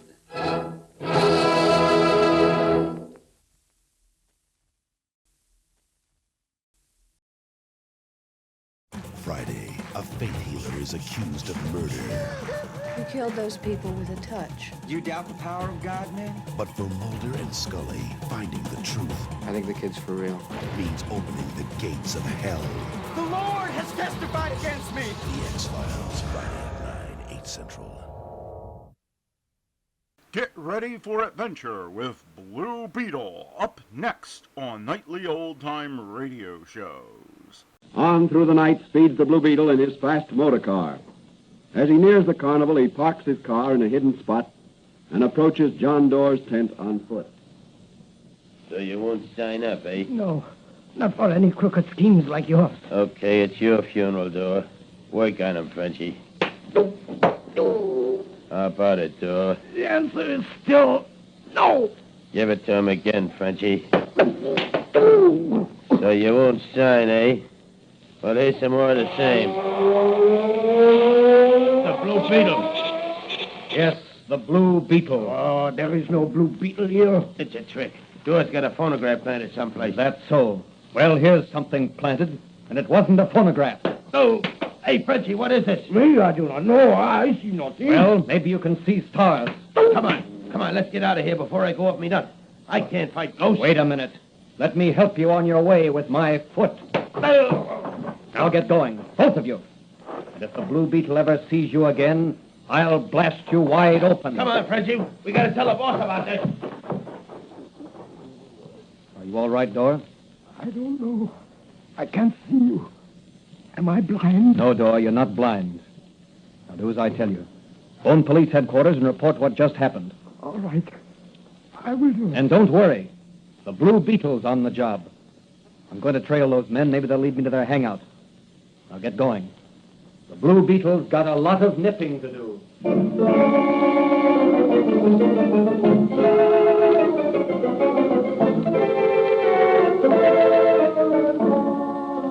Will the Blue Beetle catch up with the thugs who are beating John Doerr? What about the invisible paint? Will it wear off before the Blue Beetle reaches his destination? What will he find when he gets there? Out of the carnival grounds dashed the Blue Beetle, just in time to see the two thugs drive off in a long sedan. Jumping into his own car, the Blue Beetle gave chase until out on the river road. Those thugs are taking the road that leads to the old haunted house. That must be the headquarters. I'll have to take a chance. My invisible paint is wearing off. I'll force them off the road, and they'll have to stop.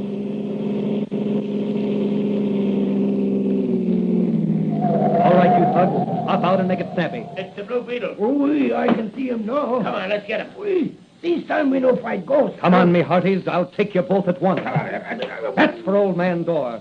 And that's for law and order. Slap him up, Frenchie. Slap him up. Kick him in the head. Oh, no, you won't, Frenchie.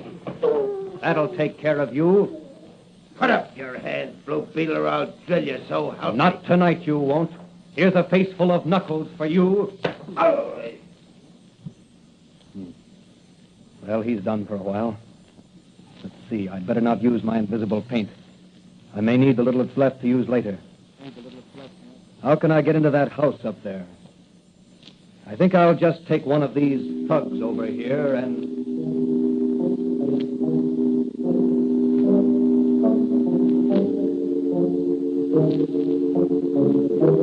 What are the Blue Beetle's plans? Is the haunted house the headquarters of the crooked slot machine racketeers? Let's look in on this weird and mysterious-looking place. Look through the peephole and see who that is, Snag. Okay.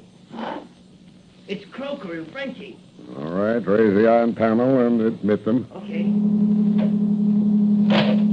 Hello, Chief. Me and Frenchie's back. Yeah, so I see. What have you to report? Well, Frenchie and me, we went to see Old Man Doerr like you told us, and we gave him the works. But he wouldn't sign up for the machines. Did you tell him the Duke sent you? Sure, boss.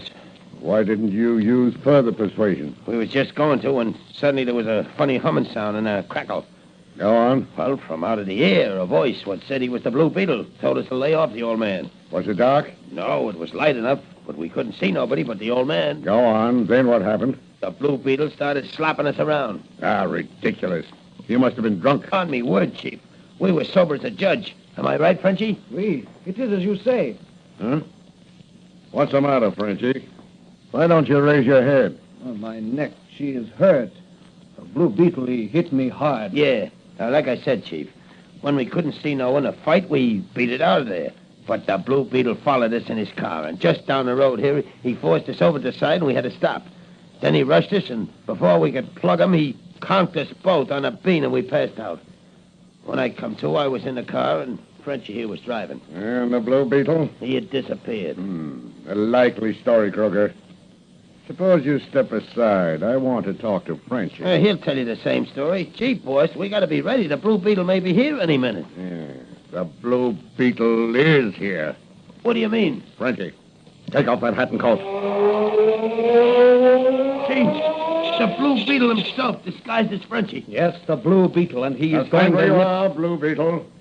I've got you covered. Put away that gun. You can't injure the Blue Beetle. The Blue Beetle seems fond of appearing and disappearing. Every time he does appear, another bunch of rats are brought to justice. I'm happy at last to have met the Blue Beetle face to face. But I regret that the meeting must be so brief. I have seen you. I wish to see you no more, so... There. Down you go, Blue Beetle, through the trapdoor into my subterranean sewer. You like to chase rats, as you call them? Well, you can get your stomach full of them down there.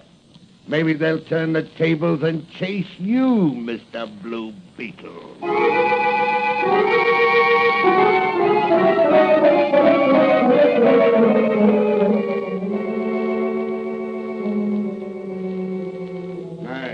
Yeah?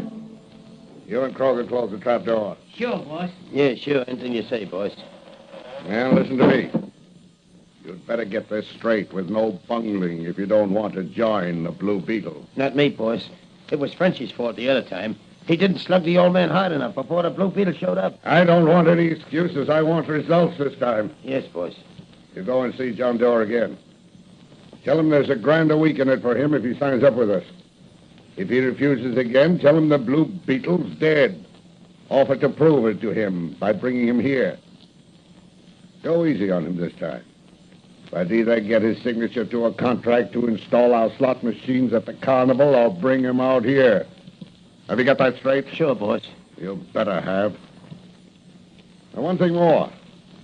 If you don't come back with Doerr's signature or with Doerr himself, you'll be pushing up daisies when spring comes round again. Hey, listen, boss. That's a cop. Yeah. How did they find out You stupid fool. You must have left that trail a mile wide. No, boss. Nobody saw us but the Blue Beetle. You hide, Kroger. Behind that screen over there. They've got nothing on me. I'll meet them. Snag. You stand by. Okay, boss. Open up in the name of the law. Snag. Raise that iron panel. Yeah, sure.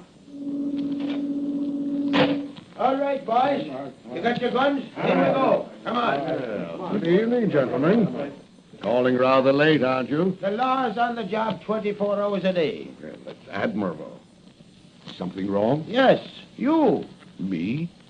What have I done? Your thugs have tried to kill an old man, and you were trying to install your crooked slot machines at the carnival. I assure you, you made a mistake, Sergeant. I ain't, Sergeant. It's plain Officer Mannigan, and we ain't made no mistake. The Blue Beetle phoned us 10 minutes ago. Now I know you're mistaken, Officer Mannigan.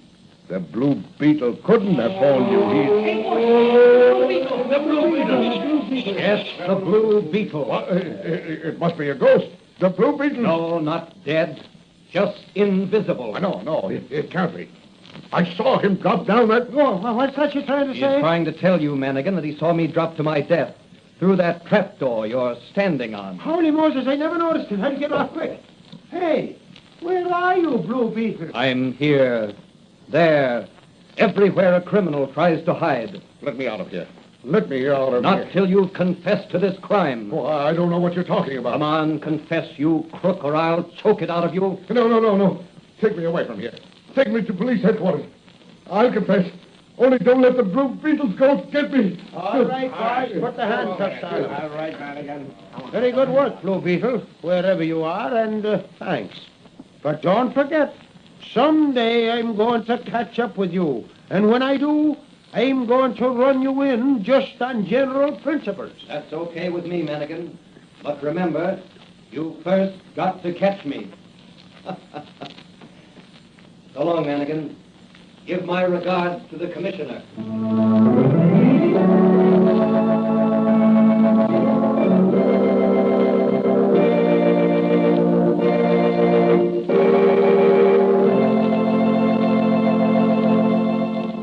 And so the Blue Beetle broke up another racket that was preying on unsuspecting amusement seekers. What happened when he fell through the trap door? How did he escape from his living tomb? Let's look in on Dr. Fran's little apothecary shop, where Patrolman Dan Garrett is relaxing after a strenuous night. Oh, Danny boy, you sure have luck. Don't I?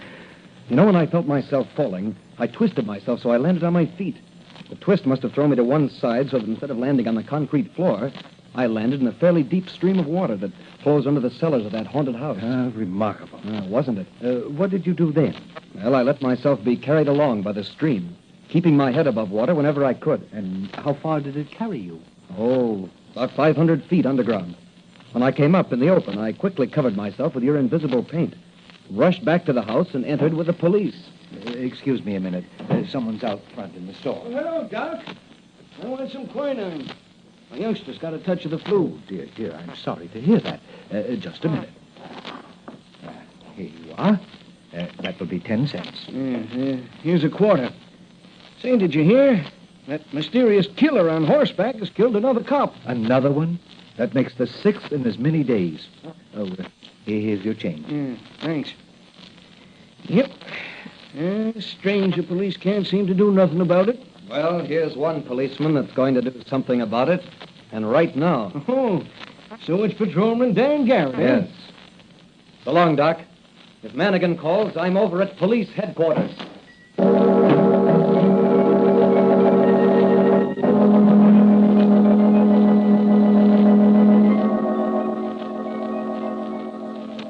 What is this new scourge that has struck the city? 6 policemen shot in 1 week by a mysterious horseman. Undoubtedly a strange, deadly maniac. Will Dan Garrett run him to earth? Or will it take the Blue Beetle to avenge these deaths?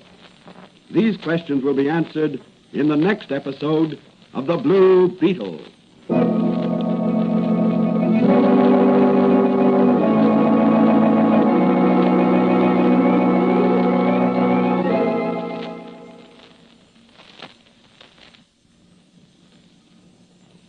And now, here's the Blue Beetle to say a few words.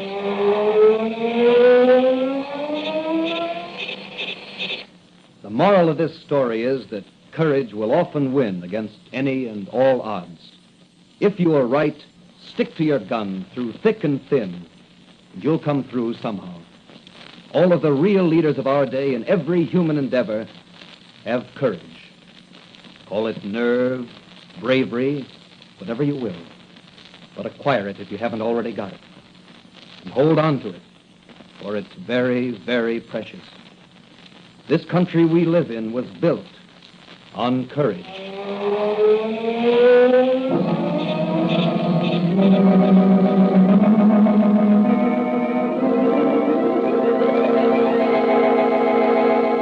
The Blue Beetle is a copyrighted Fox feature appearing in Mystery Men Comics magazine and the Blue Beetle magazine, on sale at your newsstand.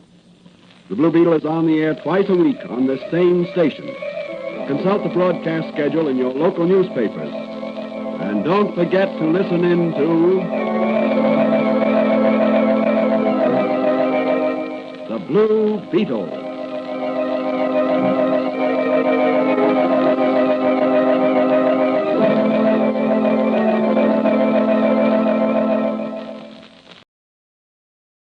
A serial killer is on the loose, and one man's psychic vision is the FBI's only lead. He's getting ready to kill. An all-new X-Files, Friday at 9, 8 Central. The Sears Radio Theater is up next on Nightly Old-Time Radio Shows. Enjoy. That's the theme from the Sears Radio Theater. Tonight's story is a comedy with Andy Griffith as your host. Here's a preview. Well, the children are looking forward to seeing you. Do they know? Are they upset? Yes and no. Well, what was Jeff's reaction? He said, again, and kept eating his cereal. Just like his father. And Carrie? She wanted to know if you were keeping a yacht. The Sears Radio Theater will begin after this message from your local station. Next time you're looking for a car, remember the Olive Street Road, where Continental Cars is located. You can drive up or down any street and find a place to buy a car. But only on Olive Street Road can you find your MG or Triumph at Continental Cars. Olive Street Road's Continental Cars has the largest selection of MGs and Triumphs anywhere. They're all sporty with emphasis on economy. Make your pit stop on Olive Street Road at Continental Cars. Continental Cars, 8041 Olive Street Road. Continental Cars' largest selection in the Midwest. How many times have you wished for a delicious pizza for lunch, but you can't because your lunch hour isn't long enough? Well, Rockwell's is your answer. You see, at Rockwell's, you can call in your order early. Have a piping hot pizza all ready when you arrive. Or if you're eating by yourself and you can't eat the whole pizza, Rockwell's features a luncheon special from 11 to 2 daily. A quarter large Sicilian pizza for only 99 cents. Now, that's 4 pieces of the best pizza you'll ever put in your mouth. Rockwell's can also arrange for private luncheons, bridge parties, group meetings for up to 40 people. Rockwell's, the familiest restaurant in town on Manchester Road in Ellisville, across from Peaches. I love weddings. The bride is radiant, the groom a picture of manliness. It's one of life's wonderful moments, which Elaine Carmichael has repeated more than once. But I'm getting ahead of our story. First things first.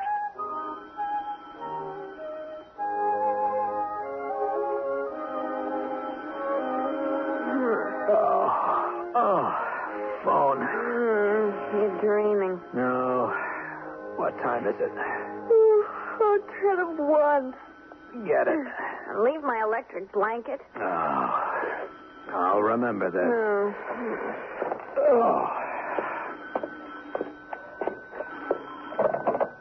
Hello. Sweetie, did I wake you? Yes. Wonderful news. What is it, Mother? I've left Walter Carmichael. Good. I'll arrive in Los Angeles about 2:30 tomorrow. Global Flight 16. Be an angel, pick me up. All right. Ta-ta, darling. Who was it? Elaine, my crazy mother. Oh, what happened? She's left Walt. Oh, no. She'll be here tomorrow. Oh, Roger, don't go to sleep. Susan, I'm exhausted. Roger, this is terrible. Talk about it in the morning. Is she getting a divorce? I suppose so. Oh, poor Elaine. She must be beside herself. Go to sleep. How can you be so unconcerned? Because we've been through this before. Walt is her 5th husband. Was she upset? Of course not. She's going to keep doing it until she gets it right.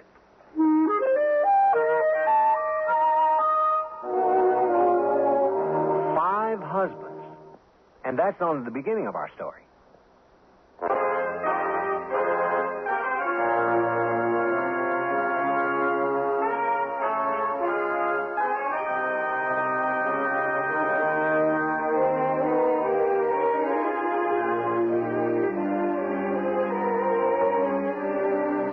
Radio Theater, a new adventure in radio listening. 5 nights of exceptional entertainment every week. Brought to you in Elliott Lewis' production of the Sears Radio Theater. Our story, Here Comes the Bride Again, by Ken Gerard. Our stars, Harriet Nelson, Elliott Reed, and Linda K. Henning.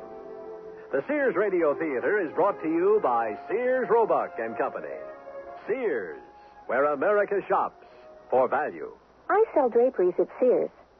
Yesterday, a lady came in and said that she'd been in and out of about every store in town looking for draperies and at this point didn't know what she wanted anymore. I asked questions about her tastes and decor and then made suggestions. She was thrilled.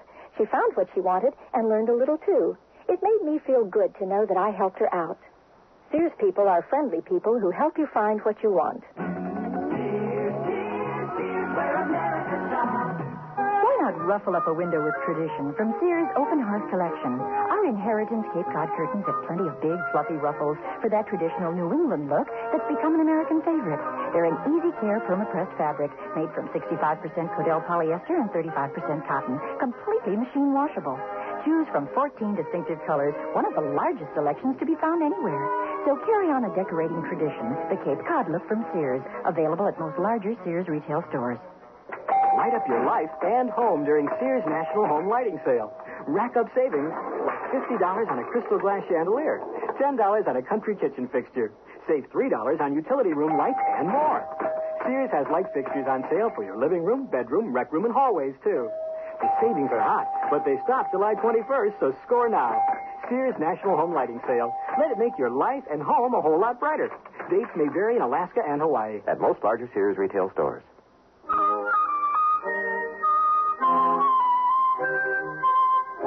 In all fairness, Elaine Carmichael's marital record is not that horrendous.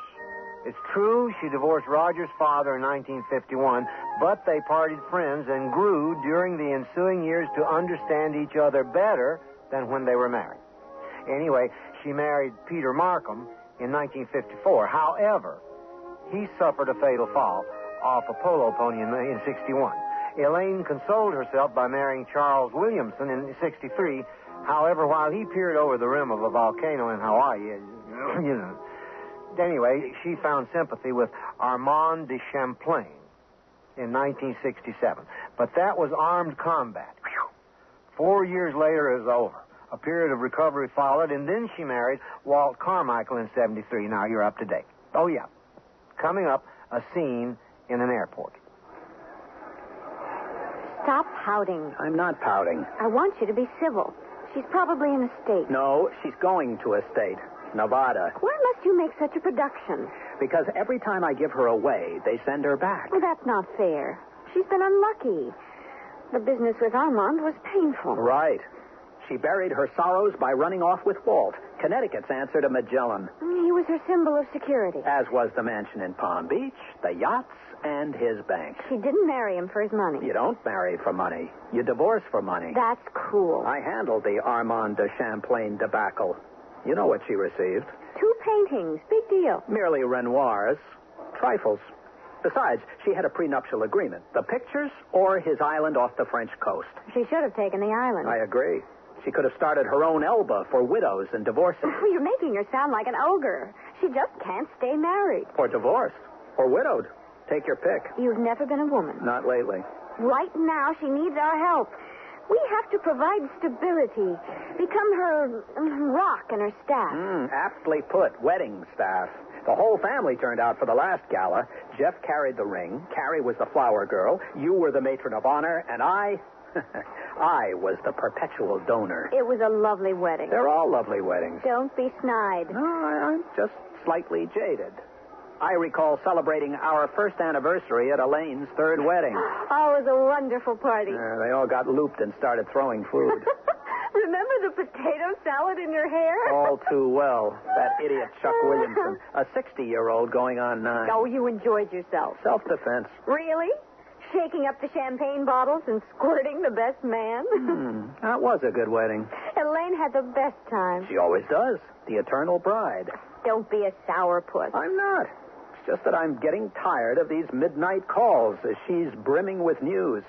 It's like a game show. Guess what happened to hubby? You don't empathize. Elaine covers her hurts with a carefree facade. Aren't we the sidewalk psychologists? I feel for her. I draw the papers for her. I can do a probate in my sleep. It's your duty. Well, I'm not a domestic relations attorney. You should be. Maritime law is boring. But lucrative. Law's law. Sink a ship, get divorced. It's the survivors that count. You just dismissed my entire career. I didn't. You did? Did not. It's starting. Now, you see, every time Elaine arrives, we argue. Oh, we're not. We are. Aren't. Truce. You're putting me in a bad mood. See, this is the effect that she has on us. Oh, Roger, I can't help being intense. She's probably quite upset. Oh, please. I thought Walt would be the real love of her life. He was. For 1973. How can you be so indifferent? Look, we've been married 16 years, correct? Yes. Elaine's been married 42 years to 5 different men. I have been the ring bearer and the donor. After a while, you become indifferent. When were you the ring bearer? 1954. For the Peter Markham story. A beautiful ceremony. The bride cried, the groom cried, and my father was hysterical with happiness. You were 15. Did Elaine make you wear a velvet suit? She did. Oh, you must have looked charming. Now, you're evading the issue. Her average length of marital bliss is 8 years. Do you expect me to greet her all misty-eyed? I expect you to be more sensitive. Sensitive? I'm numb. Global Flight 16, arriving at gate number 42. Finally, here's her plane. Now smile. I will. Here comes the divorcee. Tra-la-la-la-la.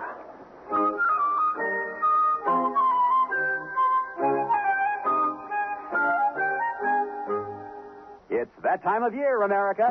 Sears National Home Appliance Sale is on. Celebrate great savings on many Sears major home appliances. Save from $20 to $100 on selected Kenmore washers and dryers, refrigerators, dishwashers, color TVs, microwave ovens, vacuums, and more. So save big and hurry to Sears National Home Appliance Sale now. Sale ends July 28th. Dates may vary in Alaska and Hawaii. Kenmore, solid as Sears. You must paint the house. But I can't. The money's too much. Paint or else. Someone help! Never fear. Sears House Paint Sale is here. You'll save $3 on each gallon of Sears paint. Just $6.99 for interior flat and ceiling paint. Only $7.99 for exterior flat and interior semi-gloss paint. And it's one coat only paint when used as directed. I see. Sears Paint Sale ends July 21st. Prices and dates may vary in Alaska and Hawaii. Here they come. More values from Sears, like $1.44 pull-on shorts and $1.99 tank tops for women. They're colorful polyester tank tops that slip on neatly over the double knit nylon shorts. Shorts with elastic waist and stitched front creases. Just watch them go. Sears $1.44 shorts and $1.99 tank tops for women. All set for action. Hurry in while quantities last. Prices may vary in Alaska and Hawaii. All items available at most larger Sears retail stores.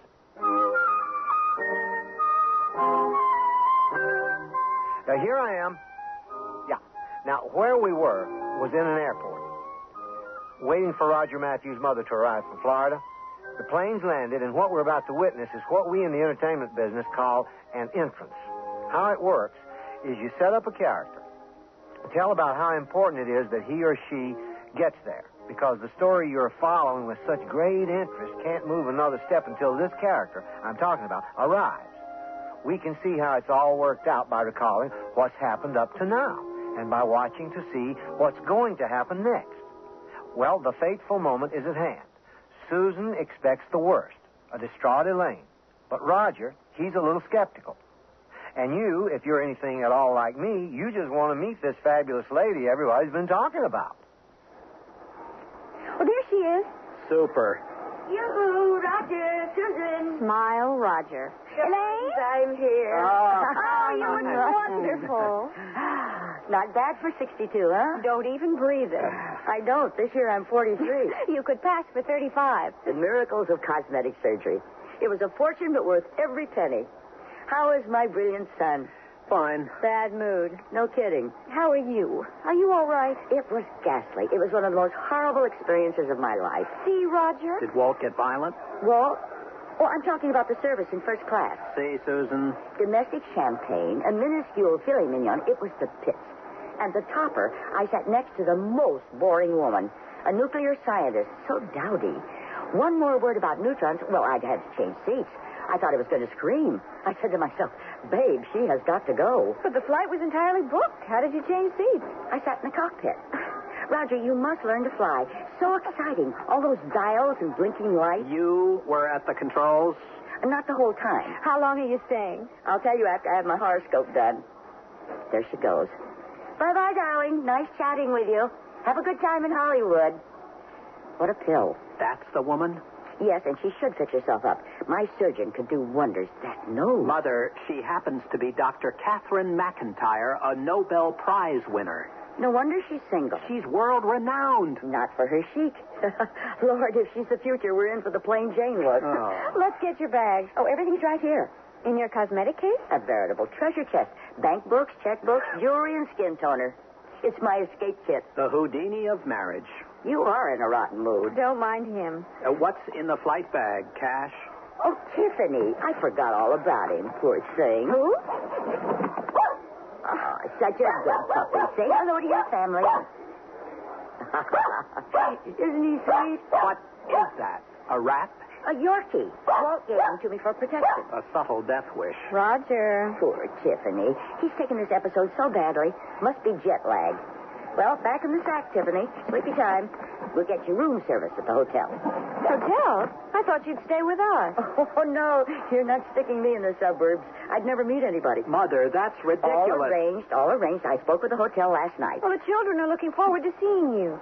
Do they know? Are they upset? Yes and no. Well, what was Jeff's reaction? He said again and kept eating his cereal. Just like his father. And Carrie? She wanted to know if you were keeping a yacht. Well, there's hope for her. Susan, I met the most divine young man for her in Palm Beach. Wonderful clear skin for that age. Franklin Crown's grandson. The family tree is impeccable. What a pair. Mother, she's only 14. I'm thinking of her future. Oh, look, now why must we stand here? We'll take you to the hotel. I'm waiting for someone. I don't believe it. Oh, here he comes. Roger, you're my younger brother. What? Be nice, dear. Mummy's got a live one. Oh, this is disgraceful. Oh, Roger, behave. Over here, Captain Calder. Here we are. Oh, there's my girl. Rex, I want you to meet my family. Oh, it's a downright pleasure. My brother Roger and his wife Susan. Any of Elaine's family is my family. Of course. Elaine told us so much about you. All lies, all lies. Ain't that right, Honeykins? Big old Rex just pawed his heart out. Your sis sure knows how to make a fella right comfortable. She's had a lot of practice. Oh, golly. If you ain't the spitting image of each other. We look just like our mother. Elaine, sugar pie, old Rex has got to check in. You know, take care of airline business. Remember, I'll pick you up around 9. Marvelous. Oh, I'll catch you later, sugar. Rog, you got a right fine sister. Yes, she's been like a mother to me. Ta-ta, Rex, darling. Ciao. Always hungry, ain't you? Adios, y'all. Incredible. And you're not even divorced.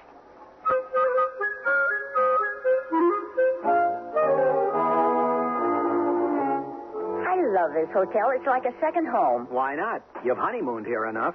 Are you certain? Charles, Peter, and Armand. Oh, yes, Peter. Well, perhaps I'll get lucky this trip. Well, the odds are with you. Oh, don't be a grouch. Go to the office. Yes, go play with your law books and ships.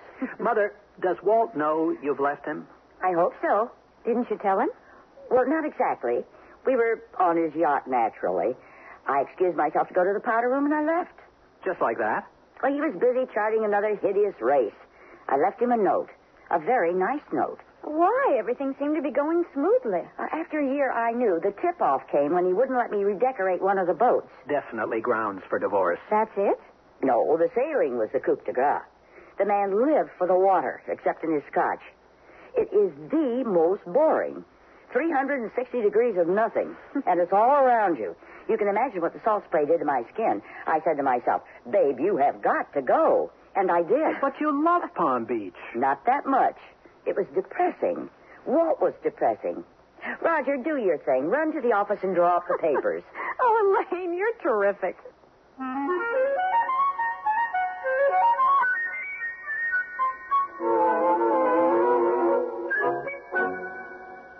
Sears Radio Theater will continue after this message from your local station. If you think the days of once-in-a-lifetime deals are gone, Bud Lamar's Dodge City West has got some great news for you. Because of the recent gas crunch, Bud Lamar's been moving an unbelievable amount of small cars. Even more unbelievable, the amount of mid-size and big car trade-ins. He's been able to obtain at low cost. Now, because of this, Bud's able to offer you top-quality late-model cars at literally rock-bottom prices. Now, listen to these examples. A 78 Cordova, full power and air, a vinyl roof, only $38.99. Or if the family's large, how about a 78 LTD Squire wagon with low mileage? Virtually a new car, just $44.99. Now, these are unheard of prices. And if you're still thinking about gas, consider this. With the money you save from one of these cars, you could easily buy a full year's supply of fuel. Now, there'll never be another chance to buy such great cars at such low prices. So hurry on over to Bud Lamar's Dodge City West, 898 Manchester in Ellisville, where a once-in-a-lifetime deal is waiting for you. It's a stereo emergency. It's a stereo elimination. Wednesday, July 4th, Custom Hi-Fi opens its doors to the public from noon till 6 p.m. for the most incredible one-day elimination of audio and video in history. Nationwide, prices on over $4,350,000 of audio and video have been butchered, chopped, and cut beyond recognition. During this one-day emergency elimination, Pioneer, Technique, Sansui, Sony, Dual, 60 famous name brands has got to be eliminated. It's the day to buy and save. Custom Hi-Fi's emergency emergency elimination of $4,350,000 of audio and video. Doors are shut till noon Wednesday to prepare for massive price butchering. But promptly at 12 noon, Custom Hi-Fi's doors open to the public till 6 p.m. or until everything is sold, whichever comes first. Custom Hi-Fi wouldn't be open July 4th and selling at emergency elimination prices unless we had to. All four area Custom Hi-Fis are open on the 4th of July. See the Tuesday Post for further details.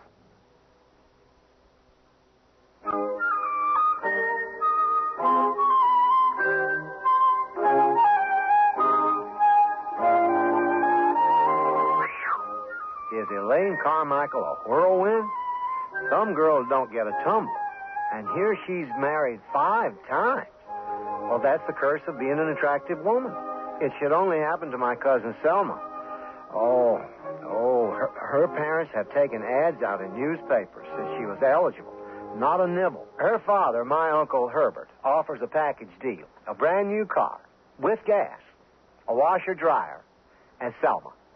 Now, that's a fine opportunity. Till you see her. Whew. They cover the clocks at the post office when she comes in. But enough of my family's problems. See, Roger Carmichael's got some of his own. Dear, you're a wonderful son, but a little stuffy. Loosen up, boy. Get with it. Let your hair grow. Buy a sports car. Start to swing. He's a bit square, but nice. Oh, I can't fight the two of you. Now everybody out. Sister Elaine is going to Mr. Lothar for the works. Facial, pedicure, wash, and set. How about lunch tomorrow? Just us girls. Love it. Where are you going with Captain Midnight? His club. Do I have your permission? Which club? The American Cross Dress Club. Now, scoot. Cross dress? Come on, Roger. I'll explain it to you in the car. What a drip. Susan, stick with me and you'll be wearing diamonds yet. Ciao. Now, where is my telephone book? Wow.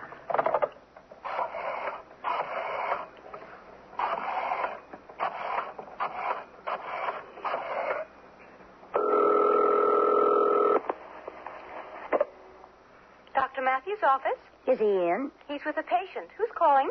Elaine Carmichael. Does he know you? I believe he does. He was my first husband.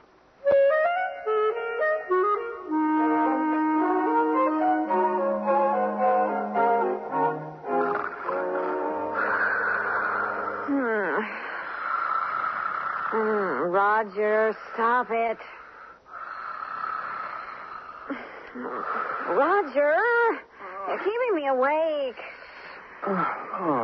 Peter Markham, Chuck Williamson, Armand, Walt. Roger, you're dreaming. Oh, hiya, Walt. Oh, that's nice. Elaine's learning how to fly? Wake up. Oh, no. Watch out. She's machine gunning Armand's castle. Run! Roger, wake up. What?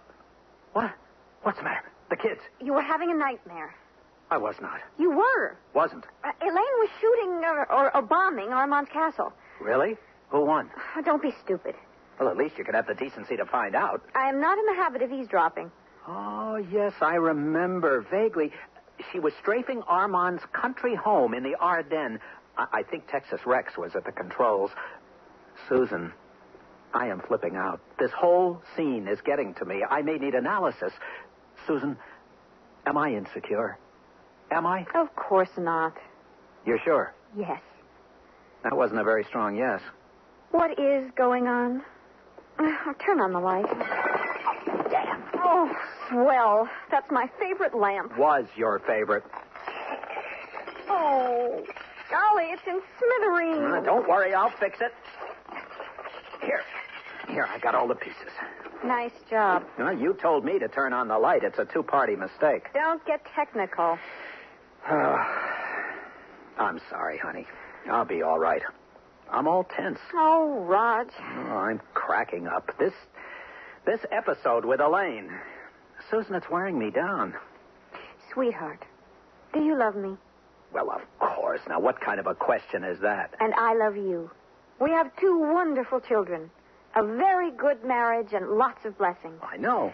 Sometimes in life we have to bear up. Be strong. Be mature. Yeah, but honey... Now let me finish. Elaine's problems, or maybe lack of them, need attention. She needs attention. That's just what we're going to do. give her understanding and assistance. You aren't going to pieces. You will help Elaine pick up the pieces. In other words, the child becomes the parent. Huh. Why didn't I see that? Because you were too busy breaking a lamp. Good night, dear.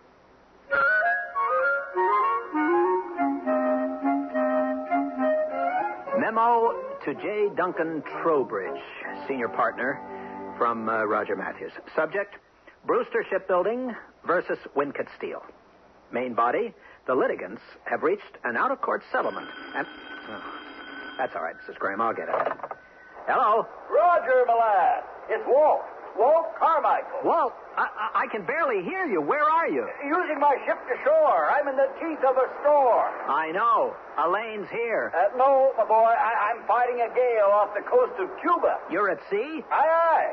I'm coming for Elaine. Can't you fly here? Negative. This is more romantic. Sailing into the night, fighting the currents, braving the unknown for my true love. Well, when are you arriving? Difficult to say. We're going around the Cape. What? Cape Horn, through the Drake Passage, Tierra del Fuego and all that. It'll take you weeks. Months. You want her that badly? Tell her the Admiral has set sail. Walt, can't you get here sooner? Talk some sense into her. And give up this adventure? I guess not. Don't let her sign anything. I'll try. Tell her she can redecorate the Carmichael Maru in French Provincial. Sure. I can feel the wind, taste the salt spray. The waves are cresting at 10 feet. This is it, lad. This is where she belongs. I'll radio you again off the South American coast. Peace out. I'm coming. Admiral Carmichael, over and out. Oh, this is too much. Oh, I can't stand it. Hello. Rod, you sound terrible. Oh, just a minute, Dad. We'll finish this memo later, Mrs. Graham. Thank you. Dad, you would not believe. Try me. Guess who's in town? I know. She called the office yesterday. Did you speak with her yet? No, I wanted to get a battle report first. She's left Walt. His loss is our loss. What are you going to do? First, recheck my divorce papers, and then perhaps take an extended vacation until the coast is clear. What do you recommend, Counselor? Sedatives. Who knows? She's unpredictable. It can't hurt to see her. Safety in numbers. We'll have dinner, but you and Susan will be there. Thanks a lot. Oh, don't be such a pill. Why is everybody down on me? Susan says I'm a sourpuss. Mother says I'm a drip. Oh, you're taking this too seriously. If she's not worried, why should you be? I guess you're right. We'll go to La Belle Aurora. It's her favorite, and Henri will make his usual fuss. Dad, you're too understanding. Why not? Elaine's one of my favorite people. The perfect blend of Auntie Mame and Scarlett O'Hara. She's great company. As long as you're not married to her. I have no regrets. It didn't work out, but that's life. Perhaps. You haven't had it so bad. All those sets of step-grandparents doting over you. Christmas was always a bonanza. Santa got a hernia bringing you toys. I suppose you're right. Yeah, of course I am. Will you make the reservation? 7 sharp, but don't tell her. I'll be the mystery guest. A regular family reunion. Hey, why don't we get her a date? A great idea. Let me see who's in town and not in hiding.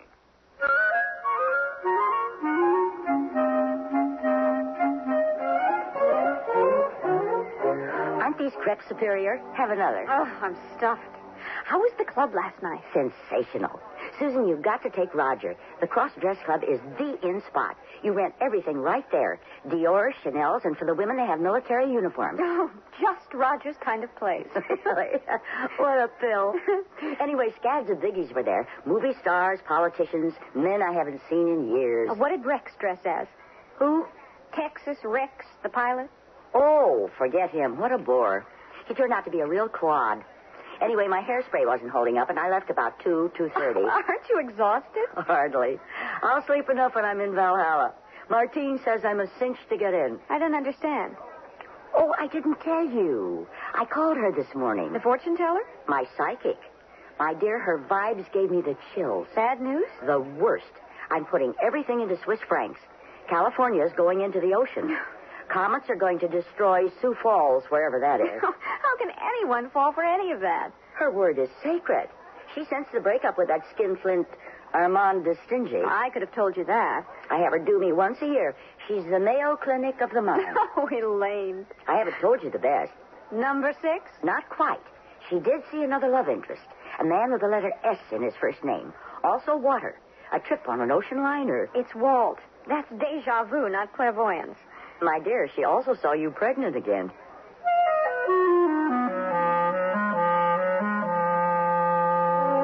Ah, la belle Aurora. It's like being home. I know. We had several of your receptions here. Don't be snippy. Mon Dieu, can it be? Henry. Madame Champlain, you grace my establishment. No. Oh, pardon. Madame Williamson. You forgot. Il est mort.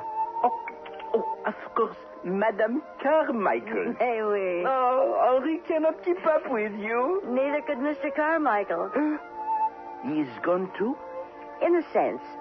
Eh bien, I have your favorite table. Asseyez-vous, s'il vous plaît. Merci. Oh, you look younger every year. Thank you. And how are Monsieur, Madame Matthews this evening? Never better. Tonight, a family reunion. You didn't. I did. There he is, my precious, my only true love. For 1936. Elaine. Bradley, darling. You get handsomer every year. Susan, counselor? Isn't he gorgeous? That gray hair.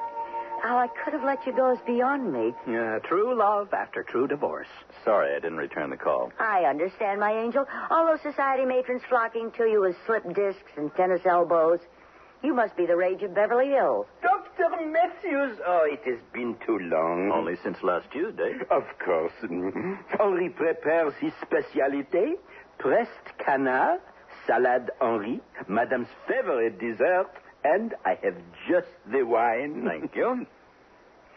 Bradley, remember when we first came here? 1966, after poor Chuck Williamson died. I cried my heart out to you. And left with Armand de Champlain.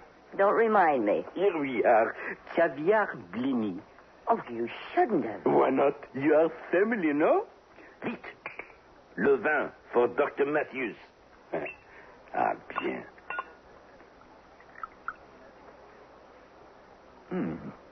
Superior. Oh, I almost forgot. I have a note for Madame Hélène. For moi? Have you been matchmaking again? I am an incurable romantic. It is from the man seated on the banquet, là. The one wearing the sunglasses? Mais oui. Read it. May I have the pleasure of your company for an aperitif later this evening? Signed S. Here we go again. Martine certainly called this one. Who? I'll explain it to you in the car.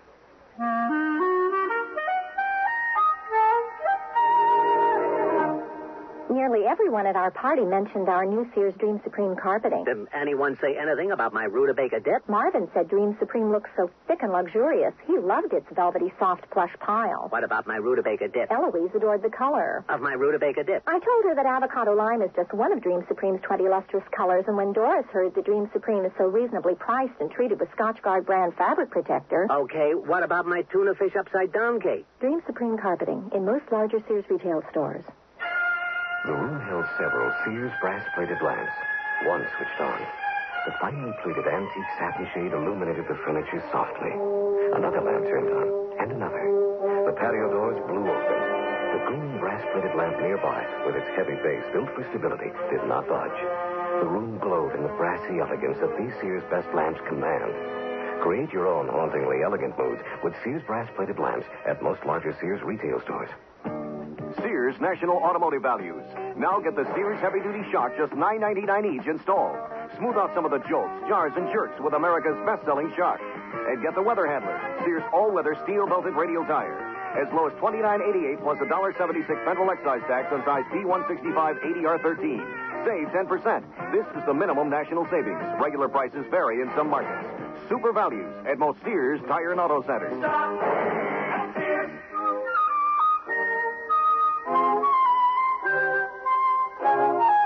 I promised to fill you in on Chuck Williamson and Armand de Champlain, better known as Armand de Stingy. Well, after a discreet period of mourning, Elaine married Charles Lyle Williamson III, better known as Chuck to his friend. Old Chuck was an amateur magician and practical joker, a trait that irritated Elaine just a smidgen. You know the type. Exploding cigars, hand buzzers, squirt rings. Real sophisticated stuff. However, let's get back to our story and find out what happens in this final act of Here Comes the Bride Again. Memo to J. Duncan Trowbridge, senior partner. Subject, Brewster Shipbuilding versus Wincott Steel. Main body, we have resolved the remaining issues between these... Don't touch it, Mrs. Graham. No news is good news. Now, let's just... let's go ahead. Now, between these litigants in a comprehensive... Okay, it's no use. Hello? Raj, my lad. Oh, no. Just a second, Walt. Thank you, Mrs. Graham. We'll try to finish this later. Yes, Admiral, what news? Are you off the Brazilian coast, or did you sink? Negative. Had to turn back. Snap the mainmast. I'm in Palm Beach. Hard luck, old salt. You win some, lose some. Where's Miguel? Busy. Very busy. Constantly on the run. What's she up to? Sailing. I don't believe it. We could barely get her on the Walter Maru. Well, she's changed. Moonlight cruises, deep-sea fishing. His yacht is never in port. Whose yacht? Who's she with? Spiros Anton, the Greek shipping tycoon. That old pirate? So he's dallying with Miguel, huh? Well, I'm going to call a halt to that. Well, you better hurry. They're sailing for Hawaii tomorrow. No, sir, not with my wife. Elaine thinks she can get a quickie divorce on Midway Island. The residency requirements are a little vague. Negative. I won't let her throw herself into that sea scoundrel's arms. Then you better get here and stop her. I know him from way back. Raced against him in 39. Oh, Rod, you should have been there. The sea cresting at 10 feet. The salt spray in my face. 2 sea dogs fighting it out on the Atlantic. Terrific. But what about now? Tell her the Admiral is coming for her. Land, sea, or air? By air. I've never lost a gal or a race to Spiros. I'll board his galley and duel him to the finish. Sure, you and Errol Flynn. She'll not cross his gangplank. I'll take the first plane out of here. Hoist the battle flag. Admiral Carmichael is on his way. Aye, aye, sir.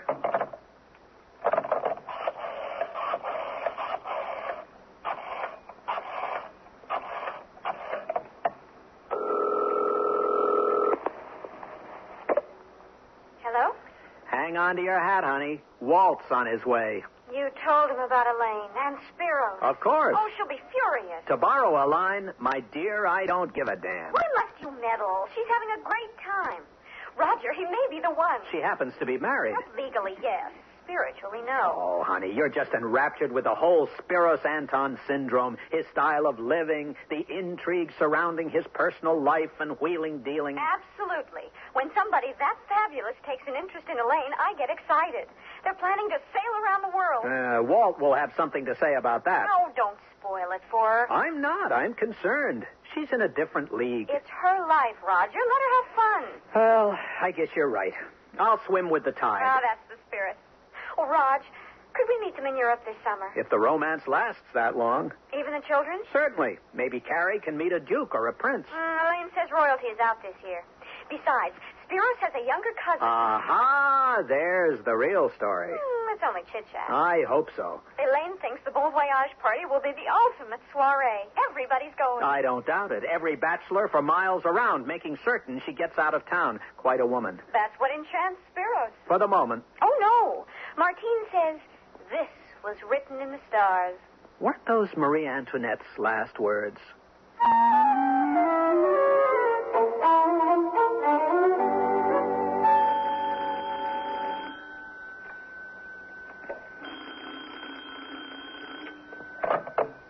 Dr. Matthews' office? I must speak with him immediately. He's with a patient. Tell him it is Henri in crisis. One moment. Emergency, doctor. Yeah, what's the matter? Madame Elaine. What? What's happened? She is here, despondent, weeping in her vichyssoise. Oh, that is bad. I'll come at once.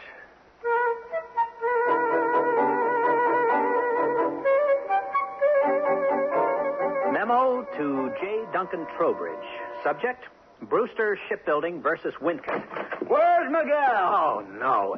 Thank you, Mrs. Graham. We'll finish this later. She's checked out of the hotel. This means a duel to the death. Will you calm I'll down? split his gizzards, string him from the yardarm. Easy, Admiral. We gotta stop her. I agree. Now, look, let us just go to the yacht club. His boat is parked there. Moored, boy. You moor a ship. More or less, whatever. Perhaps she's on board getting ready for the send-off gala. He abducted her. No such luck. Lead on. I'll pull out her with the pirate. If she's there, we'll sit down and talk like civilized people. Sabers on the poop deck. Oh, boy.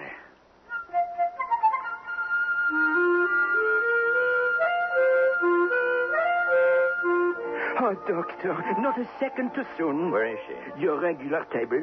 Wearing a hat with a veil? Oh, boy, this is serious. Elaine? Oh, Bradley, darling. You all right? Not really. Bradley, I'm exhausted. La belle Elaine is weary. Battle fatigue. It happens to the best. Am I doing the right thing? It's your decision. Spiros is quite a man. I'm not talking about him. You've lost me. I want to go back to Walt. What? I can't go on any longer. Bradley, I love him. Besides, he truly understands me. Well, what's the matter with Spiros? Nothing. He's mysterious and dynamic and all that, but I'm not getting any younger. 20 years ago, no, 5 years ago, I would have run off with him like a flash, but now I've decided to stay married. Well, don't make any hasty decisions. I'm tired of always being up and on, of toting around cosmetics, running to hairdressers, worrying about the sags and bags. Besides, it costs a fortune to remain 30. I can't picture you settle down. Every true champion knows when it's time to step aside. I want to enjoy my 60s. They only come once in a life, for which we can all be grateful. But your trip with Spiros? I told him. He's so understanding. And the party? Oh, still on. A farewell dinner heralding my abdication. It's high time the younger women had a chance. That's very gracious. I'd like to attend someone else's wedding for a change. So would all of us. Do you think Walt would take me back? There she is. Relax. Please, let's not have a scene. Well, glad to see you, Bradley, old scout. Have you reasoned with her? I tried. Elaine, dear love, I won't let you throw yourself at the feet of that buccaneer. Let's get back together. Yes, Walt. I'll sell the yachts. Buy a plane. We'll circle the globe. Lisbon, Moscow, you and me. It's written in the stars. Oh, that would be divine. You can decorate the plane. You can... What? You would?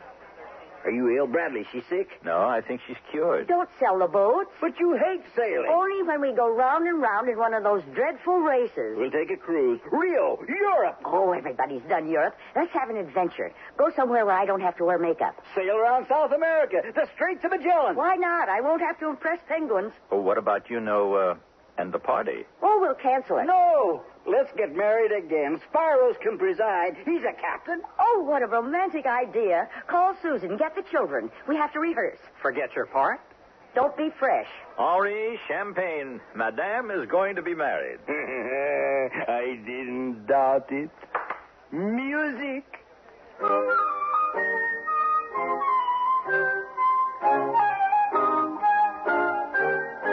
Here are more super values from Sears. We start $100 off the price of our Craftsman 10-inch table and radial saws. Now only $279.95 each. And they saw crosscuts, bevels, and more. Sears' best table saw includes leg set, 2 extensions, and 1 horsepower motor. The radial saw has a 1.5 horsepower motor and a single lever miter arm control. Hurry! Your choice, Sears 10-inch table or radial saw. Only $279.95 till July 21st. Prices and dates may vary in Alaska and Hawaii. It's another super value from Sears. The great summer savings go round clearance in women's fashion. Save 25 to 40% on looks that add savvy to summer. Give cool, colorful dresses a whirl. Be in the summer swing in shorts and tops from the budget shop. Find much more in our Junior Bazaar and Mrs. Sportswear departments, too. The great summer savings go round. A super clearance while limited quantities last. Sears, where America shops for value. It's that time of year, America. Sears National Home Appliance Sale is on. Celebrate great savings on many Sears major home appliances. Save from $20 to $100 on selected Kenmore washers and dryers, refrigerators, dishwashers, color TVs, microwave ovens, vacuums, and more. So save big and hurry to Sears National Home Appliance Sale now. Sale ends July 28th. Dates may vary in Alaska and Hawaii. Kenmore, solid as Sears. All items available at most larger Sears retail stores.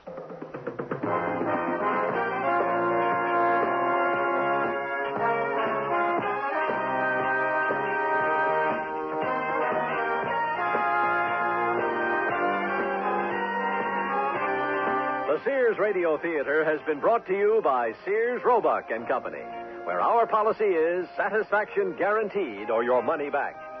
Sears, where America shops for value. Here Comes the Bride Again was written by Ken Gerard, produced and directed by Elliott Lewis.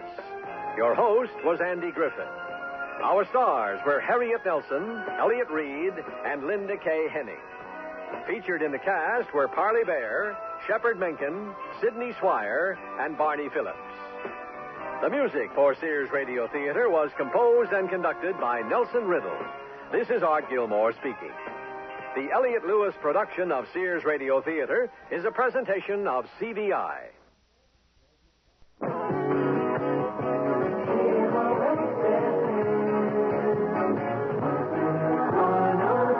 Music 103, KMOX-FM St. Louis, 24 hours a day. CBS News.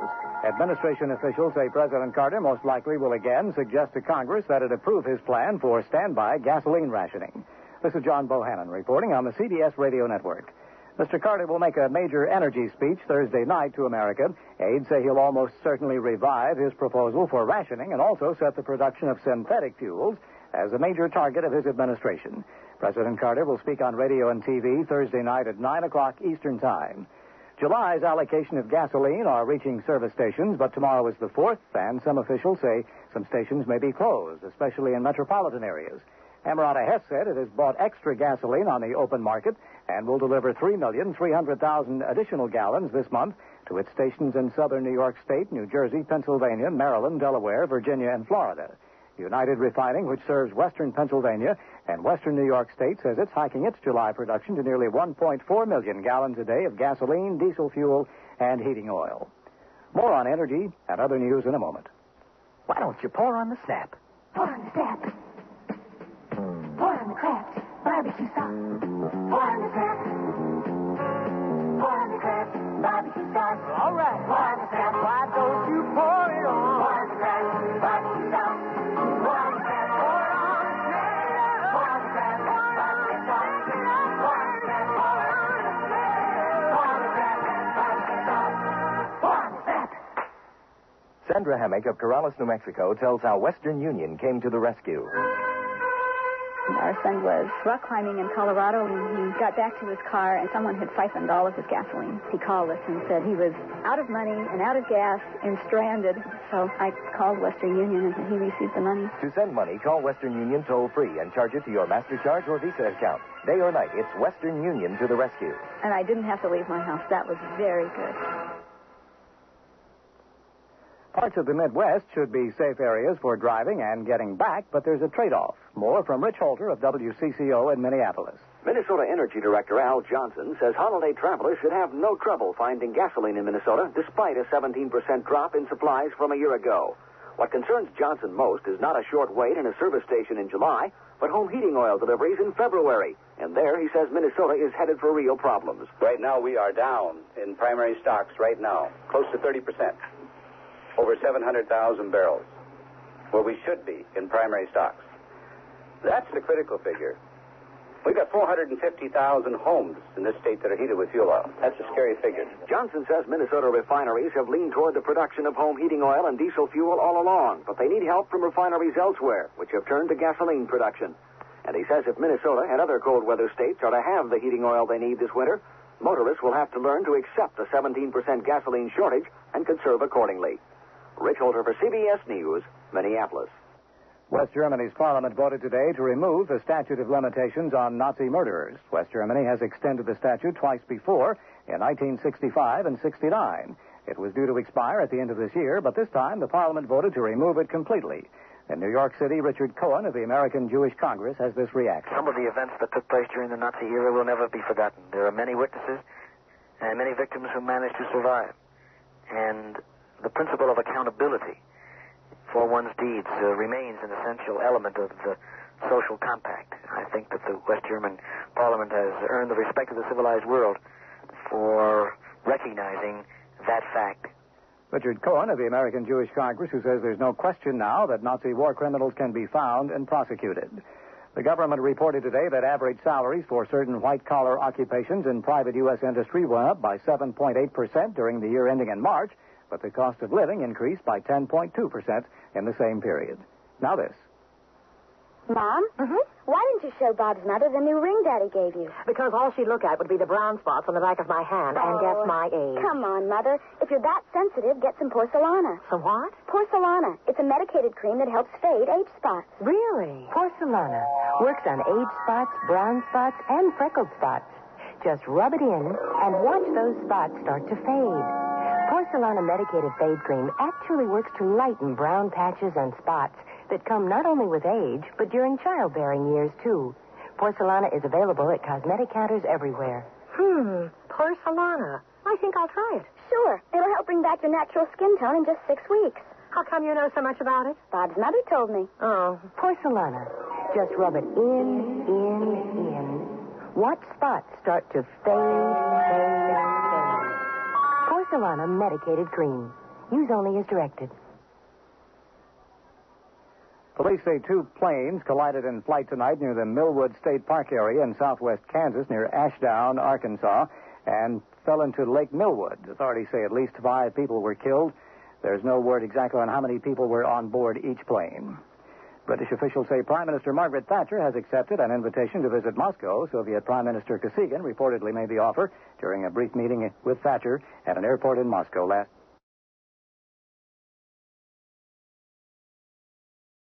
Ultimate sex killer. He was going through some kind of a transformation. Is stalking Agent Scully. Step away!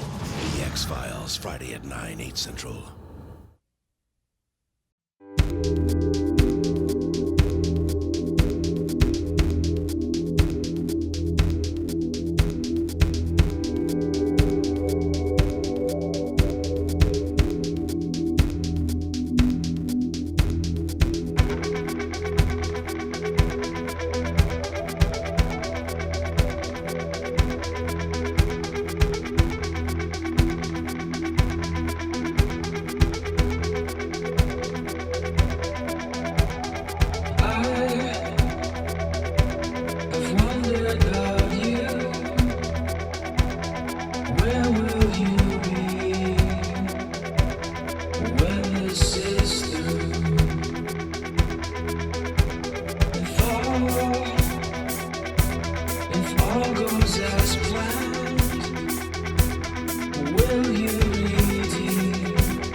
Journey to the Stars with Space Patrol. Coming up next on Nightly Old Time Radio Shows.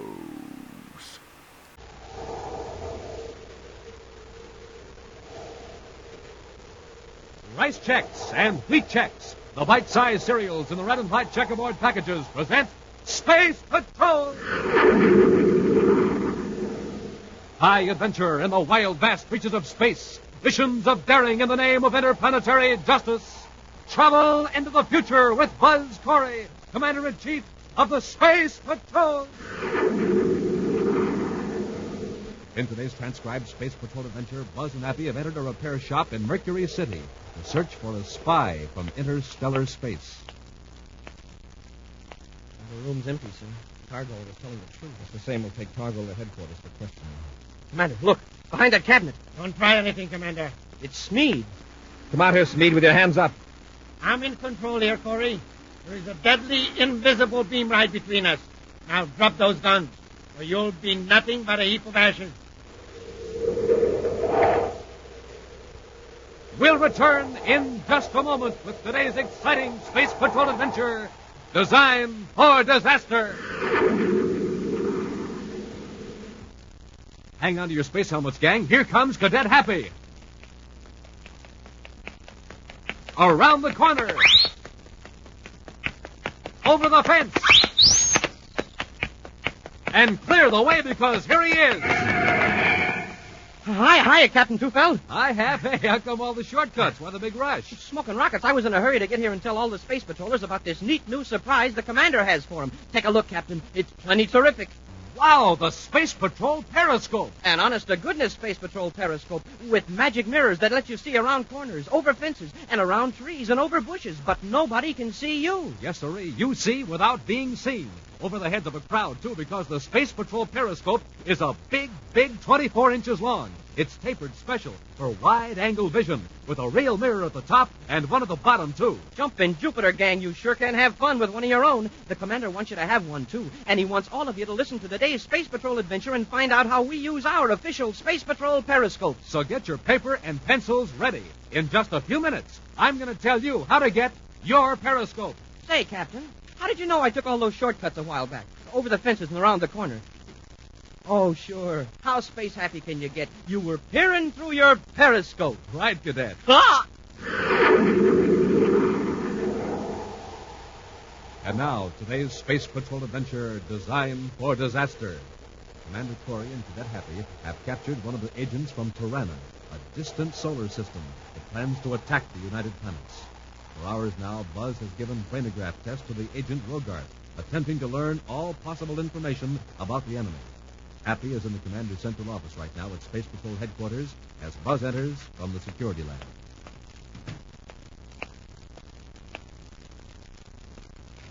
Hello, how's it going, Commander? Getting anything out of Rogarth? But even with the brainograph, it's slow. Found out where Tirana is? Yes, from the constellation Pegasus. A little more than 80 light years from our solar system. If we only had enough star drive ships to send on a scouting mission. And when's the attack scheduled?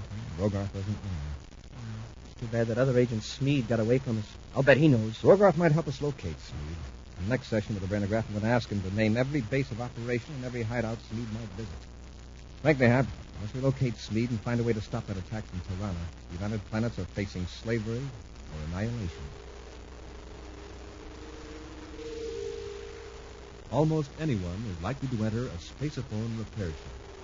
Also, strange pieces of equipment and strange noises are not likely to cause suspicion in such a place.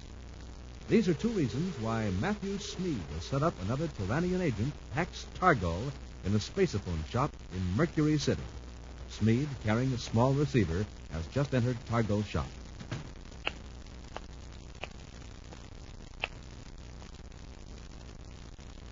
Good afternoon.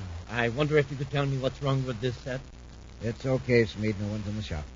Good. Have you contacted Griff Benyon? Yes. And he's very interested in your proposition. I knew he would be. Benyon is the type of criminal who prefers the melodramatic. I'd say that blowing up the Mercury City atmosphere plant just to rob a bank is more than just melodrama. Of course.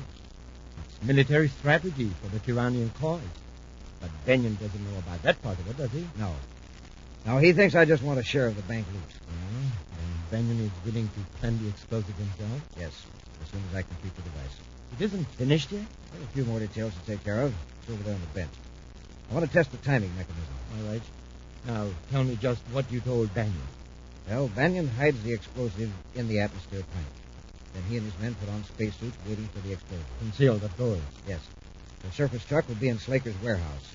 When the atmosphere plant blows up, there will be a panic all over the city. Benyon and his men rush to the Mercury City Bank. Banyon's gang scoops up all the money they can lay their hands on, piles into the truck, and then goes to the spaceport. And we'll be on Venus, waiting for Benyon to bring us our share of the money. Suppose Benyon gets captured. Well, we'll see that he isn't, even if we have to dispose of him ourselves. Anyway, Benyon must never know that you have any connection with Tirana. Now, hurry and finish the time bomb. In his central office on Terra, Commander Corey has just completed his interrogation of the captured Turanian agent, Rogarth. Right now, he's telling Cadet Happy the results of a phonograph test. Rogarth was able to locate 5 possible hideouts where he might find Smeed. 5? Well, those shouldn't take long to cover. The trouble is there are probably several more. But according to Rogarth, Smeed might be hiding in Saturn, on Jupiter's third moon, Mercury, Venus, and Mars. We could alert our agents and hit all 5 places at once. It'd be fine if we could be sure he'd be at one of those 5 places. If he's somewhere else, those simultaneous raids would only tip him off. Yeah, that's right. It would be even harder to find. However, I think I have something here that might solve our problem. In this cabinet. This could do the trick. Hey, what is it? It's that new piece of equipment I mentioned last week, chap. The official Space Patrol periscope. You mean that tube is going to help us find Smeed? Yes, sir. Yeah, I'll show you how it works. Look out the upper window, huh? Oh, yes, sir. I'll just move this chair up and stand on it. No, that isn't necessary. You just take the periscope. That's it. Hold one end to your eyes and point the other end out of that top window. Smoking rockets. It's like being 2 feet taller. By turning it sideways, you can see around corners with it. Hey, this is great. If there was a criminal around a corner with a blast gun, you could find out where he was without getting hit. That's right. And notice the wide-angle vision it gives you. Oh, this is some gadget. But, well, I still don't see how it's going to be much help in finding Smeed. Wait till we test it out in space. When you're outside of the strong gravity field of the planet, you can use a periscope to see objects millions of BUs away. Oh, like a high-powered telescope, huh? That's better than a telescope, huh? If you're out in space with a telescope, you might be able to see this headquarters building here in Terra. But with the periscope, you could see inside the building. You could look into any room, any office. Smoking rockets. So that's how we're going to look for Matthew Smeed. You won't know we're watching. Well, why can't we work it right from here? Or from the roof of the building? Because of Terra's gravity field. The periscope is like our star-drive spaceship. It operates through another dimension in hyperspace. When delicate long-distance adjustments are necessary, the periscope must be in a near-zero gravity field. I'm sure anxious to see how it works out in space. Well, let's go to the Terra 5, huh? We'll give the periscope its first action test. Millions of BUs from any planet, the Terra 5 cruises through space on automatic control. Buzz and Happy examine the new Space Patrol periscope, now held securely in a bracket attached near the control panel. Buzz has attached the small, compact adjustment mechanism which enables the periscope to focus upon any remote point of space. We drew another blank. I'll reset the adjustments for the place in Mercury City. Oh, the Space Patrol repair shop? Yes. I've got it, Hap. Look through the periscope. Why, it's like we were standing right in the street in front of the shop. Let me take over again. I'll change the focus to inside the shop. It looks legitimate enough. Some testing equipment. Several Space Patrol receivers and transmitters taken apart. The desk with papers scattered all over it. Anyone there, sir? Yes, there's a man working at the bench. Doesn't look like a space patrol. It's a square box with a sort of clock dial on it. Uh-oh. Someone's opening the door in the back of the shop. Now, take a look. Yes, sir. Smeed. The man we're looking for, Mercury City. We can space up on Mercury City headquarters and have that shop surrounded. There's too much chance of Smeed intercepting the call. Remember, he's surrounded by a whole shop full of spacephone equipment. Chances are he's constantly monitoring our channels. Yeah, that's right. And for all we know, he might even know our codes. Keep watching him. Maybe we can pick up some hints. There it is, Smeed. All ready for action. Good. Take it easy. Don't blow it out here. Don't worry. The safety switch is on. And what about Griff Benyon? He's coming here to pick it up later this afternoon. All right, then all we have to do is... Ow! What's the matter? Something bit me on the hand. Where did these ants come from? Your desk is swarming with them. Oh, put some fruit in the drawer yesterday and forgot about it. Where's your medicine kit? Don't worry, Smeed. Those ants won't hurt you. How do you know they won't? Remember, we're from another solar system. We may not be immune to bites from these insects. Hey, that's right. I'll get rid of them right away. You can do that when I'm gone. Now, about this deal with Griff Benyon. You set the timing device right here. When Benyon leaves, you go to the spaceport. We don't want to be in Mercury City when the atmosphere turns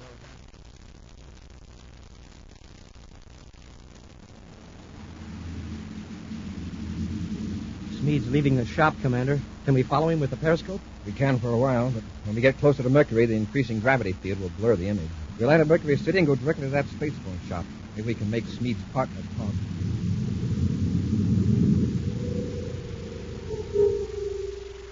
Two hours later, Buzz and Appy are in a surface car on a side street in Mercury City. Leaving the car a block from the shop, they continue on foot. In the shop, Targall is carefully going through his papers, destroying incriminating evidence.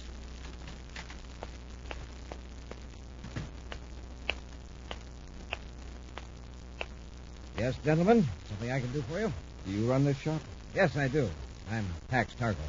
We're looking for a man named Smeed. Matthew Smeed. Smeed? I don't believe I know anyone by that name. We'll just take a look around, Targall. You won't find your Mr. Smeed here. Not now, maybe, but he was, you know. Yeah, we saw him. You saw him? No, let's not argue. Lead the way into that back room. Go on, Targall. Keep him covered. Yes, sir.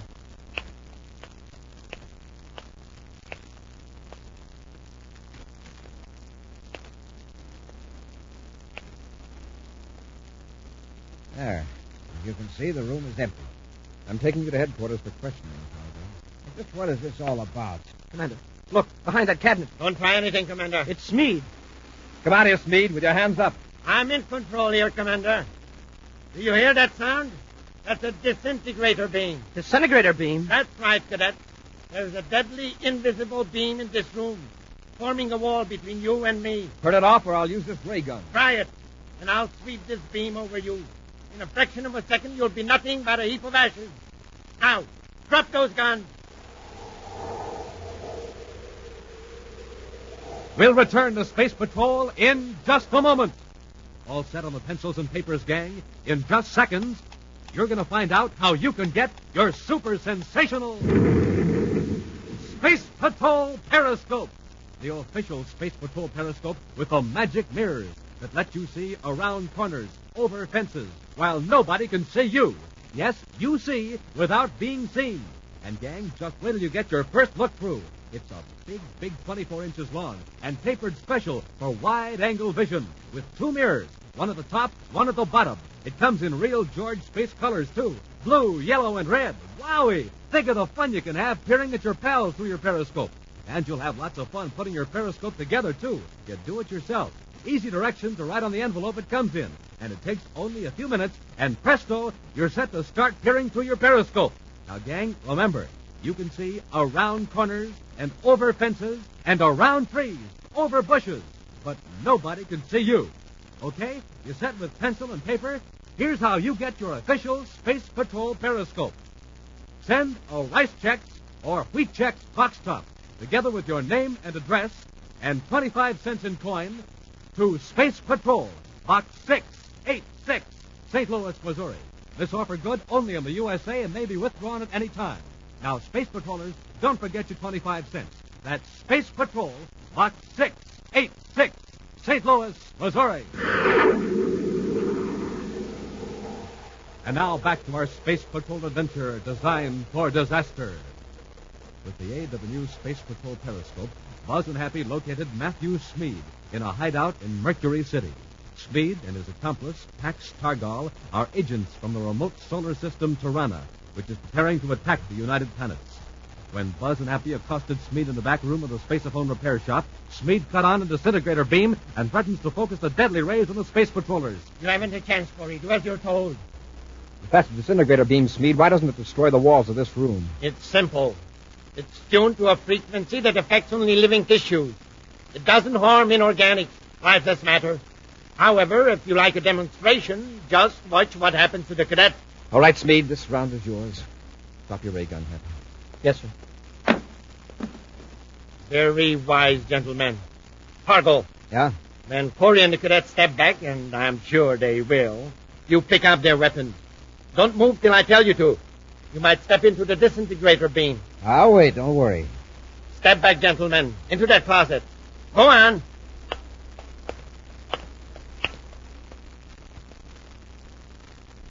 All right, Fargo, get their guns.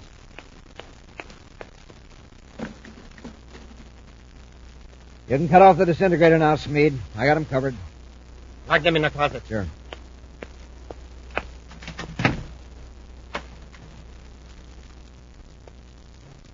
Now, I want you to get on the phone and call your friend. Oh, you mean? Yes, you know very well who I mean. Tell him there has been a change in plans. We will bring the necessary equipment to him. What about Corey and the cadet? When we leave, I'll turn the beam on. That'll keep them under control. There. He can't get out of this room without knocking out a wall. Now get that bomb and let's get out of here.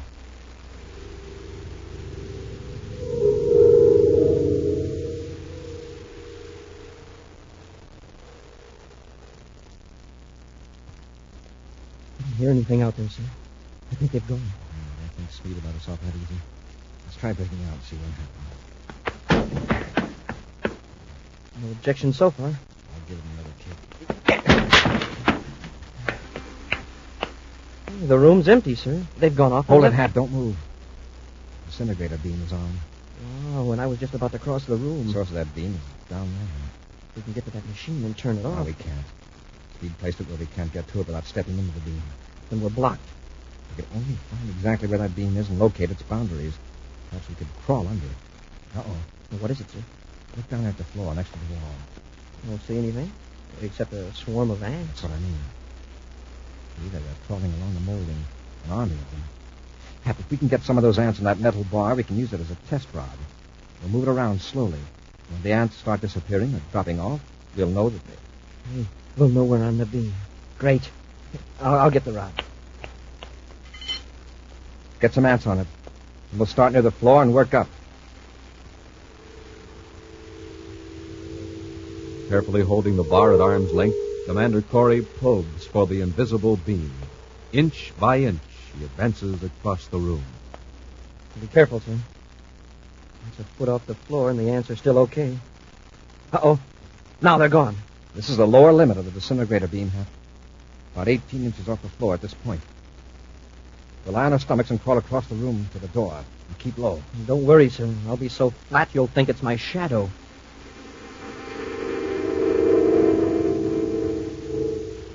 Moments later, Buzz and Happy are in their surface car. As they drive toward Mercury City headquarters, the commander issues spaceophone orders to the City Patrol Division. Are those instructions clear, Captain? Yes, Commander. I'll assign men to watch the repair shop.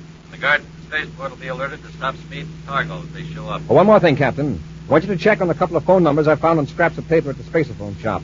Find out who they're listed to and the address. Yes, sir. They're both Mercury City numbers. Virgo 45907 and 423611. I'll trace them immediately, Commander. Inform Colonel Harris that I'm blasting off immediately to make some tests with the new periscope. May be able to locate Smeed with it. Corey out. Elsewhere, in another part of Mercury City, Smeed and Targol wait impatiently beside a spaceophone. What's wrong with Banyan? Why doesn't he call? I hope he didn't lose his nerve. Well, he's had plenty of time to place that explosive at the atmosphere plant. Get it. Yeah? This is Banyan. Everything all set? Have any trouble? Not a bit. Time bomb is hid where nobody could find it, even if they were looking for it. Where are you now? At a booth at the Space Hotel. Better get to the warehouse. There isn't much time. I'm on my way now. Okay, Banyan. See you later. Everything's going fine, Smeed. You get over to the warehouse. We can use 2 of those stolen spacesuits for our getaway. Thousands of DUs from the planet Mercury, Buzz and Happy recheck Smeed's known hideouts for a trace of activity, focusing the periscope carefully from planet to planet. Captain Walters at Space Patrol Headquarters, Mercury City, calling Commander Corey, aboard Terra 5. Corey here. Go ahead, Captain. I've traced both of those numbers, Commander. The Virgo number's a doctor's office. Dr. Chandler. Doc's okay. He says a packed Targol made an appointment by phone and then canceled out. He never saw a Targol, and he never heard of Matthew Speed. How about that phone number? It's listed to Slaker's warehouse on Meridian Street. There's no answer. What's the address? 101 North Meridian. I'll check it with a periscope. Anything else, Captain? Nothing on Smead or Targol. We got a report from the atmosphere plant. One of the guards thought he saw Griff Banyan duck down the stairway. The guard sure it was Banyan? Yes, sir. But he got away. Colonel Harris has ordered a complete search of the atmosphere plant, and so far we haven't found anything. Ask the colonel to continue the search. But keep all Space Patrol personnel away from that warehouse till I scan it with a periscope. I'll contact you later. Corey out. Hap, get that map of Mercury City and check the coordinates of that warehouse. I've already done it, Commander. On the way, just for luck, we'll see what's going on at the atmosphere plant. Okay. If Griff Banyan's hiding there, the periscope might be able to sneak up on him where the guards couldn't.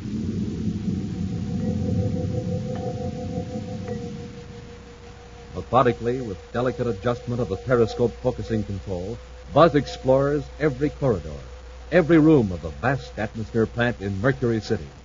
They watch the technicians at work. They see guards searching storerooms, peering behind machinery. There is no sign of Griff Banyan. Well, if Banyan was there, he's gone now. Yeah, with the periscope, we've been able to look into places the guards overlook. Now, wait a minute. Take a look at this. Look under that large vent. What do you see? It's a piece of equipment. A meter of some kind, I guess. Doesn't it look familiar? Well, in a way, yes. Looks sort of crude and homemade, but... The last time we saw that box, it was on a bench in Targo's spacephone repair shop. That's right. Now I remember. Sure, there couldn't be two boxes just like that. There's a tie-in between Smead and Griff Banyan. We're really into trouble. You think either Smead or Targol gave that box to Banyan, and Banyan put it in the atmosphere plant? Probably. Very likely an explosive of some kind. Oh, if that main filter blows up, it'll cut off the air supply for all of Mercury City. Well, I contact Mercury City headquarters. You switch the periscope back to that warehouse. Just thought of something I overlooked. Yes, sir. Courier aboard Terra 5 calling Captain Walters at Mercury City headquarters. Urgent. Courier to Mercury City headquarters. Captain Walters here, Commander. Captain, listen carefully. Send a demolition squad to the central air purifying chambers at the atmosphere plant. Under the main vent, they'll find a small box. It's probably a time bomb. Well, that's why Griff Banyan... There may not be much time, Captain. I want trained demolition men on that job right away. Yes, Commander. Double the guard at the spaceport. Smead and Targol are working with Banyan. With that bomb ready to go off, they'll stop at nothing to escape. Hurry out. How about that periscope?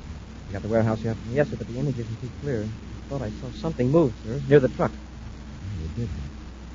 There are 4 men there, all carrying something. Spacesuit. With official Space Patrol insignia. We'd better tip off headquarters to round them up. I'll order a stakeout surrounding the block. Move in now might scare away the men we're after, the ringleaders. The image is completely gone now. Take the periscope out of the bracket. We may need it when we get back to Mercury City. Landing at Mercury City Spaceport, Buzz and Happy find no indication of alarm. Under the normal activity, Space Patrol personnel are quietly preparing for any emergency if disaster should strike. Right now, in the service car, Buzz and Happy speed to the warehouse on Meridian Street. As it pulls to a stop at the rear of the structure, Buzz makes a last-minute spaceophone check with headquarters. Korean surface car M78 calling Captain Walters at headquarters. Walters here, Commander. Happy and I are at the warehouse. Any word from the atmosphere plant? It just came in. It was a bomb, all right, but it's harmless now. Oh. Demolition men said it was the trickiest gadget they ever handled. It was set to go off at 1,500 hours. If it had, the whole air purifier unit would have been blown clear through the atmosphere shell. Close call. Thanks, Captain. Stand by. Hurry out. Now, Hap, here's where we go to work. In the periscope. Yes, sir.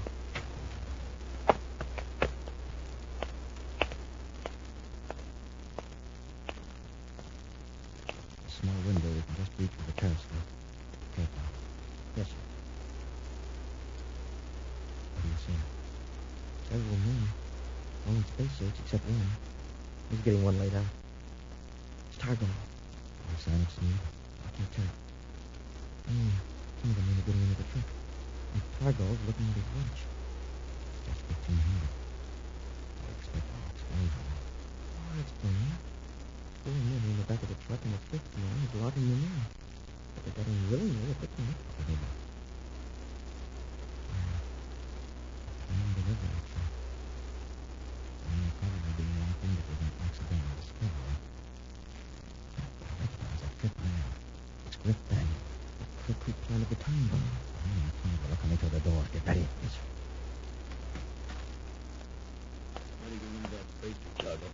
Something's gone wrong with the bomb. You must have tampered with the setting. You crazy. Look, bomb or no bomb, the boys and I are going to pull off that bank job. Get your now. hands up, Banyan. You too, Targo. Banyan, unlock the clock. Let the boys out. No, you don't, Banyan. Get Banyan half. I'll handle Targo.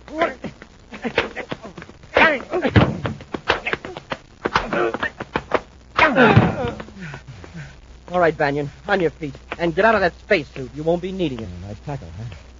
Now, you want to continue the workout, or will you tell me where to find your pal Smeed? He's near the spaceport, waiting for the explosion. Yeah? Well, we've got news for you. The only thing that's going to blow up will be Smeed's plans. An action preview of next week's exciting Space Patrol adventure in just a moment. A secret agent from outer space, or a spy right here on Earth. That's you, Space Patrollers, spying through the magic mirrors of your neat new official Space Patrol periscope. And man, oh man, you're in for plenty of exciting times with yours. You can set your periscope sights on all your Earth pals, spy on them from around corners, over fences, and from behind trees. Those magic mirrors of your periscope let you see them, but they'll never see you. Yes, sir, you see without being seen. Right, Dick. Space Patrollers, this is Commander Corey. And listen, here's something special that'll come in mighty handy when you're out space spying. It's an identification chart printed right on your periscope. Shows you exactly what the people who live on all the major planets might look like. What's more, on every periscope, there's a place for your name, address, and solar system. And remember, Space Patrollers, this is a real periscope, a big 24 inches long and tapered special for wide-angle vision, with a mirror on top and one on the bottom. Space Patrollers, be the first official space spy in your gang. Get your own official Space Patrol periscope today. And here's how you get them.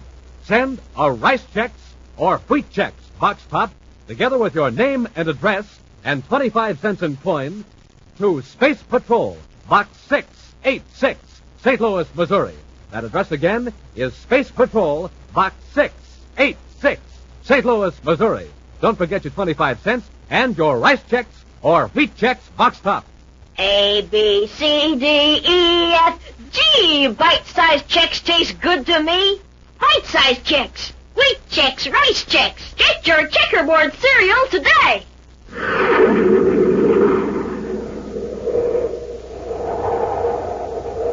And now, a preview of next week's exciting Space Patrol adventure. Buzz and Happy are in their Star Drive ship when a patrol ship piloted by the spy Matthew Smeed suddenly approaches. Keep watching Smeed in the periscope, Hap. I'll blast away to another part of space. Yes, sir.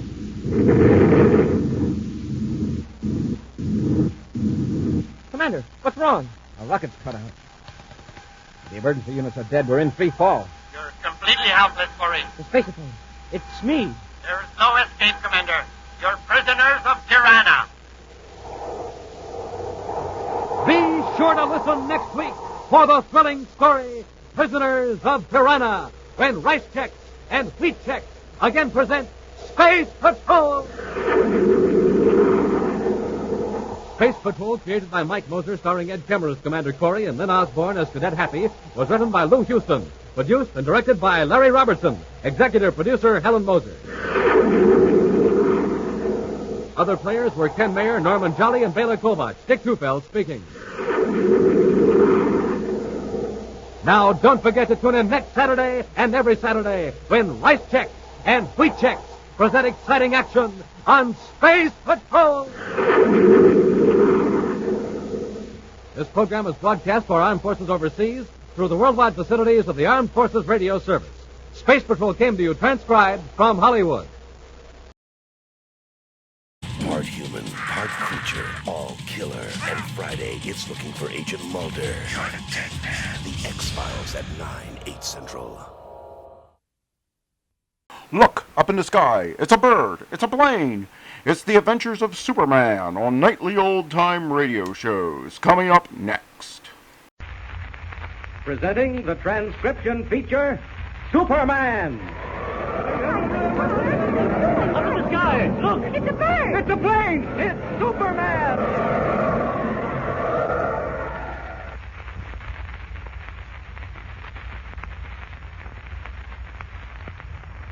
Now Superman, champion of the weak and the oppressed, valiant fighter for truth and justice, who came to Earth from the planet Krypton and who walks about among ordinary men disguised as mild Clark Kent, star reporter.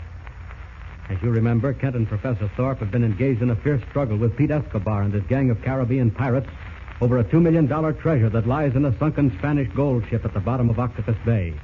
To reach the treasure, Professor Thorpe invented his marvelous diving bell, the bathysphere, and Pete Escobar had made several attempts to seize it in order to reach the fabulous treasure, only to be foiled each time by Superman. But as our story continues today, we find Escobar striking again. Kent, Professor Thorpe, and Captain Maddox, skipper of Thorpe's boat, the Juanita, are standing on deck watching a fast speedboat loom out of the darkness. On board is Escobar's waterfront gang, armed to the teeth with revolvers and machine guns. What chance have Clark Kent and his friends? Listen. Captain Maddox, can't we get up steam and escape? Not a chance, Professor Thorpe. That speedboat's too fast. She does 20 knots to our 10. Oh, my life's work thrown away. Kent, isn't there something we can do? Wait. I've got it, Professor. That small cannon Cleland fired at us.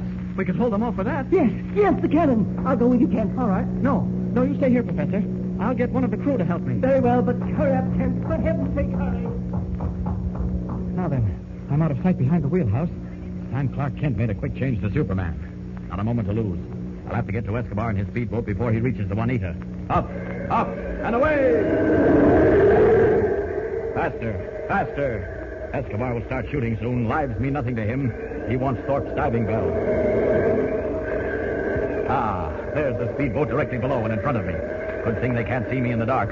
I'll dive into the water. Down! Now, I'll wait here underwater until the speedboat comes along. There it is. Now, up we go, right into the...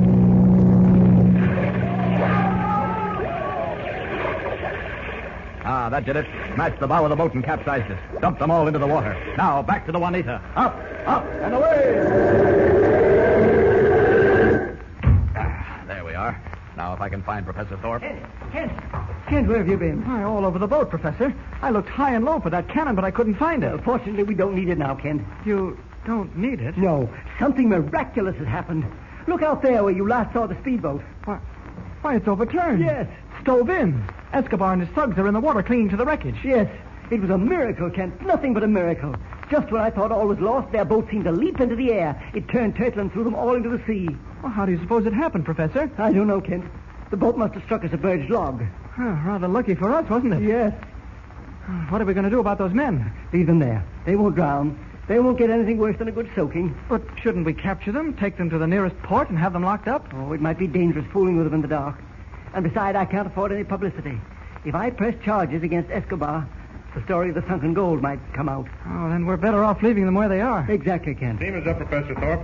All ready to weigh anchor. Very well, Captain Maddox. Now, get the ship underway. I want to take advantage of every second that Escobar and his men are held up. We must reach Octopus Bay and the treasure without a moment's delay. Aye, sir. We'll set a course for Octopus Bay on a forced draft. All right, deck watch. Weigh anchors. Aye, sir.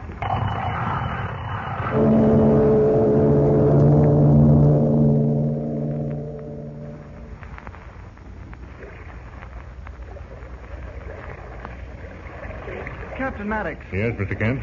I was wondering, why do they call this body of water Octopus Bay? It's a name the natives gave it, Mr. Kent. Oh? Waters hereabouts are full of the slimy creatures. Well, say, in that case, isn't it a bit dangerous to send a diver down here? It's dangerous, all right. But it's the only way we can locate and recover the gold. What if the gold is 300 feet down? How can a diver withstand such terrific pressure? Professor Thorpe took care of that. Invented an improved type of diving suit for Gleason. He'll be able to alternate. Work 10 minutes and rest 10 minutes in the bathysphere. Kent, Captain Maddox. I have it. Have what, Professor? I figured out the exact location of the gold ship. What? Captain Maddox, look at this geodetic chart. Yes, sir. Now, draw a straight line from the very end of that point of land on our left to this spot I marked on the chart. Now, do you follow me? Yes, sir. Go on, Professor. Now, measure in on that line exactly 100 yards. Got it. By my calculations, the Spanish gold ship should be on the ocean bed precisely at that point. Well, say, that's just about where we're anchored now, isn't it? Why, yes, the one is almost directly above that spot, sir. Excellent, Captain. Now, is the bathysphere ready to be launched? All ready, sir. It's swung out over the side, prepared for submersion. Then we start working immediately.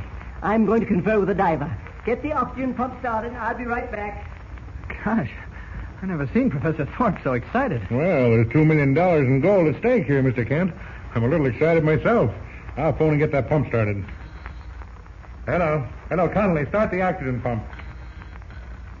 Mr. Kent, let me have that chart, please. Oh, yes. Here it is, Captain. Thank you. 50 fathoms deep here. 300 feet. Yeah, that's a lot of water, isn't it?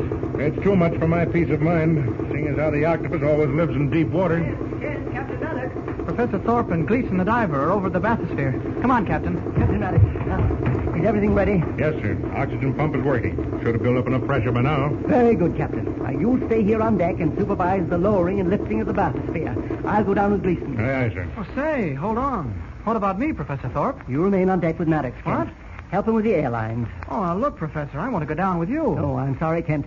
It's not advisable. There may be danger. I'm not afraid, Professor. Why, I wouldn't miss a trip to the bottom of the ocean for anything. I'm sorry, Kent, but it's out of the question. But, Professor, I've got to go with you.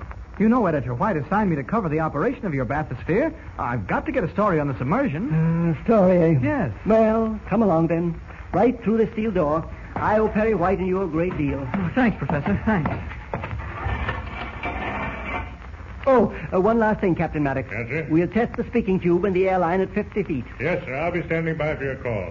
Good luck. Thanks, Captain. Thanks, Captain. All right. Let her go.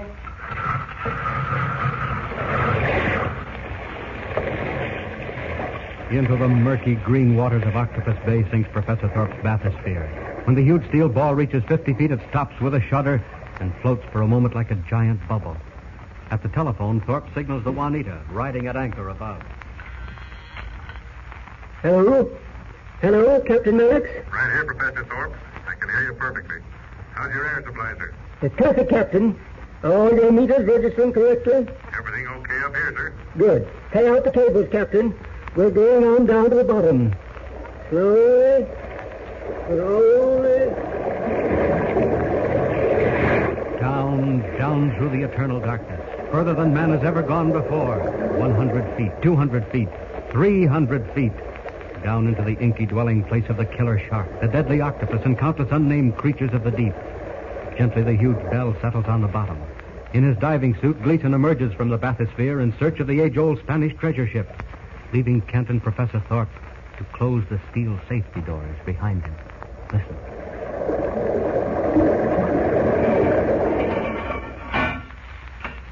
Professor, would you mind explaining how that safety chamber works? Just a moment, Kent. As soon as Gleason leaves the outer door in his diving suit... Okay. But how will you know when he does? The green light on the control panel will flash. There it is. He's outside now. Oh. Well, didn't the water rush into the chamber when he opened the outer door? Of course, Kent. But I took that into consideration when I designed the bathysphere. Oh, I see. Seems a bit stuffy in here. Yes, it does. But about the safety chamber, Professor? Well, as you know, the chamber has an inner and outer door. Both of them strong enough to withstand tremendous pressure. Right now, the space between them is filled with water. Yes? But when I press this white button on the panel, compressed air forces the water out of the chamber and closes the outer door at the same time. I see. Listen. Oh, Professor Thorpe, it's amazing. Hey? Well, what did you say, Kent? I said your diving bell is it's a marvelous invention. I'm glad you like it, Kent. But my throat seems dry. Hand me the water bottle, please. Professor, is anything wrong? It must be the air. It's heavy. My throat feels dry and hot. Yes, it is growing hot. Here, have a drink. Kent, take a look at the oxygen gauge on the panel, quickly. Where's the needle? The needle? It's on the red side. Kent, the air is foul. What? No oxygen. Call Maddox. We're trapped. Kent, Wait, Scott, he's collapsed. I better turn him over and loosen his collar. There now. Professor Thorpe. Professor, don't you hear me? Oh, good heavens, he's unconscious. This air must have gotten him. I'll have to call Maddox and tell him to bring the diving bell to the surface.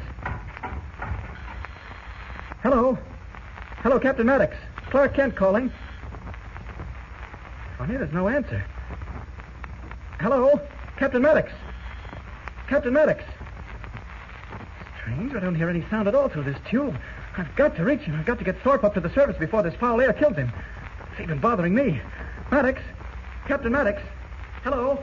Hello, Captain. Grim tragedy reaches its cold tentacles into the dark water at the bottom of Octopus Bay.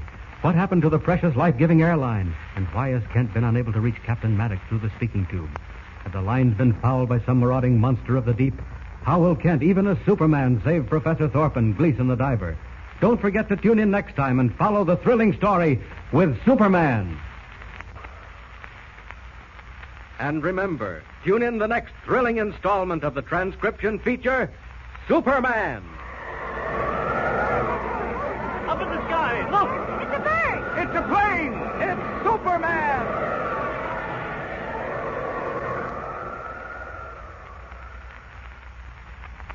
Superman is a copyrighted feature appearing in Action Comics magazine.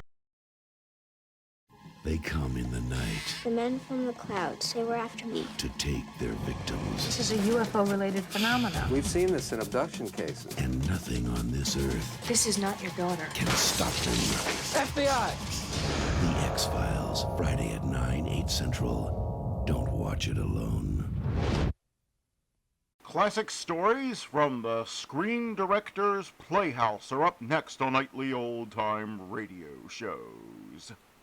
Oh, waiter. Yes, sir? I'll have a cottage cheese and sour cream salad, a plate of scallions, some toasted rye bread, and a bottle of cold Pabst Blue Ribbon. Yes, sir. Finest beer served anywhere.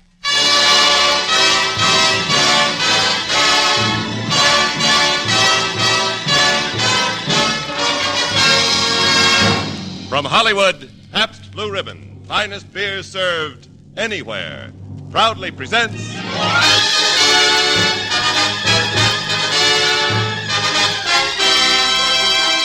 Screen Directors Playhouse, production Saigon, director Leslie Fenton, star Alan Ladd.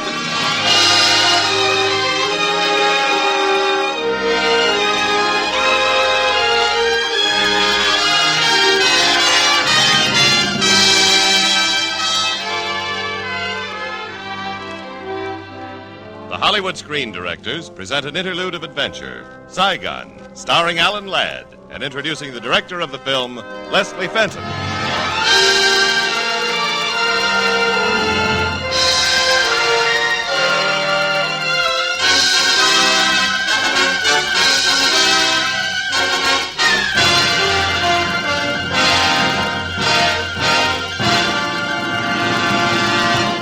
By and large, a motion picture has three main elements: the story and the cast, and the creative force which welds them into exciting entertainment.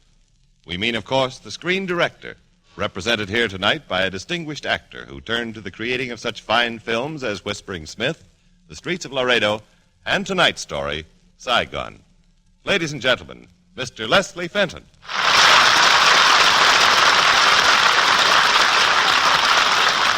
Thank you.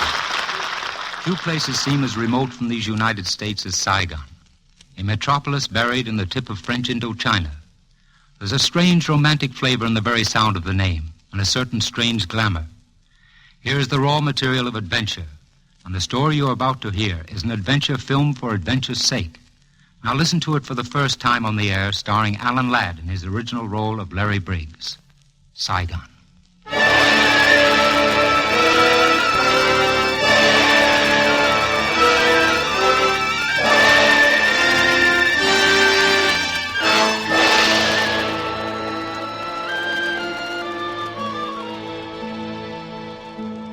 Mr. Briggs, if a police officer may speak his mind, you will find Indochina hospitable, but only to a point. There are evil men, Mr. Briggs, who found the war profitable. Now, some of these men consider my country a safe hiding place. It is not, Mr. Briggs. It is not.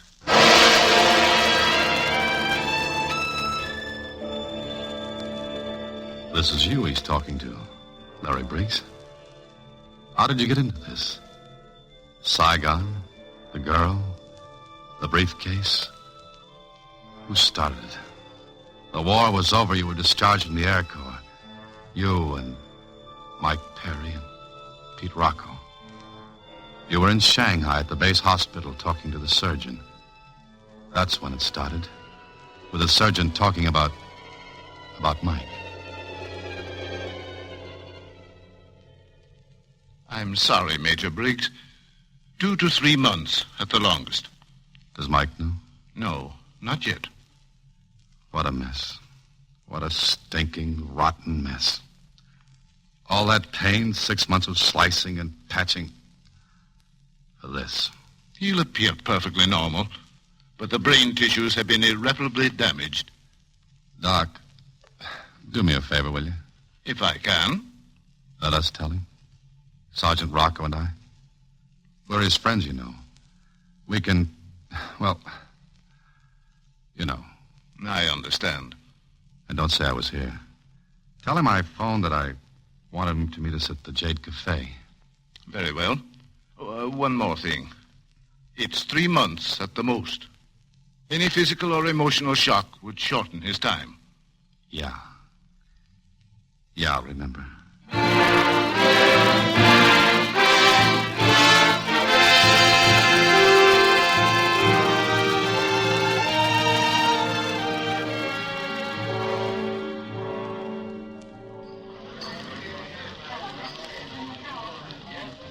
Figure it out, Pete. Figure it out. Why does it have to be like this? How are we going to tell him? We're not. Huh? But, Larry, you told the doctor... Nobody tells him. And, Pete, we're going to pack those 2 or 3 months of his with 100 years of good living. The best. No rough spots. Larry, and no Pete. bumps. Here he comes. Well, how are you, Mike? Swell, not even a headache. How you, Skipper? It's about time you stopped lying around in bed. Some picnic I had, huh? And when we going home? We aren't, Mike. That is, Pete and I aren't. What? You're wacky. No, look, the Skipper and I, we got a flying job lined up in the Orient. Want to cut yourself in, Mike? I got an awful yen to go home. Oh, look, it's just a couple of months, Mike, and good money. 5 o'clock. I've got an appointment with Alex Maris to close that flying deal. Think about it, Mike. Work on him, Pete. Work hard.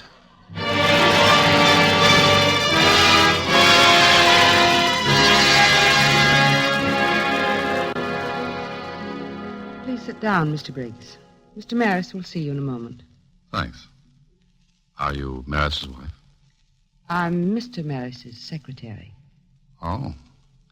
He has a beautiful home here. You fit in very well. Yes. Doesn't she, Mr. Briggs? Miss Cleaver is one of my most tasteful accoutrements. You may leave us, Susan. You decided to make your fight, Mr. Maris. If the price is right, of course. $10,000? 10,000? What are we doing, smuggling rubies? A simple business trip, Mr. Briggs. Now as to your instructions. Be ready to take off for Saigon at 6 o'clock tomorrow evening. And I mean 6 p.m., Mr. Briggs. Not 1 minute later. 6 p.m. you're paying for? 6 p.m. you'll get.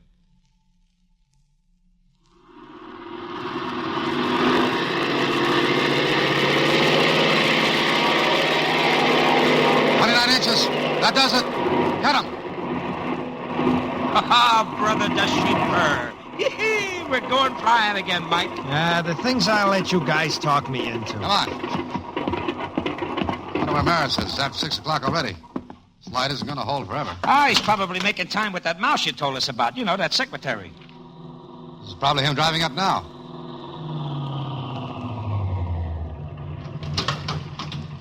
Mr. Briggs. Mr. Maris will be a bit delayed. The mouse. Well, what do you know? Hey, Larry, she's pretty. Introduce us, huh? Huh? Susan Cleaver, Mike Perry, and Pete Rocco. Delighted. Hello. One of you please put my bags aboard. Miss Cleaver, we're flyers, not servants. It's all right, Larry. I'll take him. No, not the briefcase. Leave that with me. Hey, what's holding up your boss? That's his car horn. He'll be here immediately. Mr. Maris! Mr. Maris seems to be having his problems. It's like old home week on Guadalcanal. Mike, turn him over. Okay, Skipper. Hey, what's the hurry? They'll sound like police bullets. So? So we can't afford to get mixed up with cops, not with Mike along. You can't leave. It's after 6, Miss Cleaver. We're leaving on schedule. No, not without Alex. Want to come? You can't leave. Such loyalty. She'll go down in history with the St. Bernard. You can't go without him. I won't let you. Are you going or staying? Make up your mind. I'll go. Welcome aboard, Miss Cleaver. We made a deal to fly to Saigon at 6, and we're keeping it.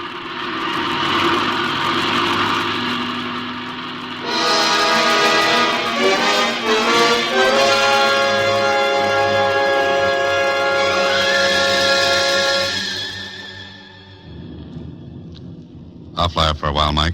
Hey, Larry, don't you think you're being kind of rough on the girl? She hasn't been a personality kid with us either. Oh, she's okay. All right, she's wonderful. And I'll bet there's something wonderful in that briefcase, too.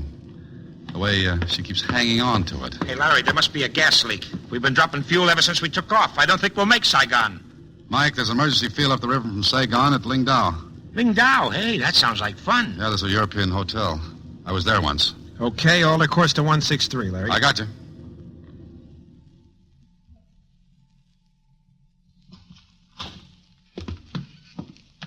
Yeah, some hotel.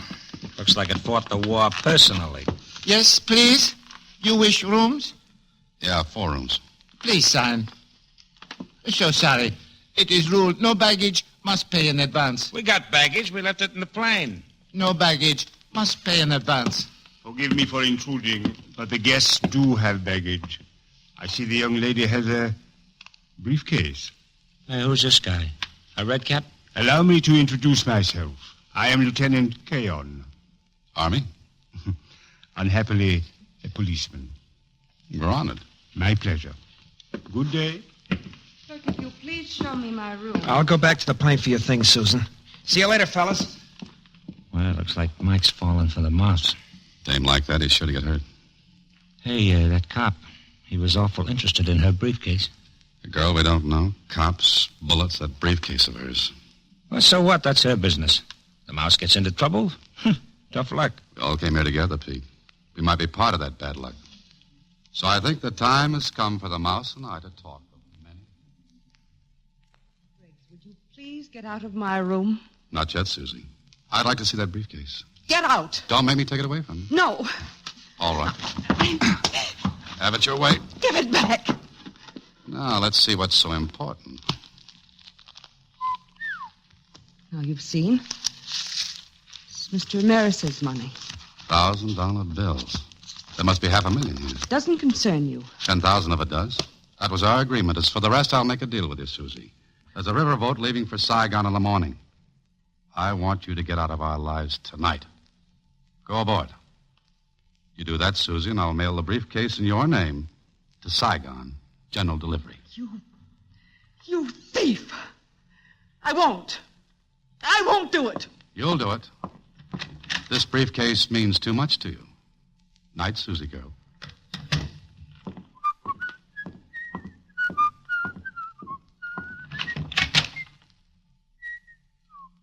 Ah, Mr. Briggs. Lieutenant Keon. Merely inspecting your accommodations. We want you to be comfortable, Mr. Briggs. Are the police always this helpful to tourists? What we gain with solicitude, we usually lose with bluntness. May I see that briefcase? Thank you. So, you must be a wealthy man, Mr. Briggs. Yeah, I ran a used car business back in Los Angeles. Oh, so much money. I wonder where it really came from. Mr. Briggs, if a police officer may speak his mind, you will find Indochina hospitable, but only to a point. There are evil men, Mr. Briggs, who found the war profitable. Now, some of these men may consider my country a safe hiding place. It is not, Mr. Briggs. It is not.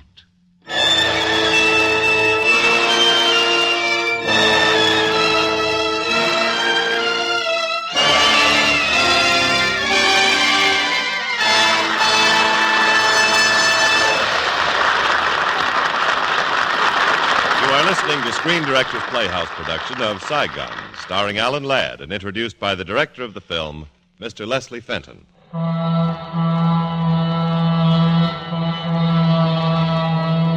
You are in Albuquerque.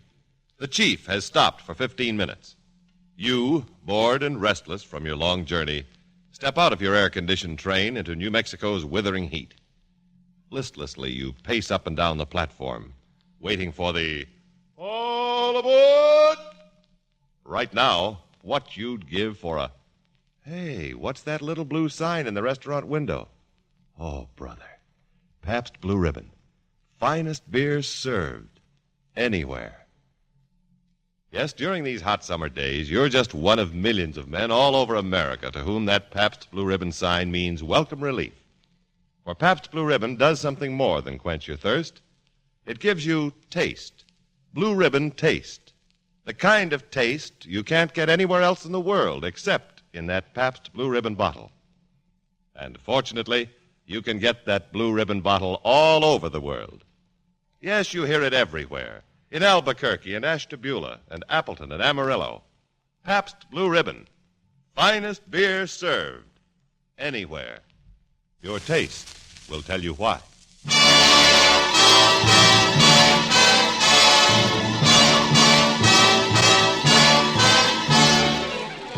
Now, back to our Screen Director's production of Saigon, starring Alan Ladd.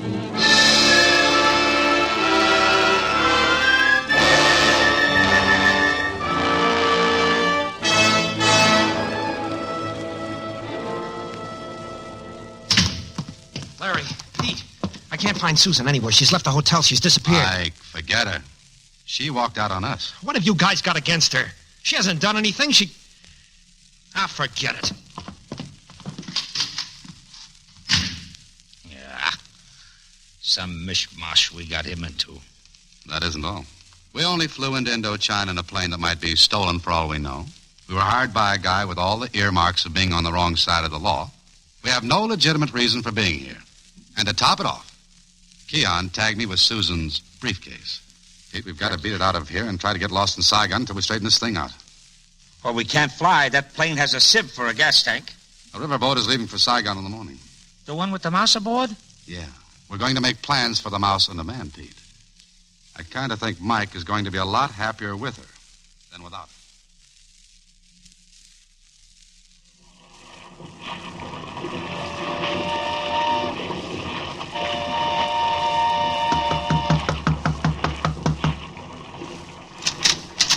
May I come in? Briggs, what are you doing on... The boys and I are taking a little river voyage for our health, Susie.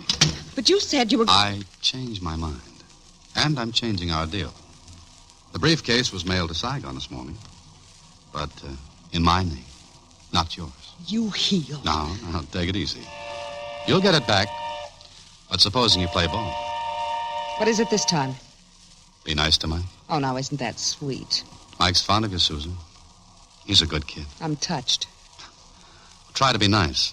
Even for you, it must be worth $500,000. You know all the answers, don't you? All right, I'll be nice to Mike. But if it was you, there wouldn't be enough money in the world.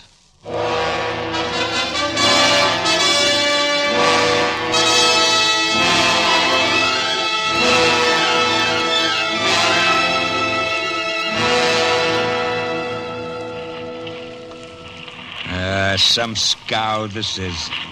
And Mike thinks it's a cruise to Havana. He's as happy as a kid who found his lost pocket knife. Ah, love. I wish I had a mouse. I wish I had a mouse. Uh-oh. What's the matter? We got company. Cop company. Mr. Briggs and Mr. Rocco, how fortunate we should be traveling together. A pleasure, Lieutenant. Now, if you'll pardon... You left the village rather unexpectedly, gentlemen. The pressure of business. You understand. I do not, Mr. Briggs. When we arrive at Saigon, your entire party will be held for inquiry. I see. And how long will that take? Justice in the Orient, Mr. Briggs, is sure but sluggish. A month or two, perhaps less, perhaps more. Look, Keon, we haven't got a month or two. We don't know the whole story ourselves. But we might be able to find out in Saigon if you leave us free to operate. But what if you should leave Saigon? The police will see that we don't. Yes, I'm afraid so, Mr. Briggs. Well, what have I to lose? Yeah, sure. It's like playing cards with a stacked deck. A very apt metaphor, Mr. Rocco. Good day, gentlemen.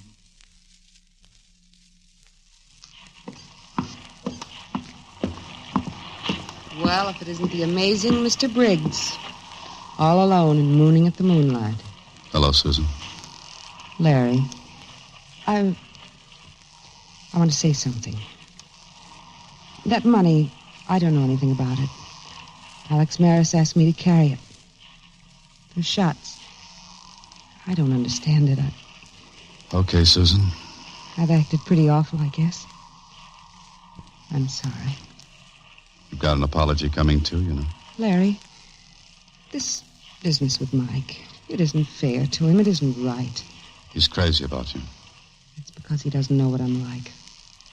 And what are you like? Like this. Susan, I'm going to tell you about Mike. He was wounded during the war. The doctors say he has only a little while to live. He doesn't know. Oh.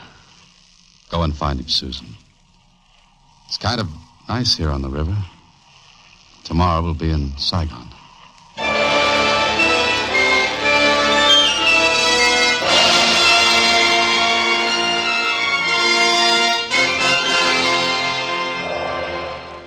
Hey, Larry, come on out here on the balcony.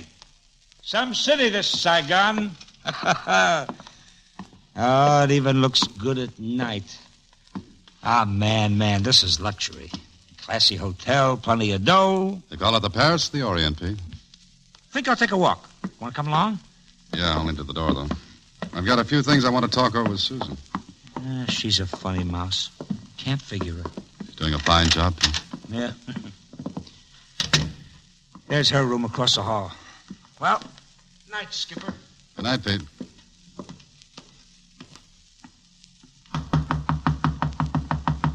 Who is it? It's Larry. Susan, I just wanted to tell you I'm grateful for all you've done for Mike. It's all right. Forget it.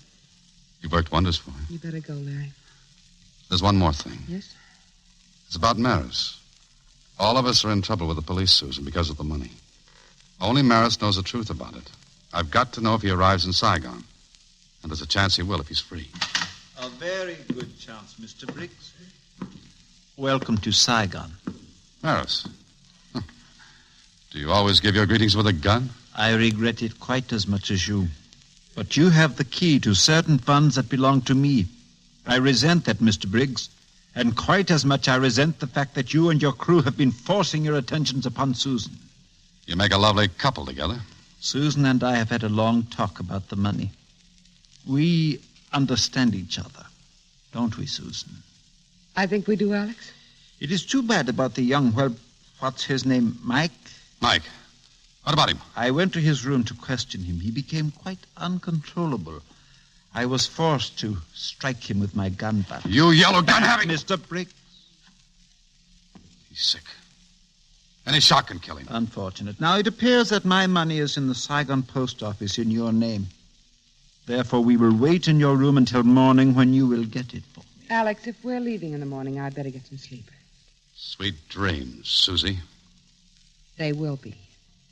Now that I don't have to look forward to holding the infant's hot little hand. All right, Mr. Briggs. Into your room.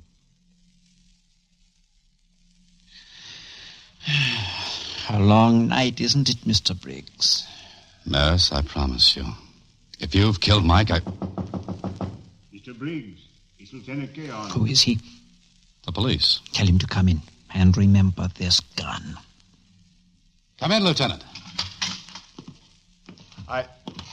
Oh, you have a guest. Lieutenant Keon, this is... Mr. Channock. Carl Channock. A pleasure. Mr. Briggs, I thought we might compare notes. You see, I've gleaned a few scraps of information. For instance, I know your plane was owned by a Mr. Alex Maris of Shanghai. Pardon me, Mr. Channock, if I bore you with these few business details. Not at all. Go right on, Lieutenant. Maris is wanted by the Shanghai police as a war profiteer and collaborator. Now, Mr. Briggs, about our arrangement, what have you to tell me? Nothing, Lieutenant. Nothing at all. Pity. Hey, Larry, I was just out with the cutest... Oh, company, huh? Pete, we're busy. Yeah, well, I just wanted to tell you about the new mouse I met. She's the cutest thing I... Hey, here's Susie.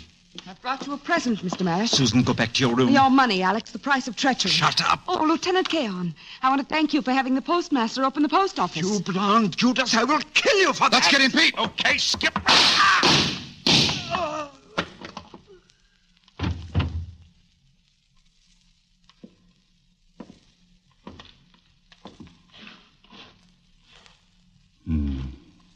Death interferes so frequently with justice.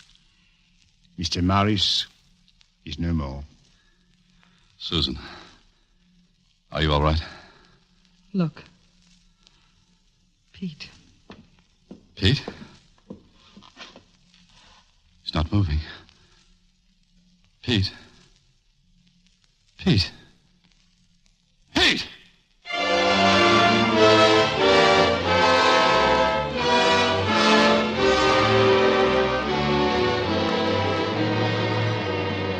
I regret, Mr. Briggs, that you must learn this in such unfortunate surroundings as my office. You phoned the hospital. Mike Perry is dead. He passed away within a few minutes of Mr. Rocco. Oh. Larry. Mike. Pete. Both gone. I made a plan. I was going to let all of you work it out for me.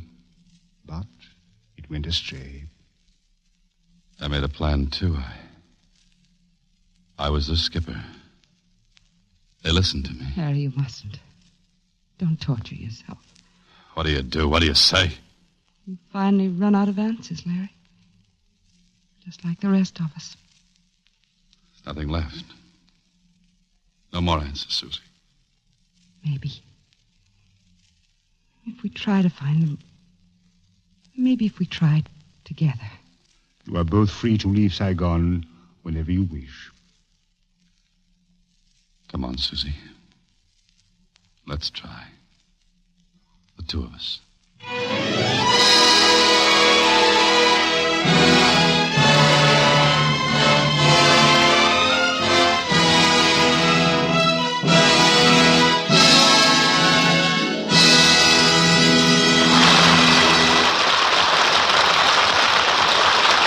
Just heard the last act of Saigon. In a moment, our star, Alan Ladd, and our screen director, Leslie Fenton, will return to the microphone.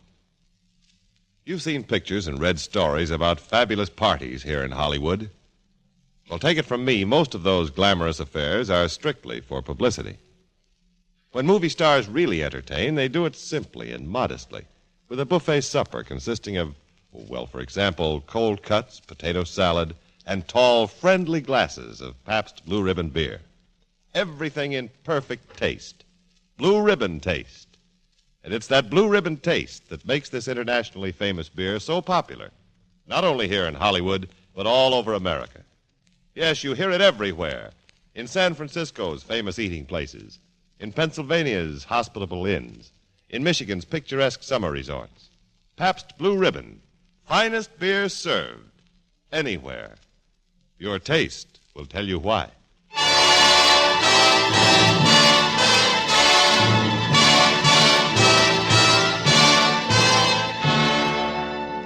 Next week on Screen Directors Playhouse, Pabst Blue Ribbon presents Fort Apache, starring John Wayne and Ward Bond. Now, here again is tonight's star, Alan Ladd, and screen director Leslie Fenton.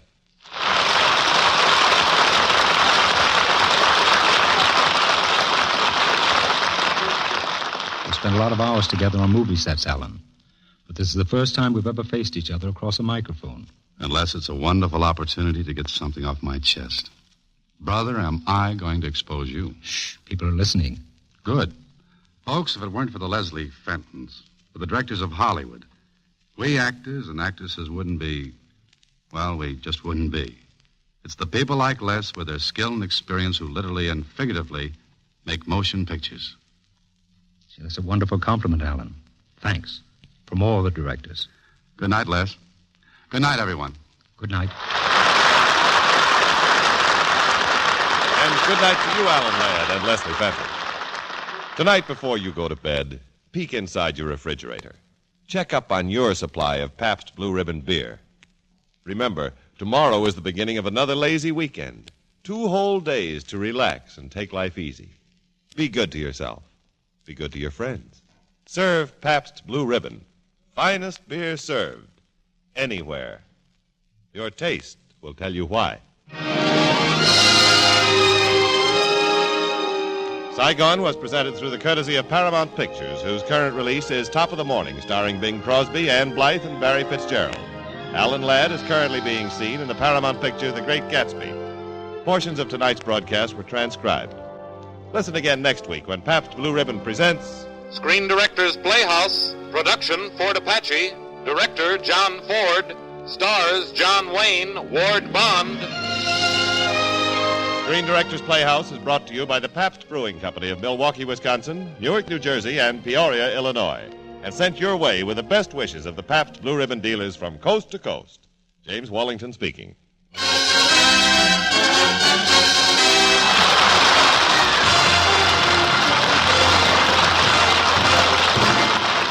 This is NBC, the national broadcasting company. A faith healer is accused of murder. Now, for Mulder and Scully, finding the truth means opening the gates of hell. The X-Files, Friday at 9, 8 Central. And now you will hear the rest of the story with Paul Harvey up next. Now, the rest of the story. Future sociologists inevitably will judge our right-now world, at least in part, by our product advertising.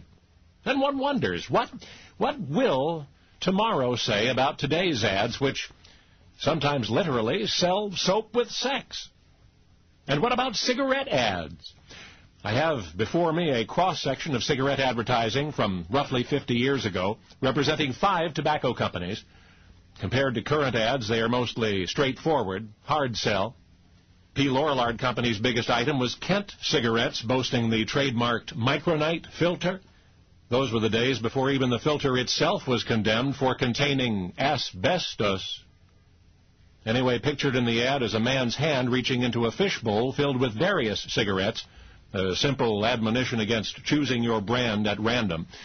The ad makes vague allusions to impartial scientific tests which prove that Kent had less tar, less nicotine than any other cigarette. That was also before the tobacco companies regularly listed those factors. The ad says, quote, "This filter is made of a filtering material so efficient it has been used to purify the air in atomic energy plants of microscopic impurities." Another ad, this one by Liggett & Myers for Chesterfield cigarettes, takes the fine tobaccos approach. The ad says there are 6 types of homegrown tobaccos that are best for cigarettes. Then the types are listed by their official agricultural designations. Chesterfield combines all of those tobaccos with aromatic Turkish tobacco, it says. And there is a photograph of tobacco being sold at auction. In another ad, Brown & Williamson praises their Cool cigarette for its soothing effect on the nose and throat. The ad states that of 2,000 men and women surveyed, 83% said their mouths felt cooler and their throats clearer. Again, the hard sell, appealing on the basis of supposed merit versus subliminal promises. R.J. Reynolds' ad for Camel recommends, quote, "Gifts for your friends and relatives in military service? Here's the one sure to delight them, cigarettes." The ad goes on to explain that based on actual sales records in post exchanges and canteens, the Army, the Navy, the Marine Corps, and the Coast Guard prefer Camel. Oh, and here's an ad you won't see today. Quote, "Eyewitness reports. Doctors who have tested Philip Morris cigarettes on their own patients and made their own observations are the best friends Philip Morris has." It is one thing to read results in a published research. Quite another to see with your own eyes how irritation of the nose and throat due to smoking diminishes on changing to Philip Morris. May we suggest that you make your own tests, end quote. So, how harshly the future will judge us based on our right now advertising of who knows what is the future's to decide. But we have a glimpse into that someday by considering our not-too-distant past. You see, the cigarette advertisements we've just revisited, including the armed forces love camels, and cools are kind to the nose and throat, and doctors recommend Philip Morris cigarettes after testing them on their own patients. Those ads were all published during or before 1953 in the official journal of the American Medical Association. Now, you know the rest of the story.